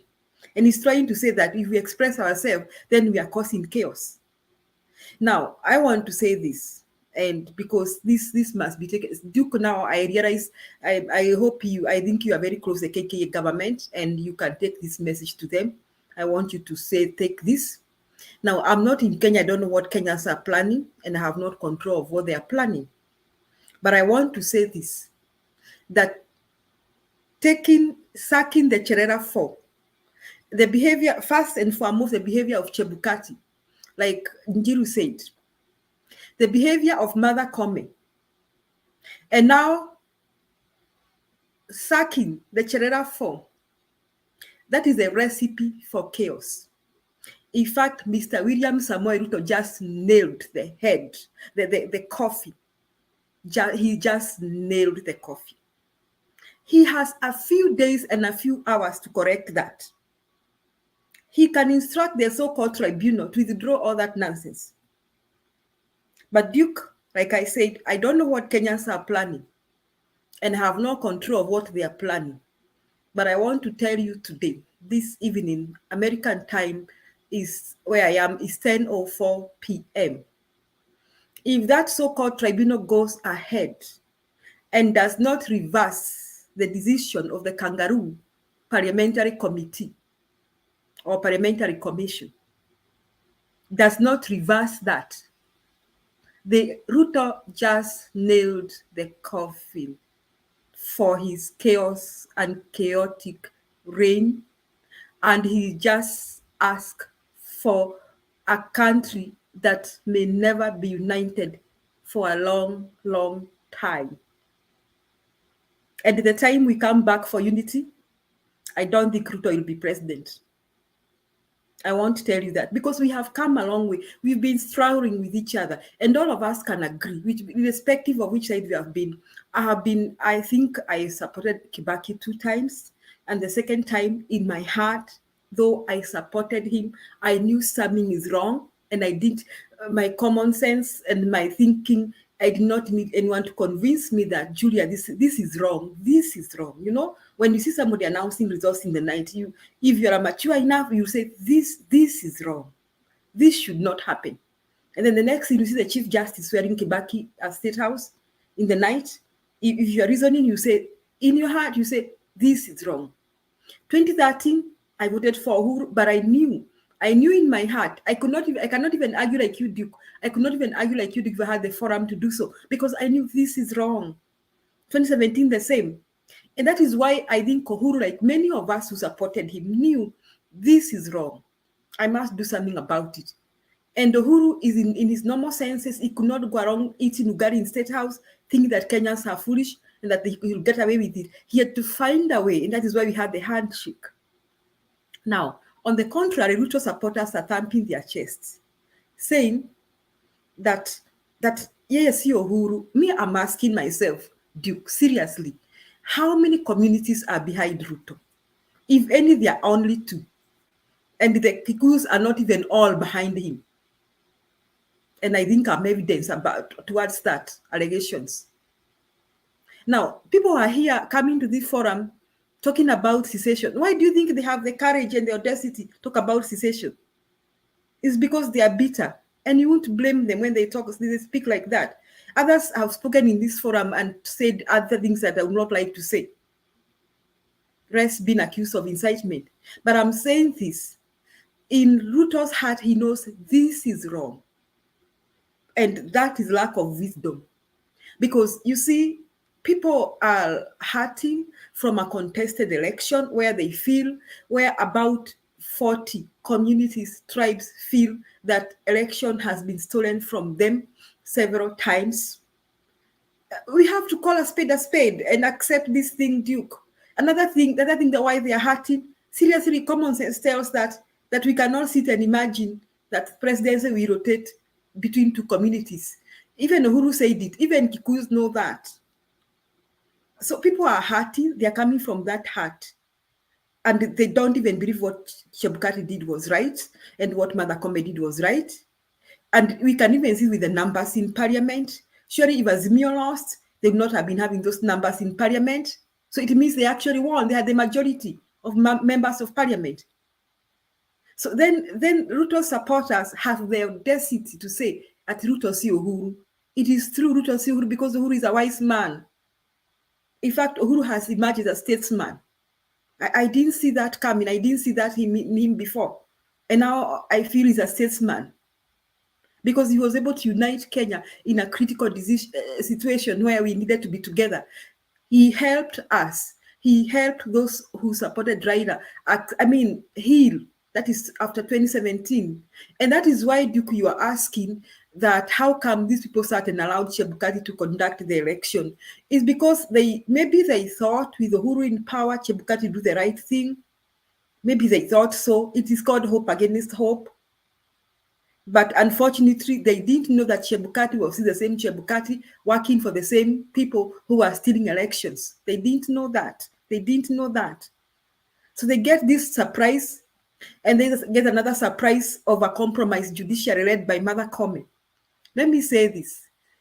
Chebukati, Mother Kome, and William Samoei Ruto will go down in history for having led Kenya into chaos and for having destroyed the democracy that we have enjoyed since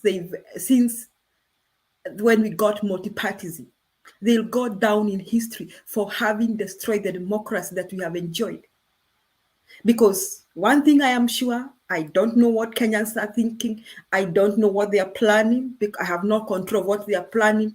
But I don't think they will sit down and allow Ruto to get away with this.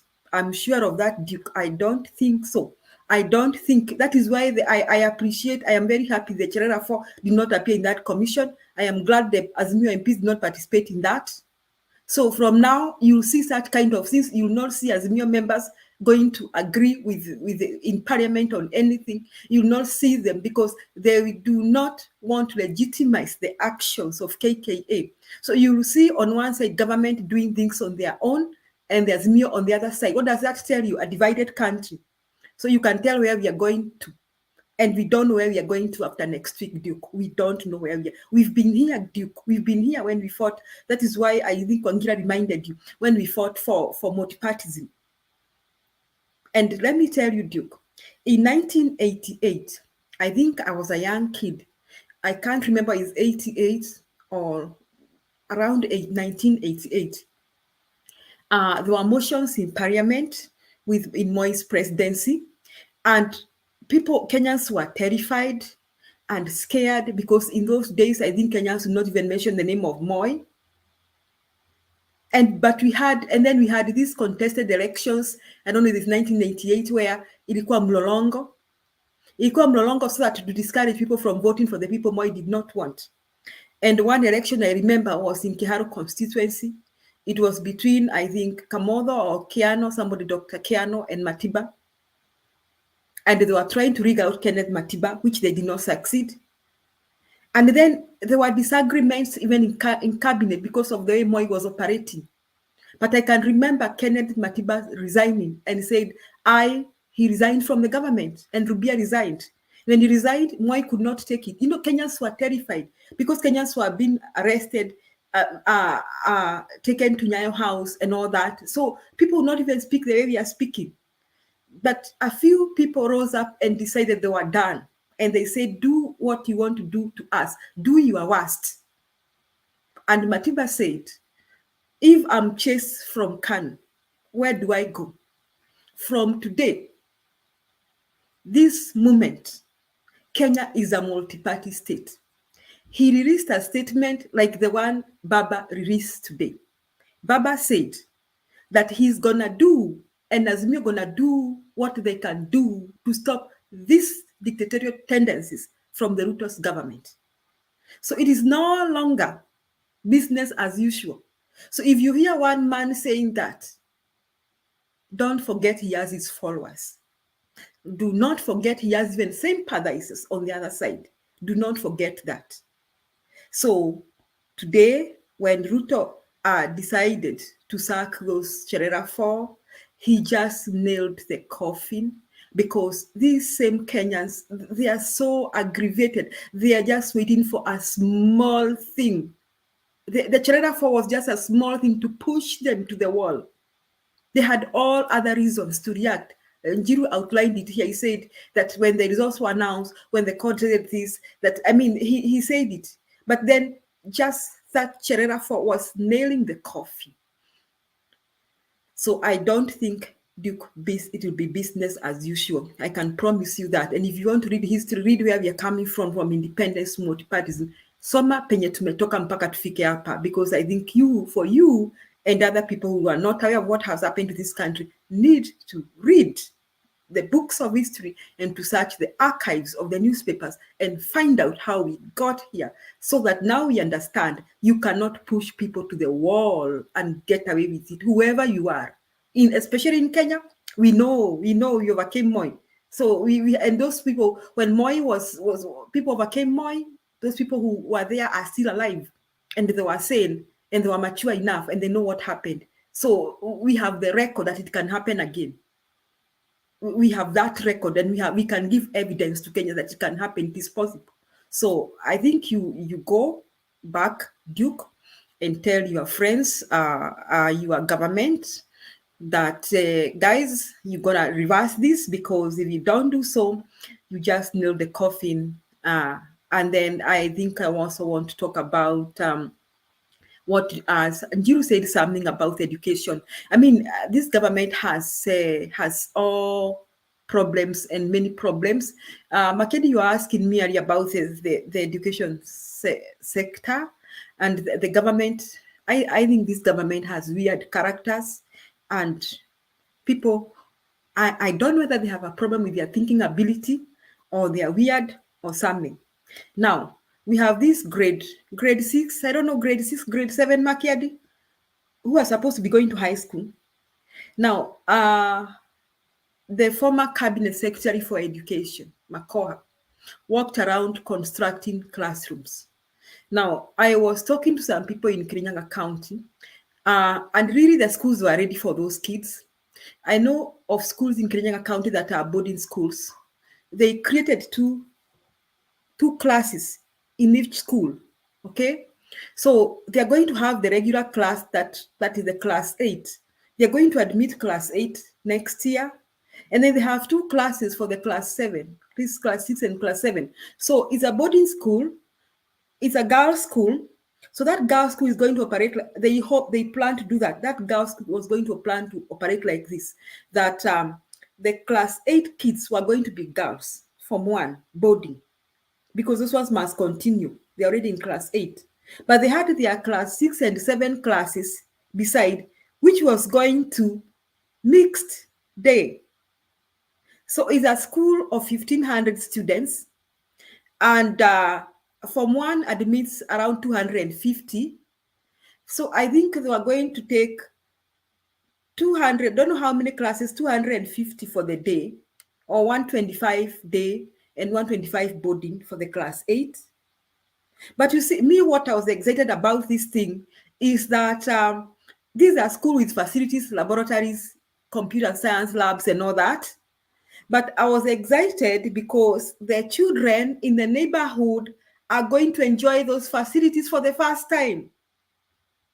This is an extra county performing school. It is a school that's post top 30 in the national exams. So these schools from the neighborhood, irrespective of their KCP results, are going to enjoy those facilities. So Makoha created that. He moved around all those schools and made sure those kids were not going to be boarders. Those kids are going to be day scholars. So that school was going to have 2 sections: a boarding section for the class 8 kids and a day section for this grade 6 and grade 7. Now, reversing that means those kids are going back to their primary school. Now, I need answers here from the members of the panel. Now, question is that who will teach these kids if they are doing their secondary school curriculum? Who will teach these kids in the primary school? Do you people know that the primary school teachers are not qualified? The primary school teachers in Kenya are not qualified to teach the secondary school curriculum. Do you know that they all undergo a training called P1 training? Do you know that the secondary school teachers in Kenya undergo a Bachelor of Education and lowest a diploma in education, which has been reduced to only diploma in education science? They no longer do art like history. Kuna walimu wachache sana wa historia, ni wale wenye wanaitaya historia, CRE, all that for diploma. But we have a few for diploma from Kagumo Teachers College, and I think we have Kenya Science. I don't know that Kenya Science is no longer there. It was taken by KU. I don't know. I'm not sure about that. I stand to be corrected. So what I'm trying to say, who will teach? I want this mathematics, somebody to explain to me, who will teach these kids the primary school, the secondary school curriculum? Who will teach them? Who will teach them? Who is going to be moving from this school to go and teach them? Now, what about the school principals? How will they manage these two classes? You know, the secondary school curriculum is completely different from the primary school curriculum. So who will teach them? How will these kids? I mean, this whole thing of Kenya Kwanza, of trying to undo what Uhuru did, is so childish. According to me, is so immature and so childish, because it is the Kenyans who are suffering in the process of undoing what Uhuru was doing. So, Makedi, that's my question. I think I need someone to help me know what will happen to those children. Asante, I want to stop there for a while. All right, thank you, Julia. I can see, hold on, Frederick is lifting his hand, but I also want to inform you that I saw the minister, the CS for education, saying that they're going to employ 30,000 teachers. And also the president said that by the end of, I think, this year, so beginning of January, they expect to have employed at least 30,000 teachers. So I don't know the distribution of those teachers, if it's secondary or primary school, I have no idea, but I know they have a plan like that. So because I'm asking that, Makiad, you know, when these kids go, if the kids go to the same school, for example, this particular school I'm talking about, if they go, we have grade 6 and 7 in that school. So what's going to happen is that the teacher teaching math all the way to form 4, former form 4, form 1, 2, 3, 4, will be given classes even in this grade 6 and 7. I mean, it is called economy of production or economies of scale. It's called large economies of scale. Large economies of scale meaning that the same resources, teaching resources, can be utilized across the board. But now, if you have those kids in the primary school, it means you have to employ a different set of teachers who will only be teaching 2 classes. That's a waste of resources, because a teacher may only be having 12 classes or 12 lessons, while a teacher in Kenya basically teaches about 28 lessons. So that will be waste of resources. So my argument is, in this process of undoing what Uhuru did, yani I'm one new total. Asante Makiadi, I think Sunday has to do some. All right, Frederick.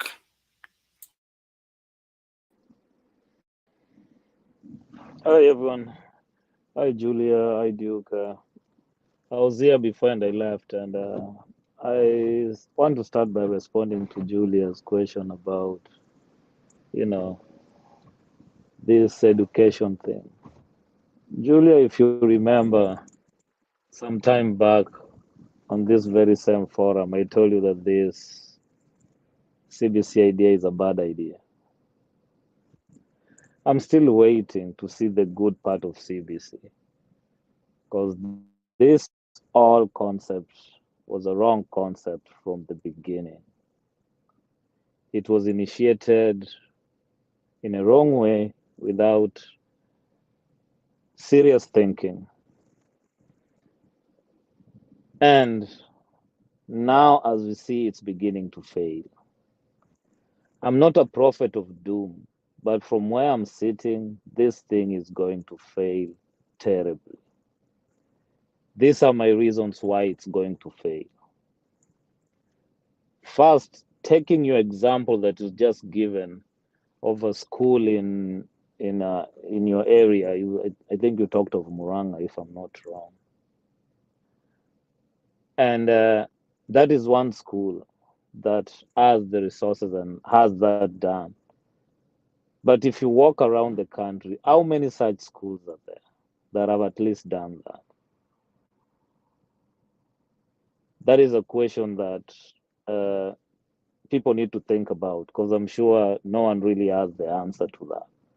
I was at home in July this year, sorry. And in my village, actually nothing like that has happened. The resources are still the same, the schools are still the same, no new classes, no nothing. So that what that means is there are places in the country where initiative like what you've talked about has taken place. And there are other parts of the country where such initiatives have not taken place. So for that reason alone, that means there are some parts of the country that are already disadvantaged on the aspect of education from that front alone. Leave alone going back to our schools that used to be there in some regions where there are not even schools with the old system. So, this is my point. You bring in a new system without facilities to run it. It's like, I don't know, I'm thinking of a simple example to give that also sounds stupid, but I'll use it anyway. It's like buying a car and you cannot afford to put gas in it. So, this is what CBC is. It was a wrong idea. Kenya was not ready for it. And that is why the cracks are beginning to show. Talking about teacher training, you need to train personnel before you bring a new system. Even in the companies we work, before you bring in a new system, you have to train the personnel that will run that system. You don't start by buying or installing new systems without knowing who are the technicians. People like me who we are in engineering, a company cannot buy new equipment and equipment, I mean equipment and facilities without having trained the personnel that will run and handle them. That is what CBC is. We don't have the manpower. Is when we are thinking of hiring. The people we are hiring, are they trained on CBC?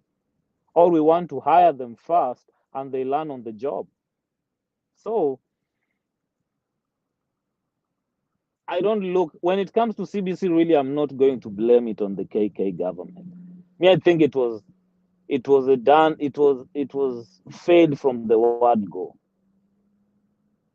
And if you ask me, I would rather we go back to our old system, strengthen our system, our old system, train our teachers, pay them well, and build facilities where there are no facilities. We need a lot of schools. There are places where we really don't have schools.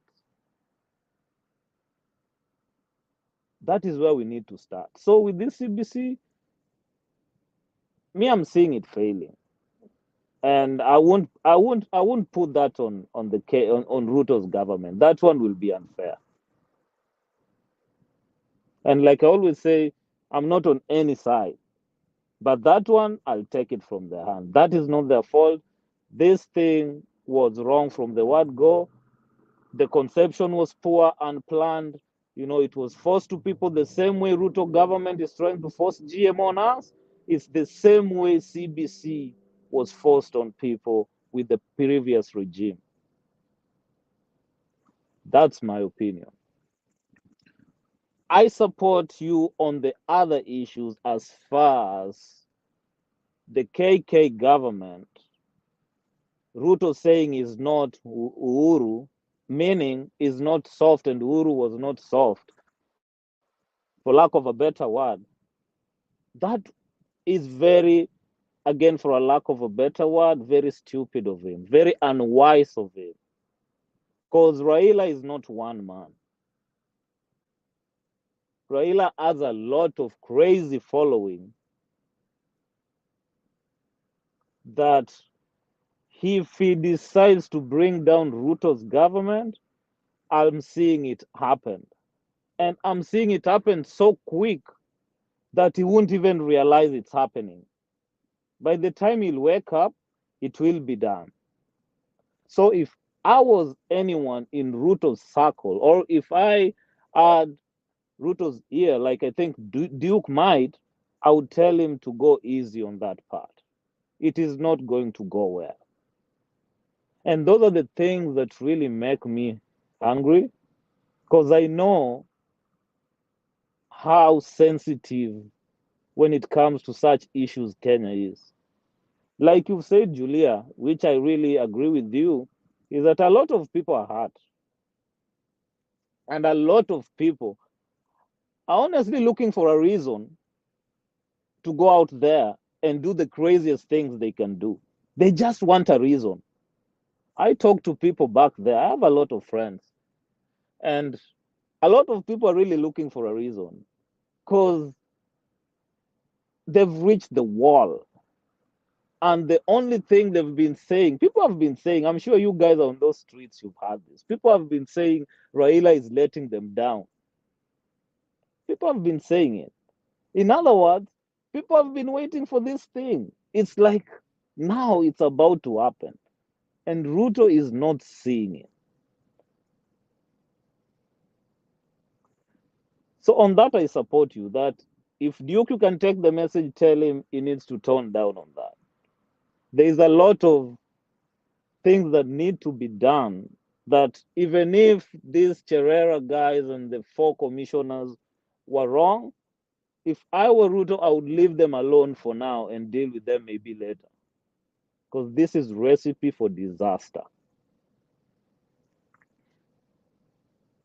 The thing that was holding the hustlers, the so-called hustlers that supported Ruto, actually they've been waiting for this hustler fund. That is actually one thing that they've really been talking about. That is why a lot of youths were still holding on to him. But with what we've seen, the 500s and the 200s and the waiting for hours and nothing going on, even his base is falling apart. The hustlers are not as happy, they are not as excited as they were back then. In other words, he's messing himself and he's setting himself up for failure. And I'm just wondering how he's not even seeing it. And on the same note, I think in a forum yesterday or the day before, I had Duke talking of, trying to defend the 500. That, I'm trying to remember how he phrased it, but it was something on the line that you give 500, you can multiply it, and there's a way he put it. But my point on that, I was trying to talk about that is, you cannot multiply when you have nothing to eat. You cannot save when you have nothing to eat. Everyone who saves because their basic needs have been met. You don't save what you don't have. You cannot go hungry and you're saving.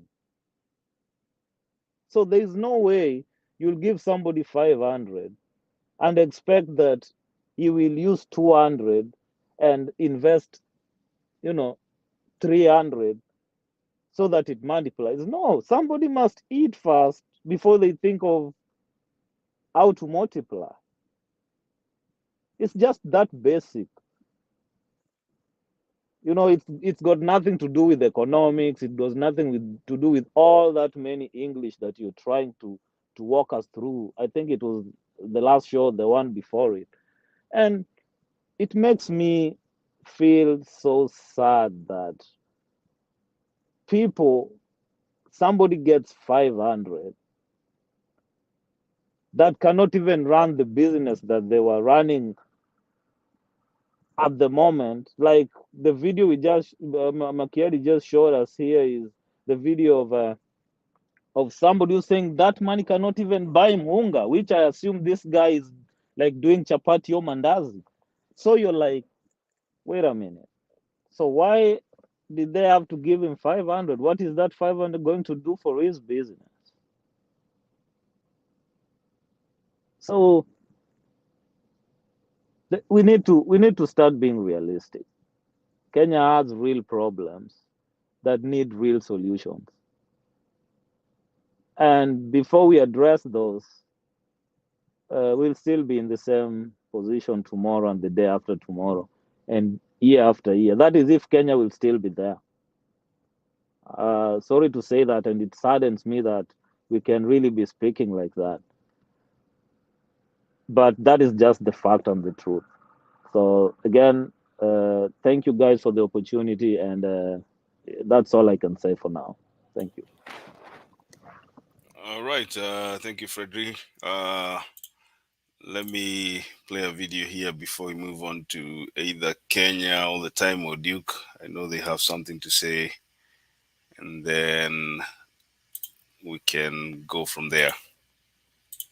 Wito umetolewa kwa mkurugenzi wa mashtaka ya umma Nurdin Haji kuelezea umma sababu ya kuondolewa kwa baadhi ya mashtaka kwenye baadhi ya kesi iwapo afisi yake itasalia kuaminiwa na Wakenya. Wakili Charles Kanjama aidha anasema kuwa ipo fursa ya kuanzisha upya kesi kama raia binafsi iwapo haujaridhika na hatua ya ODPP kuondoa kesi. Ibrahim Karanja na maelezo zaidi. Japo inasemekana kuwa hatua ya upande wa mashtaka kuondoa madai dhidi ya washukiwa katika baadhi ya kesi si jambo geni, uzito wa kesi zinazoathirika na hatua hiyo ya ODPP katika siku za hivi karibuni umesababisha mjadala kuhusu uwazi wa hatua hiyo. Kwenye kesi ambayo sasa imerejesha afisi ya Nurdin Haji kwenye kurunzi, mawakili wa familia ya marehemu Tob Cohen wameelezea kutoridhika kwao na hatua ya ODPP kuondoa malalamishi dhidi ya Sara Wairimo na mfanyabiashara Peter Karanja, washukiwa wakuu kwenye mauaji ya Cohen. Familia hiyo ya Cohen inasema kuwa haikufahamishwa na ODPP nia yake ya kuondoa mashtaka licha ya wao kuwa waathiriwa wakuu. ODPP pia ameondoa mashtaka katika baadhi ya kesi kuu zinginezo, ikiwemo ile ya mauaji dhidi ya waziri wa jinsia Aisha Jumwa Jumatano wiki hii, pamoja na kesi dhidi ya naibu wa rais Rigathi Gachagua. The current concern of Kenyans is an opportunity for the Office of the Directorate of Public Prosecution to come out clear and engage Kenyans and clarify why they charge or withdraw charges against certain individuals, and also give the general guidelines. And also for those who are affected, who think that they have been wrongly charged, they need to know, Kenyans need to know, if I feel that the prosecution should not even have been commenced, what is the mechanism for me to seek review of the decision to charge in the DPP's office? Aidha, mwanasheria Kanjama anasema kuwa iwapo kuna asiyeridhika na maamuzi ya ODPP kuondoa kesi hizo, ipo nafasi ya kuianzisha upya kama raia binafsi. Anytime the DPP seeks to withdraw charges, the court should make it a practice of giving the victim or complainant an opportunity to address the court. And the court should be the one to finally determine whether they are persuaded by the DPP's decision or not. And if they are not persuaded, to then request the DPP to continue with the evidence that has already been presented in witness statements and exhibits, present it to the court so that the court can then make the final determination. That, I think, will resolve a lot of the sense of maybe unfairness that may be felt by victims or complainants when charges are withdrawn, especially if they are not agreeable with the decision. Hata hivyo, ODPP ametakiwa kuwa makini zaidi ili kuondoa dhana ya msukumo wa kisiasa inayokisiwa kuwa chanzo cha kuondolewa kwa baadhi ya kesi hizo. The issue of equal treatment is fundamental for the sense of justice in the criminal justice system. And it is not just on the basis of politics, even on the basis of economic ability. If you only charge the poor, but those who are better off or wealthy never get charged, or you don't take about their cases well, if you only charge, for example, men and don't charge women, or vice versa, if you charge people because of ethnicity or any other of these inherent or social characteristics, it would be very unfortunate. Ibrahim Karanja, and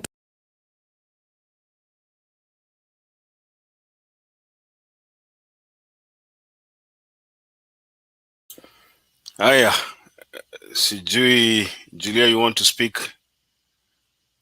Yeah, I am just saying, now look at that. Maybe you could tell us. Everything the DPP has done since Ruto became president is withdraw cases. What picture is that? After this murder case of Cohen, I mean, what are these cases to do with Uhuru, really? hata kama ni undo what Uhuru was doing. Everything the DPP has done, and you see Kajama is explaining, I think he's a senior advocate, that if the DPP got to withdraw a case, he got to consult with the complainant, and the complainant should be given their day in court. So he isn't doing that. He's just withdrawing cases. So my take is, Makiadi, everything this government is doing is just, I don't know. I don't know where we are heading to, and that is why I think Raila was right to say, Azmio and Baba, they got to stop this. Through whichever way they got to do that, they got to stop all this drama. We did see these things in Uhuru's time. You know, when Uhuru came to power from to Kibaki. Okay, let's talk about Kibaki. When Kibaki came to power, because Kibaki and Moi had different kind of reasoning and political stance. We didn't see this kind of behavior.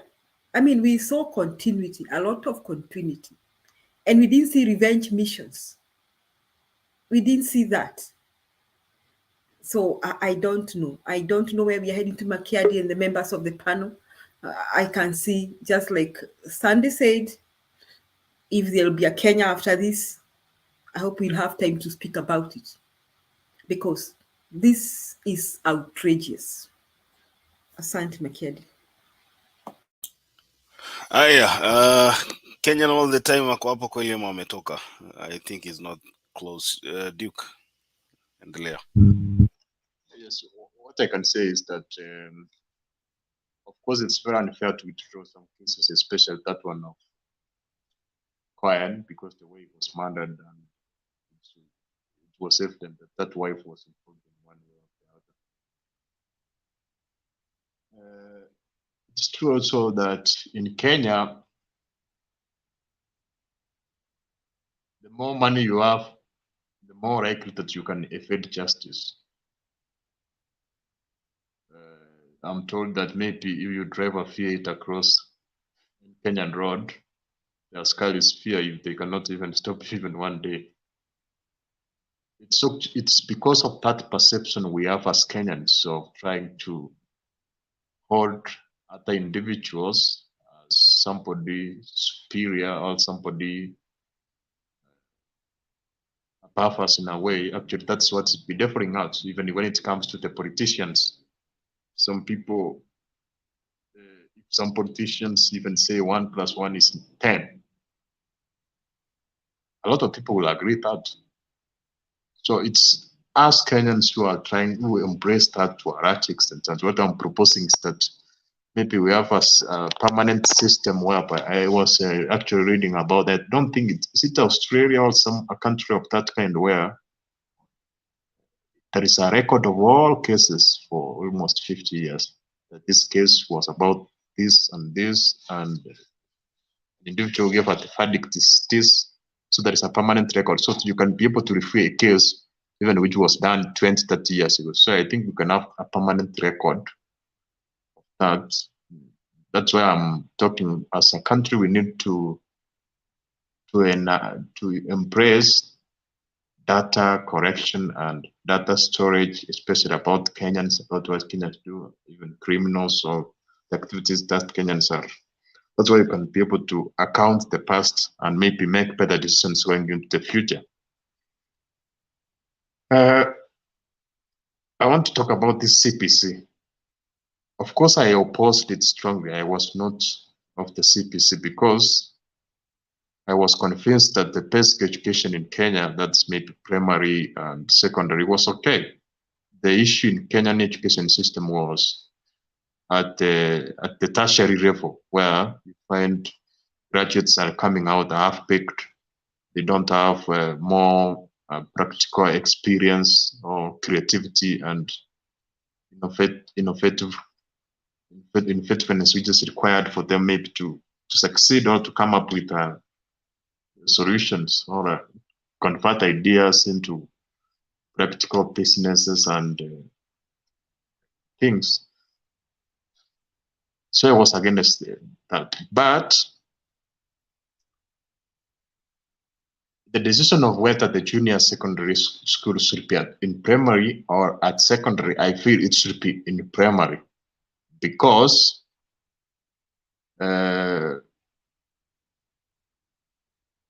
it simply entails students who are you retain the old system.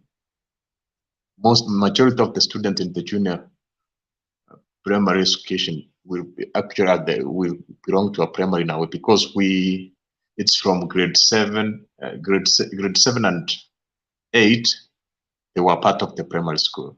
It's only grade 9 which was part of the secondary, so more were at the primary level. So retaining the junior secondary at the primary level, it will be easier, because there was two it means we will actually require one additional classroom.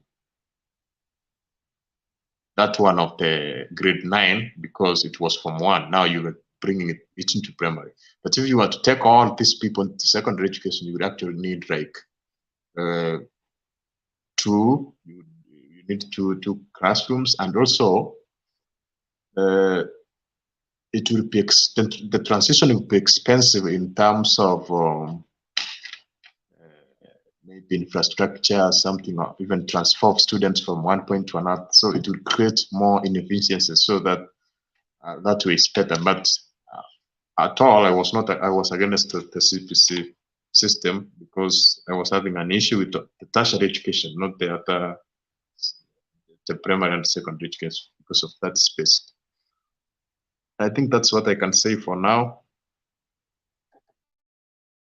Thank you. I can see Mr. LM is here. Mr. number 1, kwanza nitakulaumu kwa sababu ulitufail last time. Tulikungoja hapa sana na mgeni wetu wa ile program yetu ya Jumamosi, tukakosa mgeni hiyo siku, watu walitutafuta hawakutupata. Kwa hivyo hapo sijui tutafanya namna gani, lakini natumai kwamba tutarekebisha kwenda mbele. Makiadi, you should give me a punishment. You should make him just sit there and not allow him to talk.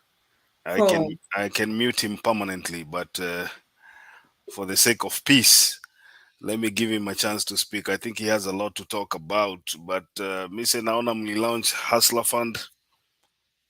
Finally, the money is here. Nimejaribu kupiga hesabu, nimeona the maximum. Hata president mwenyewe credit yake inafanya anaweza kopeshwa 2,000 peke yake. So freedom is finally here. That's one thing I want to hear your opinion about the Hustler Fund, number 1. Alafu kuna narratives zinapita hapa kwa screen, unaweza chukua ile kitu unataka na uendelee. Karibu. Asante. Mimi leo nimekuja kusikiza. Kwanza kabisa ningependa urekebishe kwamba nilikushauri kwamba sijampata Joyce Canada. Nilijaribu kumshawishi aje, lakini hajapata nafasi ya kuja. So nafikiri tutamsubiri hadi wakati atakuja. Julia, habari gani siku ya leo? Kwa hivyo leo mimi sijakuja kuchangia, lakini mimi Hustler Fund yangu nimeona nimepewa limit ya 5,000, so nangoja, lakini nafikiri ngoja nikuulize, umekopa? Have you been able to access, ama unatupiga brush? Okay, wait, Miss and Makiadi, you are making my day. What do you mean limit ya 5,000? Like you cannot get more than 5,000? No, they have a way that they can, I don't know what means they use to assess your credit worthiness. But then they look at, I don't know. They have some way that they are looking at your credit worthiness. So when you apply for how is someone applying? I can also find out, because I tell you how much I can I can tell you. Lakini ubaya watu ambao wamecost jam kwa hii process ya kuapply ni watu wa Azimio. So ningependa sana watu wa Azimio wawache kidogo wamecongest system. Na hustlers kwanza wa apply, alafu ndio nyinyi mtakuja baadaye. Nyinyi mmekuwa mkipinga Hustler Fund hapa, wachana na sisi. Lakini for the benefit of doubt, Julia, you dial star 254 hash. 234. You register. Is it 234 or 254? No, 254. You register. After registering, then you can now use the star star 234 hash, and then you pick it up from there. So kwa hivyo, that's interesting. So why you didn't qualify for more? Uko na madeni mingi Kenya? Sina madeni. Unajua, this is a pilot project, and I'm sure they are trying. They know what Azimio wako huko kama nyuki. Yesterday it was a mess, lakini kama haukupigia hustler utapata 500. So kama umejaribu okay, what do you mean it was a mess? There were so many people who applied for the thing and you see this anyway. If you look at I actually took a little bit of time to study. This is a network, right? People are lodging requests to a network. So what do you expect? There's traffic, and when you have traffic, of course, you're not going to get the system. Probably is not designed to take a lot of Azimio. Let's put the Azimio thing on the side first. Let me ask you something here. Let's look at the numbers. How many subscribers does Safaricom have? They do have, but no. Let's do an estimate here. How many subscribers do Safaricom? I don't know. I don't want to take a guess. So I just you're talking about traffic. I wanted to compare the traffic that you're talking about. Besides the usual Safaricom products, is a new product that actually was highly anticipated to be launched, and everyone was curious to try. So of course there is traffic to the network, to one Safaricom network, which you would expect was not designed to receive such traffic. But eventually it's going to be intimate. But as of yesterday, today, and the first week or the second 2 weeks, it's going to be a little bit we are going to have a little bit of traffic. Okay, before you move away from that issue, let me ask you another question that I have here. So, assuming I'm taking a loan, like you've said, of 5,000 shillings, right? How much money is being deducted from that? That goes to your saving? That goes to which saving? You are saving, because there's a mandatory saving that accompanies every borrowing from this hustler fund. Ama huna hiyo habari? I think that I will leave it to the policy, the hustler fund policy, to speak into it. Sasa naona misi hajui ile kitu anaongea Julia. I think this guy amekuja hapa kutupiga brush. He has no idea whatsoever what he's talking about. Yeah, Mise, I also wanted to ask a question. Now, Mise, you are letting me down. I thought you are an insider in the KK government, and you're not giving us the information. Sisi tunataka pesa. Sasa pesa ya kutoka wapi? Hiyo pesa ya hustler. You reap where you sow. Sasa now listen. Is it that one must have a Safaricom line? I think this is from what I see, is a Safaricom product. I think I don't know of the other service providers, but what I've used is Safaricom, and it worked pretty good actually. No, you know, Julia, Missy has no idea what he's talking about. First of all, that is one thing we want to agree before he makes his submission. Missy has no idea whatsoever what he's talking about. He's saying that is an assumption. No. Because what I'm telling you is the truth. Okay, you borrowed 5,000 shillings. Okay, how much did you receive on your phone? I can check that. Yeah, check. Because we want to do the math here. Our viewers are here. They'll tell us if we are talking about something that exists. Or we can ask the viewers. Anybody who has borrowed, tell us what happened. No, I'm giving. The people of Azimio will not say that. No, hold on, Mise. You borrowed 5,000 shillings. How much did you receive in your account? That's what we want to know. I'm going to check now. Because this is a scam. What you're telling you is a scam here, because which scam? Somebody borrowed. No, check your amounts, Mise. Check your amount. I want you to give us. Kenyan all the time.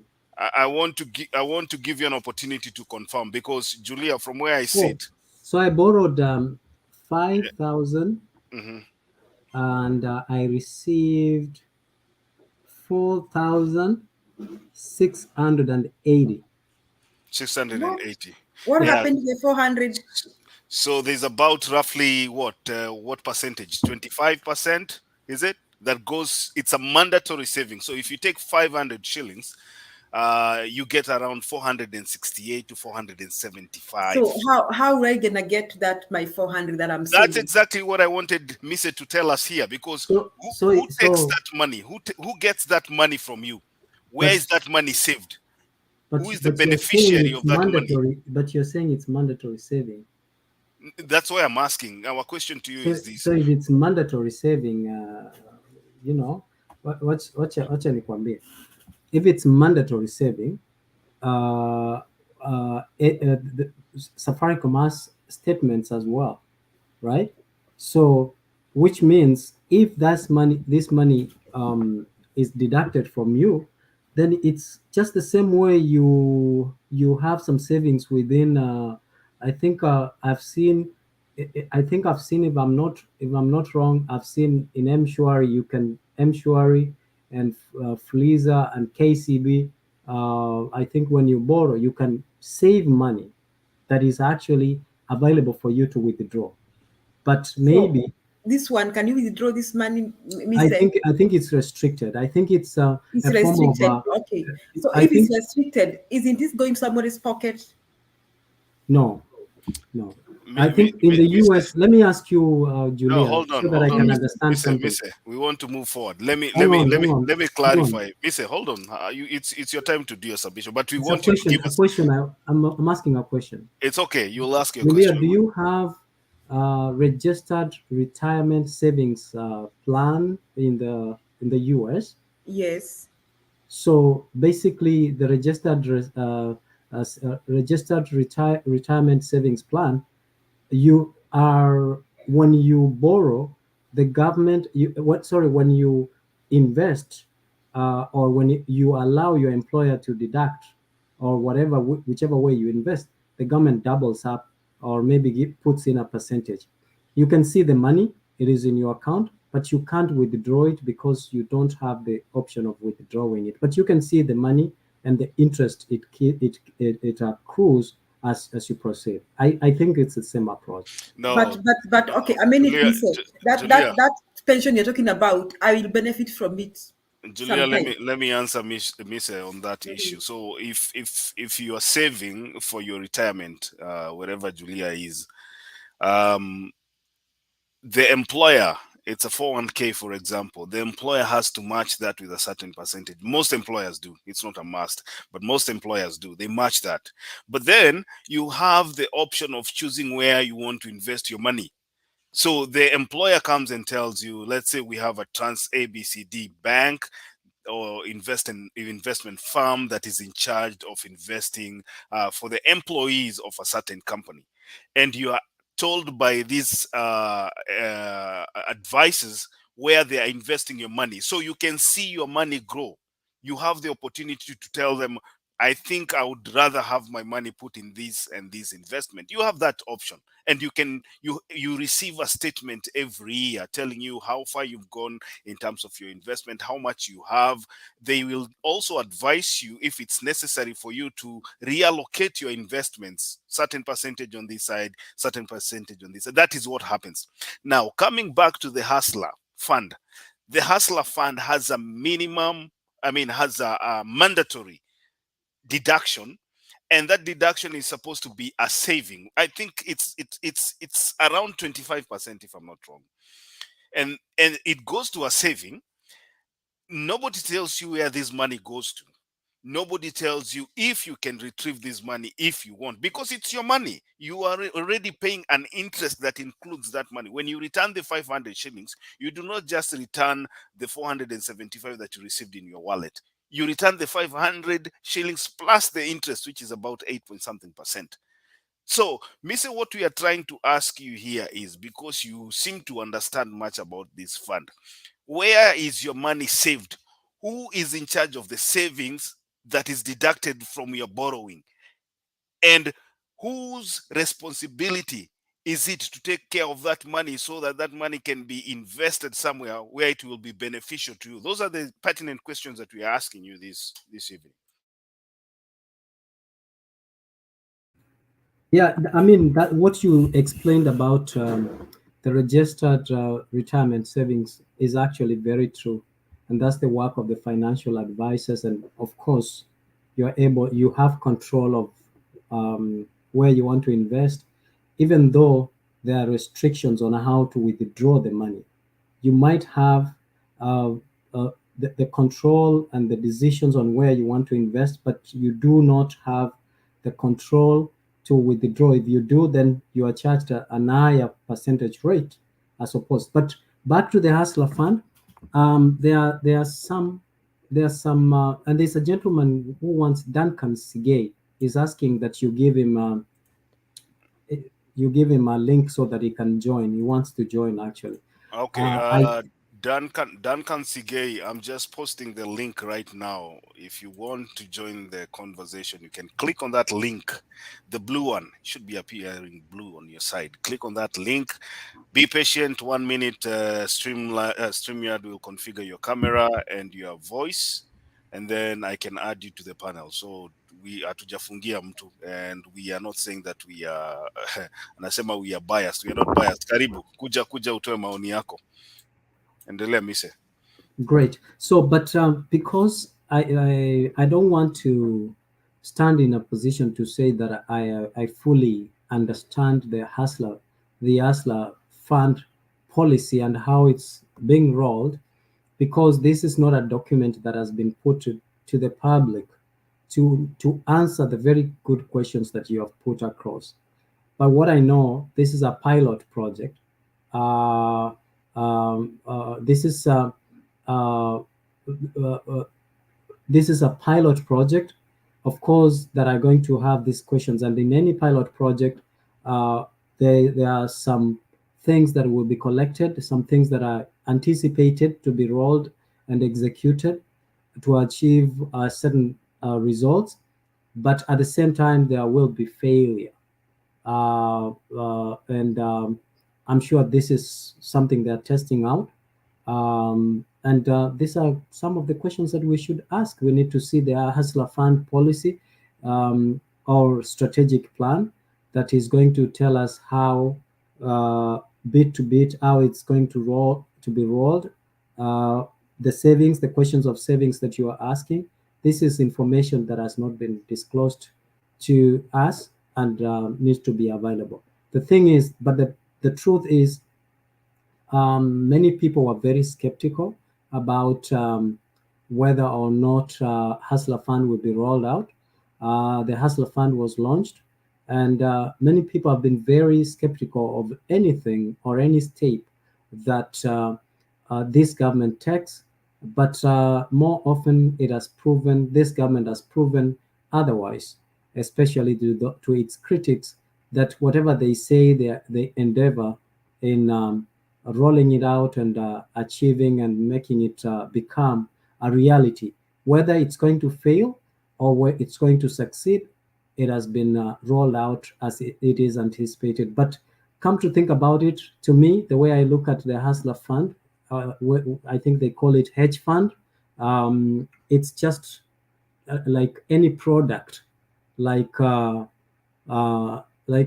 Safaricom product.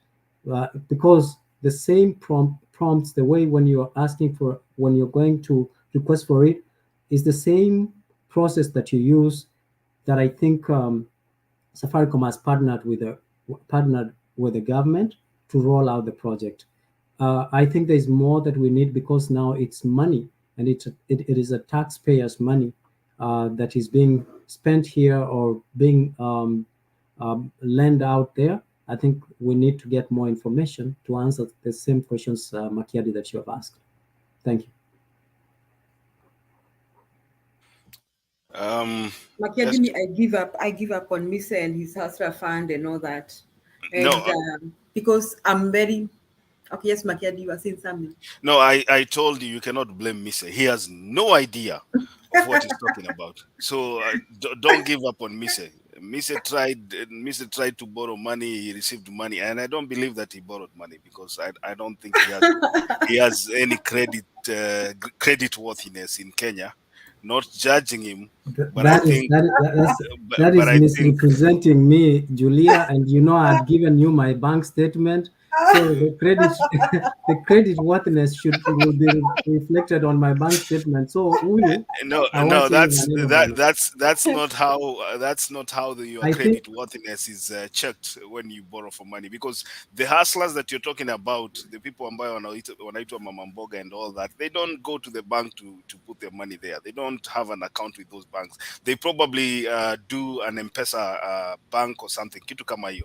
So I don't know mahali unatoa this is a Ponzi. Kuna mtu anaita Ponzi scheme, because a Ponzi scheme is whereby you borrow money, unakopesha. You know, let me tell you what the president was talking about. The president was saying we are rolling out, and Makiumi said this is not a pilot project. A pilot project is whereby you test, ni kama ile tulikuwa nayo Galana Kulalu. You try, see how it works out, and then sasa unaendelea invest a lot of money in that. The Hustler Fund is a 50 billion investment. And the president said very clearly that we are going to set aside 50 billion Kenyan shillings for the hustlers. Now, where it becomes a Ponzi scheme is out of the 50 billion shillings, the same president said they are supposed to save about 20 billion Kenyan shillings. So watakopesha watu 30 billion, lakini kwa ile 50 billion ambayo walisema wataweka kando itaenda nje, lakini watarudisha 20 billion kwa hiyo. So ukikopa shilingi 500 haupati 500, unapata 475 ama tuseme 460. Hiyo 40 inarudi kwa serikali. Sijui ni wapi wanakuwekea hiyo pesa. Sijui kama utawahi ipata, but you still pay for it.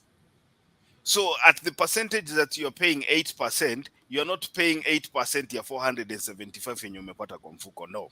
You are paying 8% ya 500 yenye umekopa, lakini hujaona hiyo pesa. So we are assuming if you took 500 and received 465 or 475, there's that person who borrowed, let's say 50,000. They don't get the 50,000. They get around 47,250. 2,500, 2,700 or something inaenda kwa serikali. Where do you recover this money from? Ni nani anachukua hii pesa? Inaenda wapi? Inakuwa invested wapi? How do you check whether your money is being put in good use? But you still get to pay. This is what we call a Ponzi scheme, whereby unakopa pesa hapa kwa Mise, unakopesha Julia na interest ya juu. Julia akirudisha pesa unachukua unakopesha Stone PK. Sasa wewe utakuwa unakula interest namna hiyo. Mise akianza kuitisha pesa yake unamrudishia kutoka kwa Julia, unampea ndio hii, unachukua hiyo pesa nyingine unapeleka. That's what we call a Ponzi scheme. Mise, there's no way you actually they're working like Shylocks. They're working like Shylocks. They're working like Shylocks. Mise, this is just open robbery on Kenyans. And I think unfortunately Kenyans are not seeing what we are saying, because Kenyans are broke. So kama kuna mtu alitumia 5,000 leo akasema haidu niko na 5k, lakini hakupata 5k, alipata hiyo 4,000. I don't know what you have given us. About 400 was taken, and this person got to pay 5,000 plus the interest. And so it is just, this is theft on Kenyans, on poor unsuspecting Kenyans. It is only me, you, Mise, and Makiadi and Stone here are analyzing this thing. But because Kenyans are desperate, they are hungry, they need food on the table, they'll go for the money and they'll be asked to pay for it. But two things will happen. One, some of them will not pay. A big number will not pay, Makiadi. I can assure you that. So what I do, what will they take them? I don't blame them for not paying. But another thing will happen. Someone is trying to make money out of Kenyans.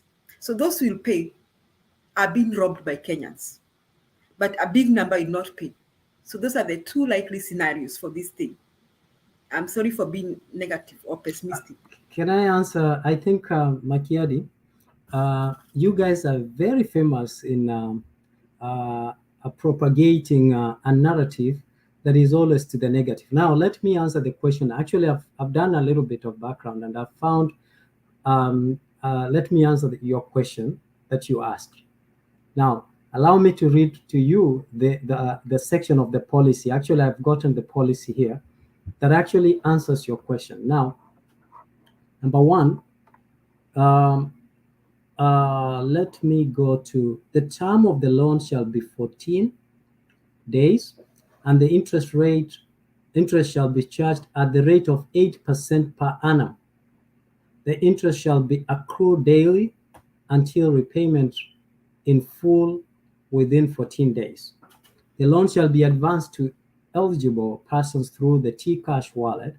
The Hustler Fund savings and loan product shall have savings component. And that's what you were talking about, Makiadi, as follows. Number one, 5% of the loan advanced shall be deducted to go towards savings, which is known as savings deduction. And that is what you are trying to explain, Makiadi, savings deduction. And then an added, 70% of the savings deduction shall be applied to the customer, to the customer's pension, the pension remittance. Okay, so the deduction that you are talking about shall be applied to the pension remittance.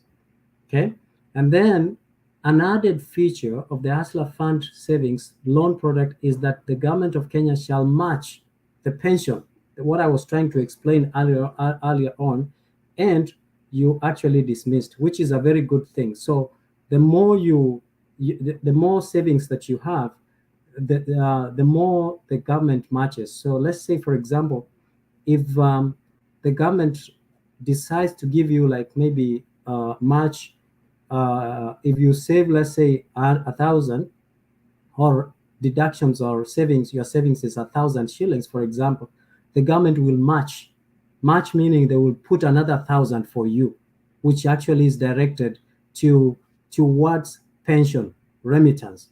Now, then the other thing, it says that if by any chance, if you have defaulted, that goes to those who have not defaulted. But if by any chance, if you default, the government will add 1 shilling, okay, to a maximum contribution of 6,000 per annum. Okay, so the loan has been, if the loan has been fully paid, the customer shall only be entitled to access the short-term savings after 365 days from date of disbursement of the loan. Now, let me jump to the last one here. In the event that the customer fails to repay the loan by 30th day of the date of disbursement, the customer shall not be eligible to borrow from the fund until full repayment of all outstanding amounts. The bank shall retain 30% intended for short-term savings as described in the above suspense account until the repayment of the loan. Upon full repayment of the loan, the amount that you have saved will be released to the customer, who will be at liberty to withdraw or keep it as savings. Now, have you been answered your question? Mr. You are reading so much theory. The problem is you are reading things that are, printed for you to read. I want to dispute what you've said here. Number one, if I give you 20,000 shillings and I ask you to pay me at 8% within 14 days, the interest rate cannot be called per annum. So I think sometimes we have to be practical. When the bank tells you the 100,000 shillings umekopa utakuwa unalipa na interest rate ya 14% per annum, they mean per annum. Now with the Hustler Fund, it's different because you are paying the money within 14 days. The interest rate is not an annum interest rate.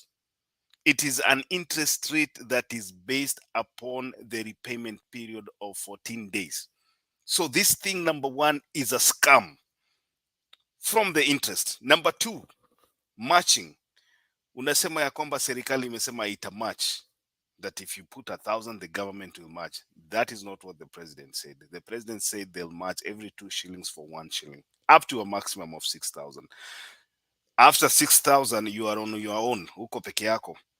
So which means the maximum that the government is going to match is a sum of only 3,000 Kenya shillings. But then how long can it take you as a person who is borrowing 500 shillings with a repayment period of 14 days to get to a level whereby you achieve the 6,000 shillings that will make the government match your saving? How long will it take you to do that? I'm looking at probably so many years. Mise, ukikopa 500 ukirudisha, ukikopa 500 ukirudisha, miaka mingi sana ndio uweze kufikia mahali serikali inaweza match hiyo pesa yako ukisave. You know, we are talking about matching the saving, not matching the amount that you borrow. The saving. So if you borrow 500, if your limit allows you to borrow 500 shillings and they deduct the 25 shillings and they put that in your account as a saving, then it will take probably, I don't know, 10 years or something for you to reach about 6,000. You should do the math, mise. Wewe unafaa kufanya hesabu. Wachana na hii kizungu mingi unapakiwa hapo na Ruto. You know, I told you, when you see this guy speaking, alafu ashike kidole namna hii na alame ulimi, lips, ile Kiswahili anataka kukupiga hapo, you should do the math yourself. Wachana kufanyiwa hesabu na Ruto, because hiyo hesabu yake inatoka kwa David D. Now if you follow what David D talks about, it's a lot of theory, it's not practical. You cannot follow what David D talks about na upate truth from there. You must do the math yourself. So perhaps you should tell us, hii 8% yenye unasema unalipa within 14 days, how much is it going to cost you to repay the 500 shillings? Na hiyo story ya pension, je, who wants pension? Who is forcing you to have pension? I mean, itakuwa kwa pension scheme. Sijui sasa, where will I get these Kenyans? Do they even know about pension? I mean, mise ukweli hii is scam Kenyans. If you don't want to owe anybody money, don't borrow that money.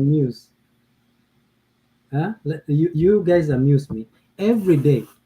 The government is talking about matching what you save up to 6,000, right? And Makiadi, you are misleading. You are misrepresenting the Hustler Fund policy of the 8%.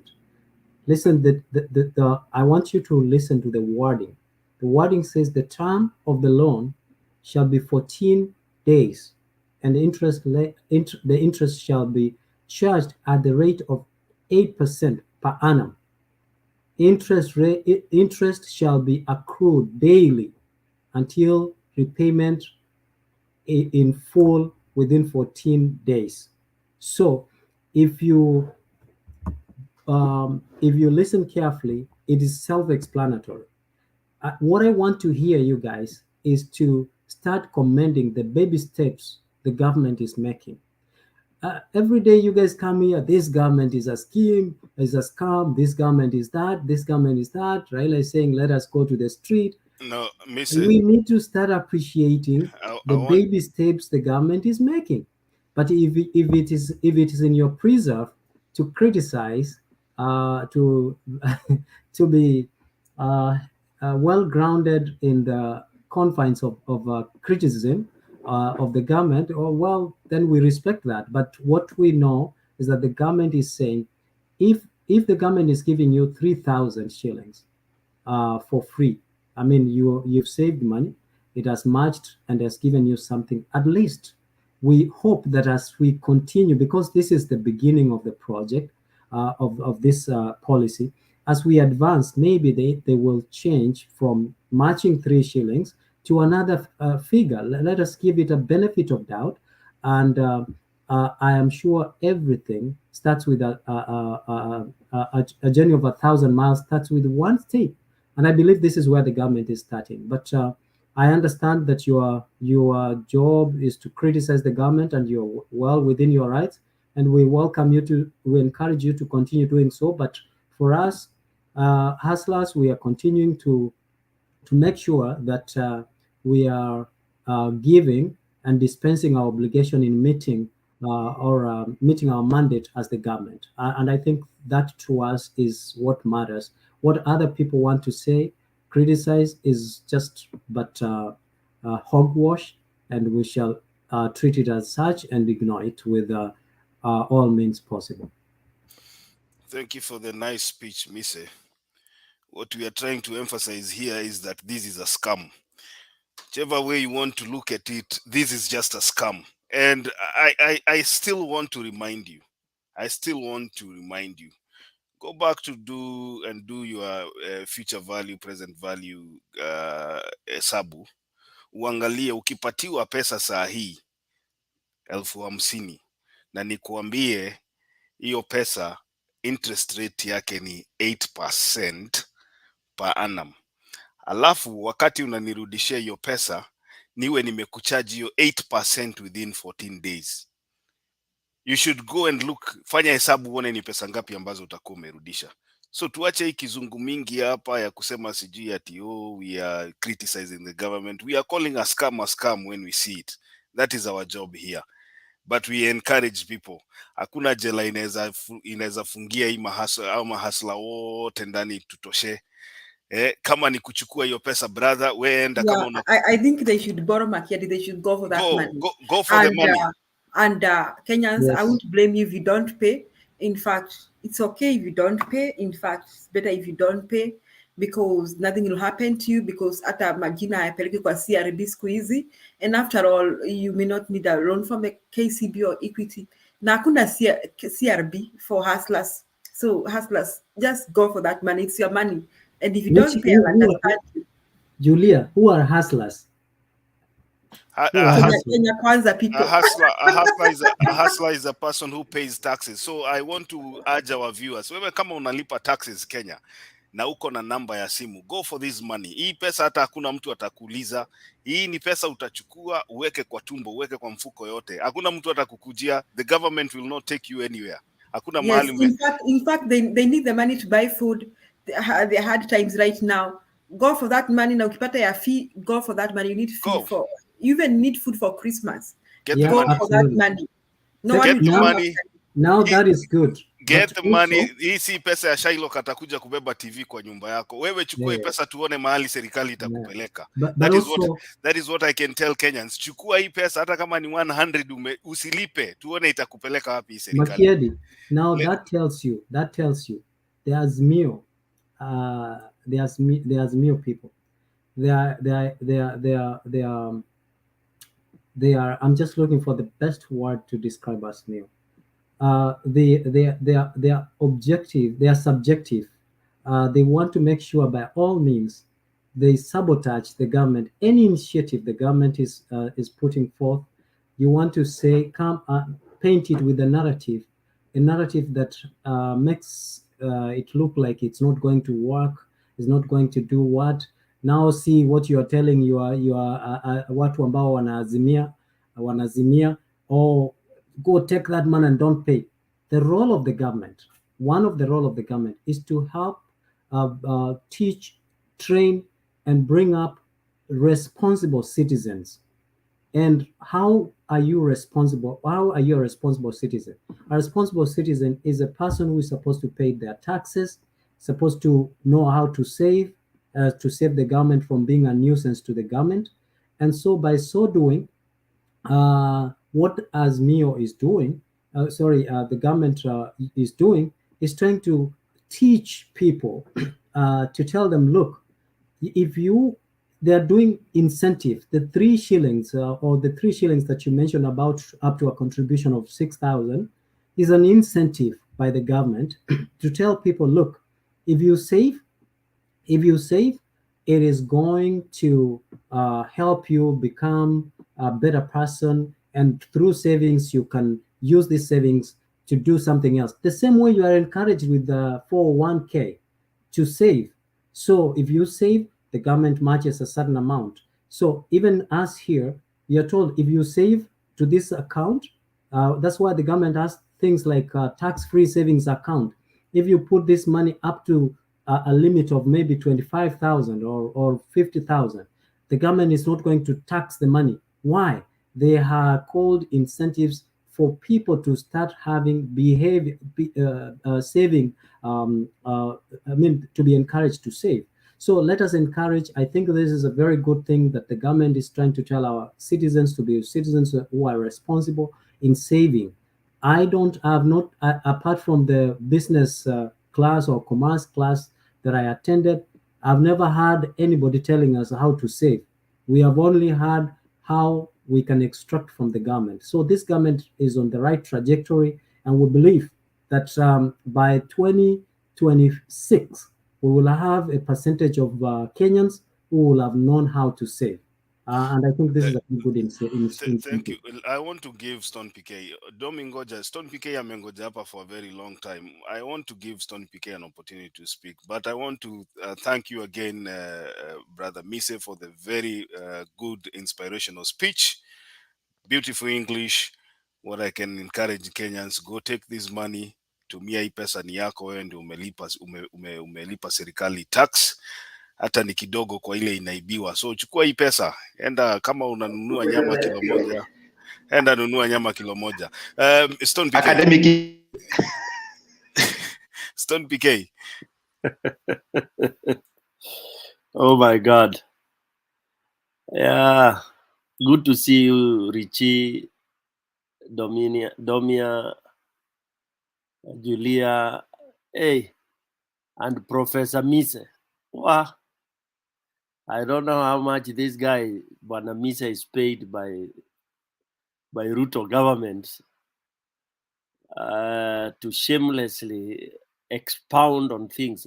Thank God you are blessed with English, so people can listen to some grammar entertainment, but when they try to dig, I don't want to use a stronger word, when they want to extract sense in it, not from your head, but sense from what you're propagating and the logic, hakuna. And I'm so happy that Saitani anafanya kazi kabisa. Saitani amefanya kazi. Saitani ameshika hizi watu ya Ruto mpaka they can't think. Actually, they are giving nonsense. I didn't know Saitani can work that way. You are giving because it's a mockery. It's I don't even want to call it drama. It's the most nonsensical thing that is happening in our country. Believe you me. One, whole thing is a scam. And I came in when most of panelists, including Richie wamesema, Julia amesema, this is the mother of all scams, perpetuated by a president of a country. It's unbelievable. It's totally unbelievable. Then some people saying, oh, it is like Fuliza. It is shit, man. Government engaging in Fuliza with the citizens, and shame on this government partnering with one of their worst enemies. They told us the first person or the first company they would even work on was Safaricom. They were going to close it or whatever they were going to do. They said they were very expensive and all this. Thirdly, this is the mother of all scam in the sense that Ruto and his people, Mr. D, I think is his mentor and is an expert in this. They have designed a very wide program that will wash money. Okay, it's an improved version of all the projects that Ruto Jubilee government had initiated. It is just an improved version. Me give an example of SGR. Let's say if SGR logistically or practically was to cost, let's say 20 billion, They exaggerated with over 40-50%. Where did the 40-50% go? It went into people's pockets. Who will pay? Kenyans. And who is Kenya? Who is Kenya? Mwananchi. Where can mwananchi go to court? Hakuna. Deni imebandikwa kwa nchi. So they go and think, and let me congratulate them. They are using their brains to really design fraudulent projects. They go back, do their research, and they wanabatiza hiyo scams hizo walikuwa wanafanya kimwalel. Every project was exaggerated by almost twice the price, so that the half of that goes into the pockets. Nobody will ever recover it, but it will be part of the loan that has been acquired on behalf of Kenyans. So now, because Kenyans have known this kind of rubbish, they were very busy conniving and designing things close to reality. Kitu inakaa ni kama kitu itawak. Such that now, Kenyans, you are being told you can borrow. Unapewa pesa. You are all given 500 shillings, for example. 500 shillings times, let's say, 20 million people, or let's say 10 million people. It's a lot of money. It's a lot of money. Okay?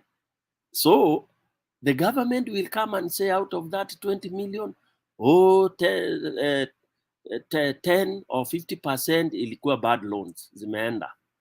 And then what happens to the rest? Including that profit you are being told is being saved for you, your retirement, whatever. That's nonsense, man. Who told you Kenyans don't know how to save for their retirement? It's rubbish. People have their own design of how to do these things.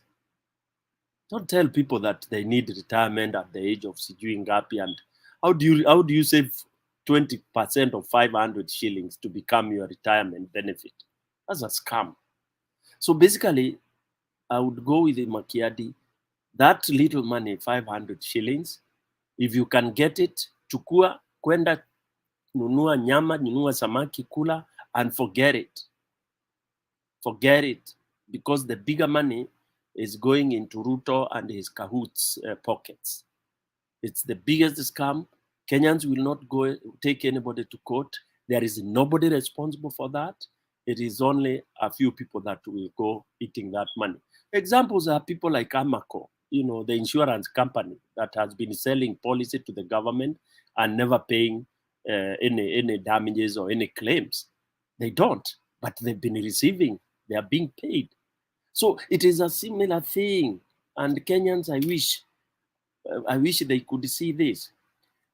To the contrary, what if anybody was to help this country, like the way the Azimio manifesto was? It was so practical. Provide free education.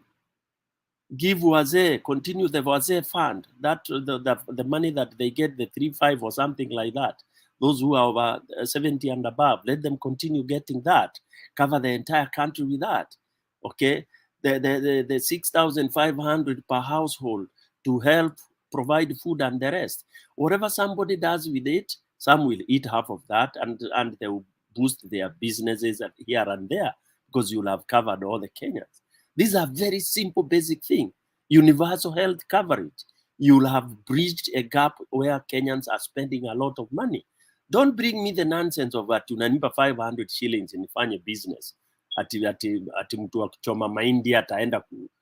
Man. This is garbage, and Kenyans should actually take that money, squander it, or rather do whatever you want to do with it, because it won't help you.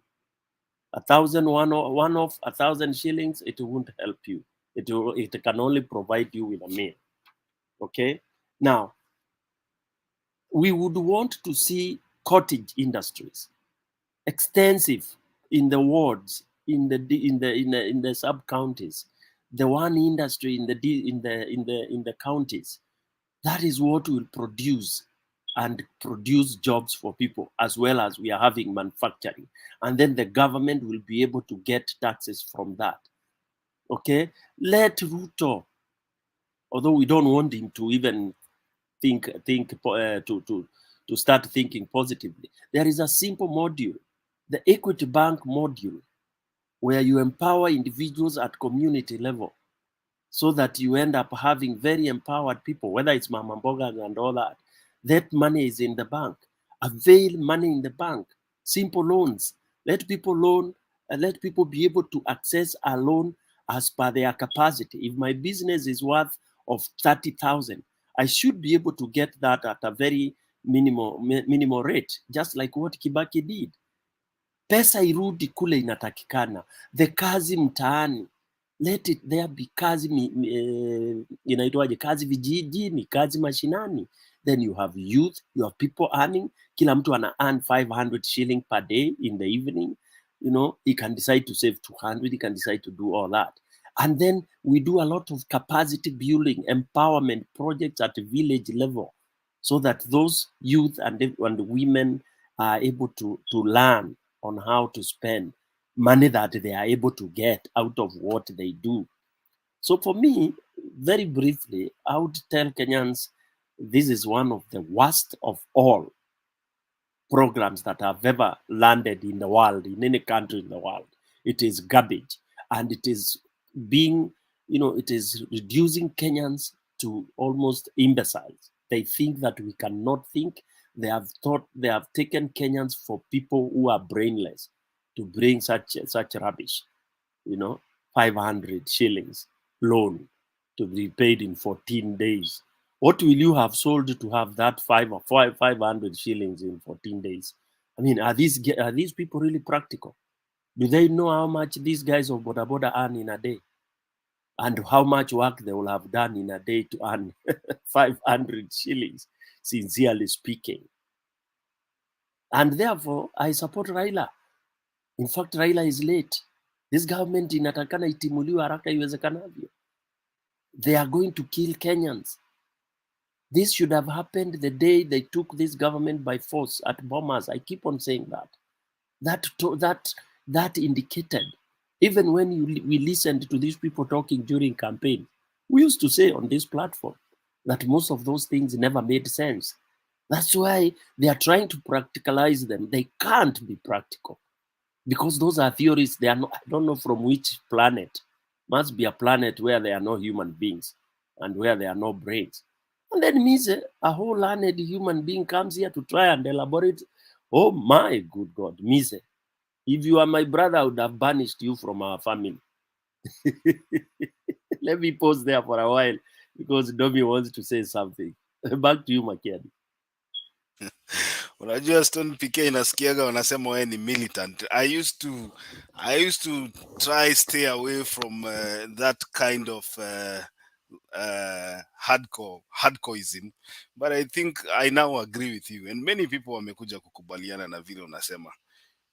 Saa hii ndio tunajua if this guy does not understand what the law is, anatumia kifua kutimua kama hawa makamishna. I think hata ungesema kitu kuhusiana na hawa makamishna, lakini you still have an opportunity, tutarudi kwako. Anatumia, he uses the law illegitimately to achieve his goals. So he's a person ambaye hana regard, he has no regard for the law. Atatumia zile loopholes ziko kama sahi kutumia commissioners, ananunua MPs, inaitwa kubulldoze commission hiyo Jailac ifanye kazi yake, itimue watu, alafu anasema just to make sure that ameonyesha ya kwamba amepitia the constitutional way. And then funny enough, the judiciary ni kama inasema umechelewa, tulete hiyo majina haraka.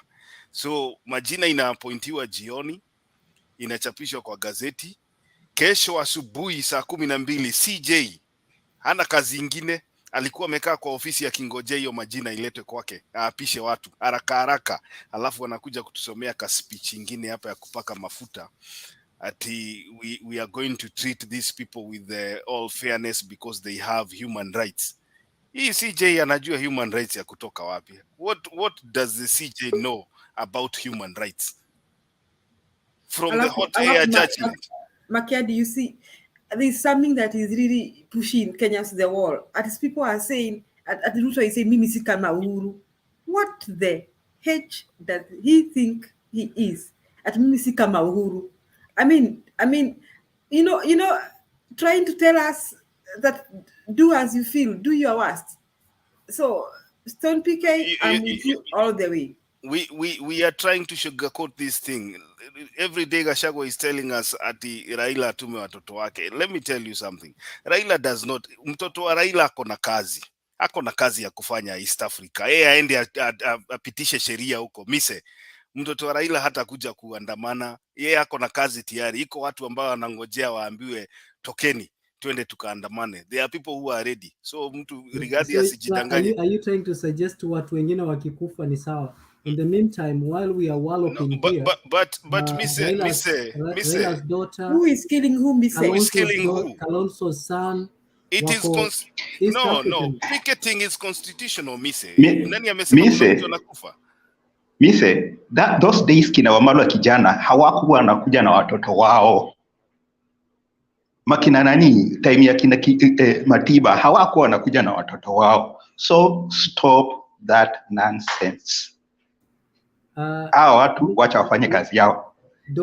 Mise. Mambo ya watoto wachana nayo. Wachana nayo. Look, you always come here and use the word nonsense. You know what nonsense means? The interpretation of nonsense is words of no importance. Of which it is no importance. That is what I mean. Of what I want to challenge you. Kalonzo's son is in the East African Legislative Assembly. Raila's daughter is in the East African Legislative Assembly. They are busy positioning themselves to come back to the country and go to the top seats. Then you're asking the few hustlers to come and picket because it is their constitutional right. You think Kalonzo's son and remember, Ruto's daughter is an ambassador. Yeah, as you are talking. So wachana na watoto wakai. He is busy. Ruto's daughter has been busy going He's around busy. the country. Hata watu wengine pia wako busy. Wachana nao. That is nonsense. Aya, let's do this. Let's move ahead. Mise, mute your mic. Wacha tupatie Domi nafasi ya kuongea kwanza. Alafu naona mwambie, lakini asileta hii mambo ya nonsense. Mpe another vocabulary. It is nonsense. It is nonsense. Wachana nayo. Nothing is making sense. It's nonsense. Yeah. It is nonsense. Wachana nayo. Another word for Domi. Rubbish. Nasikia Rigathi. Rubbish. Anasema rubbish. That is rubbish. Aya, Domi, karibu. Okay. Now you see. Nimeitwa mahali. Kutuambia vile nani. Okay, I'll start off pahali penye Julius just touched. Kutuambia ati Ruto is not Kibaki, is not Moi. Now look here. Even Ruto is not Raila. That is it. So Ruto is Ruto. That's so what? Is he God? Kwani amegeuka Mungu all of a sudden? You know, what I see in Ruto is that it's just pride. And I think it was a very big mistake. It's a very, like the other time I was asking, what is it that is godly in Ruto that people try to talk about? Because Ruto is proud and arrogant. That is not in God. Ruto is a thug who always he steals and he's coming to tell us that kupanguza mdomo na kutuambia. And by the way, I wonder, wale makanisa walikuwa wanasema ati Ruto atawasaidia. Has he held any other fundraising ya makanisa? I have not seen. So now, to me, I believe this. At this point, pahali penye tuko. I'll take an example of, I think a good number of us, you know driving. A good number of us, you drive. If you want to drive very fast, would you wave from one side of the lane to another? No. You'll try to control the car to stay in the middle.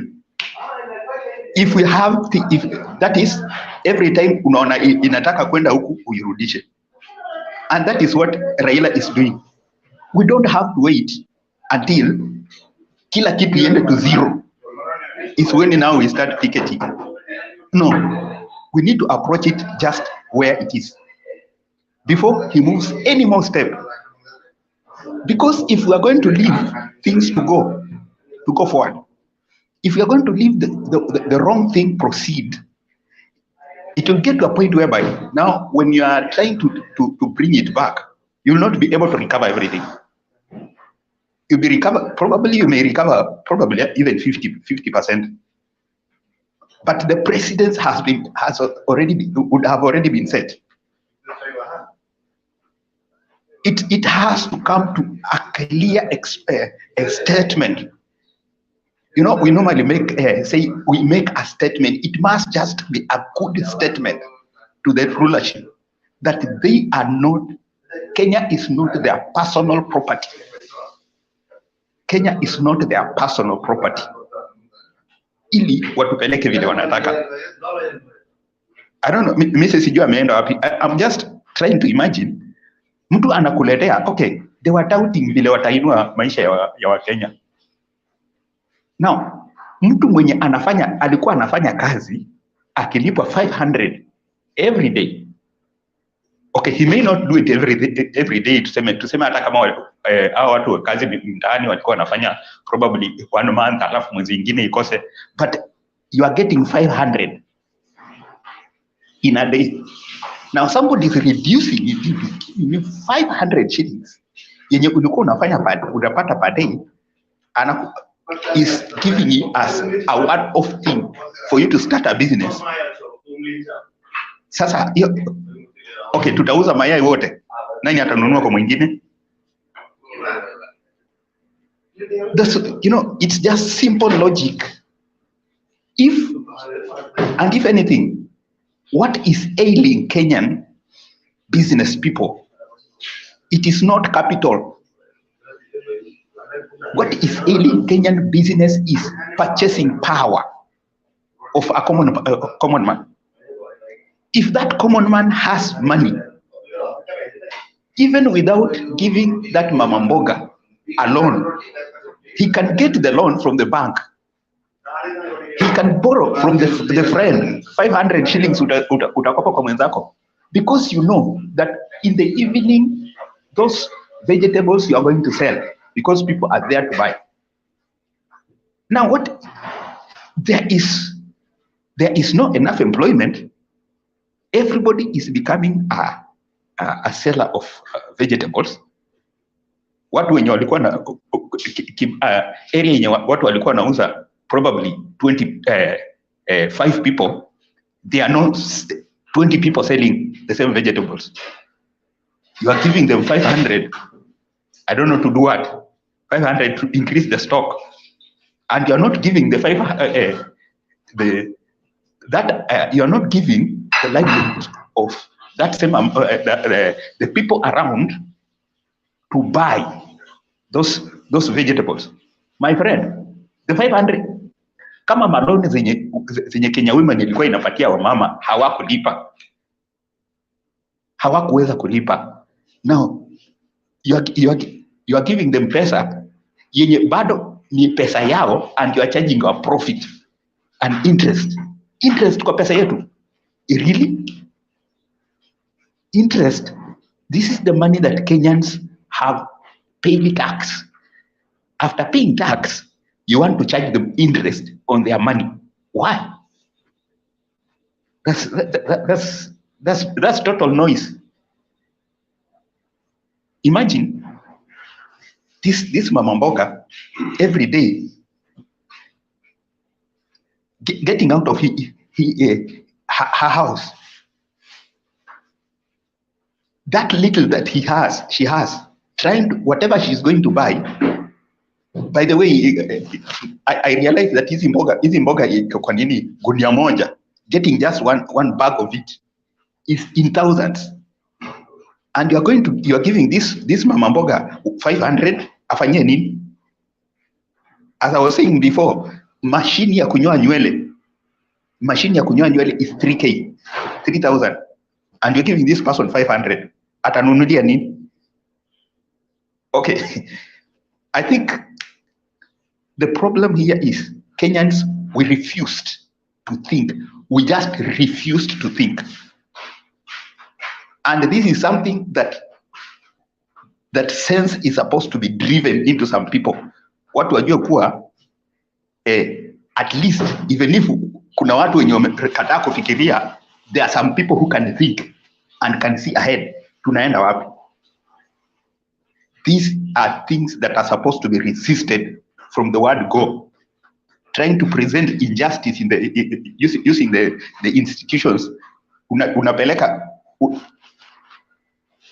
wakati Martha Koome alitoa judgment yake, alisema Chebukati was wrong kufanya vitu akiwa peke yake. Instead of the parliament condemning Chebukati, it's condemning the four wenye hakuna pahali judgment iliwapoint kwa wana makosa. Really? Are we really being okay? Are we being okay? Hiyo sasa tunafikiria sawa kweli? And just to finish off, I want to give an example ya vile watu wa UDA wanafikiria. And the Kenya Kwanza. Ni kama, I'll go back kwa gari. Ni kama unaendesha gari yenye inaenda ikielekea upande mmoja. Now you keep putting it on the line, lakini sasa ukiachilia steering inaenda tuseme right, it's just going right.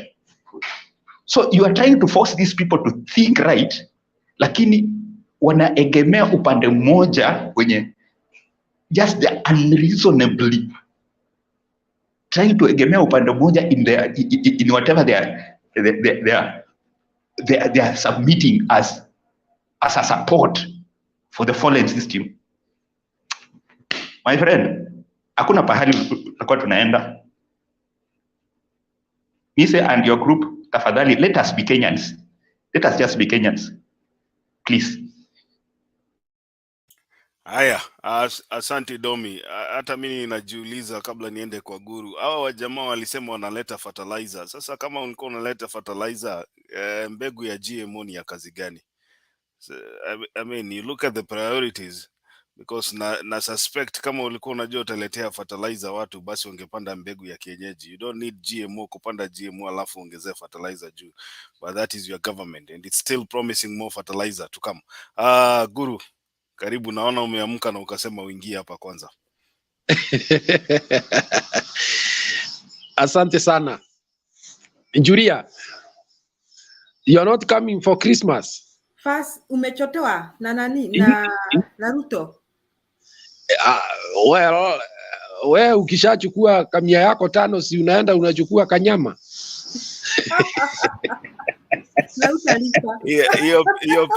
Hiyo pesa inatosha kununua mashakura. Shakura. In fact, that's the attitude. Unaona, hata kama mimi natukasirikia, Kenyans will just take that money and they will not pay. That's a nice thing. The only danger mwenye atalipa pesa yake itapotea na serikali. Lakini ukweli ni hiyo, hakuna hiyo hivi jana hii pesa watu wanasema kwamba itakuwa ikitumiwa, watu wataweka fuliza. Hii itakuwa tu pesa ya kuchukua kulipa fuliza. Unaona? Sasa it will be used interchangeably. Hakuna mambo ya biashara itawekwa hapa Julia. Ni mambo ya kukunywa na kukula kanyama, ukingojea kuona fuliza nafikiri utachukua ingine unalipa.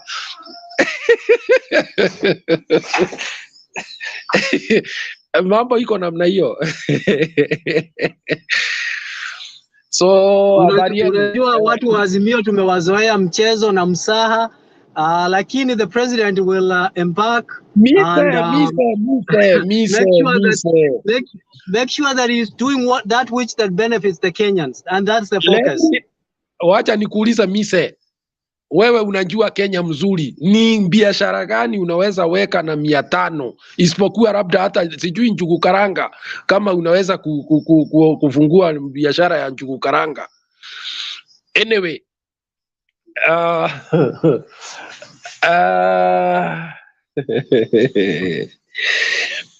Stone PK, naona sasa wewe mnaanza kufurahia kwa sababu mzee ameanza kuongea mambo.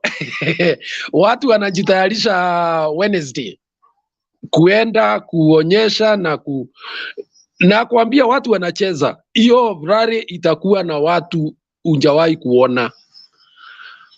Ukienda hapa Githurai uongee mambo ya hasla, unaambiwa hiyo ni ya Ruto na Rigathi. Na kijana hawezi ongea kitu ingine juu ya kukasirika. Sasa njana alipitia huku tu hapa huku Ruiru, akakuta kundi dogo ya vijana. Hawa vijana, if you looked at the crowd behavior, ungeona wale wengi they have completely detached from him. Na akaanza kuambia sijui mzee wa kitendawili anataka kuanza kuleta maandamano. Hapana vile anasemanga. Lakini akasema apatiwe muda kidogo kurekebisha maneno. Lakini unajua kitu inaitwa njaa haingojei. Unaona? So nadhani watu wanacheza. Baba anajua kile anafanya na wakati umefika wa kuambia Wakenya watokelezee, waende waongee ile inawakera kwa roho zao. Na hiyo rally kwa sababu moja itakuwa ya 12. Kwanza 12 ndio itakuwa kizaazaa kwa sababu itakuwa parallel. Na unajua wewe mtu ambaye amefinyika akipata nafasi ya kufend, mambo inakuanga namna gani? Waona? Kwa hivyo wale wanasema sijui Ruto sio Uhuru, nadhani hawajui Kenya mzuri. Sababu Kenya si nchi ya kuchezea vile watu wanafikiria. Hii si Uganda ama Tanzania. Unajua ile freedom tulipewa na mzee Kibaki, ikaja ikawekwa rubber stamp na mtu anaitwa Uhuru. Itakuwa ngumu sana kuanza kurudisha watu kule tulikuwa 1980s ama 90s. Itakuwa ngumu sana. Waona? So wale wanasema hiyo ni njia ati ya kuweka watu uoga, ati kwamba huyu anaweza kuwa mkali zaidi kuliko yule alikuwa hapo mbeleni. Lakini si ukweli. After all, Kenya works according to the constitution. Kwa hivyo kuja hapa kuambia watu kuenda maandamano ama kuenda rallies ati ni kuharibu nchi. According to the constitution. These are provisions provided for in the constitution. Picketing is one of the things that we give ourselves as a way of expressing our anger or happiness. Kwa hivyo tungojee hiyo siku. Watu wengi wale najua wengi wamesema wataenda, na ni kuenda tu ile inaitwa consultative meeting. What do we do now that things have reached where they have reached? Waona? Kabla sijamaliza, ile inasemekana hapa ni kwamba kuna kampuni zitakuwa zikiangalia profit zao zikienda juu kwa hii na hustler fund, na moja yao ni EABL. Their bottom line will be well catered for.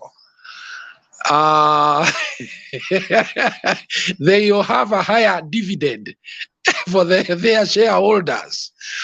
Unawaona?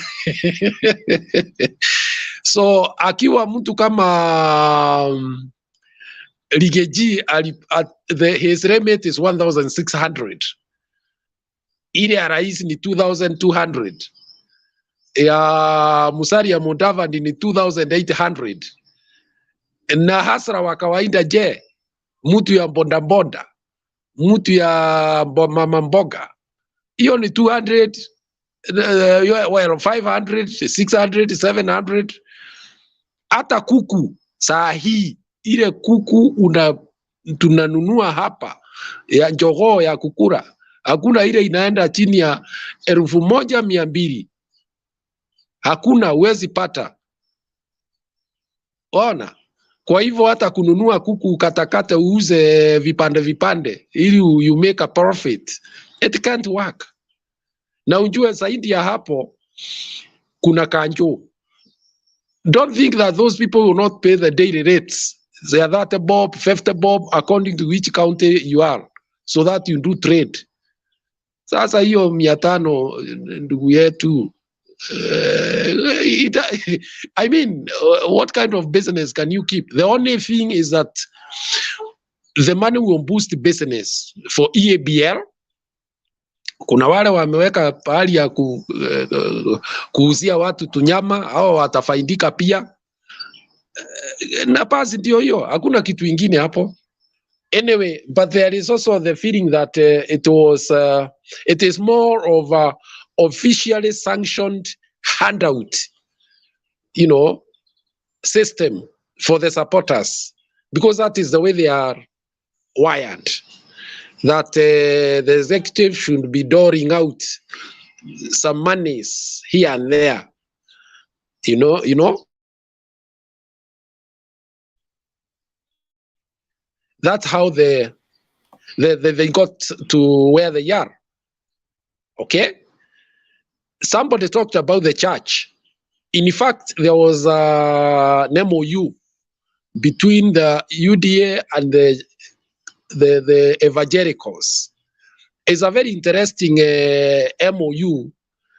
By here, Rigathi is saying that the president will meet to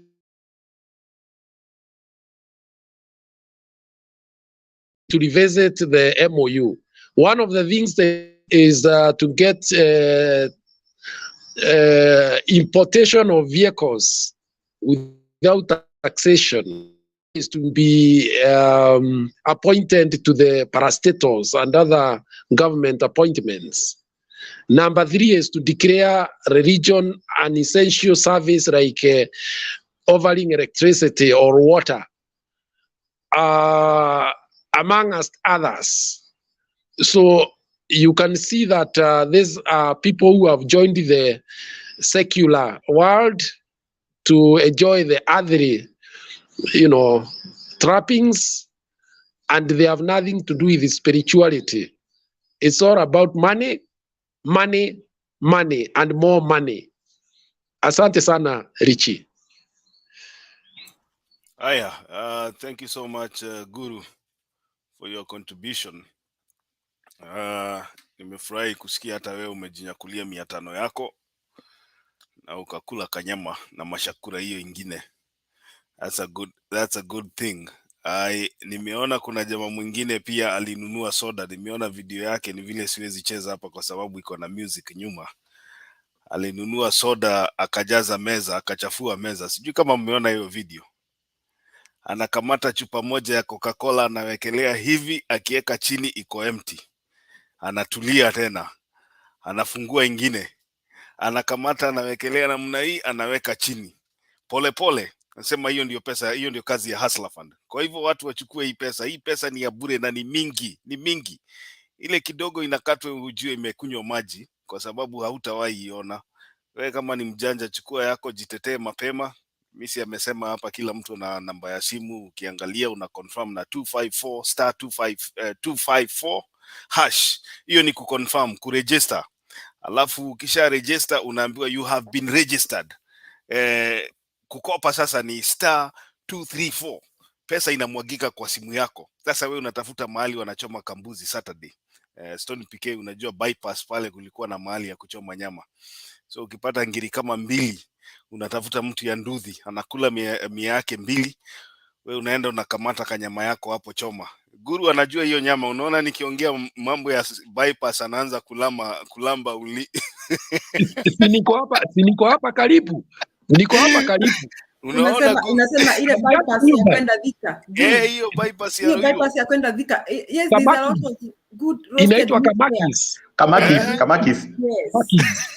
Hapo iko nyama mzuri, tena wanajua customer ni wa Hustler Fund.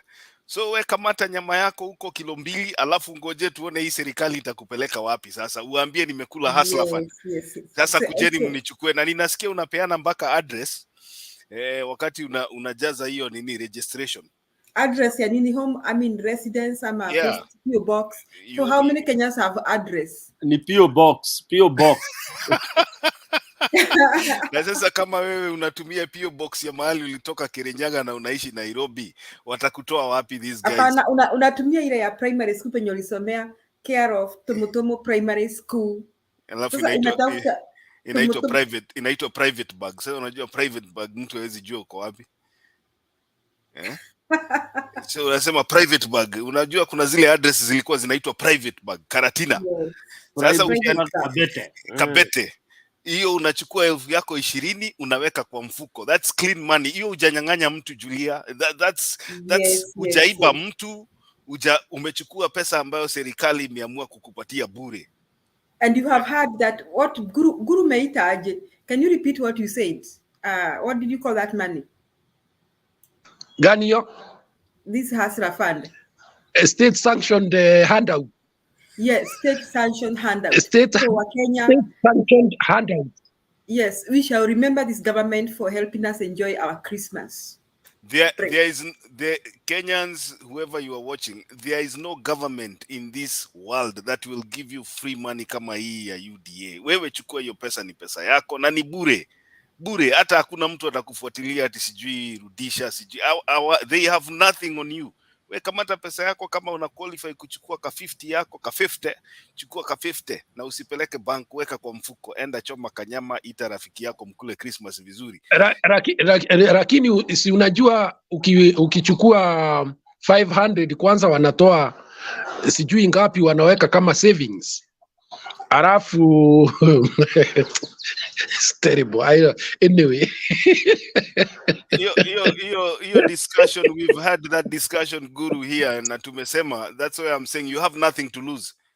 As long as you have a phone and you have a number, you go for the money. Take the money, do whatever you want. Kama ni kulipa school fees ya next year, we enda lipia watoto wako. Hakuna mahali serikali itakuja kukuambia ati tuliandikishana na wewe, rudisha pesa yangu. They won't do that. But there is something very interesting I was told by one of the youths. They are saying they will take the money, but as they approach the next elections, they pressurize the man to waive the any penalties or any, because after all, biashara imekuwa ngumu kutengeneza. Yeah. Those are Kenyans. Those are our youths. Our youths are like that. They are pressurizing. If they want any vote from him 2027, he should just remove them from the debtors list. Sawa Guru. Black anatuambia hapa kuna terms and conditions on that platform for the facility. Hata hii ingine inaitwa Fuliza na nini iko na terms na watu walipangi. Na kuna the only big thing wamefanyiwa ni kuwekwa kwa hii list inaitwa nini? Wanaitaga nini hii list? CRB.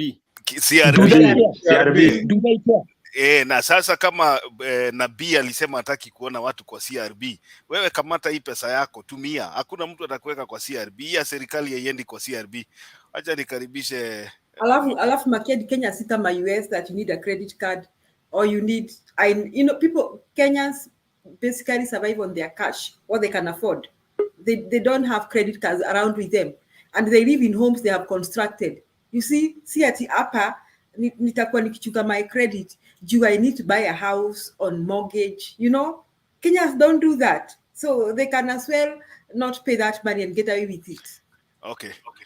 So Julia, but what I want to assure our panelists here na wale watu wanatutazama ni kwamba hata hiyo 2027 hii pesa haitafika huko. Hii 50 billion ndio ya kwanza na itakunywa maji.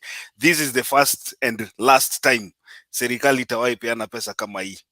Wachana na ile ingine tulikuwa naita youth fund. Hiyo youth fund at least watu walikula, lakini walipelekwa kotini. Hii ni ya free. Hii ni free money. Hakuna mahali utapelekwa. Wewe chukua hii pesa, enda jitulize, alafu poa roho, this is your tax. Hakuna mahali ati sijui terms and condition. Kama umetoboa na fululiza na hii state Guru ameita state sanction state sanction handout, utapelekwa wapi? Haya, wacha tusikie Matua na yapi ya kusema, alafu tuendelee namna hiyo. We, siku hizi siitagwi Matua, naitwa Kenya with love. Haya, sawa. Kenya tujapendana bwana. Noted. Ndomi, kuna ujinga. But kwa nini mnatusumbua? Shida yenu ni nini? Tumewapatia pesa sisi watu wa UDA, sisi tumewapatia pesa, kuleni. Lakini mkikula acha kurepresent UDA, wewe jiongelee wewe. Si mimi nasema tumewapatia pesa. Sisi watu wa UDA tumewapatia pesa. Mute. Sawa, tumewapatia pesa, kuleni. Pesa ni yenyu. Nyinyi ndio mlitoa ushuru. Kuleni. Ile tu tunataka sisi kama watu wa UDA, ile tunataka tu raundi hii atukweki kwa CRB. Raundi hii tunakujia shamba yako kama hukulipa. Na raundi hii tutakuja na polisi, manake tuko na polisi. Raundi hii tutakuja kuchukua ile kitu uko nayo, because serikali, sisi ndio serikali, sisi ndio UDA. Mimi ni mtu wa UDA kabisa. Tunakuja kuchukua kila kitu, manake hakuna ati sijui CRB. CRB kitu gani? Tunaweka record gani? Hatuweki record. Tunakuja kubeba ile kitu uko nayo, manake serikali lazima ulipe. Ile kitu yenye uko nayo yenye naweza lipa hiyo deni, hiyo ndio tunakujia by the law. Na by the way na msicheze na sisi, by the way. Sisi already tushachukua parliament, tushachukua judges actually. Na kama mnadhani sisi ni wajinga, by the way, hata kwanza mwenye anaenda tribunal ya wale 4 wa kwanza ni ule Uhuru alikuwa amekataa kutupatia. Huyo ndio amesimamia hiyo. Mwenye sasa venye tuliingia hivi tulimchukua tukamweka hapo. Mutadu. Kwa sababu kwanza huyo mwenye Uhuru alikataa. Na by the way, kwa nini Uhuru alikuwa amekataa? Tunajiuliza hata sisi watu wa UDA. Kwa nini Uhuru alikuwa amekataa mtu? Na mbona yeye ndio mwenye sasa amesimamia hiyo tribunal? Kuleni pesa, chukueni. Na tunajua hamwezi lipa. Tunakupatia 500, uende ukule bia 2, soda 2, 3, alafu tuone kama utalipa within 14 days. Tutaanza kukutafuta. Na raundi hiyo utafutwe wewe kwa CRB. Raundi ni hii, hata ukitaka passport tunakwambia kwanza hujatulipa. Passport gani unapata? Kitu yote ya serikali si ndio tumeshika. Na 2027 tutarudi ndani tena. Na atuombi. Na tutashika, inaitwaje, tutashika pia parliament, judicial tushashika. Hii yenye mnatugonga kidogo hapa, Raila ameanza kutusumbua akili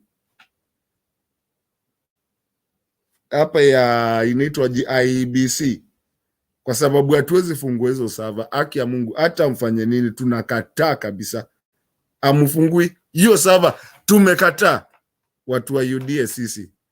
Mimi nikiwa chairman wao, atufungui hiyo server. Basically what I'm trying to say, This is what is going on.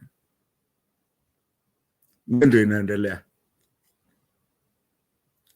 Na by the way, sikuwa nimemaliza. Na by the way, tutawakanyagia chini. Tutakanyaga. Hizo vitu Uhuru alikuwa anafanya hapa za kufanya sijui ma overpass, bypass, sijui ati mnajifanya mko na rights. Rights my foot. I am the president. We are the president. We take it, by the way. We are taking it. Sasa watu hawatutaki kujua. Guys, what I'm trying to say is that the way I came out, najua watu, people that know me, what I'm trying to say is that people that know me here, they know that I'm making a fun. Usikasirishe watu bwana, usikasirishe watu. Babi, Daddy, Guru, you know where I stand. I'm just trying to show people where the other mindset is and where we are going. And Baba is not stupid. He even went to a point of saying, guys, I have been with you for a long time. And Mr. Guru, because you're the oldest here, let me just talk to you. Yes. Mr. Guru. Yes. I am a happy Kenyan today. Ask me why. Although on that age issue, it has to be confirmed. I don't know the ages of these others. I may not look as, I may look older than maybe it Nishinda.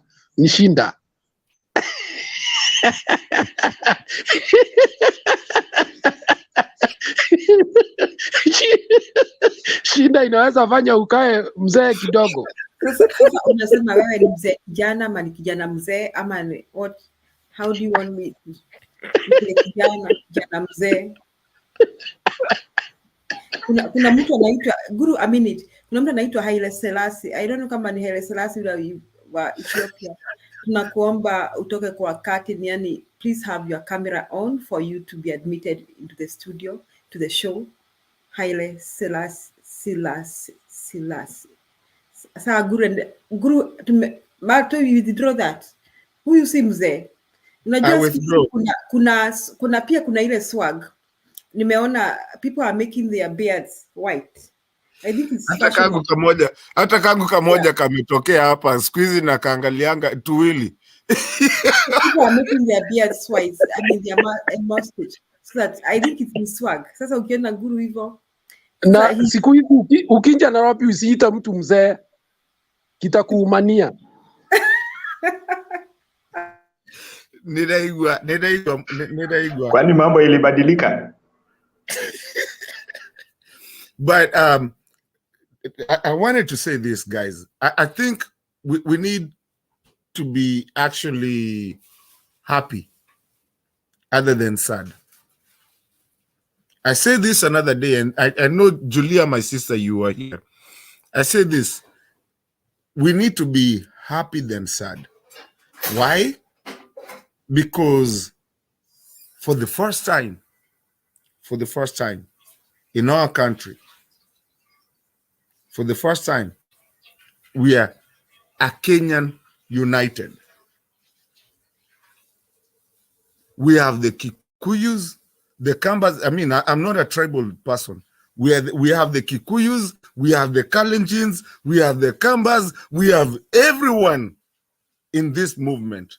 For the longest time, we never had those two tribes that I just mentioned. We never had them when we wanted to fight. And that's hence you find Kajakwa going to Rigiji, going to, huko Kikuyu saying, watu wa Mount Kenya sasa tumefurahi kwanza alitupatia more than that. Sisi watu wa Mlima Kenya. Nani aliambia Mlima Kenya ni ya Wakikuyu? Mlima Kenya ni ya Wakenya. But for the first time, I come to this show and I feel so proud to be Kenyan. Because you know why? We have Kalenjins in this show. We have Kikuyus in this show. For the first time, Kenya is united. And no one is feeling that we are fighting Mlima Kenya, or we are fighting Kalenjin land, or Kalenjin and Kikuyus have to fight, because those are the dominant. Today, when you find someone like Rigi G going to talk somewhere like he thinks like Kenya is just about Kikuyu and Kalenjins, you go back and ask yourself, do you really understand that you have a Kenya? And this thing happened in Parliament the other day when people from Turkana started saying, we can represent ourselves and we are Kenyans too. I mean it, Kenya with love. Haile Selassie, we need to see you, like see the person. We need to be sure he's on the studio. Hatutaki kuona picture kwa sababu tunataka kuwa na uhakika nani ako kwa show. Asante. Go on, Kenyan with love. Yes, so it comes to a point that they used to, when I was a kid, there was a time that people were saying, watu wa Moyale waga wanasema, ukifika huko wanakuuliza, huko Kenya kunaendelea aje. But this is our country. But I am happy, Madam Julia, with all due respect, I'm telling you, I'm happy. And Julia, I know where you come from. Guru, I've been in Nakuru. I went to school in Nakuru. Na hata nikwadhani utaongea story ya Kikope ukiongea nyama. But, and when you find people here, even when you see Stone PK here, we are here. And just look at us in this show that come over here. You will see that the tribalism in Kenya is over. We are done with it. Na Ruto mali anakanyaga hot wire. Mali anaenda saizi anakanyaga hot wire. Raila anatembea pole pole. Ndio maana alisema leo tulikuwa tumesema na tunangoja, na kwa sababu tuliitwa majina mingi. Ndio ameitwa Kehe, ameitwa Kemodo, ameitwa vitu mingi. So he has to go slowly. But again, right now, it's not Raila talking, it's the people talking. The bunge la wananchi is talking. The us that we are here, we are all united because we love our country. I want Julia to live in a good country. I want to go to have a dinner at Julia's place, regardless Kikuyu, Kamba, what. We are tired of, especially these shenanigans of Kikuyus and Kalenjins in the Rift Valley. It's destroying the country, and we have to talk it. Julia, please give me 1 more minute. We have to talk about this. The shenanigans of Kikuyus and Kalenjins in the Rift Valley. That shenanigans is what is making us, the other tribes, feel like we don't belong in Kenya. Yo shenanigans yenyu ya Rift Valley na Wakikuyu. Yes, whatever happened, tunajuanga sijui Kenyatta alikuwa anaambia mtu tupa mawe. We know those stories for the people that have been here. And that's what Raila was telling us today. Start educating people, civil education. People need to understand where we come from in this country. The shenanigans of Kikuyus and Rift Valley and Kales with the Rift Valley things, you guys are holding our country from moving on. And we need to stop it. And that is what Raila is saying, that this time, and he even said it in 2007 when it went bad, people were, and he gave a number of the people that died. That shenanigans was just between Kikuyus and Kalenjins trying to kick each other out of Rift Valley. In Ukambani hakuna mtu mmoja alikufa. Let's be realistic. In Mandera hakuna mtu mmoja alikufa. Everywhere Hiyo shenanigans yote ilikuwa between hapo Rift Valley hapo Wakikuyu na nini. Tuache kudanganyana, hii Kenya ni yetu na itakuja watoto wetu. Lakini sisi tumefunguka macho. And that's what Raila was saying. We said we're not going to talk about it until January 15th. And he said, I have been here with you guys. We have fought for so long. We have seen generations and Mois and everything. Hii ujinga inaendelea hapa ya Wakikuyu na Wakalenjin. Tafadhali, Kenya iko na Wakamba, ndio maana tulikuja tukiwa hard. Matu, I want us to a minute, Matu. I want us to desist from going that direction. It becomes so divisive, and we don't want to use Mutembe TV to talk in terms of tribes. I suggest that we get out of that conversation. Okay, madam. Thank you so much. Okay, basically, thank you for reprimanding me, Julia. What I'm just trying to say, can we all, the way now we are all together and we are united as a Kenya, can we just forget about politics and bring our country to where it's supposed to be? There's countries that are suffering. As si tumesaidiwa na Mungu, country yetu hatujui ataenda vita, hata hatujui how many tanks we have. Russia wamejua wanasumbuana na Ukraine. Sasa sisi tukianza kupigana, watu wakianza kusecede, like South and North Sudan, they seceded and they started their own way. We've come close to that. Can we stop with the politics and love our country? Please. That's all I'm asking. Mimi hiyo tu tunauliza. Mimi hata kama wewe ni mtu wa UDA nitakupiga hug. As long as uniambie country yetu itakaa vizuri na tutasikizana. Nikitaka kwenda LD naenda LD vizuri. So, I'm just asking. Julia, I said I will not do politics. I'm not going to do politics, but I'm not going to lie. I want my country where we are, at the time that we are in the world. I am a big proponent of not being called a third world country. And I hate when people try to call us a third world country. We cannot be a third world country anymore. And we have to work, we have to tushikane sisi wote pamoja and build this country called Kenya. Today I was so happy when Morocco beat Brazil for the first time, the first country of Africa to beat Brazil in soccer. That's something. And you get proud to see that. And we need to be proud of where we come from, what we do, the things that we do.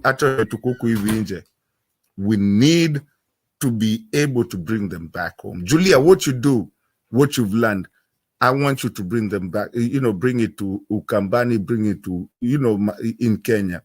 What I've done, I think I need, and even Guru, I think I've spoken too much. I'm just crying for my country, for all of us to love our country and go away from the tribalism, the political shenanigans. We already know who won, and we know Ruto had 3.6. Endo Mulize, he got 3.6 million votes, and that's why he wants the 4 to go away, so that we don't know exactly what happened. But we did the math, and we were here. Julia, wacha ninyamazi hapo, my dear sister. Someone is correcting you, Masete Maurice. Cameroon beat Brazil. It was Cameroon, not Morocco. Morocco is top of the game. I said Cameroon. And it's not the first country to beat Brazil. Brazil was beaten by Nigeria Super Eagles in 1996, Atlanta 1996. And that year, the Super Eagles first beat Argentina, in the semi-finals, Atlanta 1996 Olympics soccer, and in the finals, the Super Eagles beat Brazil. So the Super Eagles not only they beat both Argentina and Brazil. So we have our super African countries. And right now, Morocco is on the top of the game. It's top in their group match. And Senegal is doing equally well. So we are expecting to see Morocco and Senegal proceed beyond the top 16. Ama nyinyi hamfuati soka? Tunafuata. Asante Matu for that detailed analysis. We appreciate it. Thank you so much. I think it's high time that Kenyans will look at issues. And Julia, let me correct myself. Thank you for correcting me and the person that corrected me. I meant Cameroon. Sorry. Yes, it's Cameroon. Cameroon, Geoffrey Ruto atawe anapenda kuota. Tumesema Cameroon, not Morocco. We are saying Morocco is at the top of the game in their group match. Geoffrey Ruto, go back to the internet. In the groups, Morocco is the top in their group, but Cameroon today beat Brazil. However, Cameroon did not qualify for the top 16. I think we have Morocco and Senegal qualifies as the African countries that qualified. So, black, mimi, kuna watu tu some people who were born the other day have a problem with history, like black. Let me just ignore black. Now, thank you so much, Kenyan We Love. Nguru, karibu. I want to comment on what Kenyan. I don't know why he has changed these days his name, but it's okay. What he was alluding to, it is an uncomfortable topic. However, it is a topic that was underlying the BBI. And it is a topic that Kenyans will have to have if we want to build a nation. However bitter or however angry it may be, inevitably we have to deal with it. Right now, I don't know whether you are aware that already there are plans to try to bring in Raila Odinga into the government as a leader of the opposition. It's a concept that seems to have been accepted even from the other side. Mudama was the other day talking about it. Ichungwa was talking about it.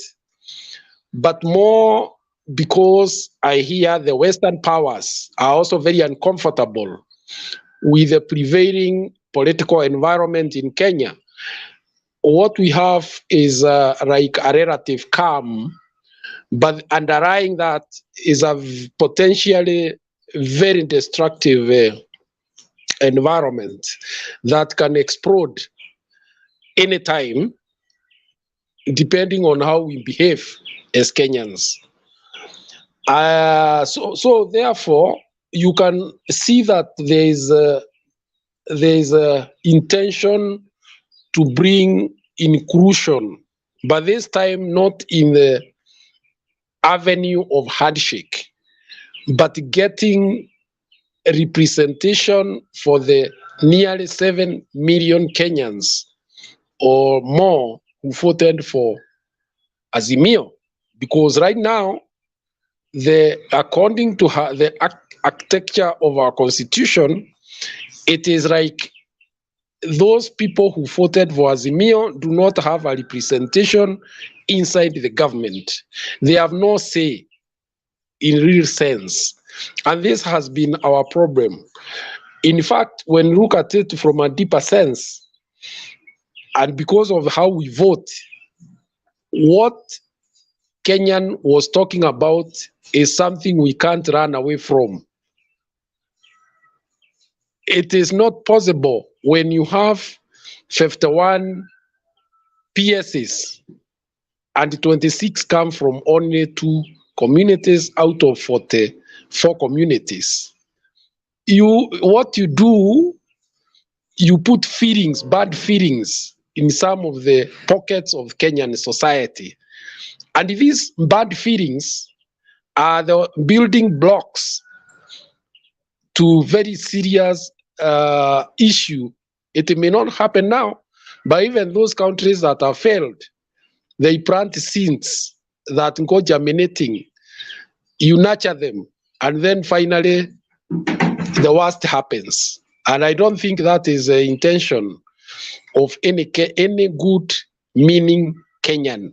So that debate, Mr. Kenyan, is a debate that is going on and will go on, however bitter it is, because at the end of the day, I'm sure you would want to live somewhere in Karachuonyo or in Wajir or in Kisauni or in Kadhonzweni and everywhere in Kenya, because that is what the constitution says, that you can live anywhere in Kenya. And if that then is the case, then we can't run away from that debate. Asante. Yes, Guru, and that is what I think the BBI was trying to address. I think that thing of the winner takes it all is what BBI was trying to address. And all the same, there's something I always think, and I stand to be corrected, that I totally don't believe the common mwananchi is a tribalist. And the evidence is when you go to Nairobi, really, nobody really cares what you are. Hata kama wanasema tunapenda kuongelesha watu Kikuyu, hatunanga ubaya. It's just that we have poor communication skills. It's not that we are arrogant. We just suffer from poor communication skills, and we don't speak good English.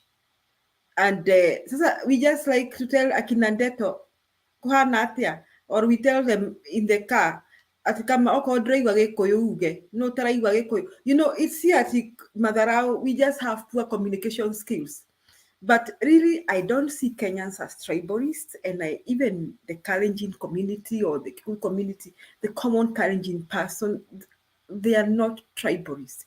Kenyans live very well together, peacefully, and I think they purpose to do so. But I think the people who take advantage of this situation is the politicians, especially during elections. They come back and remind us that we are tribes, we are different tribes. However, I agree with what Guru is saying, even Deto and everybody else, that this needs to be addressed. It is not a Kikuyu Kalenjin thing. I mean, the winner takes it all needs to be addressed too, and I think that's what BBI was doing, so that everybody feels accepted. I mean, we cannot go on and keep thinking that we can have a Kikuyu, a Kalenjin, a Kikuyu, a Kalenjin. I mean, we can't do that unless we want to have a Sudan and a Southern Sudan situation, and I don't think we want to go there. So I totally agree with you, Guru, and even Kenyan with love. I'm struggling to call him Kenyan with love. I don't know what kind of love is that. Maybe you tell us later. Stone PK, toa maoni. Hapa kuna watu wako na mapenzi mingi. Unaweza wakakwambia hayo ni mapenzi yapi? Asante, Julia.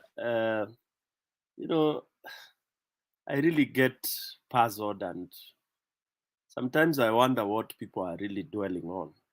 Watu wanasema tuungane, twende wapi? Watu gani wanatakiwa kuungana? What kuungana are we talking about? When people talk and say, oh, Kenyans must be united, they must be one. When was Kenya divided? You know, let's stop those tired things. Kenyans, and Julia, it's good you put it very well. Kenyans have no problem with one another, and they are going to sort it out. And let people who are saying, oh, like I'm finding idiotic comments that, oh, sijui nani akuja na watoto wake. Those are nonsensical. I wish Misa was here. Those are nonsense. Maandamano itafanywa. Na itafanywa namna we have always done it. And nobody is going to, hakuna mtu anaenda kuua ama kuuliwa.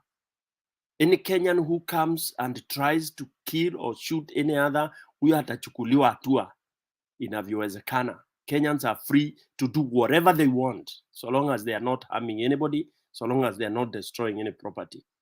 And now even Kenyans are more mature politically than any other time. So those cowards, Akinamize and all that, they should not tell us those kind of nonsense. Now, when it comes to ati sijui Western powers are scared, Ruto is scared, wacha Ruto alambe lolo. Let him, wacha alambe kile alijitakia mwenyewe. Let nobody come here saying that Raila should be in opposition. In fact, the day Raila accepts that nonsense, tutamchoma.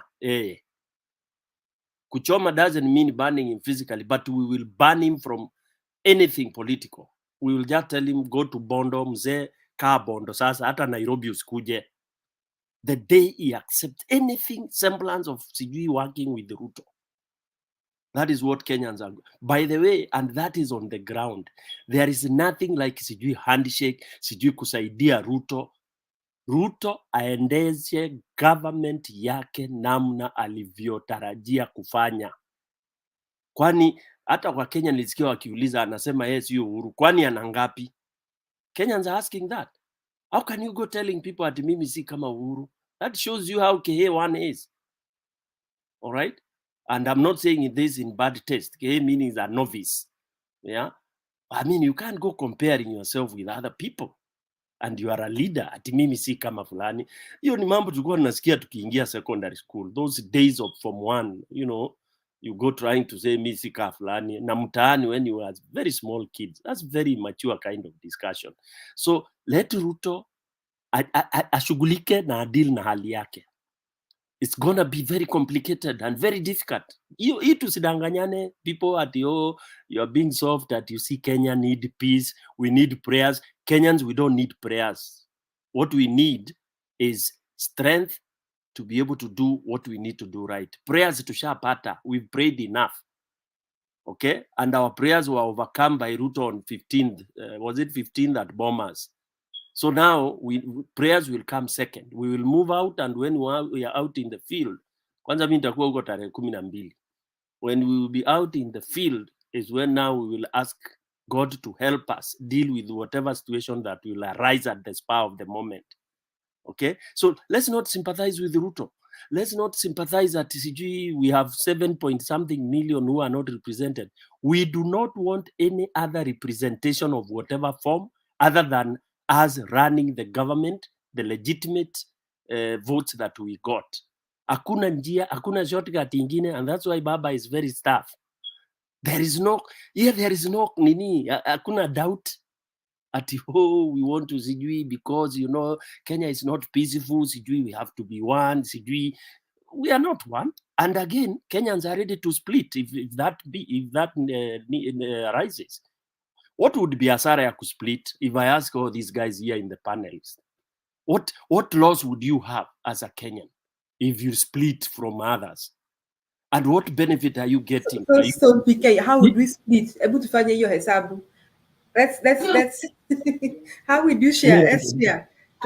Okay, tuko na coast ilipigia Baba.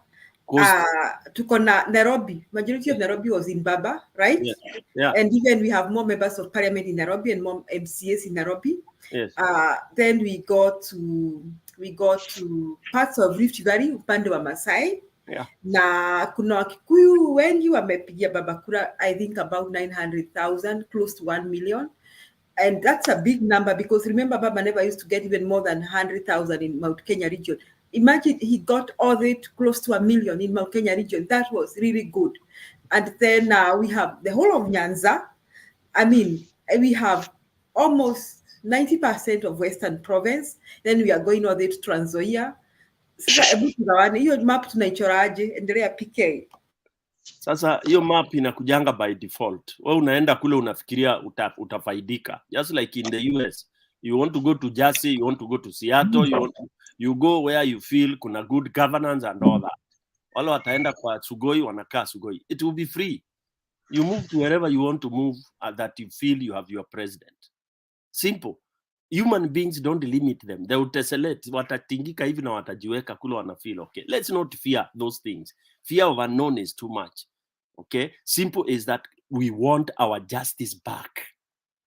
We want what we got in whatever way, in whatever design, and we are not negotiating. Hakuna negotiation. In fact, even if the economy was doing very well, we would still have insisted that the president is not Ruto. You know, people are using at watu ananja nini nini. That is not the issue. The issue is you cheated. You took what was mine. Hata saa hii kama angekuja achukue katiba ya program ya Azimio aanze kupatia watu 65 tungekataa. I mean bado tungeteta, because he is not supposed to be the president. That is the underlining word. So these others are very good triggers which are adding fuel, inaongeza mafuta kwa moto. Yeah. So, and like when you call people watatokelezea because they are already mad, they are already annoyed, and it is the devil who has turned against those UDA guys. That's why everything they are doing is flopping. Stone, at the risk of kutolewa. Unajua Julia kwa nini analia hivyo? Ni kwa sababu anaogopa atabaki mahali hafai, hataki kubaki. Tukisecede atabaki kule. Exactly. Hiyo ndio shinda. Let me finish. Hiyo ndio shinda tunayo. Listen, Kenyans, you should learn to migrate. You should learn. If you have land in Central, eka 10, acha umeuza, endo kanunue land in Narok, in Embu, in Mbere, and you move on.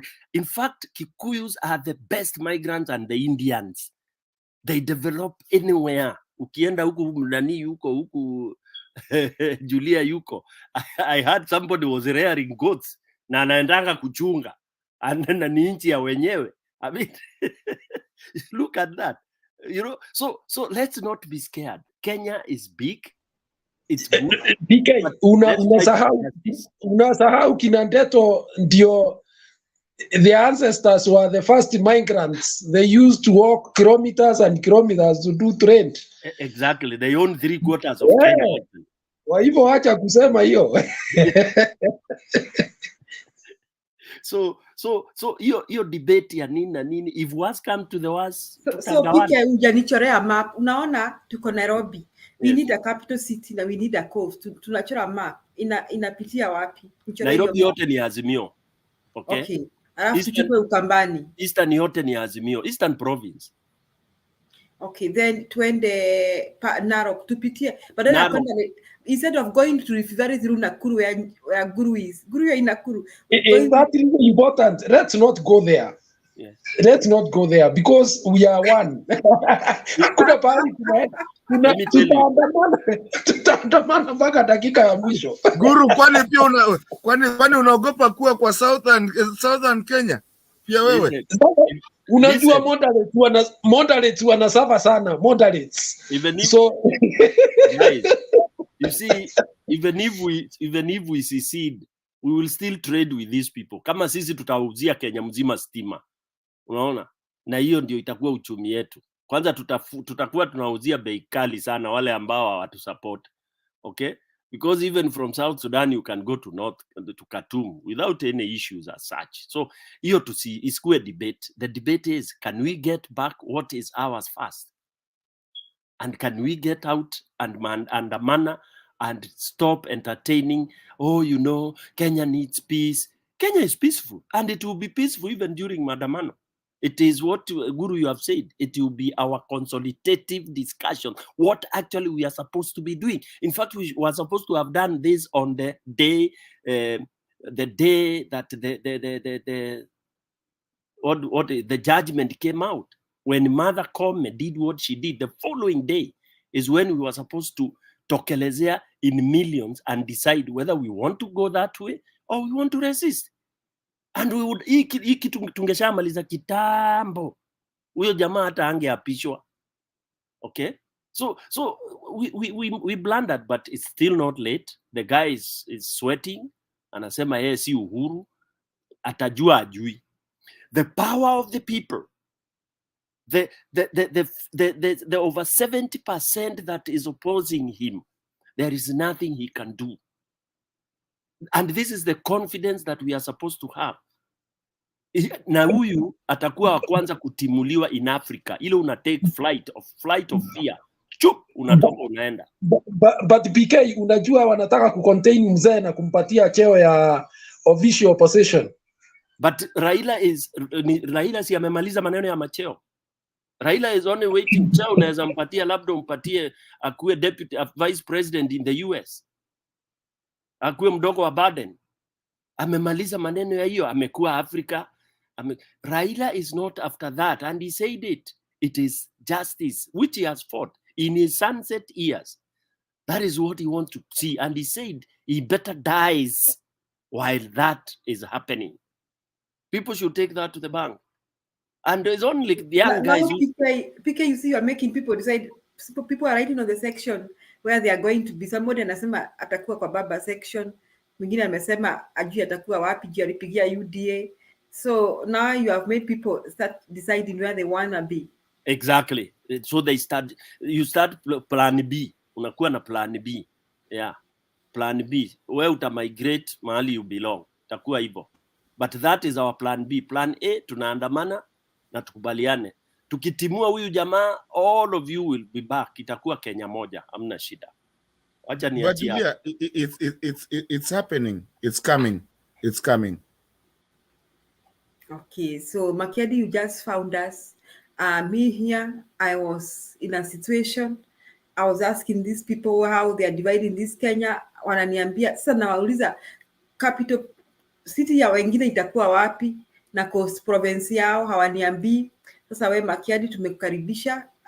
You also need to decide where you are going to be. That was a discussion by PK. Amesema hiyo ndio plan B. Karibu Makiadi. Alafu Julia, public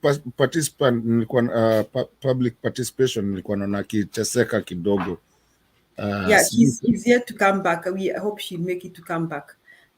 So yes, Makiadi, we are still deciding. We are talking about this declaration about war on President Uhuru, Ruto's government, blah, blah, blah, blah.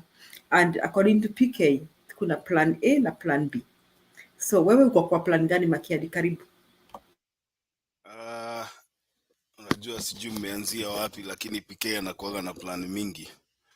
Hiyo A na B ni ile ametangaza hapa, kuna zingine hawezi kuambia PK ni insider. Na nimesikia mention kitu, I think I had forgotten to do this, so I have to do it. First of all, let me see. Introducing, yep. Let me see if it plays. The Kenya Kwanza coalition says it will support a move to set up the office of official opposition leader, noting that this will strengthen democracy in the country.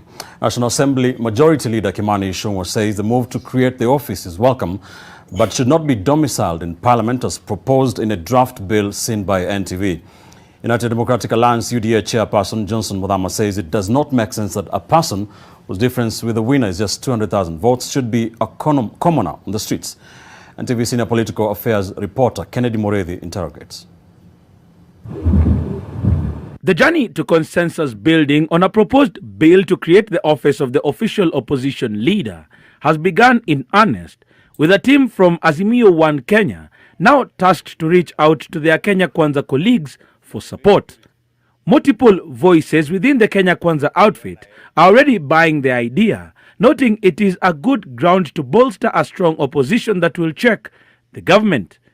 The bill, fronted by the leadership of the Azimio One Kenya coalition, with the blessings of Raila Odinga and Kalonzo Musyoka, proposes the setting up of the office of official opposition leader through introducing Article 92A, which states the leader of opposition shall be the candidate nominated by a political party or coalition political party or coalition of political parties which secures the second greatest number of votes in any concluded presidential election and receives at least 25% of all the members of the National Assembly. The bill also introduces the office of a deputy opposition leader. The deputy leader of opposition shall be a candidate nominated by a political party or coalition political party or coalition of political parties. We have always encouraged bipartisanship in the consideration of any and all business that comes before us in the House. And therefore, if they intend to bring any form of bill that they want a bipartisan approach, we are always willing and ready to engage with anybody and everybody in this country. When President Ruto gave his speech, his maiden speech, after he was inaugurated, one thing he said that he wishes to see a strong opposition being in place. The bill also proposes the setting up of the office of the official opposition within the Parliament's precincts, where the holder of the office shall have, among other powers, appoint a representative to sit in various select committees, address a special sitting of Parliament once every year and any other time. There is absolutely nothing wrong in having a forum for the leader of the opposition to engage with Kenyans. I, for instance, don't believe that the floor of Parliament is where that should happen. He should have an office somewhere, maybe. Further, the bill proposes that the offices of the opposition leader and his deputy will be funded from the exchequer, solicit funds from donors, and employ staff. Nothing stops any leader, whether you're in government or in the minority or in the opposition, from soliciting for funds so long as those funds are going towards the interests of the public. But if you want to use an office that you're telling us will be catered for by the exchequer to solicit for funds for your own use or for the use of your political coalition, then I don't think the public should be funding you. The United Democratic Alliance chairperson, Johnston Muthama, says any person who runs for presidency and garners as many votes as Odinga did in the August elections should not be left out in the cold. President Ruto won with 7.2 million votes. Raila received 6.9. Look at that following behind Raila, behind him. Are you telling me that person does not deserve really, one, to have an office, number two, to have his car fueled up, to be able to reach the 6.9 million Kenyans? Are you telling me that that person should not have a public addressing system given by the government to reach the 6.9 voters who voted for him? We will be doing injustice to Kenyans. Already, political talk has it that some leaders in both Azimio One Kenya and Kenya Kwanza are in talks, and the bill may be submitted in Parliament next year when the House comes from recess. Kennedy Murray.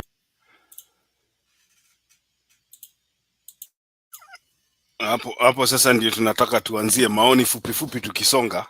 Tupatie public participation nafasi kwanza, ama Stone PK unataka kucomment ndio tusonge mbele? Patia public alafu mimi nitakuja. Haya, sawa. Naona Guru amefuga kuku. Julia, unaona hiyo? Guru ni mkulima hatari. Hebu angalia kwa hiyo screen yake. Bwana tudanganya hapa ako na hustler fund na kumbe ni mfugaji. Yes, I saw some fruit trees karibu na nyumba yake. Okay. Guru is doing good, but you know, unasikia aliendea 500 akaenda kula nyama. Okay, sawa. Haya, sawa. Public participation, karibu. Asante Makiadi. Hi Makiadi, Julia, Son Pichedo, Kenyan with love. Ninaona tu hiyo mambo ya Guru hapo. Kuna kuku mzuri. Are you getting me? You're getting me? Uko sawa. Endelea. Okay.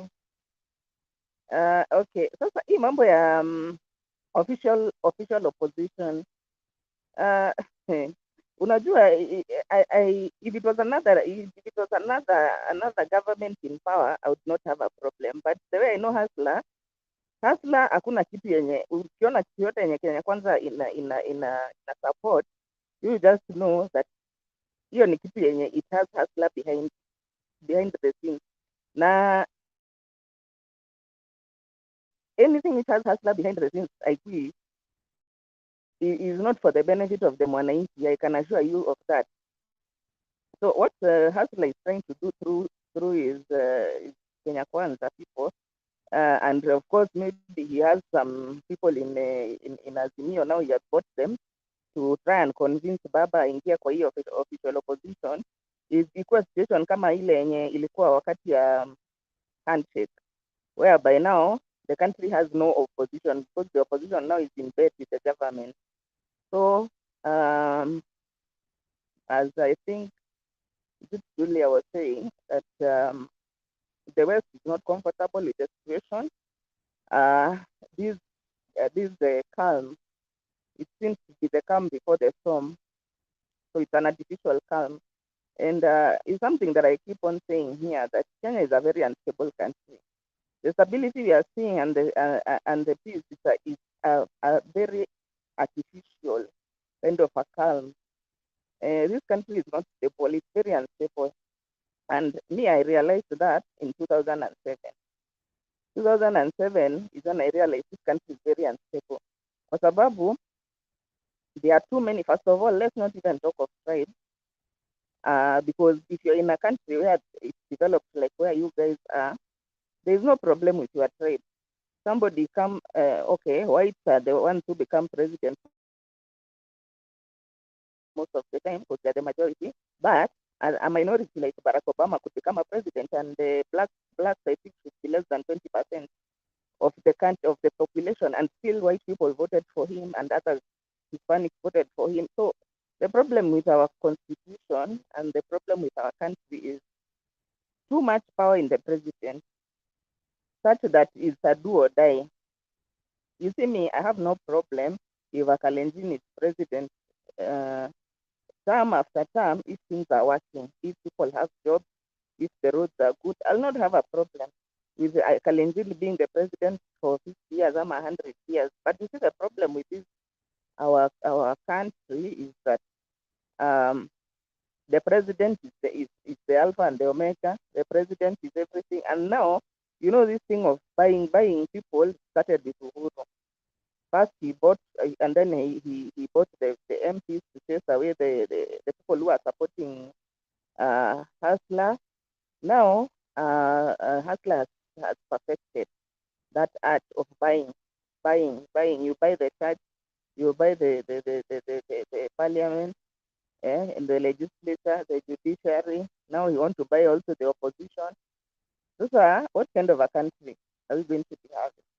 My advice to Baba is let him not enter into any deal with this guy, because it's just like going to bed with the devil or making a deal with the devil. Hakuna siku utawahi shinda in such a thing. And I know that Hustler is very unhappy and very, he doesn't know, you know, the way he expected some kind of uproar after he has stolen the election, but there's nothing. So he's really wondering what is cooking behind in the kitchen, what is cooking, what is this guy up to, what is Baba up to? He's too quiet, you know. So if you look at him, and especially him, he's very nervous. He's not settled because he's wondering what is this guy up to, what is he going to do next. So far, the method he's trying to use in ile ya Uhuru, that come we shake hands, but now instead of it being a handshake, equal official opposition. I give you all the whatever you need to be an official opposition, but now I buy some people in your camp as well, so you will not have a voice. And you can see that's what happened when there was the handshake. Baba didn't have a voice; he couldn't speak against the excesses of government. So it's very unfortunate that some people are, of which it may not be unfortunate, but it might be something which is actually planned in that, because I know Hustler is very good at buying. That's why some of these people, maybe they have already been bought in one way or another to come and say that, you know, because you had 6-point-something million voters, so now you need to be given some kind of support by the government.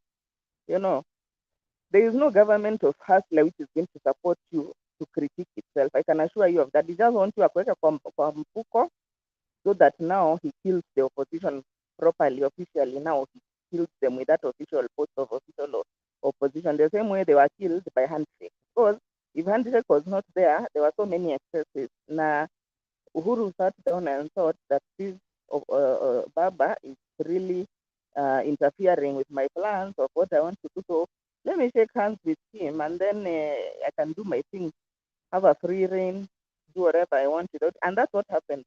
So, my advice to Azimio, don't have anything to do with Nani Hustler. Anything to do with Hustler is something created to be able to finish you. Because now the only frontier which Hustler has not conquered is Azimio. That's the only. Of course, he has bought some people from Azimio, but he has not conquered Baba. Otherwise, every other front is okay. I mean, he has put it in the pocket, so he can do his thing. So and as you have seen, this less than it's almost 100 days. You have seen he has extensive kind of a plan on how to plunder the nation and all kind of things which are money making and corruption. He has an extensive plan, but now there are some which are coming in the future which will cause a lot of uproar. So for him, having put everyone else on his side, bought them, the one thing he's remaining is Baba. So once he puts Baba in check, now he can unleash the big guns. See, what he has been doing right now is just small time, removing subsidy, launching this whatever Fuliza is lying at his alone, and all these things he has been doing. They are small time. He has and GMO. He has big time things which can cause an uproar. So for him, he feels that once he's captured, United States capture, he has captured the Kia Baba and anyone who is opposing his government. Now he's ready to go. Now he can bring out the big bad plans that he has for the nation. But what I always keep on saying, like Mato Ndeto was keeping on telling us that there's a problem of tribe of Kuyu and Kalenjin and this and the other. Those problems would not be there if the economy is stable and everything is working out. The problem is that too much power which is vested in the presidency. So everybody knows that I'm not going to get anywhere unless my person is in the presidency. And that's why there's that of the big tribes. Otherwise, like in states where they can vote for Barack Obama, a minority, because he doesn't have so many powers, and if he misbehaves, he can be impeached. And you know that everything will go on, and there's way to check the excesses. But as here now, there's nothing like that. Once you're president, and even the checks and balances we had put, they were slowly being removed. Yeah, they are slowly being removed to the extent that now they are non-existent. So if judiciary is in the box, DCI is in the box, ODPC is in the box, legislature is in the box, church is in the box. I mean, the guy is it's just like Moi did. It's now, and IEBC is also going to the box. The guy is now on Moi. We used to think, Moi ni Kanu ni baba na mama. So now Uda or whatever, KK ni baba na mama. That's the kind of a scenario he's creating. And Kenyans, we have to wake up. But me, what I'm saying is this. This country is very, very unstable. It's only that, and the West, by the way, they are very much aware. And war can erupt anytime in this country. And they saw it in 2007. Because even terrorist groups now, like Al-Shabaab, they're no longer bringing their own people to come and do terror attacks. They're just recruiting indigenous Kenyans, just locals too, because there are so many, as I told you, 14 million Kenyans are jobless. Those are young people and our country is 75% youth, 18 to 35. So imagine that amount of people who are disenfranchised, dispossessed. A lot of them are very well educated. What do you expect from that? These are the kind of things that brought problems to Nigeria. Highly educated youth with nothing, extreme poverty. They ended up joining Boko Haram, joining, all manner of. So it is in our interest, by the way, to move away from this draconian and all-powerful kind of an executive, because so that we can repair the economy. Because now the economy, first of all, right now the economy is already in tatters, and for sure, once Hustler takes over now with the big, these are just small things he was telling us, but he has bigger plans of looting. The economy will get even worse. And the worse it gets, by the way, the more unstable the country becomes. Because let's say somebody, a political figure, comes in and decides that, or even at a Western country, and decides that we don't want this person, we want power now. What happens? They decide they're forming militia, and that's what happened in DRC. They decide they're forming a militia, recruiting people. There are so many, 14 million people. Let us become at 200K were joining your militia, and then they're armed by some country or guns or whatever. This country will be destabilized, you see. And it's gotten to the point where now, as much as Julia, I understand you're saying this is not a good topic of talking about tribalism, but after 2007 watu wengi sana they'll not go to invest anything in a place which is not theirs. Either they invest in metropolitan place like Nairobi and Mombasa, or they go and invest kwao. Because like during the post-election violence, so many people used and Gema, they lost their property who are living in diaspora, meaning they were living in areas which I forgot about Rift Valley. They were living outside their own areas, and they had really invested. Now they don't no longer want to invest outside because they know the kind of scenario. And this scenario is not being brought about by tribe. It is being brought about by the fact that the executive is too powerful, and number two, the economic situation in Kenya is extremely dire. So getting people to recruit to be terrorists, getting people to recruit into a militia is a very easy thing, because all these people, all these 14 million unemployed youth, they are a reservoir. Wamekaa tu frustrated, wanakunywa bangi, you can see when George Akoyo came up, he had quite good support. Where was that support coming from? It's coming from disenfranchised youth, dispossessed youth hana mbele wala nyuma, and their parents have spent everything to educate them, and they can't do anything. And then sasa hii hustler, which is another joke, and insult after insult to the hustlers who voted to this guy. They can't afford food. Alitoa food subsidy, akasema it cannot subsidize consumption. Uhuru was not mad to subsidize consumption. There is no way a role of a government is to provide, be able to subsidize basic commodities when the inflation is too high, when the economy has a problem. Wana subsidize. Sasa school fees ndio hii. They were doing 50%. Now in January, you have to pay that 50% because wametoa fees subsidy. Sasa subsidy zote zimetolewa, fuel subsidy imetolewa. You can see how high the fuel. Na fuel ikikuwa high, that means also everything, all commodities, because they do use fuel to make them, to produce. Sasa you can see Rift Valley itself, the farmers. So what is it? I mean, if we just get somebody, forget even Baba. By the way, Baba, I think he is such a soft-hearted person. He never wants to break the country or to do something extreme. Because I remember there's a time when Hasla was saying in 2007 when they were doing negotiations that he had told Baba that they take hardline stance. Now wakatae kabisa with this issue of prime minister. So Baba was like, now let's just compromise to avoid, because the country is at standstill and the country has gone into post-election violence. Let's compromise a prime minister. But you know, Hasla is that guy who likes hardline stance. You know, the same way he was saying that Uhuru had admitted defeat and wanted to leave the seat to Baba, and he wanted to slap him. The same thing happened in 2007 when during Kofi Annan, when Raila now agreed to go into prime minister. He didn't want that. He wanted them to take headline stance, back down. So that's the kind of a person we are having now in power. And number two, we are also having these people who voted for him, hustlers, so-called hustlers, who are now realizing the kind of a person who they voted in doesn't have an iota of their interest at heart. And these disenfranchised people, I can assure you, ni vile tu wamekosa as somebody to galvanize them, to organize them. These people, they can stabilize this country badly.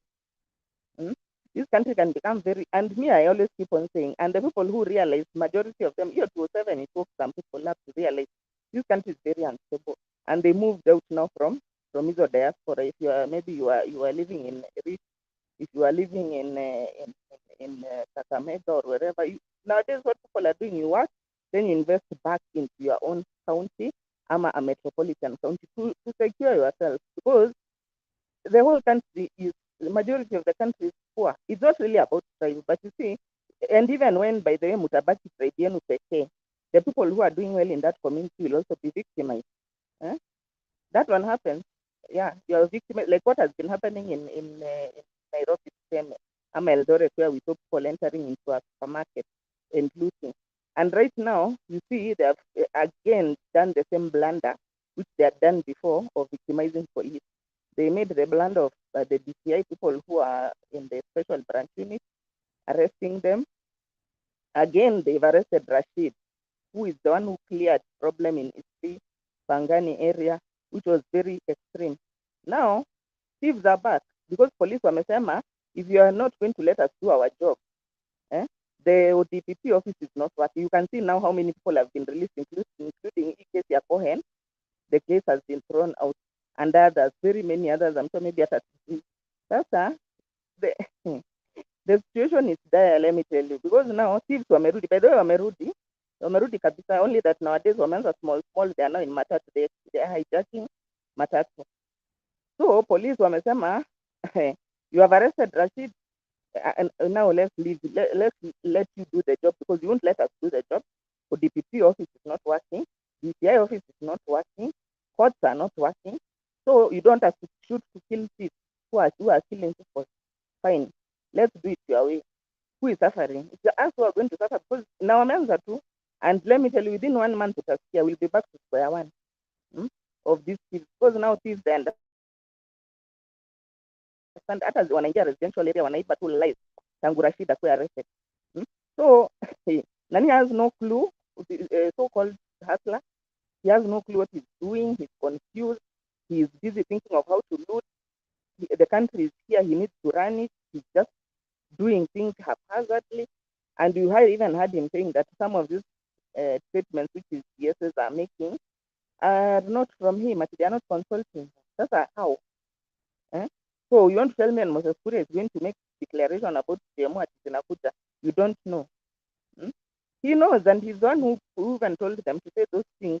But now he has seen backlash from the public. He's like, these people are the ones who are going to talk without consulting my PSs. So let me tell you, Kenyans, I don't know what will happen, but mambo official opposition out. Nothing like official opposition, nothing like working with anything to do with Hustler. Anything which has any cooperation between Hustler and, Kenya Kwanza, aka Hustler Group, and Azimio, just know that is a trap. And we are the ones who will suffer as the citizens. We are the ones who will suffer. So, Baba akitoka kwa pizza, ama akimezwa in the name of official opposition, we are doomed. And we are doomed on both sides, because we are doomed that tutakuwa tunakulwa na government, na pia each side ingine, the government, the country is now going into a state of anarchy, whereby criminals are ruling, cartels are ruling, criminal groups are ruling the place, and then eventually it will morph into something bigger, because what wanataka that big cake. There are people who are like, that cake is, we want now the cake. We don't want to just be a criminal enterprise. We want to go into power. So they form militias. That's how all these countries ended up down the drain, at DRC and the others you see. They ended up down the drain because of a situation like what we are having. So me, my position as someone who is in Azimio, nothing like official opposition, nothing like going to bed with the Kenya Kwanza or Hustler. The Hustler supporting us. You know that guy, he cannot support anything. He cannot support anything. If you see him supporting something, it's something which is going to back him up. He's an extremist. And he's very vengeful. Hakuna venye anaweza taka kusaidia baba because of what happened in 2007. Hawezi, 20 years down the almost 20 years down the line, he cannot. He's someone who doesn't forgive. He's someone who is out to revenge your sin for yourself. All the people in walikuwa na shida na yeye, they're all now in trouble. So please, Azimio, let's not move into mambo za official opposition. We don't need to be officially recognized. We don't need any kind of facilitation. Baba already made a mistake by handshaking with Uhuru. That's what it means. We are not now going to bed again with a fake government which is illegitimate, and it stole the election, and then now they are the ones who are coming to tell us, let's make you official opposition and give you all the facts. We don't need facts. What we need is change in this country. Thank you. Haya, official opposition umesema utaki hiyo kiti. Kwanza Julia, naona unainua mkono, lakini nataka kuuliza public participation hapa, alipata mkopo wake kutoka kwa Hustler Fund ama bado hujapokea? Hey, first of all, I applied, but I didn't get even a single cent. So I was like, let me change my PIN, because they had given them my M-Pesa PIN, and I was like, maybe there are some people who may hack into their database, alafu wachukue manamba za watu na PIN, waende wa withdraw from your M-Pesa account. Ulipatiwa limit ya una qualify limit ya pesa ngapi? Si ya kwanza ni so 5. It's operating like it's operating like this mobile loan app whereby unaenda unachukua 500, ukirudisha wanakuongezea, inakuwa limit ni ya K. Ukirudisha 1K inakuwa 1500, ukirudisha 15 inakuwa wanaongeza by 55 hivyo. So and it's 14 days and the mobile loan apps they're usually 30 days. Most of them I think are 30 days. So wanafanya tu kama there's no difference between them and hata tukisema mambo na hizi zingine because those ones are 30 days. So theirs is worse kwa sababu it's 14 days. The rest are 30 days, but this one is 14 days. Na ukikataa kulipa already waanze kukuongezea penalty na I don't know, I think they may even be able to withdraw your nini. But these guys I know they're going to be very lucky because venye nimesikia everything yenye yako, hata wamepata details kutoka KRA. If you own anything, hiyo pesa yao ukitoroka nayo wanakujia. They won't be like bank kama like other institutions which you borrow without collateral. They have all your details. Sasa na assume Mkenya ambaye alikuwa asaidiwe na hii pesa ni Mkenya ambaye anaitwa hustler, hajiwezi. Wakikosa kabisa kitu ya kukujia, watakukujia ama watafanya nini? Because kama hauna kitu hauna. Ukishindwa kulipa umeshindwa kulipa. Julia, kwanza ngoja mato kidogo. Julia alikuwa sijui ana swali ama nini, alafu nije kwako. Julia, una swali ama nini? I just wanted to comment. Okay, I didn't know that part, public participation, that at kwanza upate 500 bob alafu sijui ulipe. Okay, nipate 500 bob, nikafanya nini 500 bob? Hiyo nikuja nilipe. I mean, nika invest wapi 500 bob so that I have some money I can pay. I have invested, I've made some profit. So I've made some profit, I come and pay back.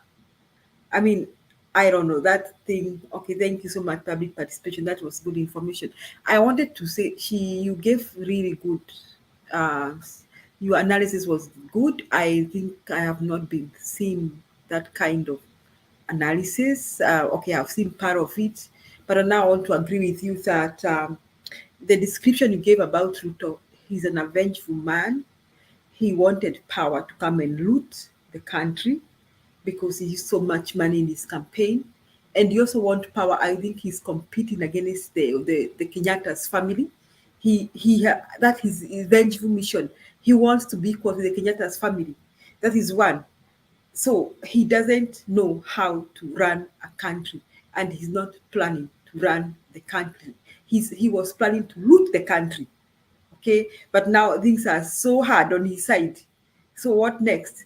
So I agree with you that things are really bad. And my conclusion from your discussion is that when Uhuru got together with Ruto because of the Hague thing, I think Uhuru must have thought that he solved the issues of Rift Valley, the crisis in Rift Valley about Mashamba, Nanini, and what the Kikuyu used to go through in the hands of Moi.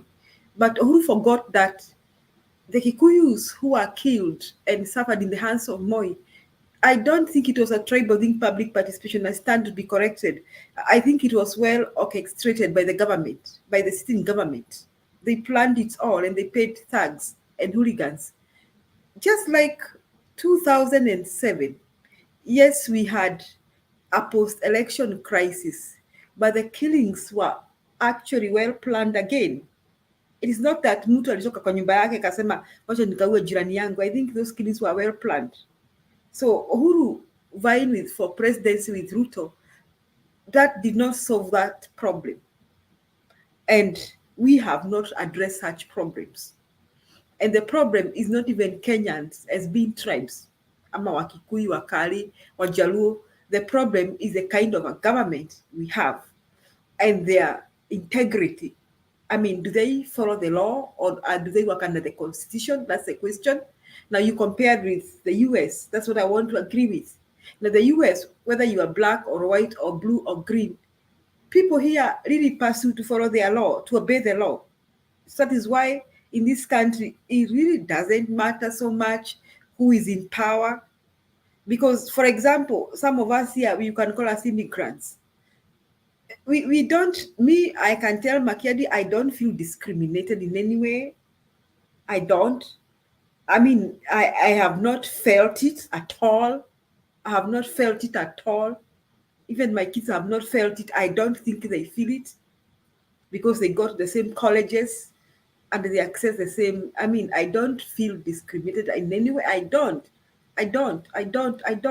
feel discriminated. Why? Because these people pursue to follow the law. I mean, they pursue to do that. Whether they are white or black, they do that. That's the difference you're having in Kenya. So it is not the issue of Kikuyu, Kalenjin, Luo. It is who is empowered. Do they follow the law? The other thing you have said very well is that the economic status of Kenya. Now, how do we get out of that status if we have the right government in place that addresses the needs of the people, that looks at providing the infrastructure that Kenyans need to get from where they are, having the right schools, I mean, providing health services? Is this government willing to do that? No. You gave us a good answer. Their intention was to get power, to amass wealth, and to avenge. They are on an avengeful mission, which is a recipe for chaos. And that is where, I mean, Kenya is in another state where I don't know what. Asante Makiadi. I only wanted to emphasize on what public participation has said. She really gave us a very good view about the Kenyan situation. Asante public participation. Asante Makiadi. Haya, Mato.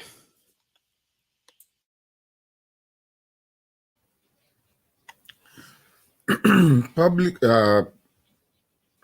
mnanisikia? Public participation.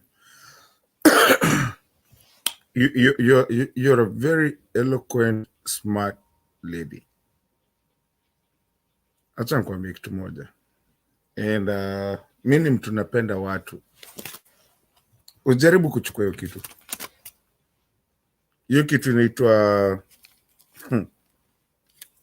hii kitu yenye unasema, cause nimesikia ukisema ati apply sijui kama ulichukua sawa, lipa na umalizane nao na utokane nao.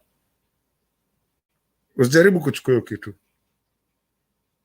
Here's the thing, the reason I'm telling you is because na mtu yote ananisikiza. There's never been money given by the government. And the government pays by its security systems. Kama mlisikia Gachagua leo, alikuwa akiongea huko, I think he was Makongeni in Central. I'm just begging, like I've told even my friends and my family members, mimi heri uombe familia yako ama uende hiyo CRB, utapoteza kila kitu uko nayo. Kwanza ukichukua hiyo 500 tu, by the way, public participation, nikuulize 500 unafanyanga nini na 500 kwa siku moja? No, Mato, I was just trying to look at, to see whether it works. But ni ile nilikuwa tu ninajaribu kuona kama ni ukweli that hii kitu inawaka ama how does it work. That's all. I wasn't going there to take it alone. I was just testing it kuona if it's working and what the procedure is for. Yeah, and please advise our people not to take it kama wataki kujingiza kwa shida. Manake itakuwa shida. Nakwambia, and I'm saying it here, na nitarudi tena kusema, this thing will go to a place where that you want to get a passport or an ID, and then you owe the government, and you will not be able to get an ID because they will tell you that you don't. You have never paid, I mean, you've not paid up. That's what I'm trying to tell people, that especially kwanza kuwa na deni na government, you'd rather have a deni na mimi ama deni na CRB than having a debt with the government. When you have a debt with the government, wamekushika hivi. I don't want to say the name. Kuna kitu ningesema, lakini wamekushika hivi. They can use that against you. You don't want to owe the government anything. And you should never have to owe the government anything, because you know what? That's actually your tax. And you're a taxpayer. And that government is there because you pay your taxes. And Richie, sorry, I will still say this again. We don't have rulers. We have public servants. And those public servants, when you say you're a public servant, is somebody that services you because you've paid them. So tuache kwanza, we need to change this, and I'm fighting for this. Richard, I think I'm going to start something to start educating people to understand what public service is.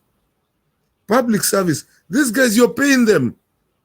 And if you want to experiment, let's all stop paying taxes. Tuache. See how many atabaki pale. Na wenye watabaki, those are the real public service people that we need on power. Because most of us are telling us to call them waheshimiwa. They want you to, sijui wanakuja wakusomea, wakuambia uwezi niongelesha hivi, sijui nini, sijui uende ufanyiwe nini, but that's on your money and that's on your public service person that is supposed to be. I want to educate people on civil service and people to understand what public service is. Public service is where you can actually, not bodyguard, you can go. And I'm saying, I have been in the same airport with one person called Bernie Sanders. I did not even know it was Bernie Sanders. Alikuwa amekaa huko, mimi naambiwa we ule nani? Ni Bernie Sanders. And we flew economy together. Lakini wenyu hapa mnawae kama VIP, anakuja na kukelelesha na kuambia uzi niongelesha nini, nwendo unamlipia kila kitu. Guys, Kenyans, wacheni kuchukua watu wakubwa hivyo. Nyinyi ndio mnawaharibu. That's all I'm saying. A public participant, don't take that thing. Usichukue. Itakuingiza kwa shida. Hata kama uliapply, usichukue hiyo kitu. Itakusumbua tu. Anyway, that's all I wanted to say. Makiadi, can I answer Julie before I forget? Kuna issue ameraise ya Rift Valley. Okay. Yeah.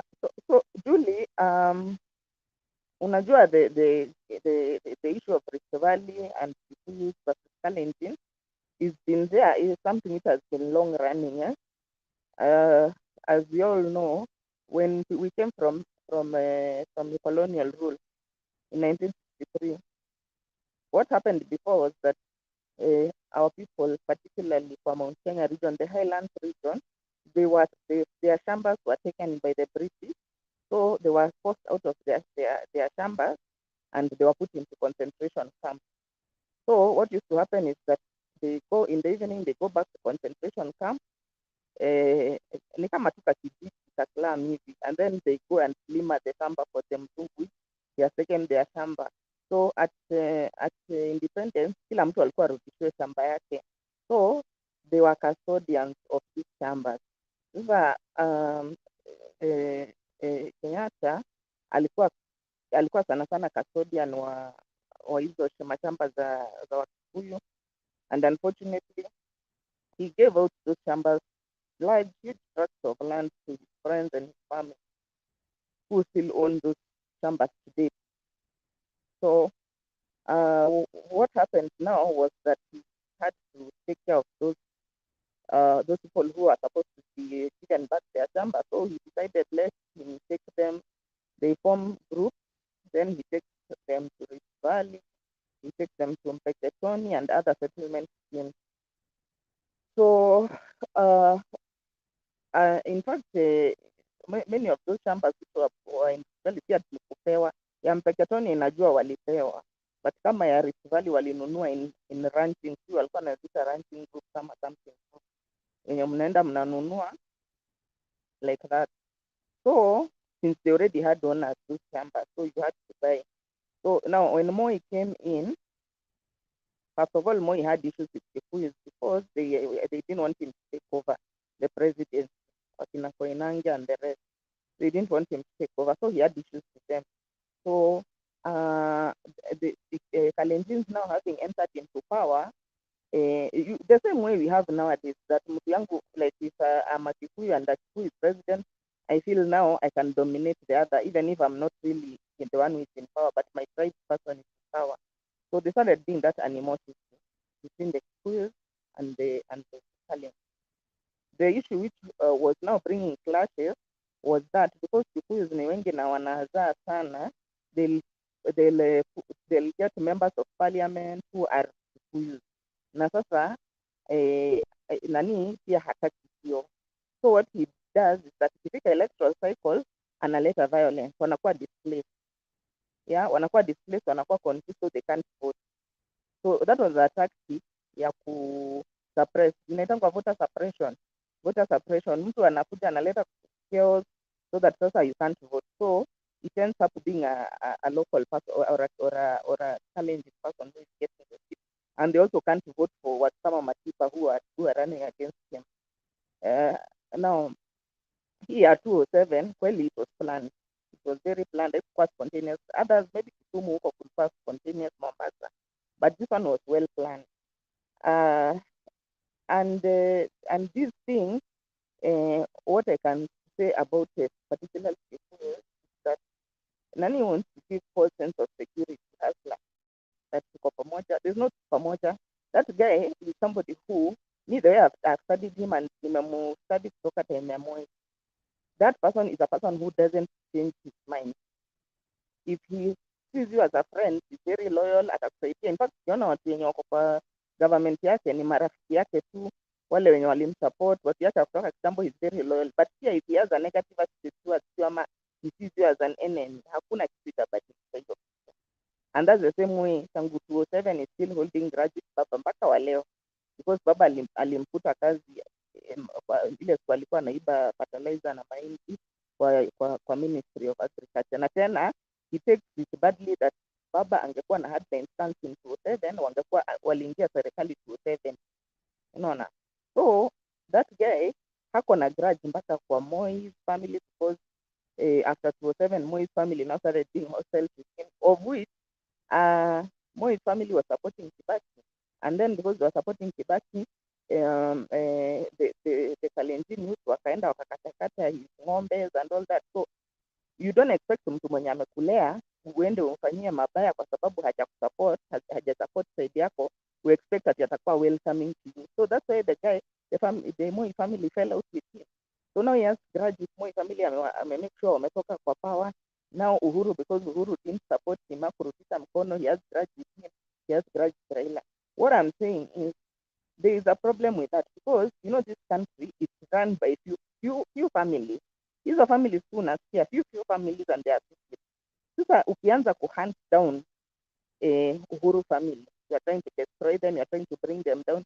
Moi family, you are trying to bring them down. Raila and many others, kwa sababu akona a lot of quite a few enemies of which doesn't want to turn them into friends and anataka to revenge. Those people, they can also decide that enough is enough. We're not gonna put up with this guy who came the other day to come and show us that we are recruiting militia and we are going to arm them and we are going to seize them and we are going to do everything to remove this guy out of power. Can you imagine the kind of chaos that can bring? So when you see somebody like wise leaders, Kibaki and Uhuru and the others, they don't start that thing of enmity. Because when you are having enmity with a group of people, a big family, you know those people, they have resources, they have connections abroad, they wanaweza leta arms. Then they start a militia group ya kukutoa, because even them, they are not happy, unawaribia their economic prospects and your political prospects, unawanyang'anya what they had, police wa kuwachunga and all these things, they thought it's their right. So this country, we actually at the precipice of something very bad, because took on a very large number. And I said here some days back, kama hii Nairobi, if you're not living in slum, you just know that you are in that 1%. 65% of residents of Nairobi live in slums. Sasa, these people, if they afford unga, 230 bob, where they afford unga, these people, they cannot afford to take their kids to school because the subsidy imetolewa. These people, they cannot afford to eat well, they cannot afford to take their kids to school, and they're 65%. Unafikiria sisi 35% wenye tuko kwa slum will live in peace. We will not. We will have hard time. Na hii post-election violence, what it gives to educators is that it's very dangerous to be living in a society whereby wewe peke yako, you are the only person who is doing well out of 100,000 people. Na unaishi pahali, like I'm living here and everybody around me, 100,000 people around me are living in extreme poverty. Ile siku yenye shida itatokea, watakuja kunichomea nyumba yangu.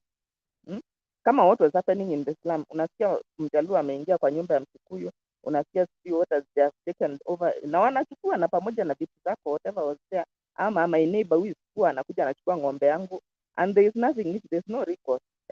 That kind of anarchy, you see. So for me, I think the main thing which even Raila should follow as an official opposition ni mambo ya economy, because the majority of Kenyans are poor. Majority of 65% of Nairobians are in slums.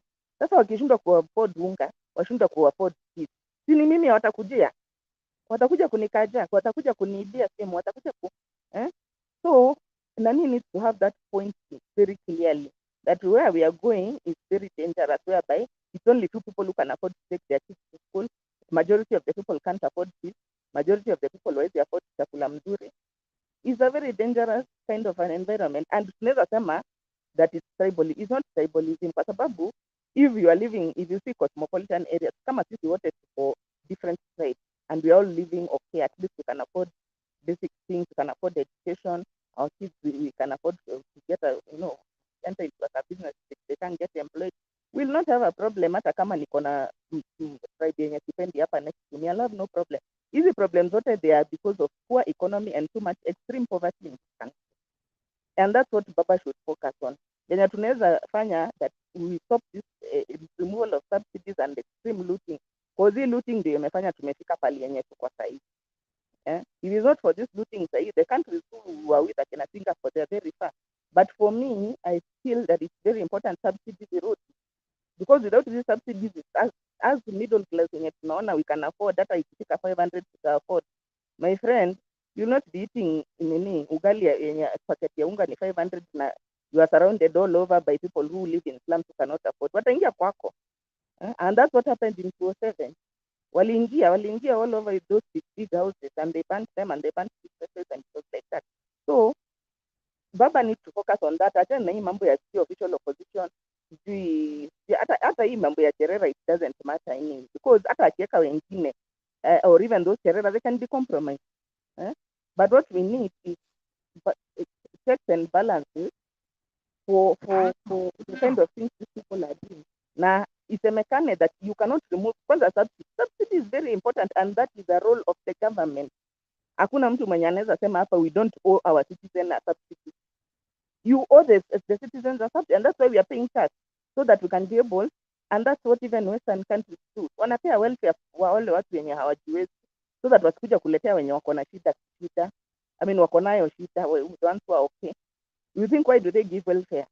So that they can at least be able to contain them, or they have a house, they have somewhere to live, they have food, so that wasikuja kusumbua wenye wako nayo. So if we decide to make this country a country whereby 65% of the population, tuseme kama in Nairobi, wawezi afford hiyo 230 ya kununua unga, what are we doing? Farmers ndio hao wamekuwa displaced. In fact, hii mambo ya mahindi, it should be, in fact, nani hao watu tu watu wa Rift Valley tu wenye walimvutia, they need to come out strongly. And if you think that people don't have power, honor the way Nani is talking nowadays, Kuria, he has changed tune.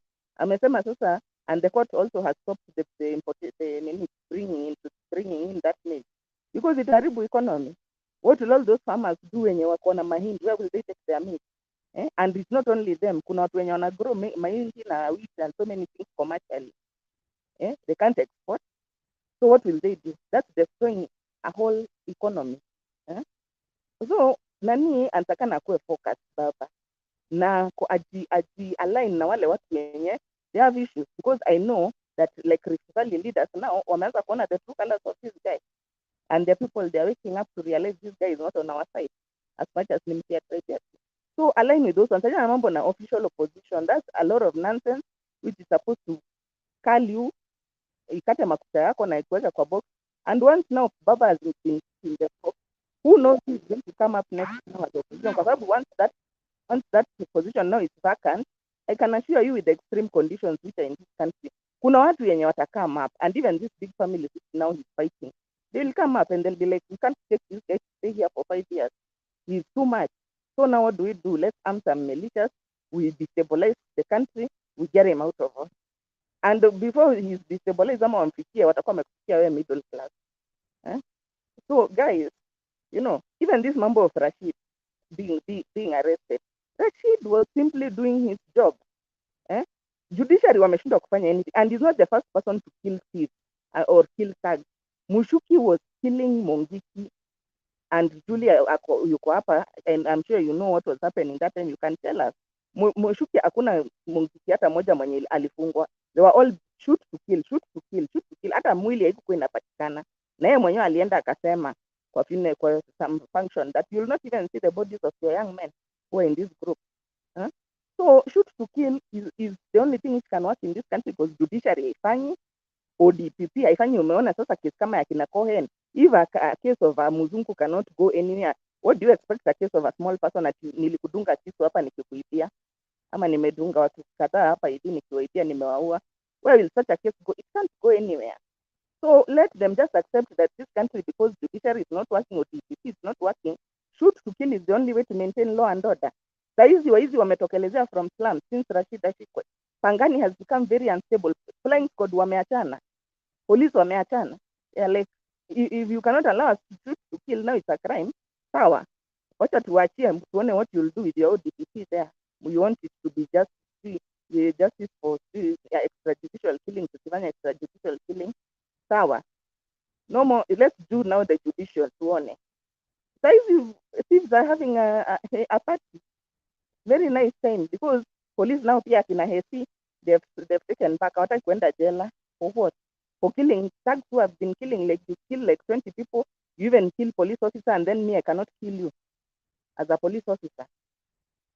And these people are on drugs, they cannot even reform. They are in gangs. Wameingiwa kichwa ni kama waenda wazimu, like the way Mongiki was. Nani had to take matters into his hands. Na hata even ile yenye ilikuwa Mount Elgon, it was shoot to kill. Hakuna kitu ya unapelekwa kotini gani yenye ifanyi, yenye one case ya murder case. Any murder case in Kenya, it goes for minimum of 7 years. 7 years. Who has 7 years to go? Nao ni watu wenye wako na pesa kufuata case. I'm telling you, you're in a bad place kabisa. You're in a bad place. Aya, ametoweka. Guru alikuwa ameinua mkono, Stone PK alikuwa ameinua mkono, so niwapatie nafasi muongee, then tuone kama tunaweza tamatisha.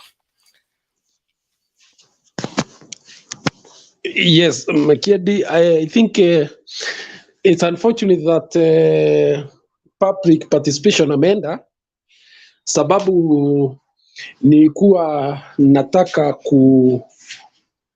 kutofautiana na yeye juu ya hii mambo ya official opposition position in government.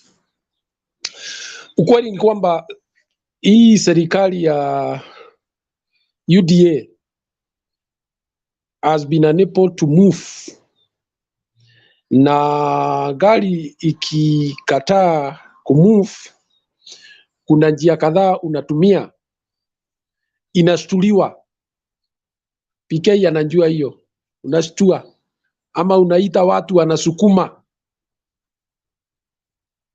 ili iweze kufanya ile kazi inatakikana. Yes, I do agree that there are those who have ni kuachilia clutch unashtua kitu. Ndio hiyo sasa. I know there are those who would want extreme positions, which is also a tactic in politics. But then the experience that we have in Kenya is that whenever we have an official opposition party like we had in the past. I think Kibaki was once an official opposition party leader. We also had Uhuru Kenyatta. I think Jaramogi.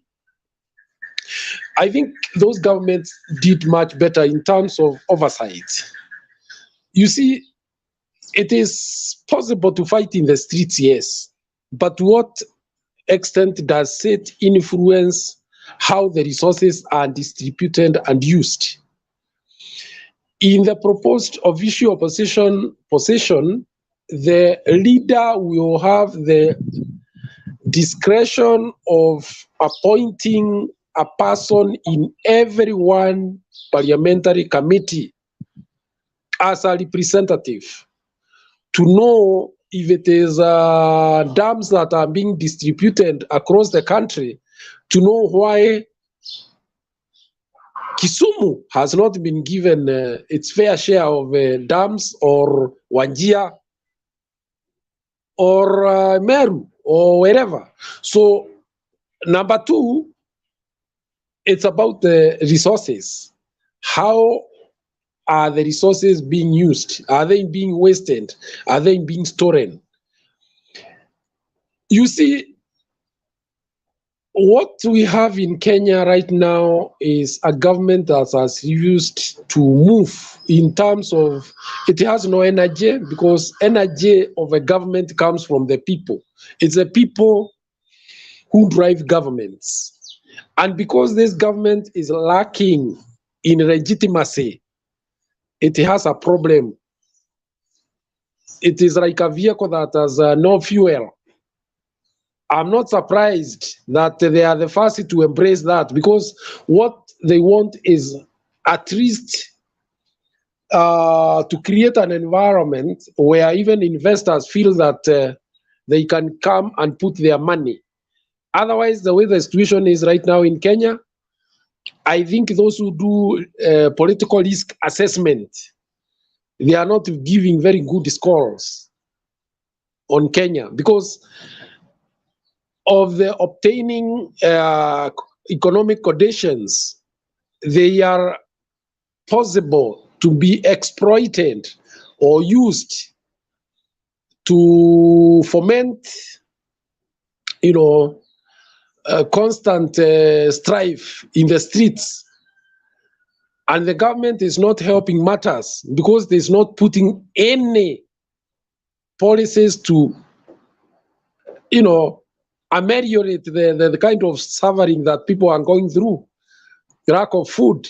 Now I hear they are going even to take off the subsidy on education. Medical is killing very many families. They are becoming destitute because of a sickness in a family. So all these combined, and the fact that the government does not seem to have an idea of how to go about them, they create a political environment that is very precarious, that an investor would not feel very comfortable coming in a country where the suspense ni kama kutegana. Anything can happen anytime. Okay? I think that is the situation where we are. And therefore, public participation, as much as you may not want that direction, it may have to be the bitter pill. And by the way, to take up that position does not mean you have been swallowed into the government. Far from it. It is about questioning. You are saying you are going to invest 2 billion in this. Why? Justify. That is what it is about. And I think it is also logical that you cannot have somebody who received so many millions of voters just go into the streets and stay there like a nobody. It doesn't work like that anywhere in the world. Maybe we are trying a system that does not work elsewhere, where you have a situation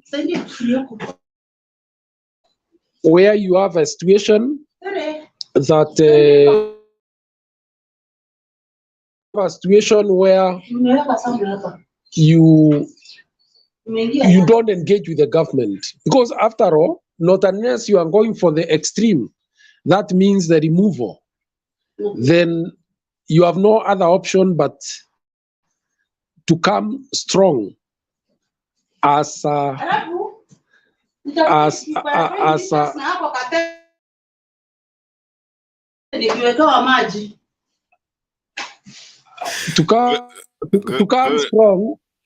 come strong as an opposition to cross-check the government. And I think for me that would be a starting point of trying to make everybody participate in governance in this country.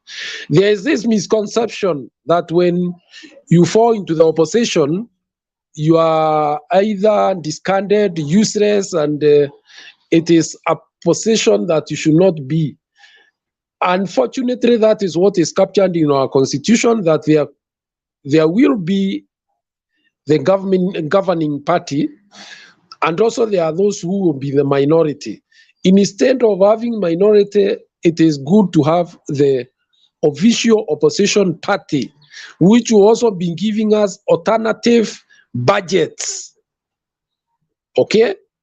And by the way, they can even engineer things from inside. You find the government's bills are not even getting through Parliament if they are not of any use to the general public. Because at the end of the day, it's about the people. So let's also be reasonable when we look at these things. I don't think it will be being compromised for Baba to take up the position of official opposition leader. Far from it. I think he would be of much better use at that position for now. Thank you. Asante Guru. Stone PK.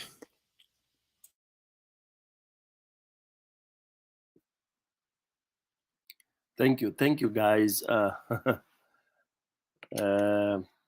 listened to my brother and Guru. I think Guru kuna vitu zake ana protect hapo. Your property will be safe, Guru. We are not compromising. Don't worry, utakuwa safe. Because you are talking of a very ideal situation, which is true. You know, a situation whereby we go into a competition, you beat me very clearly as per the constitution. I admit, and we shake hands, you have won. Then of course now, then we think of what role I should play, having been beaten. But Guru, you are giving a lecture on a stolen government, honestly.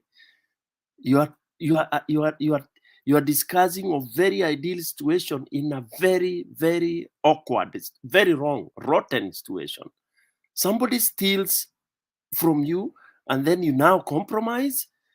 Hiyo mambo ilikwisha. Hata afadhali tukae kama DRC. I'm telling you.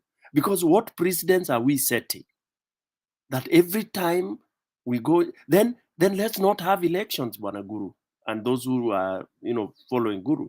Let's not have elections, because there is no need of having elections if at all the tenets of elections shall not be followed. That you wait, I steal, then after I steal, I start now wooing whoever I've beaten. The thing is, as I said earlier, let Ruto alambe iyo moto amezaa. Number two, you gave the example of a car. That's good. For me, if you are not able to drive, get off the wheels. Period. Why should I nurse you? Why should I come nikustulie gari? Kama ujui kuachilia clutch, toka. Then I'll drive it. Nitaishtua na iende. I've done that practically. Because these days people don't know how to drive gari ya gear, most of them. So if Ruto does not know how to run this government, we don't have a school for this time. Kenyans don't have time for him to go to college to learn how to administer Kenya. Number 3, things like what Mudhama was saying, these are insults. These Kenyans should not even listen to this kind of guy talking this nonsense. That, oh, Raila got so many votes, he needs an office, he needs a car. Look at how cheap these old men are, and this man is in his sunset. Look at that reasoning. For him, it's not about Kenyans. It's about Raila ataendesha. Raila has a car, one of the most expensive bulletproof car, one of the most expensive office. Raila is not after an office. Raila can meet his people anywhere. How can you cheapen? You cheapen things like that, and we listen to him and start saying in the name of compromising, ati Raila apewe kakitu. Bwana Guru, anytime mtu anasema tafadhali tafutieni huyo mzee Kadhagi Rwali. No. Hapana, we. Let me finish. It is as simple as Sikusema hivyo. No, ni Mudhama. I'm saying now I'm on Mudhama. Mudhama said Raila atafutiwe kakitu, sijui alifanya nini, apewe. Baba, mahali ulipo, don't listen to those kehe things, those novice statements that Baba atafutiwe ofisi. Baba has everything. In fact, now I want all Baba supporters to come out with annoyance now. I'm even inciting now, Bwana Richi, that watu watoke na hiyo hasira. Baba anafanywa ni kama mtoto amezaliwa jana. Yani analilia peremende. Analilia peremende ya mti, lollipop. Apewe lollipop anyamaze na Fanta. Hey, bani.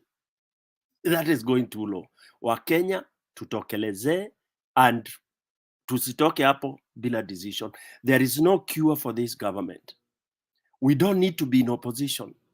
Let them divide themselves into two. UDA can divide themselves into two. In fact, as I keep on saying, we are feeling so bad that Azimio MPs are now even trying to float that bill. That bill should die on arrival. It is useless. You are being party to a stolen government. You don't need to check a stolen government. What you need to do is to kutimua your government.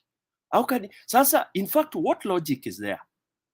You know the government stole, they give themselves power, and you are there trying to propose that you need you have already played into their game. Why don't you let them run the country? Sit, wait for any other year when God or Jesus akuje asimamie election zenyu, then mupite. We should never do that. Otherwise, we will never correct the ills and evils that Kenya election has. The best is to let the systems collapse totally. Let Ruto collapse the government, kabisa. Let it collapse. Then we will rebuild on the right tenets. Thank you.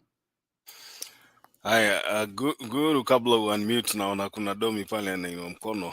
Ribato. Ribato. Ngoja kwanza nani. Ngoja kidogo. Ngoja kwanza Guru. Domi. Okay, mimi on the bado najenga, I will build on Storm K. You know, it is said, keep your friends close and keep your enemies closer. You know why? You can easily know what the enemy is thinking when he's closer. That is exactly the strategy these guys are trying to use. Wachana na opposition leadership. By the way, okay, I've done a workers representation. Kampuni yenye iko na union, legitimate union, wafanyikazi, they are easily handled than ile yenye haina union. I'll give you an example. I don't know, when you walikuwa Kenya, I think by that time, I think it was 2008. We striked for 14 days. We striked for 14 days. Hatukuwa na union and we stood firm. Ile yenye tuliitisha, tulifanyiwa, and one of those things that made it difficult for us to be handled is that they did not have a structure on getting to us. All trains zilisimama and there is ziligwama for 14 days. Now, let me tell you, Guru, and those who believe like you, if you want to be handled more easily by Ruto, is have be in that structure. He will handle you very easily, because utakuwa hapa hivi parliament unaongea, mkimnongenezana hapa hivi anajua mnapanga nini. Wacha baba akae nje na akae mbali. You are talking, I think Stone PK has said something that is, that I think I'll add on. You see, if at all we will not be able to push an opposition, to push the opposition way outside parliament and succeed, let Kenya collapse. And from there, we'll build it. Let me tell you something funny with Kenya. Kenya has never solved anything without crisis. Check our history. We never solve anything without crisis.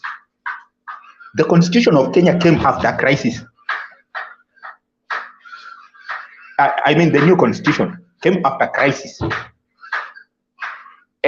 Section is it 2A was changed in crisis. So I don't think hata kuna watu wenye walikuwa nasema nini if the court throws away the election, or tukitupa nje Chebukati there will be a constitutional crisis. I will say this: there is no better way of dealing with the hard terms, hard issues than crisis. Let us just go into that crisis and things will be sorted. And that is, to me, that's the best way. Lakini kubembelezana ati sijui opposition leader. Now, in the end, they just, by the way, they'll just be taking credit that it's we who put you there. They'll be saying that it is we who put you there, so you have no voice. If anything, these guys are just professional on turning statements. They will say, these guys tuliwapatia mtu wenu si tumempatia cheo. Kwa hivyo sasa hakuna haja muongee. And that is what they will drive on. You are forgetting that Ruto is an orator. He talks and he's very good at talking, and he knows how to lie, and he will use that as a lie, and he will lie properly. So let us just, hiyo mambo ya opposition wachana nayo. Let's just push it that way. That's what I think. Thank you so much, Domi. I think Guru, tukianza ribato hatutawahi maliza. So no, wacha Makiadi, just a second. Okay. Just a second. Nadhani mmenichukua vibaya sababu, of course there are many ways of dealing with a problem. The solution is not one. And I think what I was alluding to is that this government does not have a kick. It's refused to move. It doesn't have the breath in it to go to maturity, and therefore they need a kick, and that kick can only come by, first of all, acknowledging that a huge section of Kenyans are not supporting them and quoting them so that they are able to get into motion. However, I do understand your viewpoints. It's hurting when somebody steals your goat and then calls you to give you a madagiro or the hooves for soup. So, but then again, if that is the only way to maintain peace and prosperity as you wait for your day, sometimes it is good to compromise because because the alternative, and I don't see how many Kenyans are prepared for what you are saying, going the full hog. I don't see how many. I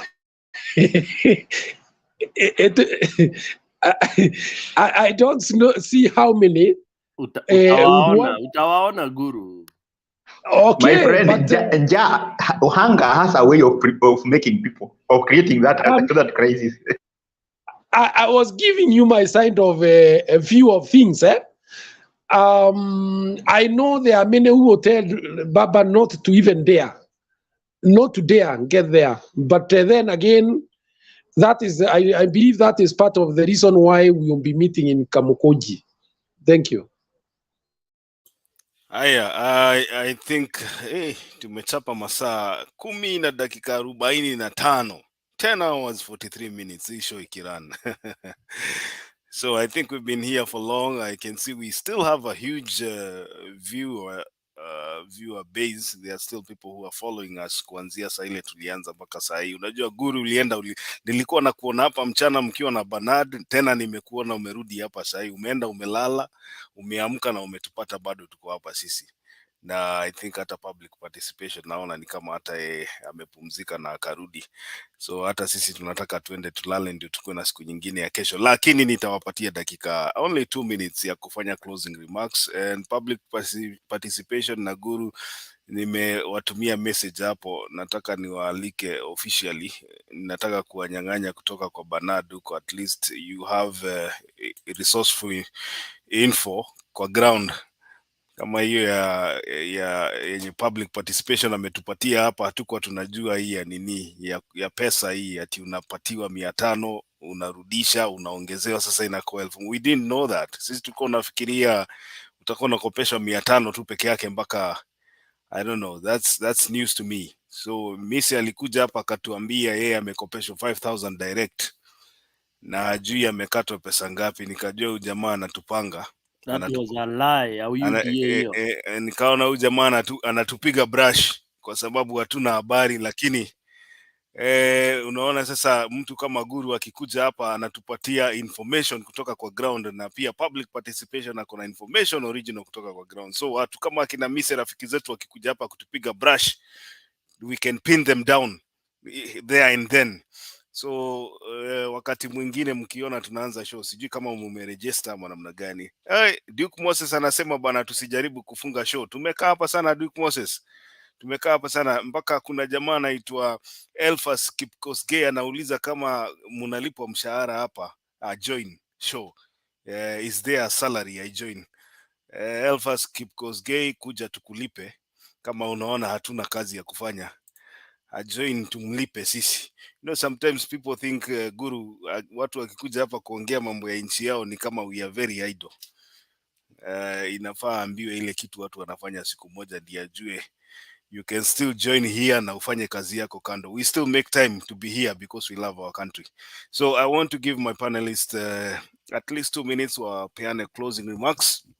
Alafu then we can close. I think Bernard atakuwa hapa saa 7:30 Saturday Kenyan time. Alafu na sisi will pick up from saa zetu za jioni. Nani anasema niache kuwa kama Atoli bwana? Mimi sina uhusiano na Atoli. Atoli alienda alipeleka tumbo yake State House. Haya, wacha nianzie wapi? Nitaanzia kwa Stone PK. 2 minutes closing remarks. My closing remark is Kenyans, tuamke mapema hiyo siku ya Kamkunji. Nothing comes easily. There is no manna from heaven. I'll support Bwana Domi amesema in Kenya hakuna kitu tulipewa. Uhuru tulipewa kwa shida. Everything, anything that we have gotten, it was through struggle, it was through resistance, and it was through persistence. This one is even worse than independence. Somebody stole election during the day, mchana. Hata afadhali angeiba kama Kibaki. Huyu aliiba style moja ile, yani alifanya Raila na supporters wake wajinga. How do you overturn 3.6 million votes unazichange zinakuwa 7.5 and you proudly go talking? We had even this Mukamba man saying, oh, Raila Nani got 7 point. Excuse me, you feel like, you know, peeing when you hear them talk about they won with 7.5. Where does Ruto get 7.5? So Kenyans, that should annoy you more. Instead of 1 million march, you should be there in millions. Let's see the, okay, it will not be possible to have 7 million, but can we have even 2 or 3? Let's be there. Your crowd, it take 1.5 days to disperse. And then from there, whatever we decide, ni kwenda mbele bila kurudi nyuma. You have all the support. Na tuna support kila mahali because we are having a just cause. We just want to have back what belongs to us. Hakuna dhambi tunafanya, hakuna instability tunaleta. We are even bringing more stability because we shall have gotten back what belongs to us. And we are not going to mistreat the 3.5 million. All right? So we'll just be able to put things right. And I can assure you, as Mio government will straighten things within the first, not even 100 days. Within the first 1-2 months, like Kibaki did, things will be stable. Chakula kwa meza, number 1. All right? And then the rest will come. Thank you very much. Kenyans, see you huko Kamkunji. No relenting. Bado mapambano. Haya, asante sana Stone PK. Kenyan with love, 2 minutes closing. My brother and the people that are listening to us, and I will always say this, and all these people that are here, we've been here fighting for a long time, and I think we always fight for our own country. I need people, and this does not go to the to the Azimio people. This is going to the UDA people, and I associated myself with UDA when I started talking to you guys. UDA people, you need to really learn the country and learn and go back and even think, even try to read some books, or if not books, there's videos out there of how a mafia works. A mafia will give you, there's something that is called a loan shark, which used to have bookkeepers. That's how mafia works. Ladies and gentlemen, hate me, love me, you've been led by a mafia. He did not win. He had 3.6 M votes. We know, because some of us stayed nights, 2 nights with no sleep,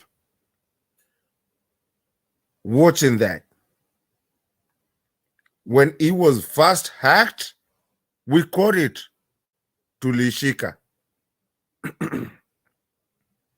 We did it.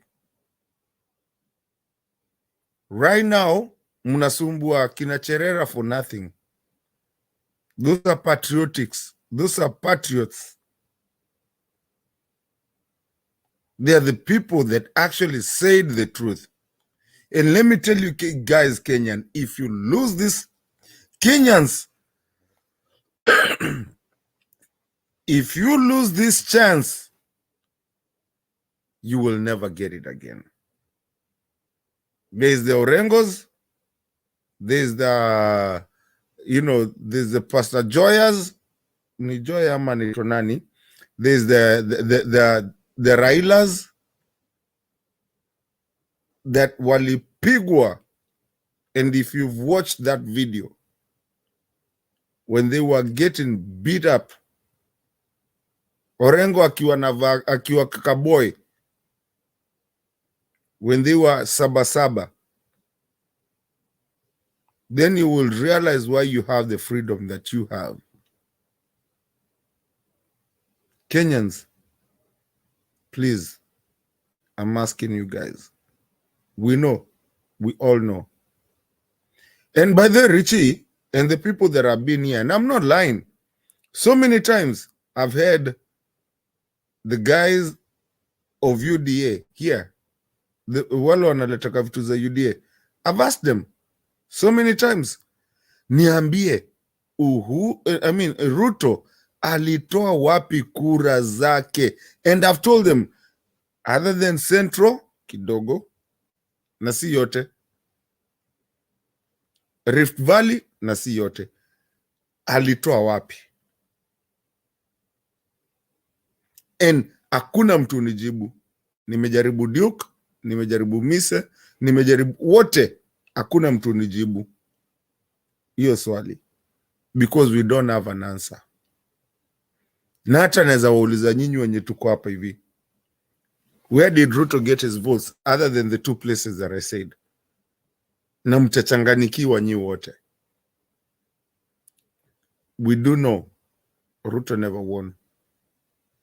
But again, we didn't want to go back to fighting.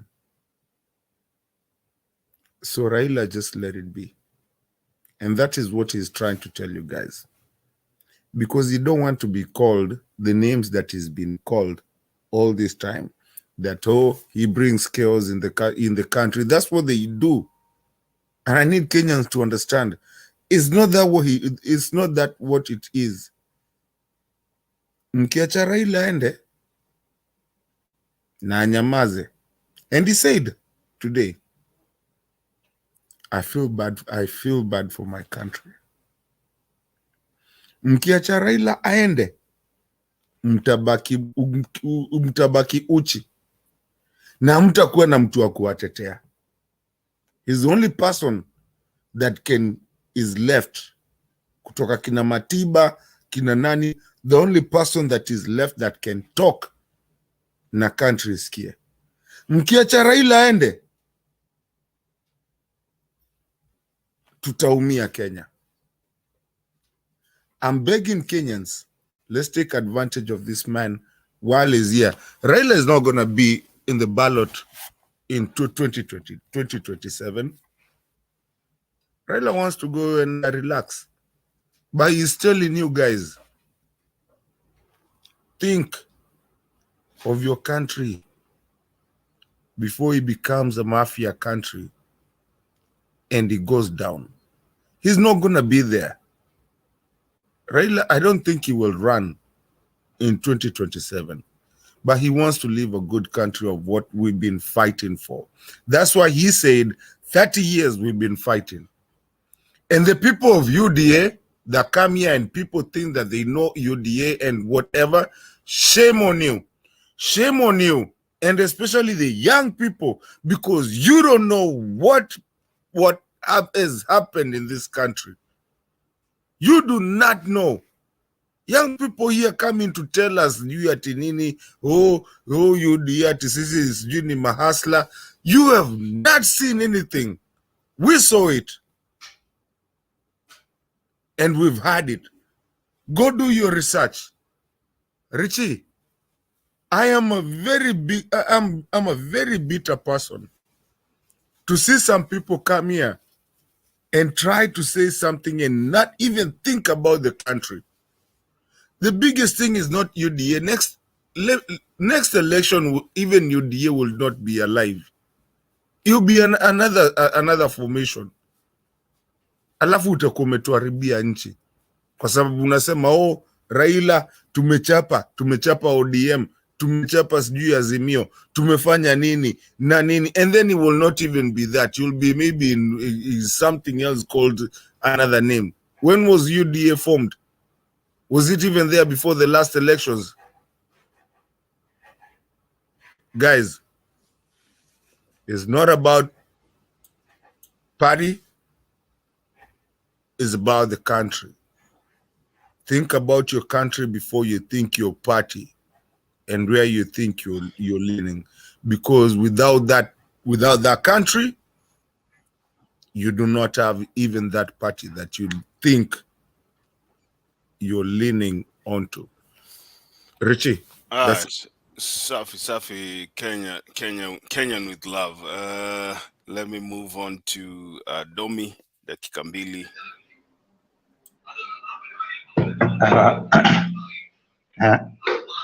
I will say, people will be making a mistake. Like I heard here, Duke sometime was saying that things are being done for an interest of one person. Now, I think that's a very, I may say that's a very cheap reasoning. Because what Raila is talking about are real issues. And here, when we are supporting a cause, we are not, how can I call it? The sitting government would want to make fools of Kenyans, would want Kenyans to be fools, to believe that the cause is because it's just an interest of one person. Okay, even if it is all to propel Raila to power, the election was stolen from Kenyans. If anything, Raila akona kura moja, yeye alijipigia mwenyewe ni kura moja. Those people who lost are the millions that voted for Raila.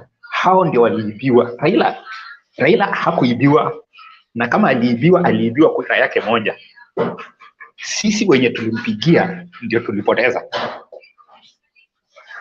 Sisi ndio tuliibiwa. And according to me, that in the numbers, his vote is, we can say it's a negligible vote. Because it's just 1 out of millions. The millions that voted for Raila are the ones that lost.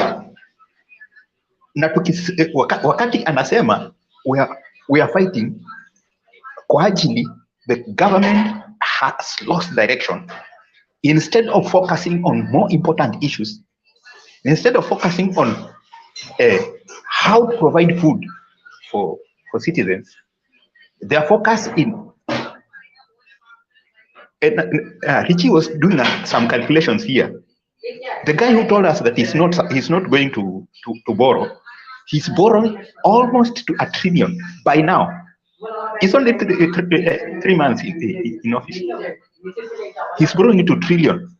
Now you are borrowing to $1 trillion, and you are not subsidizing food. Why are you borrowing?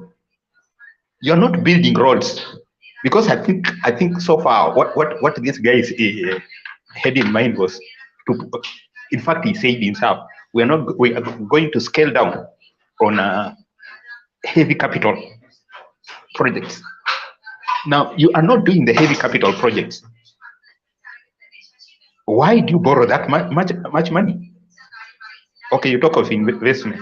The whole thing is the nation is going the wrong direction. And when Raila is calling people to stand up, he's saying, we are supposed to stand up to fight a wrong thing that is going on. The government's wrong. So it will be, I may say, we have maybe, okay, it will be a stupid thing to start thinking that the whole thing is Raila. The whole thing is Kenya. Kenya is the one that is suffering. Raila hawezi shindwa kununua unga, hata mkiweka 1000 hawezi shindwa kununua unga. Ni mwananchi wa Kenya ndiye atashindwa. So let us take things objectively. Let us not look at things like let us not minor on the major things. and major on minor things. Let us put, somebody said, the failure of Africa is we fail to put our leaders on the spot. And also, when we are putting what is wrong to the spot, there are people who are politicizing, bringing politics in it. What is wrong? To me, I believe what is wrong, and we should just speak it so. And if all Kenyans can stand together to say no to what is wrong, we may take even 1 month. Things will be turned around, and it will be a lesson to even parliamentarians who go being bought to support the wrong cause just because somebody wants the money. And I don't think, if I may give an example, kabla nimalize, Kisumu, Nyanza, and a good number, let me pick of Kisumu because I went in Kauko. Kisumu was developing even when it was in opposition. The real reason is the way they push for what they want. You don't have to be a supporter of the sitting government to have development. Since my constituency, we were in our by then our governor was Jubilee, our MP was Jubilee, our MCA was Jubilee, but nothing was done completely. The whole of 2013-2017 term, nothing. And the guys were in the supporters of our government. So let us separate issues. Kwenda kujoin at serikali does not help. In fact, it reduces somebody's credibility. We cannot trust you. Sisi tulikuchagua kama opposition, in the party, and we are believing that is the cause you are supposed to be pushing, and you go to join another group which is pushing an opposite direction, that is want to ditch the nation into a pit. That's wicked. Okay, so far I think I'll stop there. Aya, asante sana Domi. Let me, last but not least, public participation. Your 2 minutes. Let me address Kenyans. Kenyans, me, I grew up when there was a man called Moi.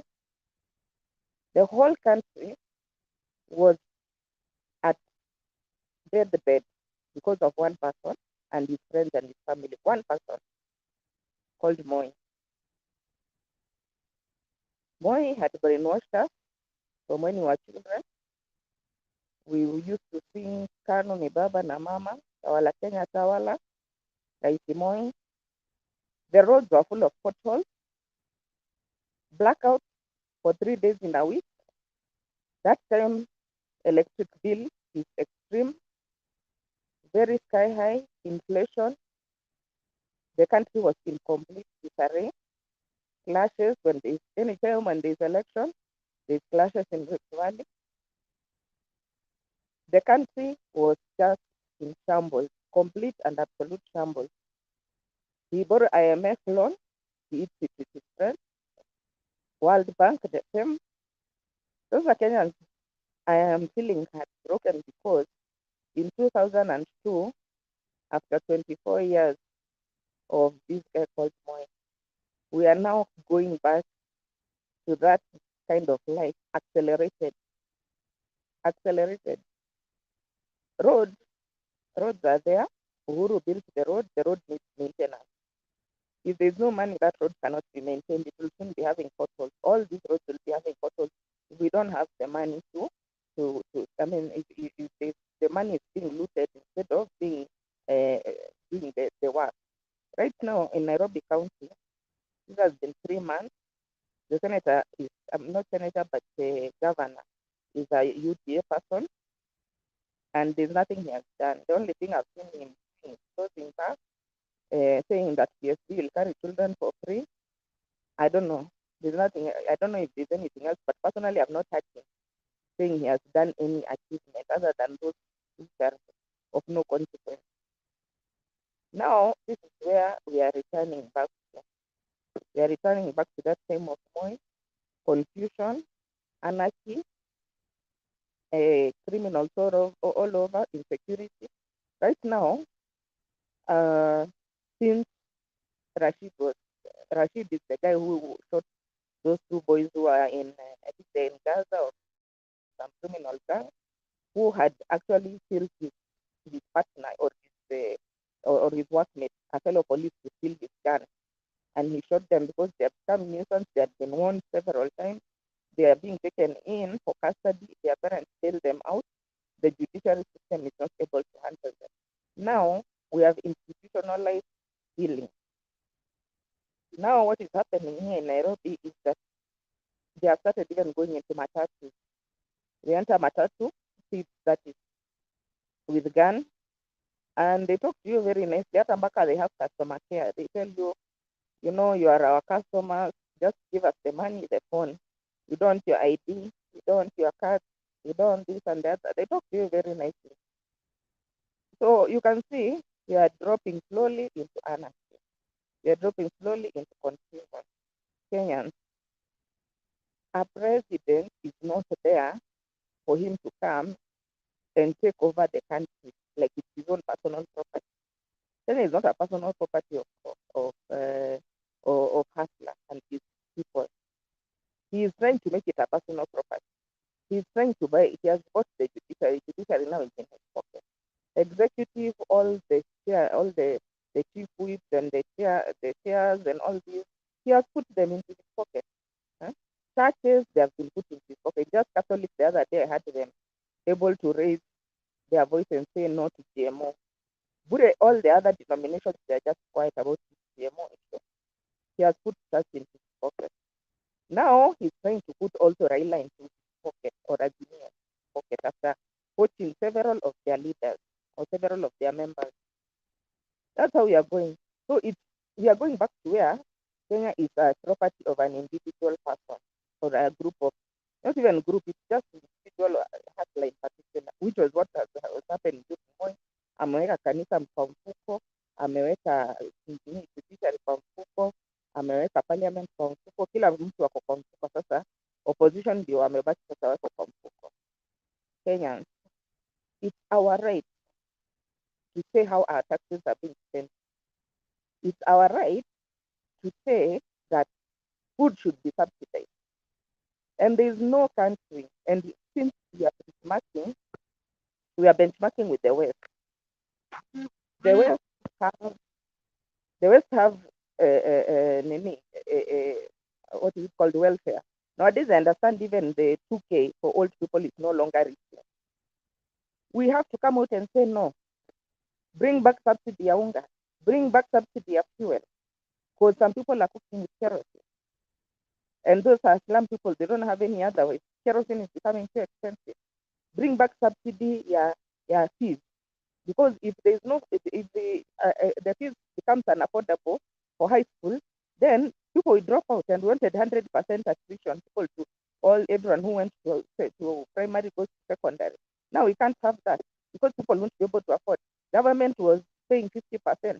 Now you are back to paying 100%. How many people will afford that? And the way people are poor in Kenya. So when Nani is telling us, when Baba is telling us, come out against these things, including here at Naterera, we have to come out, and we have to even go online. We have to collect million signatures. Activists, we have to come out, because this is our country. This is not Ruto's country. This is not a personal property. Unaamka leo, una decide nimetoa subsidy. Una decide nimetoa subsidy ya unga, nimetoa subsidy ya... No. We have a say in how our country is being governed. We have a say in how our taxes are going to be used. So let's come out. Let's come out and let's support Baba. And let us come out from being put for bait that come into official opposition. Come here, I will buy for you this, I'll do for you this. Do you know the difference between a black man and a white man? A white man has foresight, and he sees that if he invests today in his country, it will pay off for future generations. Pali sisi tunatorokea huko kwenda kuchukua kazi is because hawakukula their seed. Here we Africans, we eat our seed.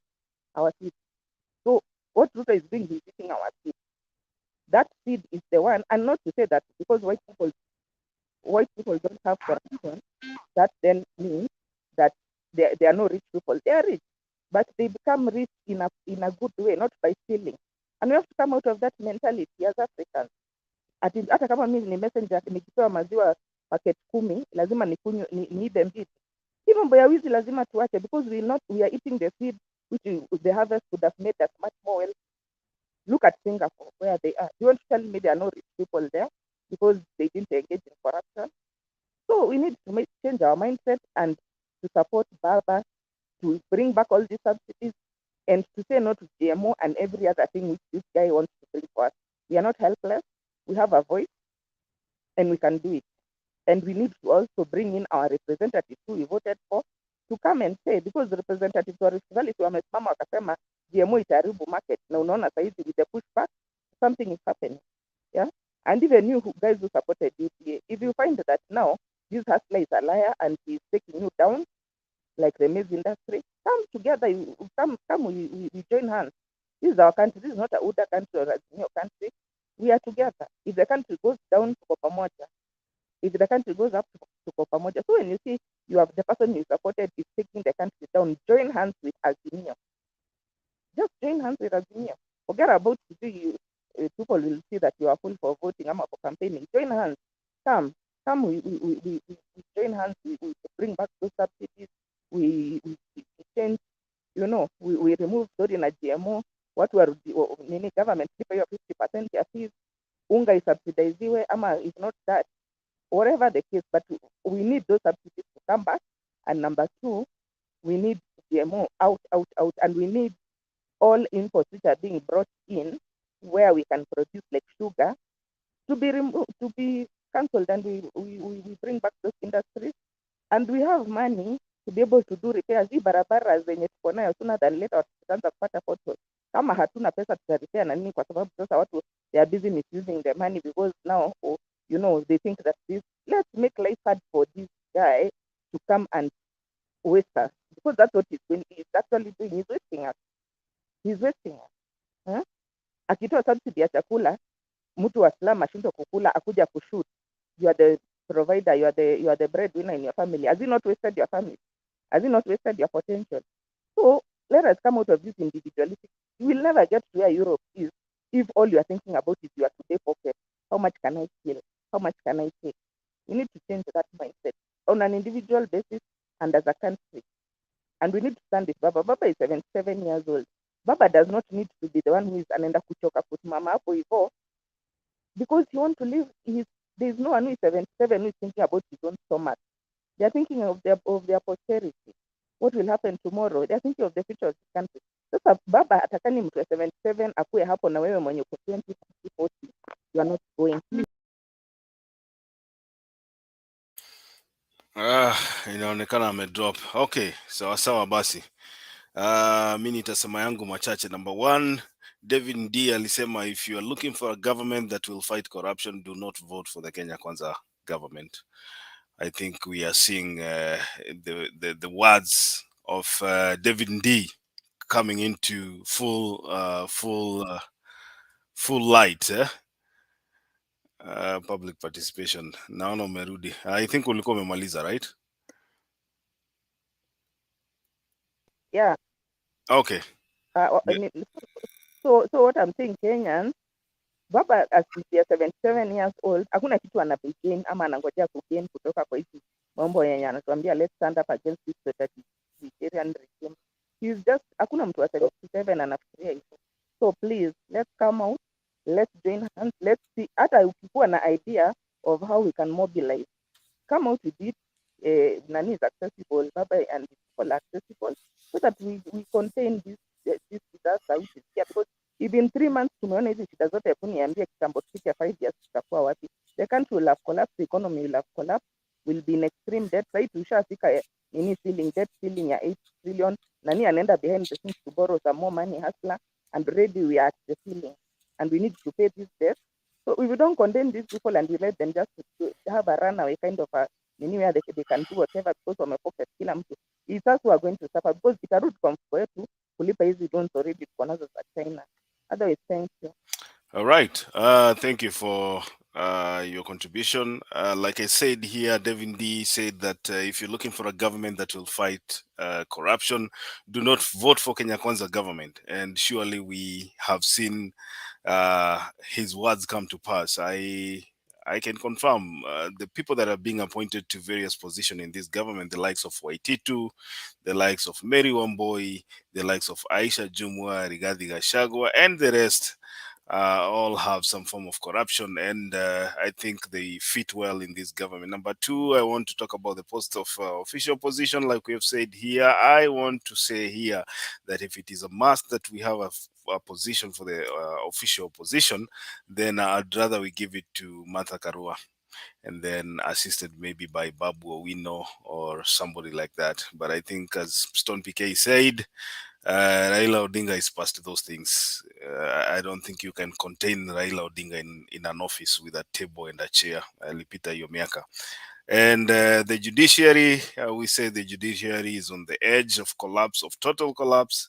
And I think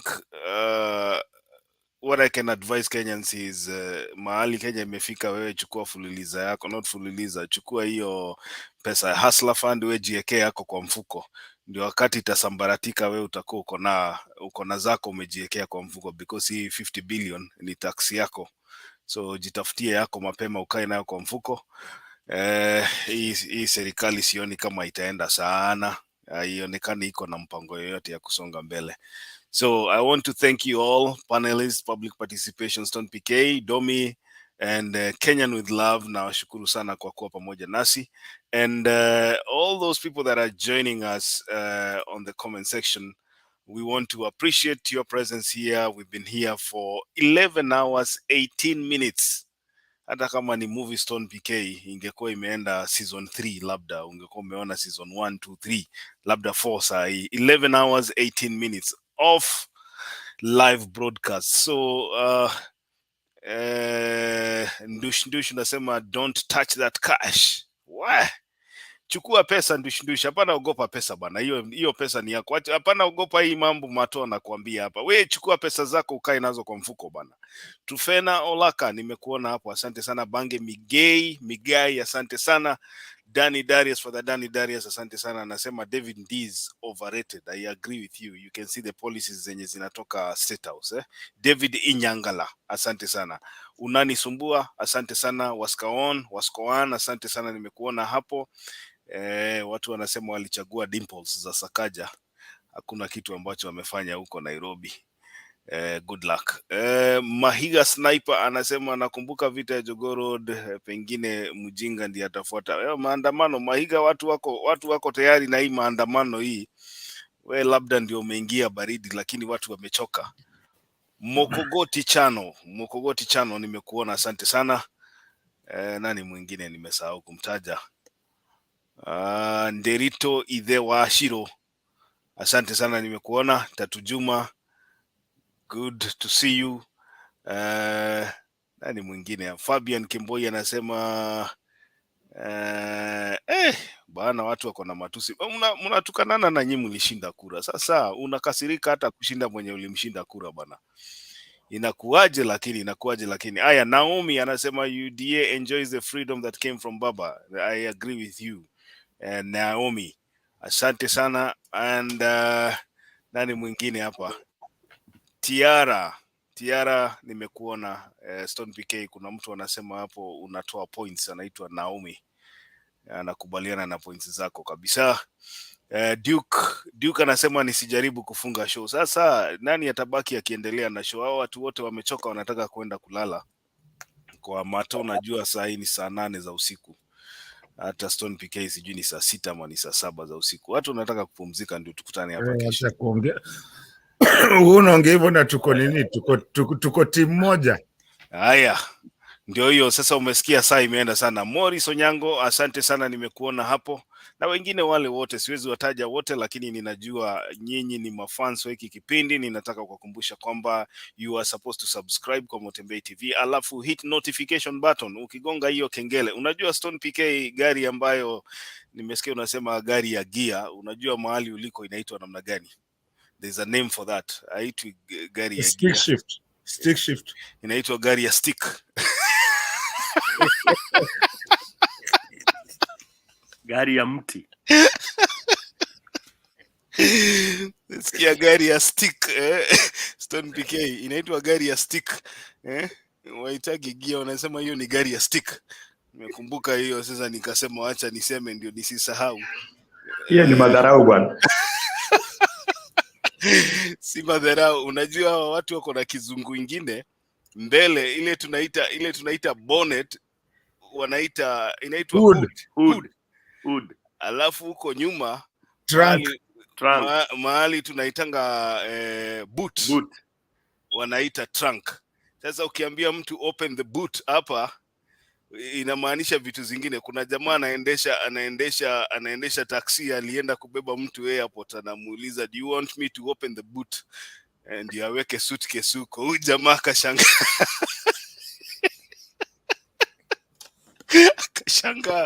mzee bana ananiambia anifungulie boot. Na hiyo jina boot ni mbaya.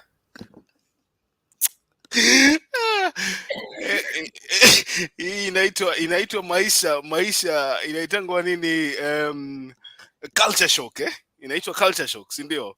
Mahali unaenda kila kitu ni tofauti na vile umezoea. So mzee wa taksi akasikia huyu jamaa alimwangalia hivi, anashangaa, mzee ananiambia ati anifungulie boot bana, acha. Lakini akamwambia okay, we call it trunk, inaitwa trunk. Ndio wakaelewana. So no, I meant the trunk. Ndio akajua kumbe anamaanisha kitu tofauti. Kwa hivyo inaitwa culture shock. So Stone PK, nikisikia unasema gear, mimi ninajua inaitwa stick. Nimesema hivyo. Na nikisema overtaking unajua nasema pass. Ni passing, pass. Una pass, you're not overtaking, Hizi lugha bwana, hizi lugha ni tofauti kabisa. Unajua nimesikia hapo nimesema notification button, waskaon, kitu kama hiyo. Inaitwa language barrier. Tufena Olaka anasema hiyo ni language barrier. Ni mzuri, lakini saa nyingine tunajifunza mambo tofauti. Inaitwa culture shock. So bro, hebu acha nikupigika story. Kuna watu hata utaenda na story sasa. Tuende tulale, ni dakika 10. Kufika saa ngapi? Sawa basi tulale. Wacha tuende tulale. Hii story ukianza saa hii, Stone PK anakuja na yake tena, public participation, aanze kutupatia story nyingine hapa Domi. Umeambiwa usifunge show. Mimi ningetamani sana kukaa hapa, lakini naye hata mimi nimelemewa bana. Unajua kuna wakati naangalianga Banada akianza kukuna kichwa hivi. Najua mzee sasa usingizi. Sasa yeye anafanyanga hizi. Siku ile utaona Banada amefanya hivi uso hivi, ujue sasa huyo jamaa ako karibu kulala. So hapa unalemewa. Unajua tumekaa hapa, mimi nimekaa hapa kuanzia nimekaa hapa almost 7 hours. Almost 7. 8, in fact 8 hours. Ni vile tu wengine wetu hatuna nini, hatuna what do you call this? Naelewa, lakini nao pia ni venye hatuna, lakini tungeendelea sisi. Unajua sisi, mimi niko weekend. Wewe uko weekend, hata unaonekana uko weekend mood, Unaonekana ukiona mtu amepotea kwa kamera hivi dakika moja alafu anarudi, unajua amefanya ile wacha watu wameshika hizo bwana. Stone PK, watu wameshika chupa na miguu hapa chini, huwezi ona. Mtu anapotea hivi na kurudi. Amekuja na Mwakenya. Wewe Titan, shindwe, pepo mbaya. Titan kabisa. Sasa sisi tunashikilia studio hapa ndio tuweze kucheza video pande hii nini pande hii, lakini jamaa akienda hivi arudi. Wewe, kwani mtu hawezi flex? Sijasema ni wewe Mato. Kwa nini Mato anakasirika na sijataja mtu jina? Mbona unajitetea bana? Kama sio wewe.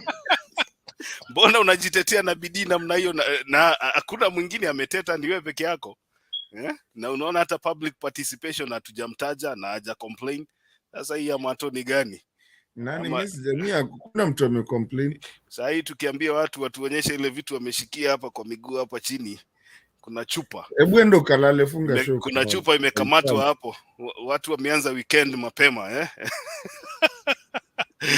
Haya, sawa sawa basi. So wacha tuwatakie wote usiku mwema. Wale ambao mko Kenya tunawatakia mchana mwema. Tukutane kesho saa 7:30 Kenyan time.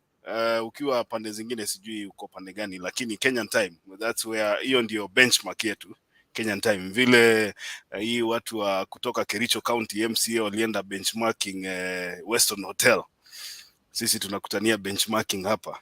Muliwazuia Stone PK, walikuwa wamesema wanaenda Western Hotel benchmarking. No, vetting, kudiscuss vile watavet wanaitangwa nani hawa ministers wa county government So MCAs walibook hotel, Western Hotel, kukutana huko waende kudiscuss vile wata approach vetting ya wale county government ministers.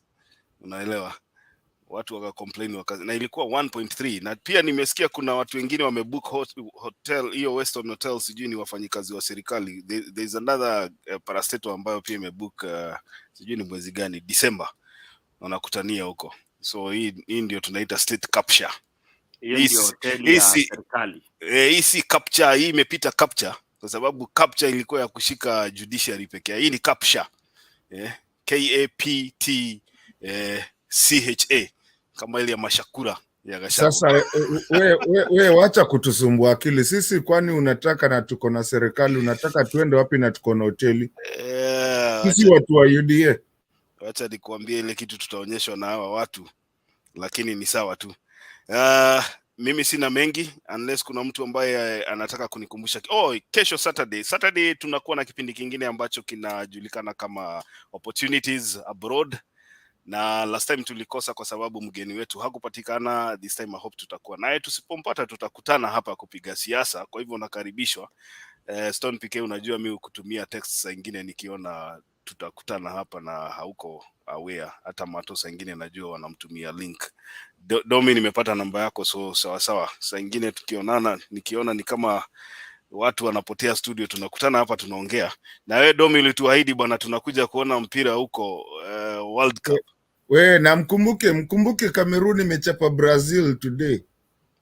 Cameroon, na ule jamaa amefunga bana, ametoa shati na alikuwa na yellow card. Unajua Afrika saa nyingine tunakuaga na mchezo. Sasa umefunga bao na uko on yellow card na unakimbia ukitoa shati. Sasa referee akamuita tu baada ya kusherehekea, kuja bro, akamsalimia, akamuonyesha yellow ya pili na red, ondoka. Alikuwa so excited, but they were not going anywhere anyway. Hata kama wangeshinda Brazil, sidhani kama kuna mahali wangeenda.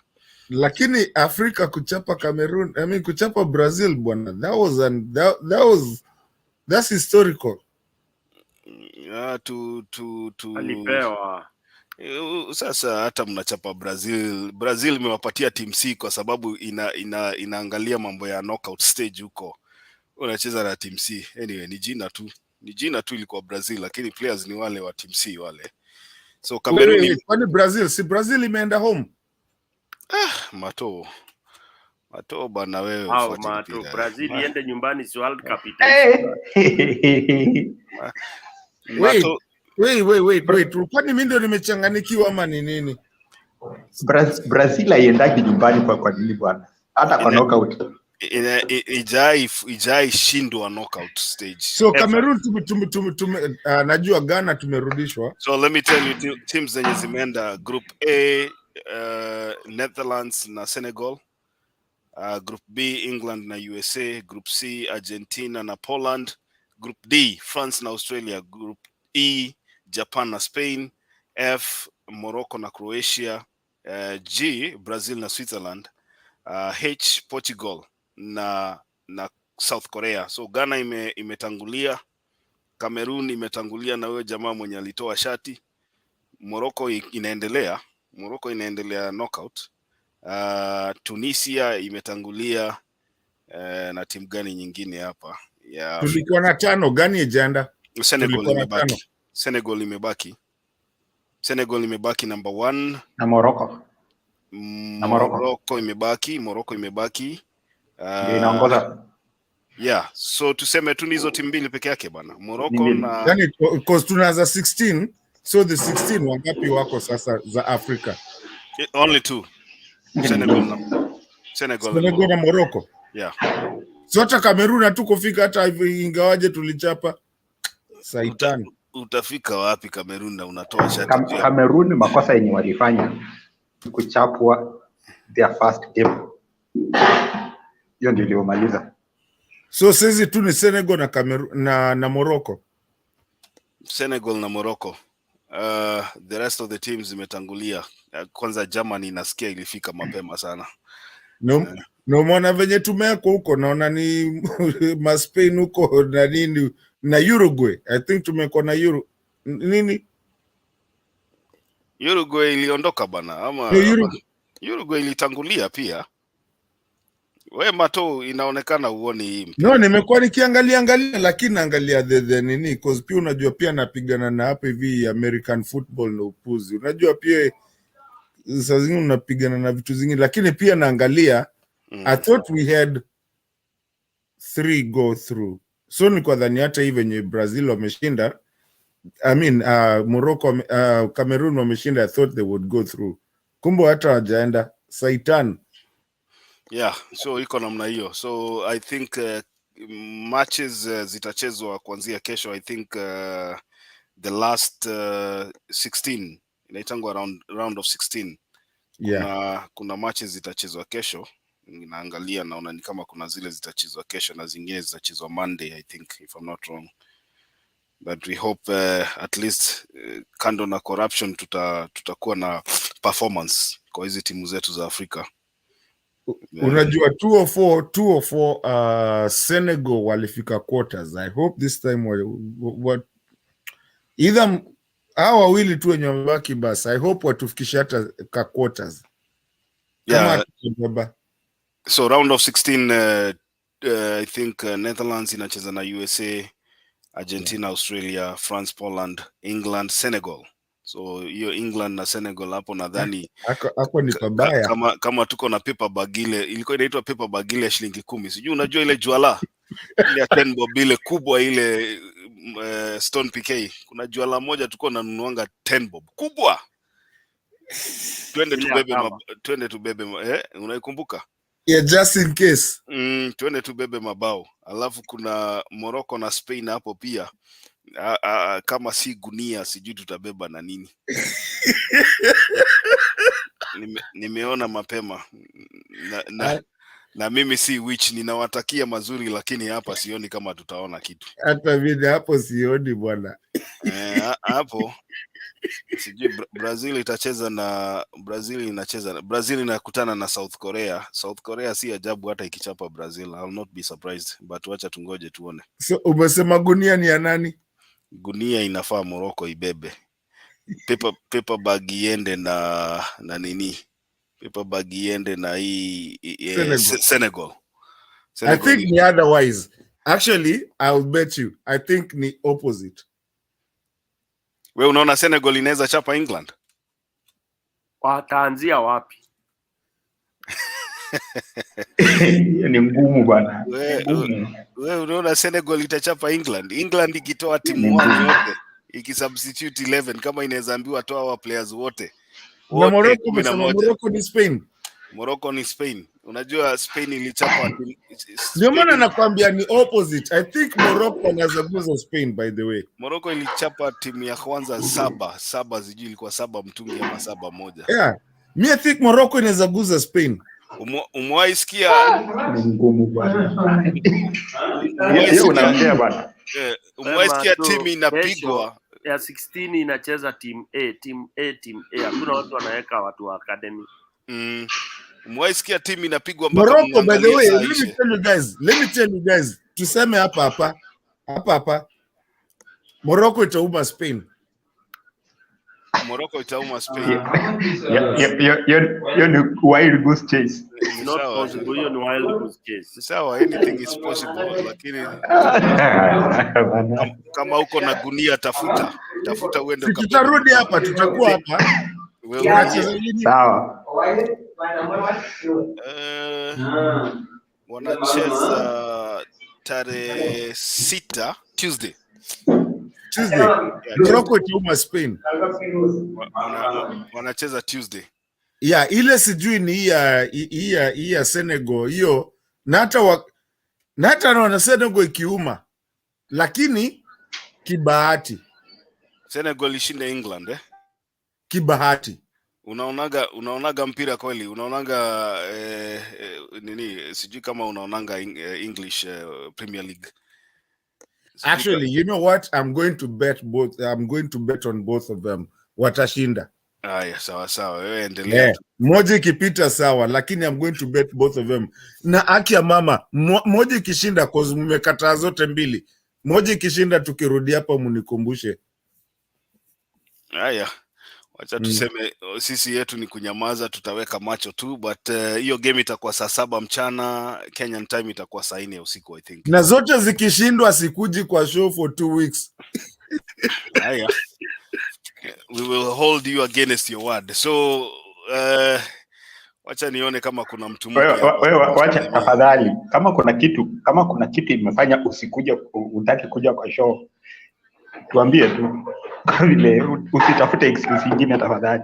No, sitaki mkuje kunisumbua hapa kwa unajua kuna watu wasa wingi hapa. Haya, Fatma Nasimiu wamesema wasalimie watu hapa, anawatazama kutoka Saudi Arabia, mahali kunajulikana kama Riyadh. Unajua Saudi Arabia niliona ilipiga timu gani? Ilipiga Argentina ama ilipiga timu gani?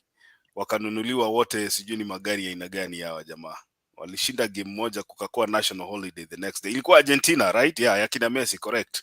Walishinda game moja against Argentina, next day katangazwa national holiday. Huko. We ngoja, uliona ile game ya kwanza ile Messi walifunga bao kama 6 zote offside. Ndio hiyo kazi ya VAR namna hiyo. Jeff anasema let your sons and daughters be on the ndio hiyo Jeff, acha kututisha na mambo ya frontline. Unajua kuna watu wanasema ati let your sons and daughters be on the frontline kwa maandamano. Huyu ni watu ya 2020 hawa wamezaliwa juzi. Abia Jeff, njaa ndio inapeleka watu kwa street. Siwezi kosa kwenda kupigania haki yangu ati kwa sababu nangoja mtoto wa Raila mwenye ameshiba kwa nyumba. Hata una uhusiano naye. Wewe unahusiana naye na ako kazini. Wakati kina Matiba walikuwa wanapigana hiyo vita, hawakwenda na watoto wao. Sasa hizo ni vitu, that is nonsense. Hawa watu wanafuata the old tired line ya kina anaitwa nani jamaa Gachagua. Ati sasa hizo ndio politics wanataka kutuonyesha hapa ya Gachagua. Kuna hawa ma players wa Saudi Arabia walinunuliwa kitu inaitwa Rolls Royce ama ni Rolls, I mean whichever comes first wote kwa sababu ya kushinda Argentina, kushinda Messi. So yes, father Danny Darius ameniambia world goal chase ya matoni noma. Yako ninakuambia unaota, lakini ni sawa tu. Unajua inaitwa soka hapo, wanaitaka soka, unajua inaitwa football. Wacha tuone itakuwa namna gani. Haya, sawa. Naona hata public participation already ametuwekea curtain kwa dirisha, inamaanisha amefunga kazi, amemaliza kutoa contribution yake. So Stone PK, Domi, Kenyan with love na wale wengine wote ambao mnatutazama, wacha tutakie wote siku njema, usiku mwema mahali popote uliko. Tukutane kesho masaa kama ya kawaida. Mwenyezi Mungu awabariki. Asante.